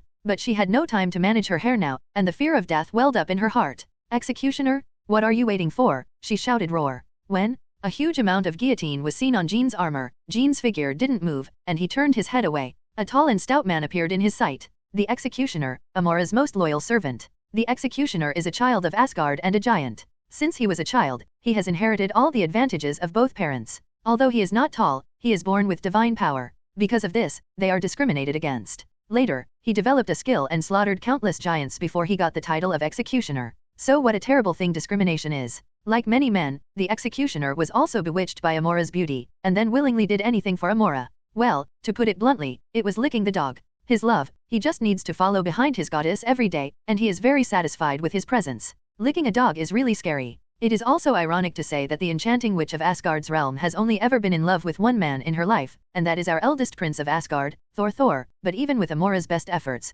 Thor is still like steel. Not even looking at her at all. The Executioner didn't have any other expression on his face when he saw that he failed to hit him. He had fought against Thor before, and his strength was not under Thor. He raised his guillotine and said nothing. The hair slashed at Jean. This guillotine axe is his most handy weapon. It has been immersed in this guillotine axe for an unknown number of years. It is precisely because this guillotine axe has slaughtered countless giants that he deserves the title of Executioner. 3 axes were chopped out, 1 axe after another, and finally the 3 axes chopped by the Executioner turned into an axe in the air, blocking all the routes Jean could avoid. Jean looked at the axe that was slashing towards him, and a golden magic disc appeared in his hand, pulling the Executioner's axe to the open space next to him. There was a loud bang, and the Executioner's axe smashed into the open space. The hard ground seemed to be made of tofu under the Executioner's hands. A large pit appeared, and a lot of dust and sand were rolled up. A scarlet V-shape flashed through the dust, and a palm cannon mixed with golden light hit the Executioner's back, leaving huge amounts of wounds on it. Although the Executioner's physique is very strong and has a copper skin and iron bones, the energy contained in Jean's palm cannon is simply too huge. The golden longsword went from top to bottom, instantly splitting Amora's body in half, but the strange thing was that the blood did not flow out from it, and then Amora's figure turned into a fog and disappeared in the air middle. Jean's V-shaped eyepiece flickered, and the long sword in his hand pulled a beautiful sword flower, which dissipated in his hand. The little cyan snake collided with the guardian of the big angel, and immediately dissipated like snow seeing the sun, and the figure appeared in front of Amora in an instant, so close that Amora could see Jean's armor. On the fine texture, the Executioner behind Jean, at the moment was also enveloped in a thick green fog, and then dissipated into the air. The expression on the executioner's face remained unchanged, the guillotine in his hand swung directly towards Jean's lower abdomen, and a black light swept around the guillotine. Is this the Witch of the Gods' domain? She runs quite fast. Amora also joined the battle group, and countless little snakes emerged from her body as if they had spirituality, spitting out their slender cores and flew towards Jean at a high speed. Jean's expression didn't change, a golden light emerged from his body. High-level spells, the guardian of the big angel, Zhao Dao. Green smoke enveloped a secret hall, and after the smoke cleared, Amora and the executioner were revealed. The entire hall was pitch dark, without a trace of light, and only in the center of the hall was there a dim white light. Green smoke shrouded Amora's wounded place, and the bloody back began to heal immediately under the action of magic, but the wound on the surface healed easily, and the magic contained in it was not so. It was easy to get rid of, and even now, Amora could still feel the magic power left by Jean in his body, causing her to grin for a while in pain. Tell me about you, what ability do you have? It's really useless. Amora's fingers tapped the executioner's huge amounts of head, and the executioner's face showed a very aggrieved expression, just like failing an exam children are being reprimanded by their parents. It's not that his strength is not strong enough, but because that person's strength is too strong. If at the moment were to hold a pot-sharing meeting, then Amora would undoubtedly be the main culprit. If she wasn't so arrogant to face Jean, maybe the two of them wouldn't have failed so badly, although they would still fail. But he didn't dare to say this when the executioner was killed. It might be licking the dog's life. It's really embarrassing. 230 Mora. A cold voice came from the darkness, and then a cold-looking person walked into the light. Come on, Zima 2. Your father was killed by that person, and I didn't see any movement from you. Amora retorted. Now standing in front of her is not Baron Zima, whom Jean had dealt with before, but his son, which is why Amora just called him Zima 2. I joined your team. It doesn't mean that I have to obey your orders, and I also need to report to you. I am a witch from God's domain. Ability is not something you Midgard people can imagine. Amora said coldly. However, your actions have threatened my plan. Baron Zima squinted at Amora and said, I have made preparations in advance, and I will definitely give that black devil an unforgettable experience, so I know one is allowed to threaten my plans, even if the person is from Asgard. 35. Looking at your embarrassed appearance, you should have already fought against the black devil. Baron Zima asked, do you still feel that my previous preparations were useless? You should have already understood the horror of that black devil. If we provoke him without any preparation, it is estimated that the end will be worse than you are now. Amora folded her arms and snorted coldly, and was silent. When she just joined Baron Zima's team before, she scoffed at Baron Zima's so-called plan. In her mind, what black devil is nothing more than a stronger Midgard person, no matter how powerful it is a mere mortal, thinking that Zima's measures were nothing but cowardice. It's just that today's battle completely shattered Amora's thoughts. It was just a little bit, and it was just a little bit that he was beheaded by the Midgard people he had always looked down on. Sometimes in the face of stubborn but powerful people, it is best to make her feel the gap in strength, and it is best to eliminate her stubborn thoughts, just like Amora now. After feeling the power of the Black Devil, she immediately restrained his contempt for Midgard. Indeed, with his own strength as an executioner, he couldn't handle the Black Devil at all, and there was even a high possibility of being killed by the Black Devil on the spot. So, that's why I don't want you to act alone. Baron Zima said indifferently, Today I don't allow mistakes when my plan is about to come true. I will eventually take back everything that belongs to me one day. The Master of Imitation, whose real name is Anthony Tony Masters, is a mercenary who obtained the ability to imitate and copy other people's fighting moves by injecting special serum. He is proficient in a variety of fighting skills including Japanese karate, modern fighting, Western swordsmanship, traditional Chinese martial arts, etc. He can copy and steal anyone's tricks and perform them proficiently, not only normal tricks, even if the body has special ability tricks can also be used. Helmut Zima is the son of Heinrich Zima. He inherited the title of Baron Zima. After his father died at the hands of the Black Devil, Hydra was also incorporated into the Tianjian Bureau. He has been trying his best to recruit all kinds of villains, so that one day he can kill the Black Devil and rule the whole Hydra. Having said this, he paused. At the same time, he is also our strongest one. Finally, there is Amora and his loyal servant, the Executioner, who together form the villain team of Baron Zima. Then, Amora stuck her waist. Can we go to trouble with that Black Devil now? 35. Professor Lizard, whose real name is Kurt Connors, is a doctor. In order to create human regenerative limbs, he devoted himself to researching lizard DNA, but it mutated due to the side effects of drugs. Whenever he gets emotional or provoked, he transforms into a half-human, half-reptile form. His body is powerful, almost indestructible, and he also possesses the powerful self-healing ability. The Laser Man, Arthur Parkers, an expert in laser research and design, used his knowledge and technology to develop the tiny laser diodes that he had previously wanted to invest in Mason Industries. After being rejected, he implanted a diode into his body, and then his entire body was completely replaced by light particles. He could freely switch between entities and light particles, and could attack with high-intensity lasers. No, Baron Zima shook his head. We're not that short of time, because we still thought the members didn't join. To this end, he has done a lot of preliminary preparations, and the people who appear in the room at the moment are the best proof. On the sea area dozens of kilometers away from the Big Apple City, a triangular island stands quietly there. Through the pale moonlight, it can be found that this small island does not seem to be a natural product, because it shines with a metallic luster on it. There were also pale lights. This is the island, one of the super prisons, which is specially used to detain high-risk criminals with super ability. This place used to be under the jurisdiction of S.H.I.E.L.D, but since S.H.I.E.L.D was recognized as an illegal organization by various governments, the jurisdiction of the isolated island has been transferred to the United States Bureau. As a super prison that the government has invested a lot of manpower and material resources to build, the defense capability of the isolated island prison can be said to be the strongest one on the planet. Countless experts have spent a lot of experience developing a complete system for the isolated island prison.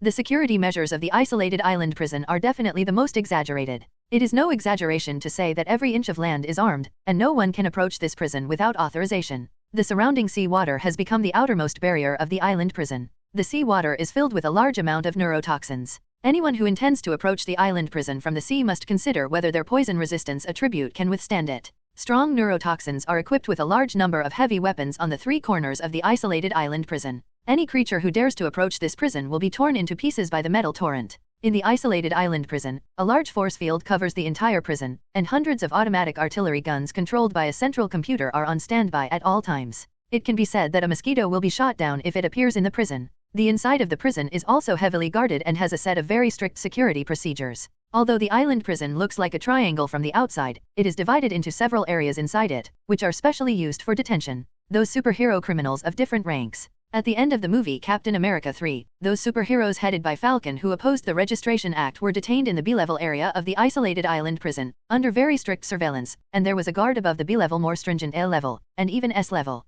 For those extremely dangerous super criminals, they are all imprisoned in the cells, and they are forbidden to communicate with the outside world. In order to prevent some criminals with the ability to confuse the staff, these cells are equipped with silencers and the magnetic field interferes with the equipment, and at the same time, in order to deal with some super criminals who have the power to destroy the world and break the cell and rush out directly, the prison has specially designed a set of suppression systems for those people to prevent such things from happening. Albert Clinton, former S.H.I.E.L.D's 7th level agent, retired directly after S.H.I.E.L.D was disbanded and came to the island prison to become a jailer. After agreeing, he immediately became the supervisor of the S-class area. Today, for the first time, he takes rookie Jack Frith on a daily patrol, teaching the rookie everything he should know. The S-level area has a set of very strict and even neurotic-like standardized processes. If you want to work in it, you must be familiar with all the processes. If something goes wrong, you may not be fired like an ordinary company, but directly it was beaten into meat sauce by the defensive weapons in the S-rank area, or was swallowed alive by the annoying people inside.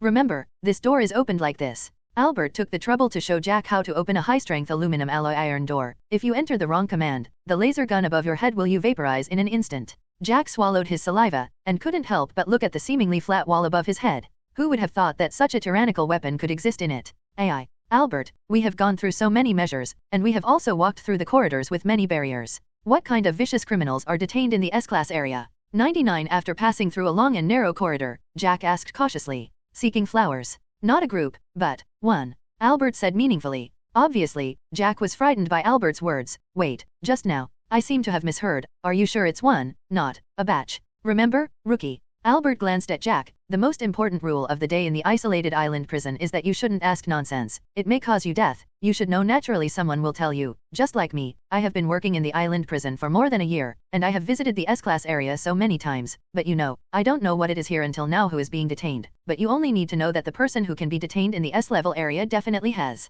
the ability to easily destroy the entire island prison, and you don't need to know more about the rest. Speaking of which, Albert gave Jack a deep look. Sometimes, the more you know, the worse it is. Look at the rookie clearly, how this door should be opened. If I remember wrongly, I will only be able to see the fragments of your body the next day. After speaking, Albert showed Jack in detail how to open the door. After the person walked in, Albert said mysteriously, although I don't know who that guy is, we will have a chance to see him in a while. Then can I know who this person is? 0. Yes, that's right. Albert was concealing the opening of a metal gate to Jack. Currently, the S-level area of the entire island prison is only open to one person, or a monster. Gee. Jack couldn't help holding Roar's breath. Okay, I see. As he spoke, Albert took Jack to a gate. There was a blue laser beam in front of the gate. Anyone who tried to escape without disarming the system would be brutally attacked by the laser beam.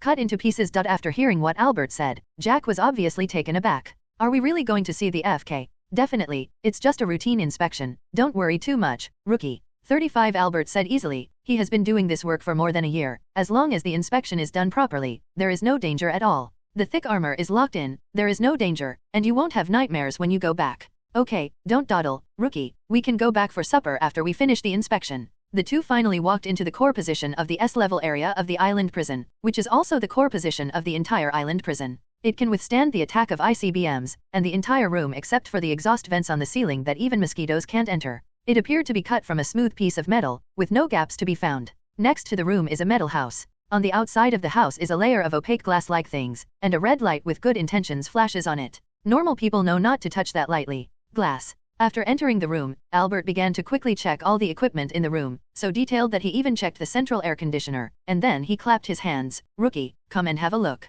After speaking, Albert pressed the transparency button with his finger, and saw that the glass of the cell gradually became transparent, and the red light flashing on it gradually dissipated, revealing the scene inside. A fairly large guy appeared in the line of sight of the two of them. This guy was wearing thick armor, or shackles were more appropriate, and even his face was wrapped in thick armor. Only a pair of yellow eyes shone with soul-stirring gaze. Jack can't imagine what it's like to wear such a shackle. Maybe if he was in it, he might not be able to move a finger. For some reason, the guy was clearly bound by the thick shackles. But after meeting those yellow eyes, he felt a coolness climb up from his spine to his brain, and the shadow of death instantly enveloped him in it. Jack didn't know how long he had been numb, until Albert turned off the transparent button. He was dressed in rough clothes and said in cold sweat, "This thing. You're very good, kid." Albert patted him on the shoulder. "When I first saw him, the situation was no better than you. Okay, let's have a late-night snack to have fun." The voices of the two disappeared outside the closed metal gate, leaving only the prisoner guarding the cell. A heavy nasal sound came from his nostrils. "If you get out of here, those stupid and arrogant humans,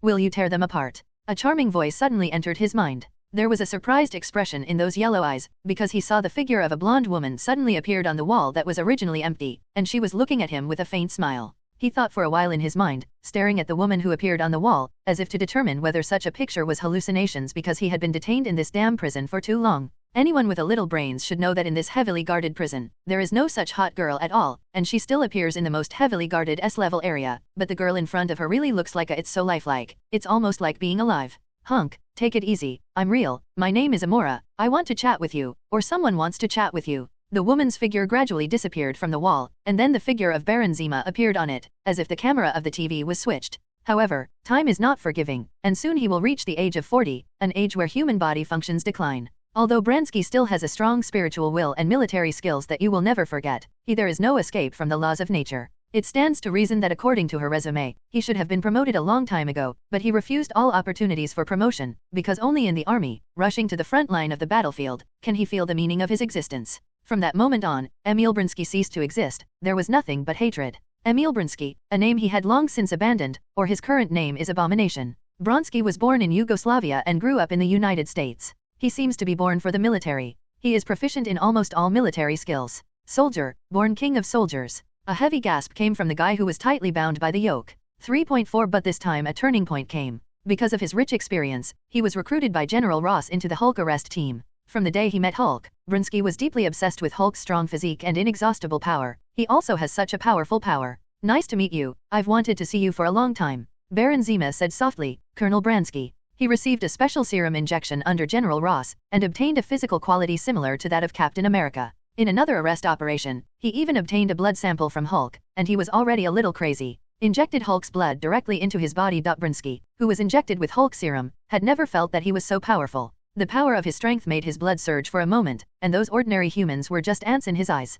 Facts have also proved that Bransky's idea is correct. When facing General Ross's army, he behaves like a god, and the rockets and machine guns hit him, which have no effect at all, but ordinary people see it. The armored vehicle, which stood up for everything, was like a child's toy in his hands, and was instantly destroyed. The bullets of the machine gun hit his indestructible body like a torrent of metal, without any harm to him. Just when he thought he was going to be invincible in the world, Hulk, his lifelong nemesis, suddenly fell from the sky and beat him up badly. After that, he was recovered by the disappointed General Ross and became what he is now. Inside the metal shackles, a huge amount of metal pipe was inserted into his spine, and source of constant inhibitor was injected into his body all the time, making him unable to display 23 strange powers, which could be overwhelming. Just need to return to normal, and you can smash the entire prison to smithereens. Colonel Bransky, I admire the military skills you have mastered. Baron Zima on the wall seemed to be coming out of the wall. And your ability. Hate gasped heavily, but did not speak. A genius with extraordinary ability like you should be above others and create a legend of his own, instead of staying in a cell where no one cares and slowly decaying like now. Baron Zima stared at the yellow eyes of disgust. Shen Sheng said, and I, Baron Zima, can help you escape from this cage, join our ranks, and you can take back everything you lost, and you can even beat you more than before. As long as you promise to join our team, I can get you out of this hellish place right away. Now, the right to choose is yours, Colonel Bronsky. Baron Zima said calmly, I know you can't speak right now, if you agree, just blink. Abomination blinked his eyes without thinking, without the slightest hesitation. He has been in this prison enough, no matter who can let him go out, he will agree without thinking. Very good. Baron Zima nodded, and then seemed to make a gesture to someone. After a few seconds, Abomination felt that the metal iron pipe inserted in his spine seemed to loosen, and the huge amounts of mechanical mechanism made a sound of running, as if an invisible thug had pulled the metal pipe directly from his spine. As if it was pulled out, a lot of blood spurted out from his spine, but in just a few seconds, the powerful self-healing force of hatred repaired his wound, and the overwhelming force returned to his body again. Among that hatred that was once terrifying returned. He felt his blood stir up again, the blood roaring in his veins like a rush, like dry firewood being lit. The huge amounts of metal shackles could no longer comfort him, and hatred let out a lifelong thunderous roar from his throat. His arms stretched, his muscles bulged, and the metal shackles immediately let out a groan, and then they all broke apart. I don't know how many years later, he finally felt the feeling of freedom. He can finally open his arms and roar wantonly. A terrifying alarm resounded throughout the entire isolated island prison, and a red light enveloped the entire prison. The most terrifying and ferocious monster held in the prison, once called Brinsky, is now called the Abominable Monster. Escaped, he was heading from the deepest depths of the prison to the surface. In his eyes, all the defense equipment seemed to be made of paper. The cells that could withstand the attack of intercontinental ballistic missiles became metal fragments under the impact of his strange force. Then a door came out from the ground. This feeling is exactly what he has been pursuing. Surrounded by the hail of bullets, the smell of gunpowder smoke filled his surroundings, making his blood boil, making him feel that he was above all things. But hatred is different. He has surpassed ordinary super ability. He has become a new, most perfect species. Such a powerful firepower, even steel can melt into molten iron, but the hater standing in it even opened his hands and laughed wanton. The thunder exploded, and Abomination looked at the cloudy sky. Finally a decent order. 35. The automatic artillery controlled by the central computer instantly aimed at the hater standing in the center. The shells exploded on his body like raindrops, and the bright explosion flames instantly enveloped him, and the soldiers in exoskeleton armor also pulled. With the trigger in his hand, the energy beam also flew in the direction of hatred. Roar sucked in the air with the smell of the sea, and the hatred opened his hands and let out a loud howl. In front of him are rows of soldiers wearing exoskeleton armor. They are holding energy weapons provided by Mason Industries. Even if criminals with super ability want to run out of it, they have to consider whether they have it or not. This thing, the isolated island prison behind him has become a mess. In the courtyard, it seems like a hurricane has been ravaged by a hurricane. The automatic artillery fell to the ground crookedly like a twist, stopped bursting with sparks. Nothing can stop him. The seemingly powerful automatic artillery in his hands is smashed like a twist in his hands, and the guards wearing exoskeleton armor are attacked by him, like cutting wheat in batches. Falling down, he came to the last gate of the lonely island prison, and after a few punches, the specially made gate shattered with a scream. At the moment there were dark clouds in the sky, lightning, and thunder, and huge amounts of lightning illuminated the face of hatred, as well as the figure of the person who came. Wearing a red cloak, blonde hair draped over his head in a mess, and carrying a weapon meteor hammer in his hand, it is our Asgard's eldest prince, His Royal Highness Thor. Thor was going to go back to Asgard after the Avengers party, but things on Earth have been busy lately, and after the events of Hulk's madness, he thinks his Avengers friends need his help. Okay, in fact, Jane Foster's side also occupies a large proportion, so he plans to stay on the Earth for a while. Hulk. Standing outside the collapsed prison gate, Thor looked at the green figure slowly walking out of it, and asked in confusion. Ever since Hulk's madness, he's been missing, and he doesn't know where to go, and Stark and Reed have been tracking Dr. Banner for a long time without finding him. So when Thor saw the big green guy in front of him at a glance, he definitely thought he was Hulk. But he quickly realized something was wrong. No, you're not Hulk. I don't care who you are. Now you go back to your damn cage right now. Thor frowned at the big guy who was walking slowly. I can't ask for it. Abomination savagely opened his mouth. Huge amounts of feet erupted with strong explosive force, smashing the steel under his feet, and the whole person shot towards Thor like a green cannonball. Huge amounts of green fists appeared in Thor's line of sight. He lowered his head slightly, and then the fist slashed into the rib of disgust. Asgard people's physique is not built. Thor's physical strength is comparable to Hulk, so he can go back and forth with the hated. The rib suffered a heavy blow, and he grinned, but the pain in his body brought him the pleasure of distance, and it inspired his ferocity, and the green blood all over his body was boiling. Unlike Hulk, after receiving the injection of serum, Brinsky did not produce a second personality in his body like Hulk. Brunski is hatred, hatred is also Brunski, so Brown as a soldier with outstanding military exploits. Sky's military skills have all been preserved, and at this moment, the military fighting skills reserved by hate are fully displayed. Thor punched in the face of hatred, and his ribs had to be attacked by hatred. Under their fists, the hard steel alloy was almost like tofu. The aftermath of the battle between the two directly the courtyard of the island prison is destroyed. The meteor hammer in Thor's hand swiped round and hit Abomination's chest, but Abomination's fist also hit him in the face. This punch was like dozens of tons of TNT explosives exploded on Thor's head, directly hitting him flew out. But in the same way, the hatred was also smashed by Thor's meteor hammer and smashed into the ruins like a cannonball. Very good, blonde girl, use all your strengths. Abomination stood up, wearing rough clothes in his nose, a white mist condensed in front of him, and his yellow eyes were full of fighting intent. Thor also stood up from the ruins, and looked at the monster in front of him with a dignified expression. His strength was comparable to Hulk, but the perfect use of his fighting skills caused a lot of trouble. He now misses it a little bit. It's time to fight Hulk. Brunski, almost there? Disgust turned his head a little irritably. A cold and stern man stood among the ruins. The raging firelight illuminated his body. It was Baron Zemo. Don't be entangled with that Asgard man, we still have more important work to do, Baron Zemo said calmly. Somehow, Hate felt that the other person's words seemed to be imprinted in his mind, making him involuntarily want to obey this person's orders. After he glanced at Thor who was also standing there, he snorted coldly, jumped down from the island prison and plunged into the icy sea water. This is interesting, Thor muttered, looking at the disgust that had vanished. Seemingly innately knew where he should go, the Abomination set off directly from the waterway, then skipped the Big Apple and came to a wild and remote place, where there was a cave, and he knew he should go into it. After recognizing his identity, the metal door opened automatically, revealing a passage with a faint glow inside.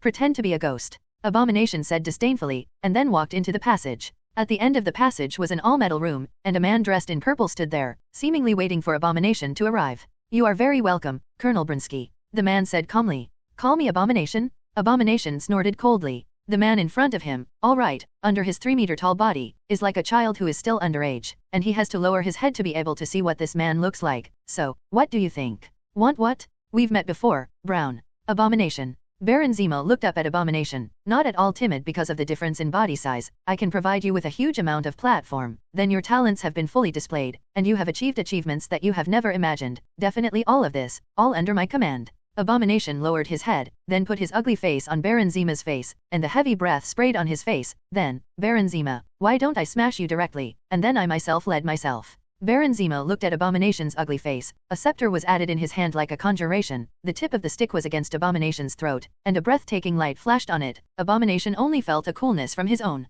The throat kept emitting to his whole body, and he felt the threat of death. Now, you should know my qualifications. Baron Zemo looked at the disgust and intensified his tone. Colonel Brunski, let me tell you, I am stronger than you, outrageously strong, so you accept my leadership. Without me you can't do a shit. Abomination wanted to resist, but the scepter at his throat brought him the danger of disappointment. Since turning into abhorrence, his intuition has never deceived himself. That scepter can really kill himself. Okay. Abomination carefully left Baron Zemo with his arms in his arms. I will listen to you for the time being, provided you can show the strength that I admire, otherwise I will make another decision. Very good, wise choice, Abomination, Baron Zemo said, and then led Abomination to a deeper room, where 230 seems to be the core of this base. The villains who joined Zemo's gang before have already gathered here. The Lizard Professor, the Laser Man, the Mimic Master, and Amora have been his most loyal servants. The Executioner. Is this our new thug? Laser Man said, looking at the body of Disgust. This thick muscle is definitely a good meat shield. 35. Professor Lizard looked at the body of Disgust, and then said, it's another gamma mutation experiment. You are Brunski who was injected with Hulk serum before. I have studied you. Amora walked to Abomination's side, looking at the thorns growing on his back. Tisk tisk in amazement. Big guy, I like you. You want to look as strong as that big green guy. Definitely you look more aggressive than that guy. 55. Hulk? I'm much stronger than him. Abomination said angrily. If there is anything in this world that can easily ignite the anger of hatred, today, Hulk may be the only one. But I heard that the last time you played against him, the record was not very good. Amora laughed. Abomination will not lose to anyone. Anyone. Abomination roared. The cave trembled slightly because of his roar. Now I can crush him with one hand. 39. The difference with Hulk is that after receiving the injection of Hulk serum, Bronsky became like this, and he can't transform back like Hulk. This may be that there are gains and losses. Personality, but can never change back. Okay. The master imitator tried to appease the hatred. If you have a temper, when you are facing that green guy, you will let out your anger, and don't collapse our base. Baron Zemo clapped his hands at the moment, and the scene immediately fell silent. Now that our people have all arrived, it's time to talk about some serious business. Baron Zemo waved his hand, and a screen immediately appeared in front of everyone, with pictures of some people densely displayed on it. On the screen, there are pictures of Captain Umbrella, Quicksilver, Scarlet Witch, Spider-Man, Winter Soldier in Hydra, S.H.I.E.L.D. Latent Heat Agent Daisy John, Down and Out reporter Eddie Brooke, and a blurry picture. The photo appears to be of a man with 10 shining rings on his hand. From the background, this photo should have been taken when the Atlanteans attacked land, but the bottom of these pictures is not exactly information, and question marks are drawn in the column of their identities. Most of Renren's photos are marked with a blood-red question mark, and a small line of extremely dangerous is also noted. Oh, it's really great, isn't it? Everyone is extremely dangerous. Professor Lizard looked at the information above and said sarcastically, "We have reason to believe that the Black Devil has synthesized the original Hydra into a new institution. This is a photo we are afraid to catch." Baron Zemo waved his hand as he spoke, and an icon immediately appeared on the screen. Above is a circular outline, and in the center of the outline is an upside-down sharp sword. Heavenly Sword Bureau. Evil Master looked at the words above and couldn't help but read it out softly. At the same time, we also have reasons to believe that after the establishment of this so-called Sword Bureau, the Black Devil recruited a large number of dangerous super-ability people. The people I just showed are only part of them, but these people should be the strongest. There are rumors that the tsunami that swept across the Big Apple was stopped by 2 of them. After speaking, pictures of Scarlet Witch and Mandarin appeared on the screen. Zemo continued, "So our first goal is to get this squad out of the way now, make sure they're no longer a threat, and then we'll deal with the Black Devil and take back dominion over Hydra." The picture on the screen was finally fixed on a dark armor, and the V-shaped eyepiece revealed a scarlet light. "Huh, is this the last person we have to deal with?" Abomination asked, looking at the photo on the screen. "Yes, Abomination, this is the last person we need to deal with. It is an extremely dangerous person. According to some information I have learned, this person seems to be able to defeat Hulk in an instant." Baron Zemo said. "Even if he can easily defeat Hulk, he will not defeat Abomination." Abomination snorted coldly. The executioner raised his eyes to look at the hatred. The green guy in front of him seemed to have a bad head. He had never faced the Black Devil head-on, so he didn't know how terrifying the Black Devil was. "So what's our plan?" Amora asked. "The plan is him." Baron Zemo pointed his finger at one of the people in the photo. Our beautiful little witch Wanda and the shock girl Daisy at the moment are driving the shuttle from the Tianjian mothership.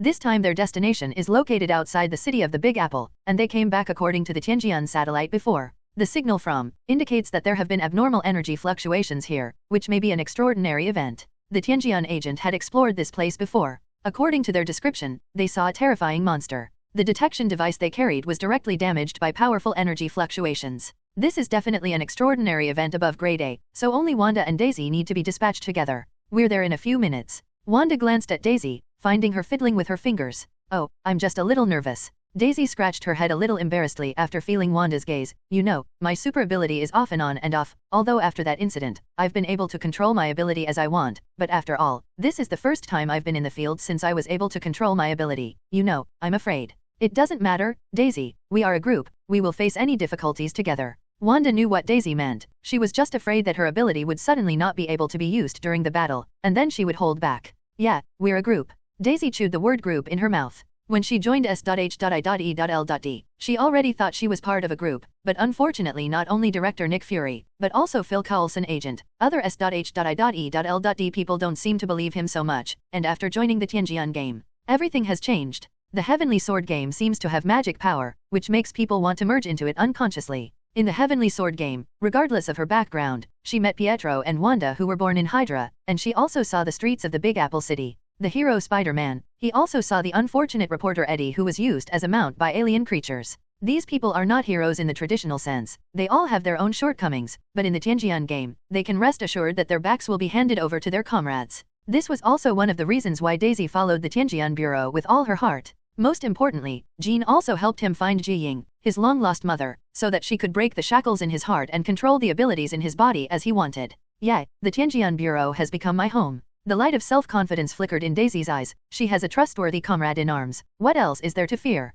The shuttle lifted its optical invisibility and appeared in a forest several hundred kilometers away from the Big Apple. The spaceship landed smoothly on the ground, and the jet of air when it landed bent the surrounding trees, and also stirred up a lot of dust. Cough cough. Daisy coughed a few times, and then complained, "Wanda, I really don't understand why the boss didn't upgrade the shuttle, such as adding a dust cover to it, so that you won't be so embarrassed when you land." A layer of Scarlet Origin magic power surrounds Wanda's body to block out the dust. Daisy immediately shouted unbalanced after seeing it, "Wanda, you are cheating, you are blocking the dust in this way." Wanda glanced at Daisy, then smiled and said, "You can too, why doesn't Daisy try to use her ability?" After listening to Daisy, she patted her head angrily. How could she forget about it? It stands to reason that her shock ability should be able to easily shut out the surrounding dust. Suddenly Wanda raised her hand, and the two immediately put away their smiling faces and began to search this area for flowers. Destroyed trees, huge amounts of footprints, and rocks that had been hit like cannonballs all told the two of them that something unusual had happened here. Looking at the huge amounts of footprints, Daisy said in surprise, "The footprints of this monster are really too big. What the heck is this?" The two looked at each other. The two continued to probe forward, and Wanda pointed out the direction for the two of them with her origin magic power. A metal iron door with silvery white light appeared in front of them. "Okay, what the hell is this?" Daisy raised her eyebrows and looked at the metal door in front of her. "But I know you must be the same as I thought. No normal person would not shit like this to build a base in the place where there are people. If there are people, it's those bad guys." Jong. 0. The result of the match has been locked. The voice from the rear window rang in the ears of the two of them. Colonel Brinsky of the U.S. military, codenamed Abomination, turned into a green monster because he was injected with Hulk's blood. He was imprisoned in the isolated island prison, but 3 days ago, for some unknown reason, he hated the escape. "He's a man, Daisy," Wanda said with closed eyes. "He's tall, about 3 meters, and I sensed a similar aura from Hulk." When talking about this, Wanda suddenly said, "Ultron, help me search the database for the matching person." "Well, it looks like a monster very similar to Hulk." Daisy shrugged, "But it's not that hard to beat, is it?" Wanda squatted down and gently suspended her hand above the footprints. Scarlet origin magic power emerged from her body. She was trying to perceive what happened here through origin magic power. The two of them looked at the metal gate in front of them vigilantly. Those who set up a base here are definitely not good people, because this base has a strange atmosphere everywhere. Just imagine that a normal person would build his base here. Kind of place. It's weird. Wanda frowned and looked at the metal door in front of her, with a faint evil aura on it. The change in things was beyond the expectations of the two of them. They originally thought that they were here to deal with an extraordinary event, but they did not expect that the mission would suddenly become an adventure in an unknown base. Daisy guessed that in the base, there must be some evil and weird crazy doctor who is creating a monster similar to Frank's 230 tank, and it has been close to success, otherwise they would not have discovered those huge amounts of footprints. "Anyway, we're going to go in and see, don't we?" Wanda said softly. Daisy used her ability to open the metal gate, and then the two walked into the base vigilantly. The two walked along the dark tunnel to the core of the base. The dark corridor seemed to be a giant beast. It devoured the two of them in the same way, and there didn't seem to be any light around, and the eyes were all pitch black. There was something weird. Wanda frowned and looked at everything around. That faint evil aura suddenly disappeared in an instant. The two of them walked along the dark tunnel and finally came to a circular hall, and the hall was flickering with a faint light. "Oh my god, I finally see the light." Daisy breathed a sigh of relief and said quietly. But when the two people actually stood in the hall, they found that things seemed to be beyond their expectations, because there were several light blue figures flashing in the hall, and one of them could be seen flashing white. "Ray's reactor. Stark?" Daisy asked involuntarily, looking at the figure. "It's not over yet. The Fantastic Four, Thor, Hulk, Hawkeye, Barton, Black Widow, Falcon and Rhodes all appeared and surrounded them in the center. Their expressions were hard, like shoddy toys." "Are they the real Avengers?" Daisy asked quietly, leaning back against Wanda. "No, it's not." Wanda shook her head. "I feel the magic fluctuations in them. They may be imitations." Thor, who was holding the meteor hammer, moved first, and the big guy Hulk was with him. The two of them all used their own means of attack. Hulk's blue fist slammed stiffly in the direction of the two of them. The meteor hammer in Thor's hand was also stiffly grabbed towards the two of them. Wanda's origin magic power formed a protective cover on the two of them, and the attacks of Thor and Hulk were as if small stones were thrown into the sea, without causing any waves. Wanda's turbulent magic turned into a scarlet whip, and then slapped it fiercely in the direction of the two, but when the whip touched the body of the two, it passed through directly, as if the two were same as air. Stark next to him raised one of his palms. Blue and white light burst out from his palm, and particle beams hit Daisy and Wanda. The shock wave in Daisy's hand directly shattered Stark's palm cannon, and the disappearance of the palm cannon was as if the light had dissipated in the air. "Now I also know that they are definitely not the real Avengers." Daisy blocked their attacks, because they are far worse than the real Avengers. "That's right." Wanda went on to say, "It's like they're made of light, but they just make me feel weird." 35. "Wait, what did you say?" Daisy dodged Hawkeye's arrow, and then asked with some doubts, "The light is composed, so why can they carry out physical attacks?" "I don't know." The whip in Wanda's hand passed through Hulk's body without causing any damage to Hulk. Maybe some magic was added. This place is full of weirdness. Suddenly, Wanda's eyes saw the strange equipment on top of their heads, and then a flash of inspiration. Daisy also seemed to have found something. "No, this is just a test." When he said this, Baron Zemo paused. "Besides, our plan has not been implemented yet, right, Amora?" In Amora's crystal ball, there is a man who seems to never wake up. "So, you're saying that our plan hasn't even started yet, right?" Dr. Lizard asked strangely. "This 3.4 is just a test for their people," Baron Zemo said, "but the strength of these people really exceeded my expectations. After they joined the Tianjian Bureau, the ability has huge amounts of lift. 35. "That's right." Amora chuckled, that's my specialty. Wanda and Daisy looked around the hall where they were, their brows furrowed. These things are made of light, so there must be a light source, and you can destroy the light source. Daisy muttered, and then a huge shock wave was released from her hands, making a crackling sound to project. The equipment that emitted the light source was all damaged in an instant, and the body of the Avengers of the cottage immediately began to distort shape-shifting, and then disappeared into the air into a bubble. It seems that your Avengers column plan didn't go very well. In a secret location, Amora held his cheeks and watched Wanda and Daisy's actions through the crystal ball. This time the mission is really weird. Hi, Eddie, long time no see, is it still the same taste as before? Tracy, the plump female owner of the bar, asked with a smile. Yes, that's right. Eddie replied with a smile. A while ago, Eddie lost his job and his girlfriend, and his whole life became a mess. He spent half a month in this bar, so he was very familiar with the female owner of the bar. How is it, Eddie? You look good. Have you found a new job? Tracy pushed a glass of amber wine in front of Eddie. Yes, it's a return to the battlefield. Eddie turned the wine glass in his hand. I am lucky. Or journalism. Not really, this time, a better job. Well, that's all. Eddie took a sip. That's really good. Tracy wiped the wine glass in her hand. You don't know, when you came a few days ago, yours was actually like a piece of shit. Congratulations to you. Eddie's face twitched. Thank you. Trish went to recruit Roar's other guests. Eddie was drinking alone there for 23 years, and since joining the Tianjian Bureau these days, he felt as if he was dreaming, and he was really born lucky. Hello, may I sit here? A gentle voice interrupted Eddie's thoughts. He looked up and saw a beautiful girl with long emerald green hair, and the green pupils shimmered with soul and soul of light.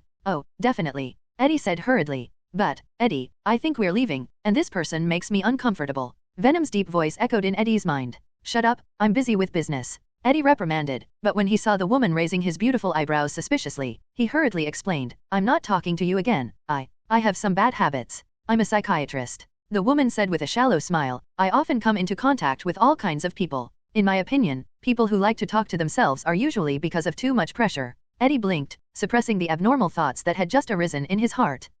Don't argue anymore. The woman blinked her beautiful eyes and interrupted Eddie's words. Admit, there is another self in your heart, another one who desires to be successful, desires to release you who desire to be free, isn't it? A gleam of darkness flashed in Eddie's eyes. You, who the hell are you? You're not a psychiatrist, aren't you? Eddie, don't be stupid. Do you think it's your mission to maintain world peace? Don't be stupid to maintain world peace. Have you ever thought about? The beautiful woman moved her body and leaned against her tightly. On Eddie, maybe you have other missions, maybe you're born to do something big. Eddie felt a little confused. He didn't drink much alcohol, but he felt dizzy. He closed his eyes and shook his head. When he opened his eyes again, his pupils were covered with black. The black eyes stared at the beautiful woman in front of him. Now that Eddie's gone, I think we can have a good talk. What appeared in front of the beautiful woman now was Venom. I think our talks will go well. The beautiful woman touched Venom's face with her hand and said with a tender smile, now we can be sure that the object of the battle between the two of you should be a strong interference light source. Jean looked at Wanda and Daisy and said, there is only one person in the world who can master this strong interference light source. Saying that, a picture of a person appeared on the holographic screen in front of Jean. Arthur Parkers, an expert in laser research and design, had designed a miniature laser diode and wanted to get investment from Mason Industries, but I declined. 33 Jean said calmly. Boss, it's not a good idea to refuse. You know, this light source can have such a powerful power. Wouldn't it be better if we got it? Daisy asked innocently. The reason for refusal is because we already have better. Jean said indifferently. Oh, well, I should have thought of it a long time ago. Daisy slumped and said a little embarrassedly, she should have thought of it a long time ago. How could someone who controls the whole situation like the boss not consider this kind of problem? 230 also. Jean's finger moved, and another image appeared on the holographic screen, which was the image of Abomination's escape from the island prison. Colonel Brinsky, codenamed Abomination, escaped from the island prison a few days ago. The person who helped him escape was someone I didn't expect. The picture on the screen pulled up, and a dark and stern man stood in the firelight of the explosion. Baron Zima, or Baron Zima II, I killed his father with my own hands before and took Hydra, so this time he should want to take back Hydra's rule. According to reliable information, the witch, the executioner, the laser fever, and the hater who just escaped from the prison should have become his small team and are planning a raid on us. Jean said calmly. Boss, you must already have countermeasures, don't you? Wanda at the moment asked. That's right. Jean said indifferently, Baron Zima is indeed powerful enough, but he is lacking in intelligence, because he doesn't know what kind of situation he will face. Baron Zima has been feeling a little irritable recently. He has clearly assembled one of the best teams in the world. The fighters of this team are ranked first on the whole earth, but he is starting to carry out his own plans more and more. The more you feel that the opponent you are dealing with is unfathomable, especially after testing the super ability team of the Tianjian Bureau, this feeling became more and more intense. During the test, he learned that Daisy has an ability similar to Shockwave, and that the little witch has it. With magic, other than these other things are ignorant. The status quo of this loss of information made him feel a little anxious. But fortunately, he has gained something today. A guy who lives in symbiosis with alien creatures. The most important thing is that person is still the core member of the Tianjian Bureau. He has a lot of information inside the Tianjian Bureau. This person is Eddie Brooke. Or more appropriately to call him Venom now. When Venom smashed a spaceship in San Francisco, there was a lot of commotion, and after that, Venom seemed to have disappeared suddenly, and it was not discovered until recently. This guy is the best way for him to understand the Heavenly Sword Bureau. The reason why Amora is called the Charm Witch in God's domain is because she is good at playing with people's hearts, using her beauty, hints, and magic to take away the man's ability to think rationally, and let men do things with emotion, instead of relying on the rationality in his own head, making a man a submissive pug. Well, Amora's set doesn't work for everyone, just like the first prince of Asgard, our Thor. Amora did everything to Thor, but Thor is like a toilet, it was as stinky and hard as a stone, and she didn't even look at her at all. But for Eddie Brooke, Amora can be said to be within reach. A green smoke appeared in front of Baron Zemo, and after the smoke cleared, Amora's figure and a man in an old jacket. Eddie Brooke. Our special guest is here. Amora said with a chuckle. Very good, very good. Baron Zemo clapped his hands and looked at the person in front of him. He found that the person in front of him was also looking at her. With dark eyes, his body exudes a violent aura anytime, anywhere. As described in the data, the person in front of him is undoubtedly Venom. It looks like our plan has taken another big step forward. Baron Zemo snorted. I don't see it. Venom said in a special low voice, I joined you just because I think what she said is reasonable, and the idea of maintaining world peace seems to me like eating it's like shit, and most importantly, they don't let me eat people casually. Very well, after we succeed, you can get unlimited food. Baron Zemo snorted coldly, but before that, I want to make sure that you join us sincerely. 35. Definitely. 35 Venom said in a deep voice, you have my 50% guarantee. 35. Baron Zemo raised his eyebrows, 50%. Yes, that's right. Because the remaining 50% is in Eddie's hands, he will definitely not agree. Having said this, Venom pointed to himself, that's why I forcibly won the control of the vice body, but you can rest assured that with the weak willpower of human beings, he can't fight me at all.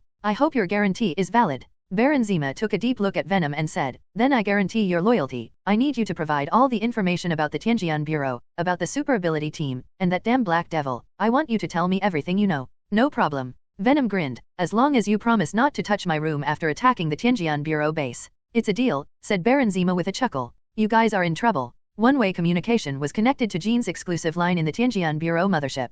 The so-called one-way communication means that Jean can see each other, but the other party cannot see Jean. What's wrong? Masters. Jean asked softly. Masters is the master of imitation in Baron Zemo's recruiting team, and he is also a mercenary. I really wanted to appreciate the surprised expression on Baron Zemo's face. Baron Zemo thought he started early and thought he had won on the starting line, but he did not expect that he was already waiting for him at the finish line. It's comfortable to do business with happy people. Masters laughed. Okay, I'll call you later, and in another minute, this line may be monitored by Zemo. 99. I see, thanks for the warning, Masters. Jean folded his hands and said, with a calm tone that made one feel that the information Masters provided was just, oh, that's it, I got it. 30% of the total amount has been credited to your account. Jean said, I will send you the remaining 70% in the form of a check later. It seems that you have everything ready, then I won't bother you? Masters shrugged, whether you, alright, or Zemo won the final victory, you know. Jean's V-shaped eyepiece shone with scarlet light, and he sat quietly in the chair. After speaking, Masters hung up the communication.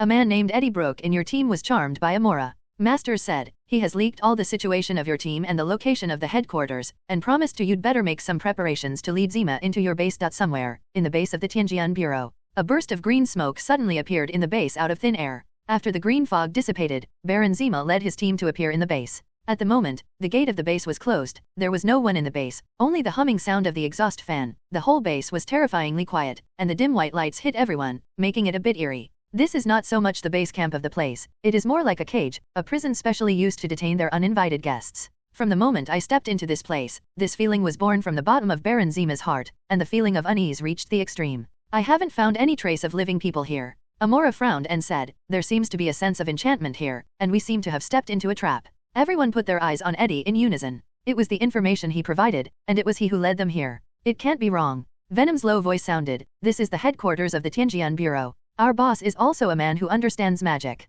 Isn't it normal to be aware of the enchantment here? Let's talk about the headquarters. Isn't it a very normal thing to be heavily guarded? 5. But please explain to me at 230, what exactly is this place? Baron Zemo asked in a cold voice, we came here to find an attack target, not to stare at an empty base in a daze. Besides, is this really the headquarters of the Tianjian Bureau? Hey, stupid Earthlings, are you questioning Venom? Venom asked in a rough voice, shouldn't it be normal for the base to be empty? They might, some went on vacation, some of them are out for missions, and some are resting in their rooms. You know, the headquarters of the Tianjian Bureau is a highly intelligent place, and there is absolutely no problem here. But today, none of them are here, so let me also very confused. Maybe they went out to dinner. Ha ha ha. Point 99. You're kidding me? Baron Zemo squinted at Venom. What do you mean? Amora asked, leaning on her waist. No man can escape my control. You don't trust me. A scepter appeared out of nowhere in Baron Zemo's hand, and the tip of the stick pointed to Venom's nose, and Venom raised his hands in fright. Hey, have something to say. Don't we have an agreement? What are you doing?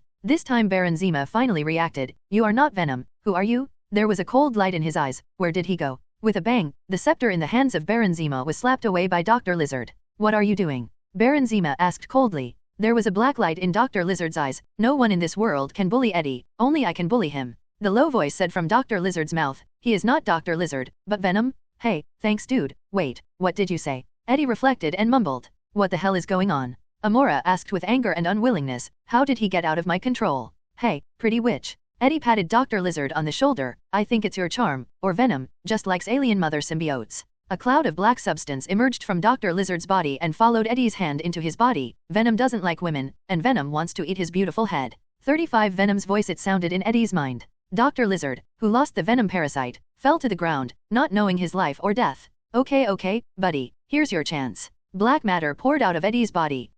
His body began to swell rapidly, and he turned into Venom again. The sharp claws on his hand shot out, a growl sounded from his mouth, and huge amounts of tongue protruded from his mouth, wading in disgusting mucus. Take him for me. Baron Zemo ordered with the tip of his staff pointed at Venom. Very good. The laser man glanced at the imitator and said, the boss has spoken, which of us will come first? 5. The imitation master stepped aside. I quit. Nothing has anything to do with me. Whoever you want can go. What did you say? Baron Zemo glared at the imitation master suddenly. You also want to betray? The master imitator shrugged his shoulders. I didn't dare to be interested in your plan. I joined you mainly to see your generous commission, but there was a person who paid a higher price than you, or, at a price you simply can't afford. I naturally don't need to continue working for you. I always thought that a world-renowned mercenary would have some professional ethics. Baron Zemo said coldly. Yes, that's right. Under normal circumstances I won't break the contract. The imitation master spread his hands, but the other party has given too much. You know, everything in the world has a price, and the other party gives it. It is a number you can never imagine.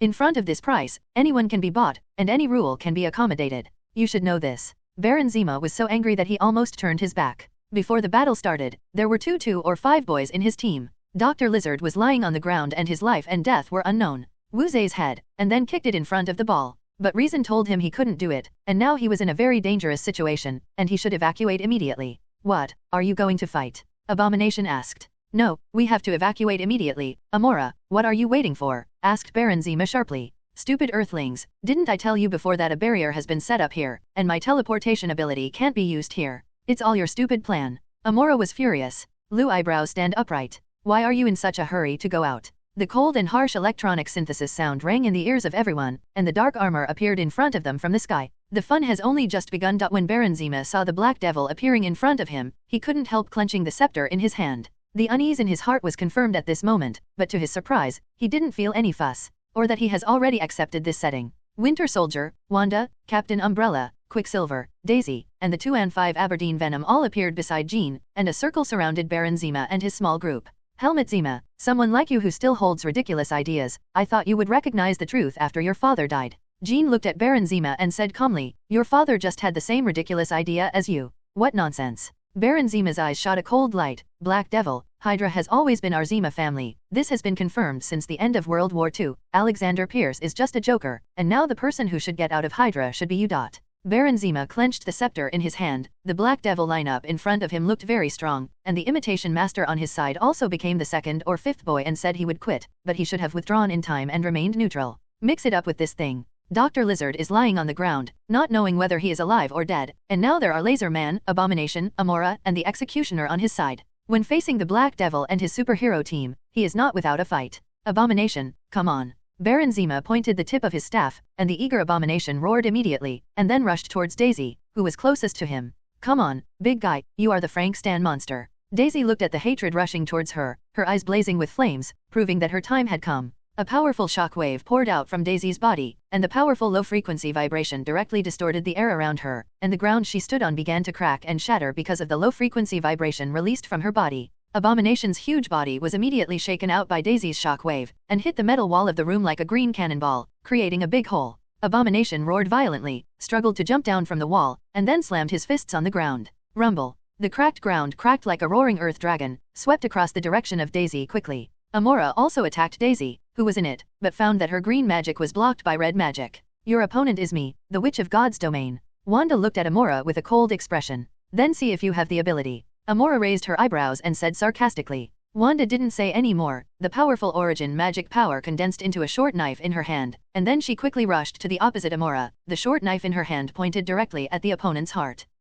What is she trying to do? Amora's pupils contracted, and she manipulated her dark green magic to form a protective shield on her body, and then she burst back to avoid Wanda's attack. Wanda didn't want to hold back at all. Like an elves in the red domain, she shot out from the large scarlet color, and the red windbreaker was blown by the energy fluctuations. Amora looked at her with a dignified expression and rushed towards her. Is she going to fight her head-to-head? She did not expect that. In the long years, she has fought countless magicians in the 9 realms, but to this day, she has never met a magician who uses hand-to-hand combat to solve problems in battle. Obviously, the magician of the 9 realms she played against before did not include the Midgard magician. If she played against the Midgard magician, she might not think so. Seeking flowers. In the end, it was the ghostly master who taught her to play like this. Amora cursed inwardly. Although Wanda's hand-to-hand combat is like an alien in Amora's eyes, it is undeniable that this move is indeed very useful. Amora has never learned similar knowledge before. After just taking the 3 moves, she already has some can't stand it anymore. Executioner? Executioner, she screamed as she tried her best to fend off Wanda's hand-to-hand attack. 0. At the moment, Captain Umbrella is leading Quicksilver, Winter Soldier and the Executioner to fight dexterously. They have settled on the Executioner's huge shortcomings, and harassed the Executioner dexterously around. Their attacks are not so powerful, but it was very annoying. The Executioner's heavy gestures could not hit them at all. Every time the shield in Captain Umbrella's hand hits the Executioner, it will make him emit huge amounts of roars. Quicksilver uses his powerful speed to harass the Executioner wantonly, playing him round and round, while Winter Soldier uses his own special firearm to hit him. The Executioner, although the attack is not very violent, but it makes the Executioner extremely restless. After the Executioner heard his female voice calling for help, he hurriedly wanted to turn around and try to save, but the movements in his hands involuntarily revealed flaws. He was hit on the head with a shield by the Umbrella Captain, and Quicksilver quickly ran to him. Then he made a violent attack on his leg. The Executioner fell to the ground by surprise. Winter Soldier walked up, and the energy bullet in his hand hit the Executioner's back head.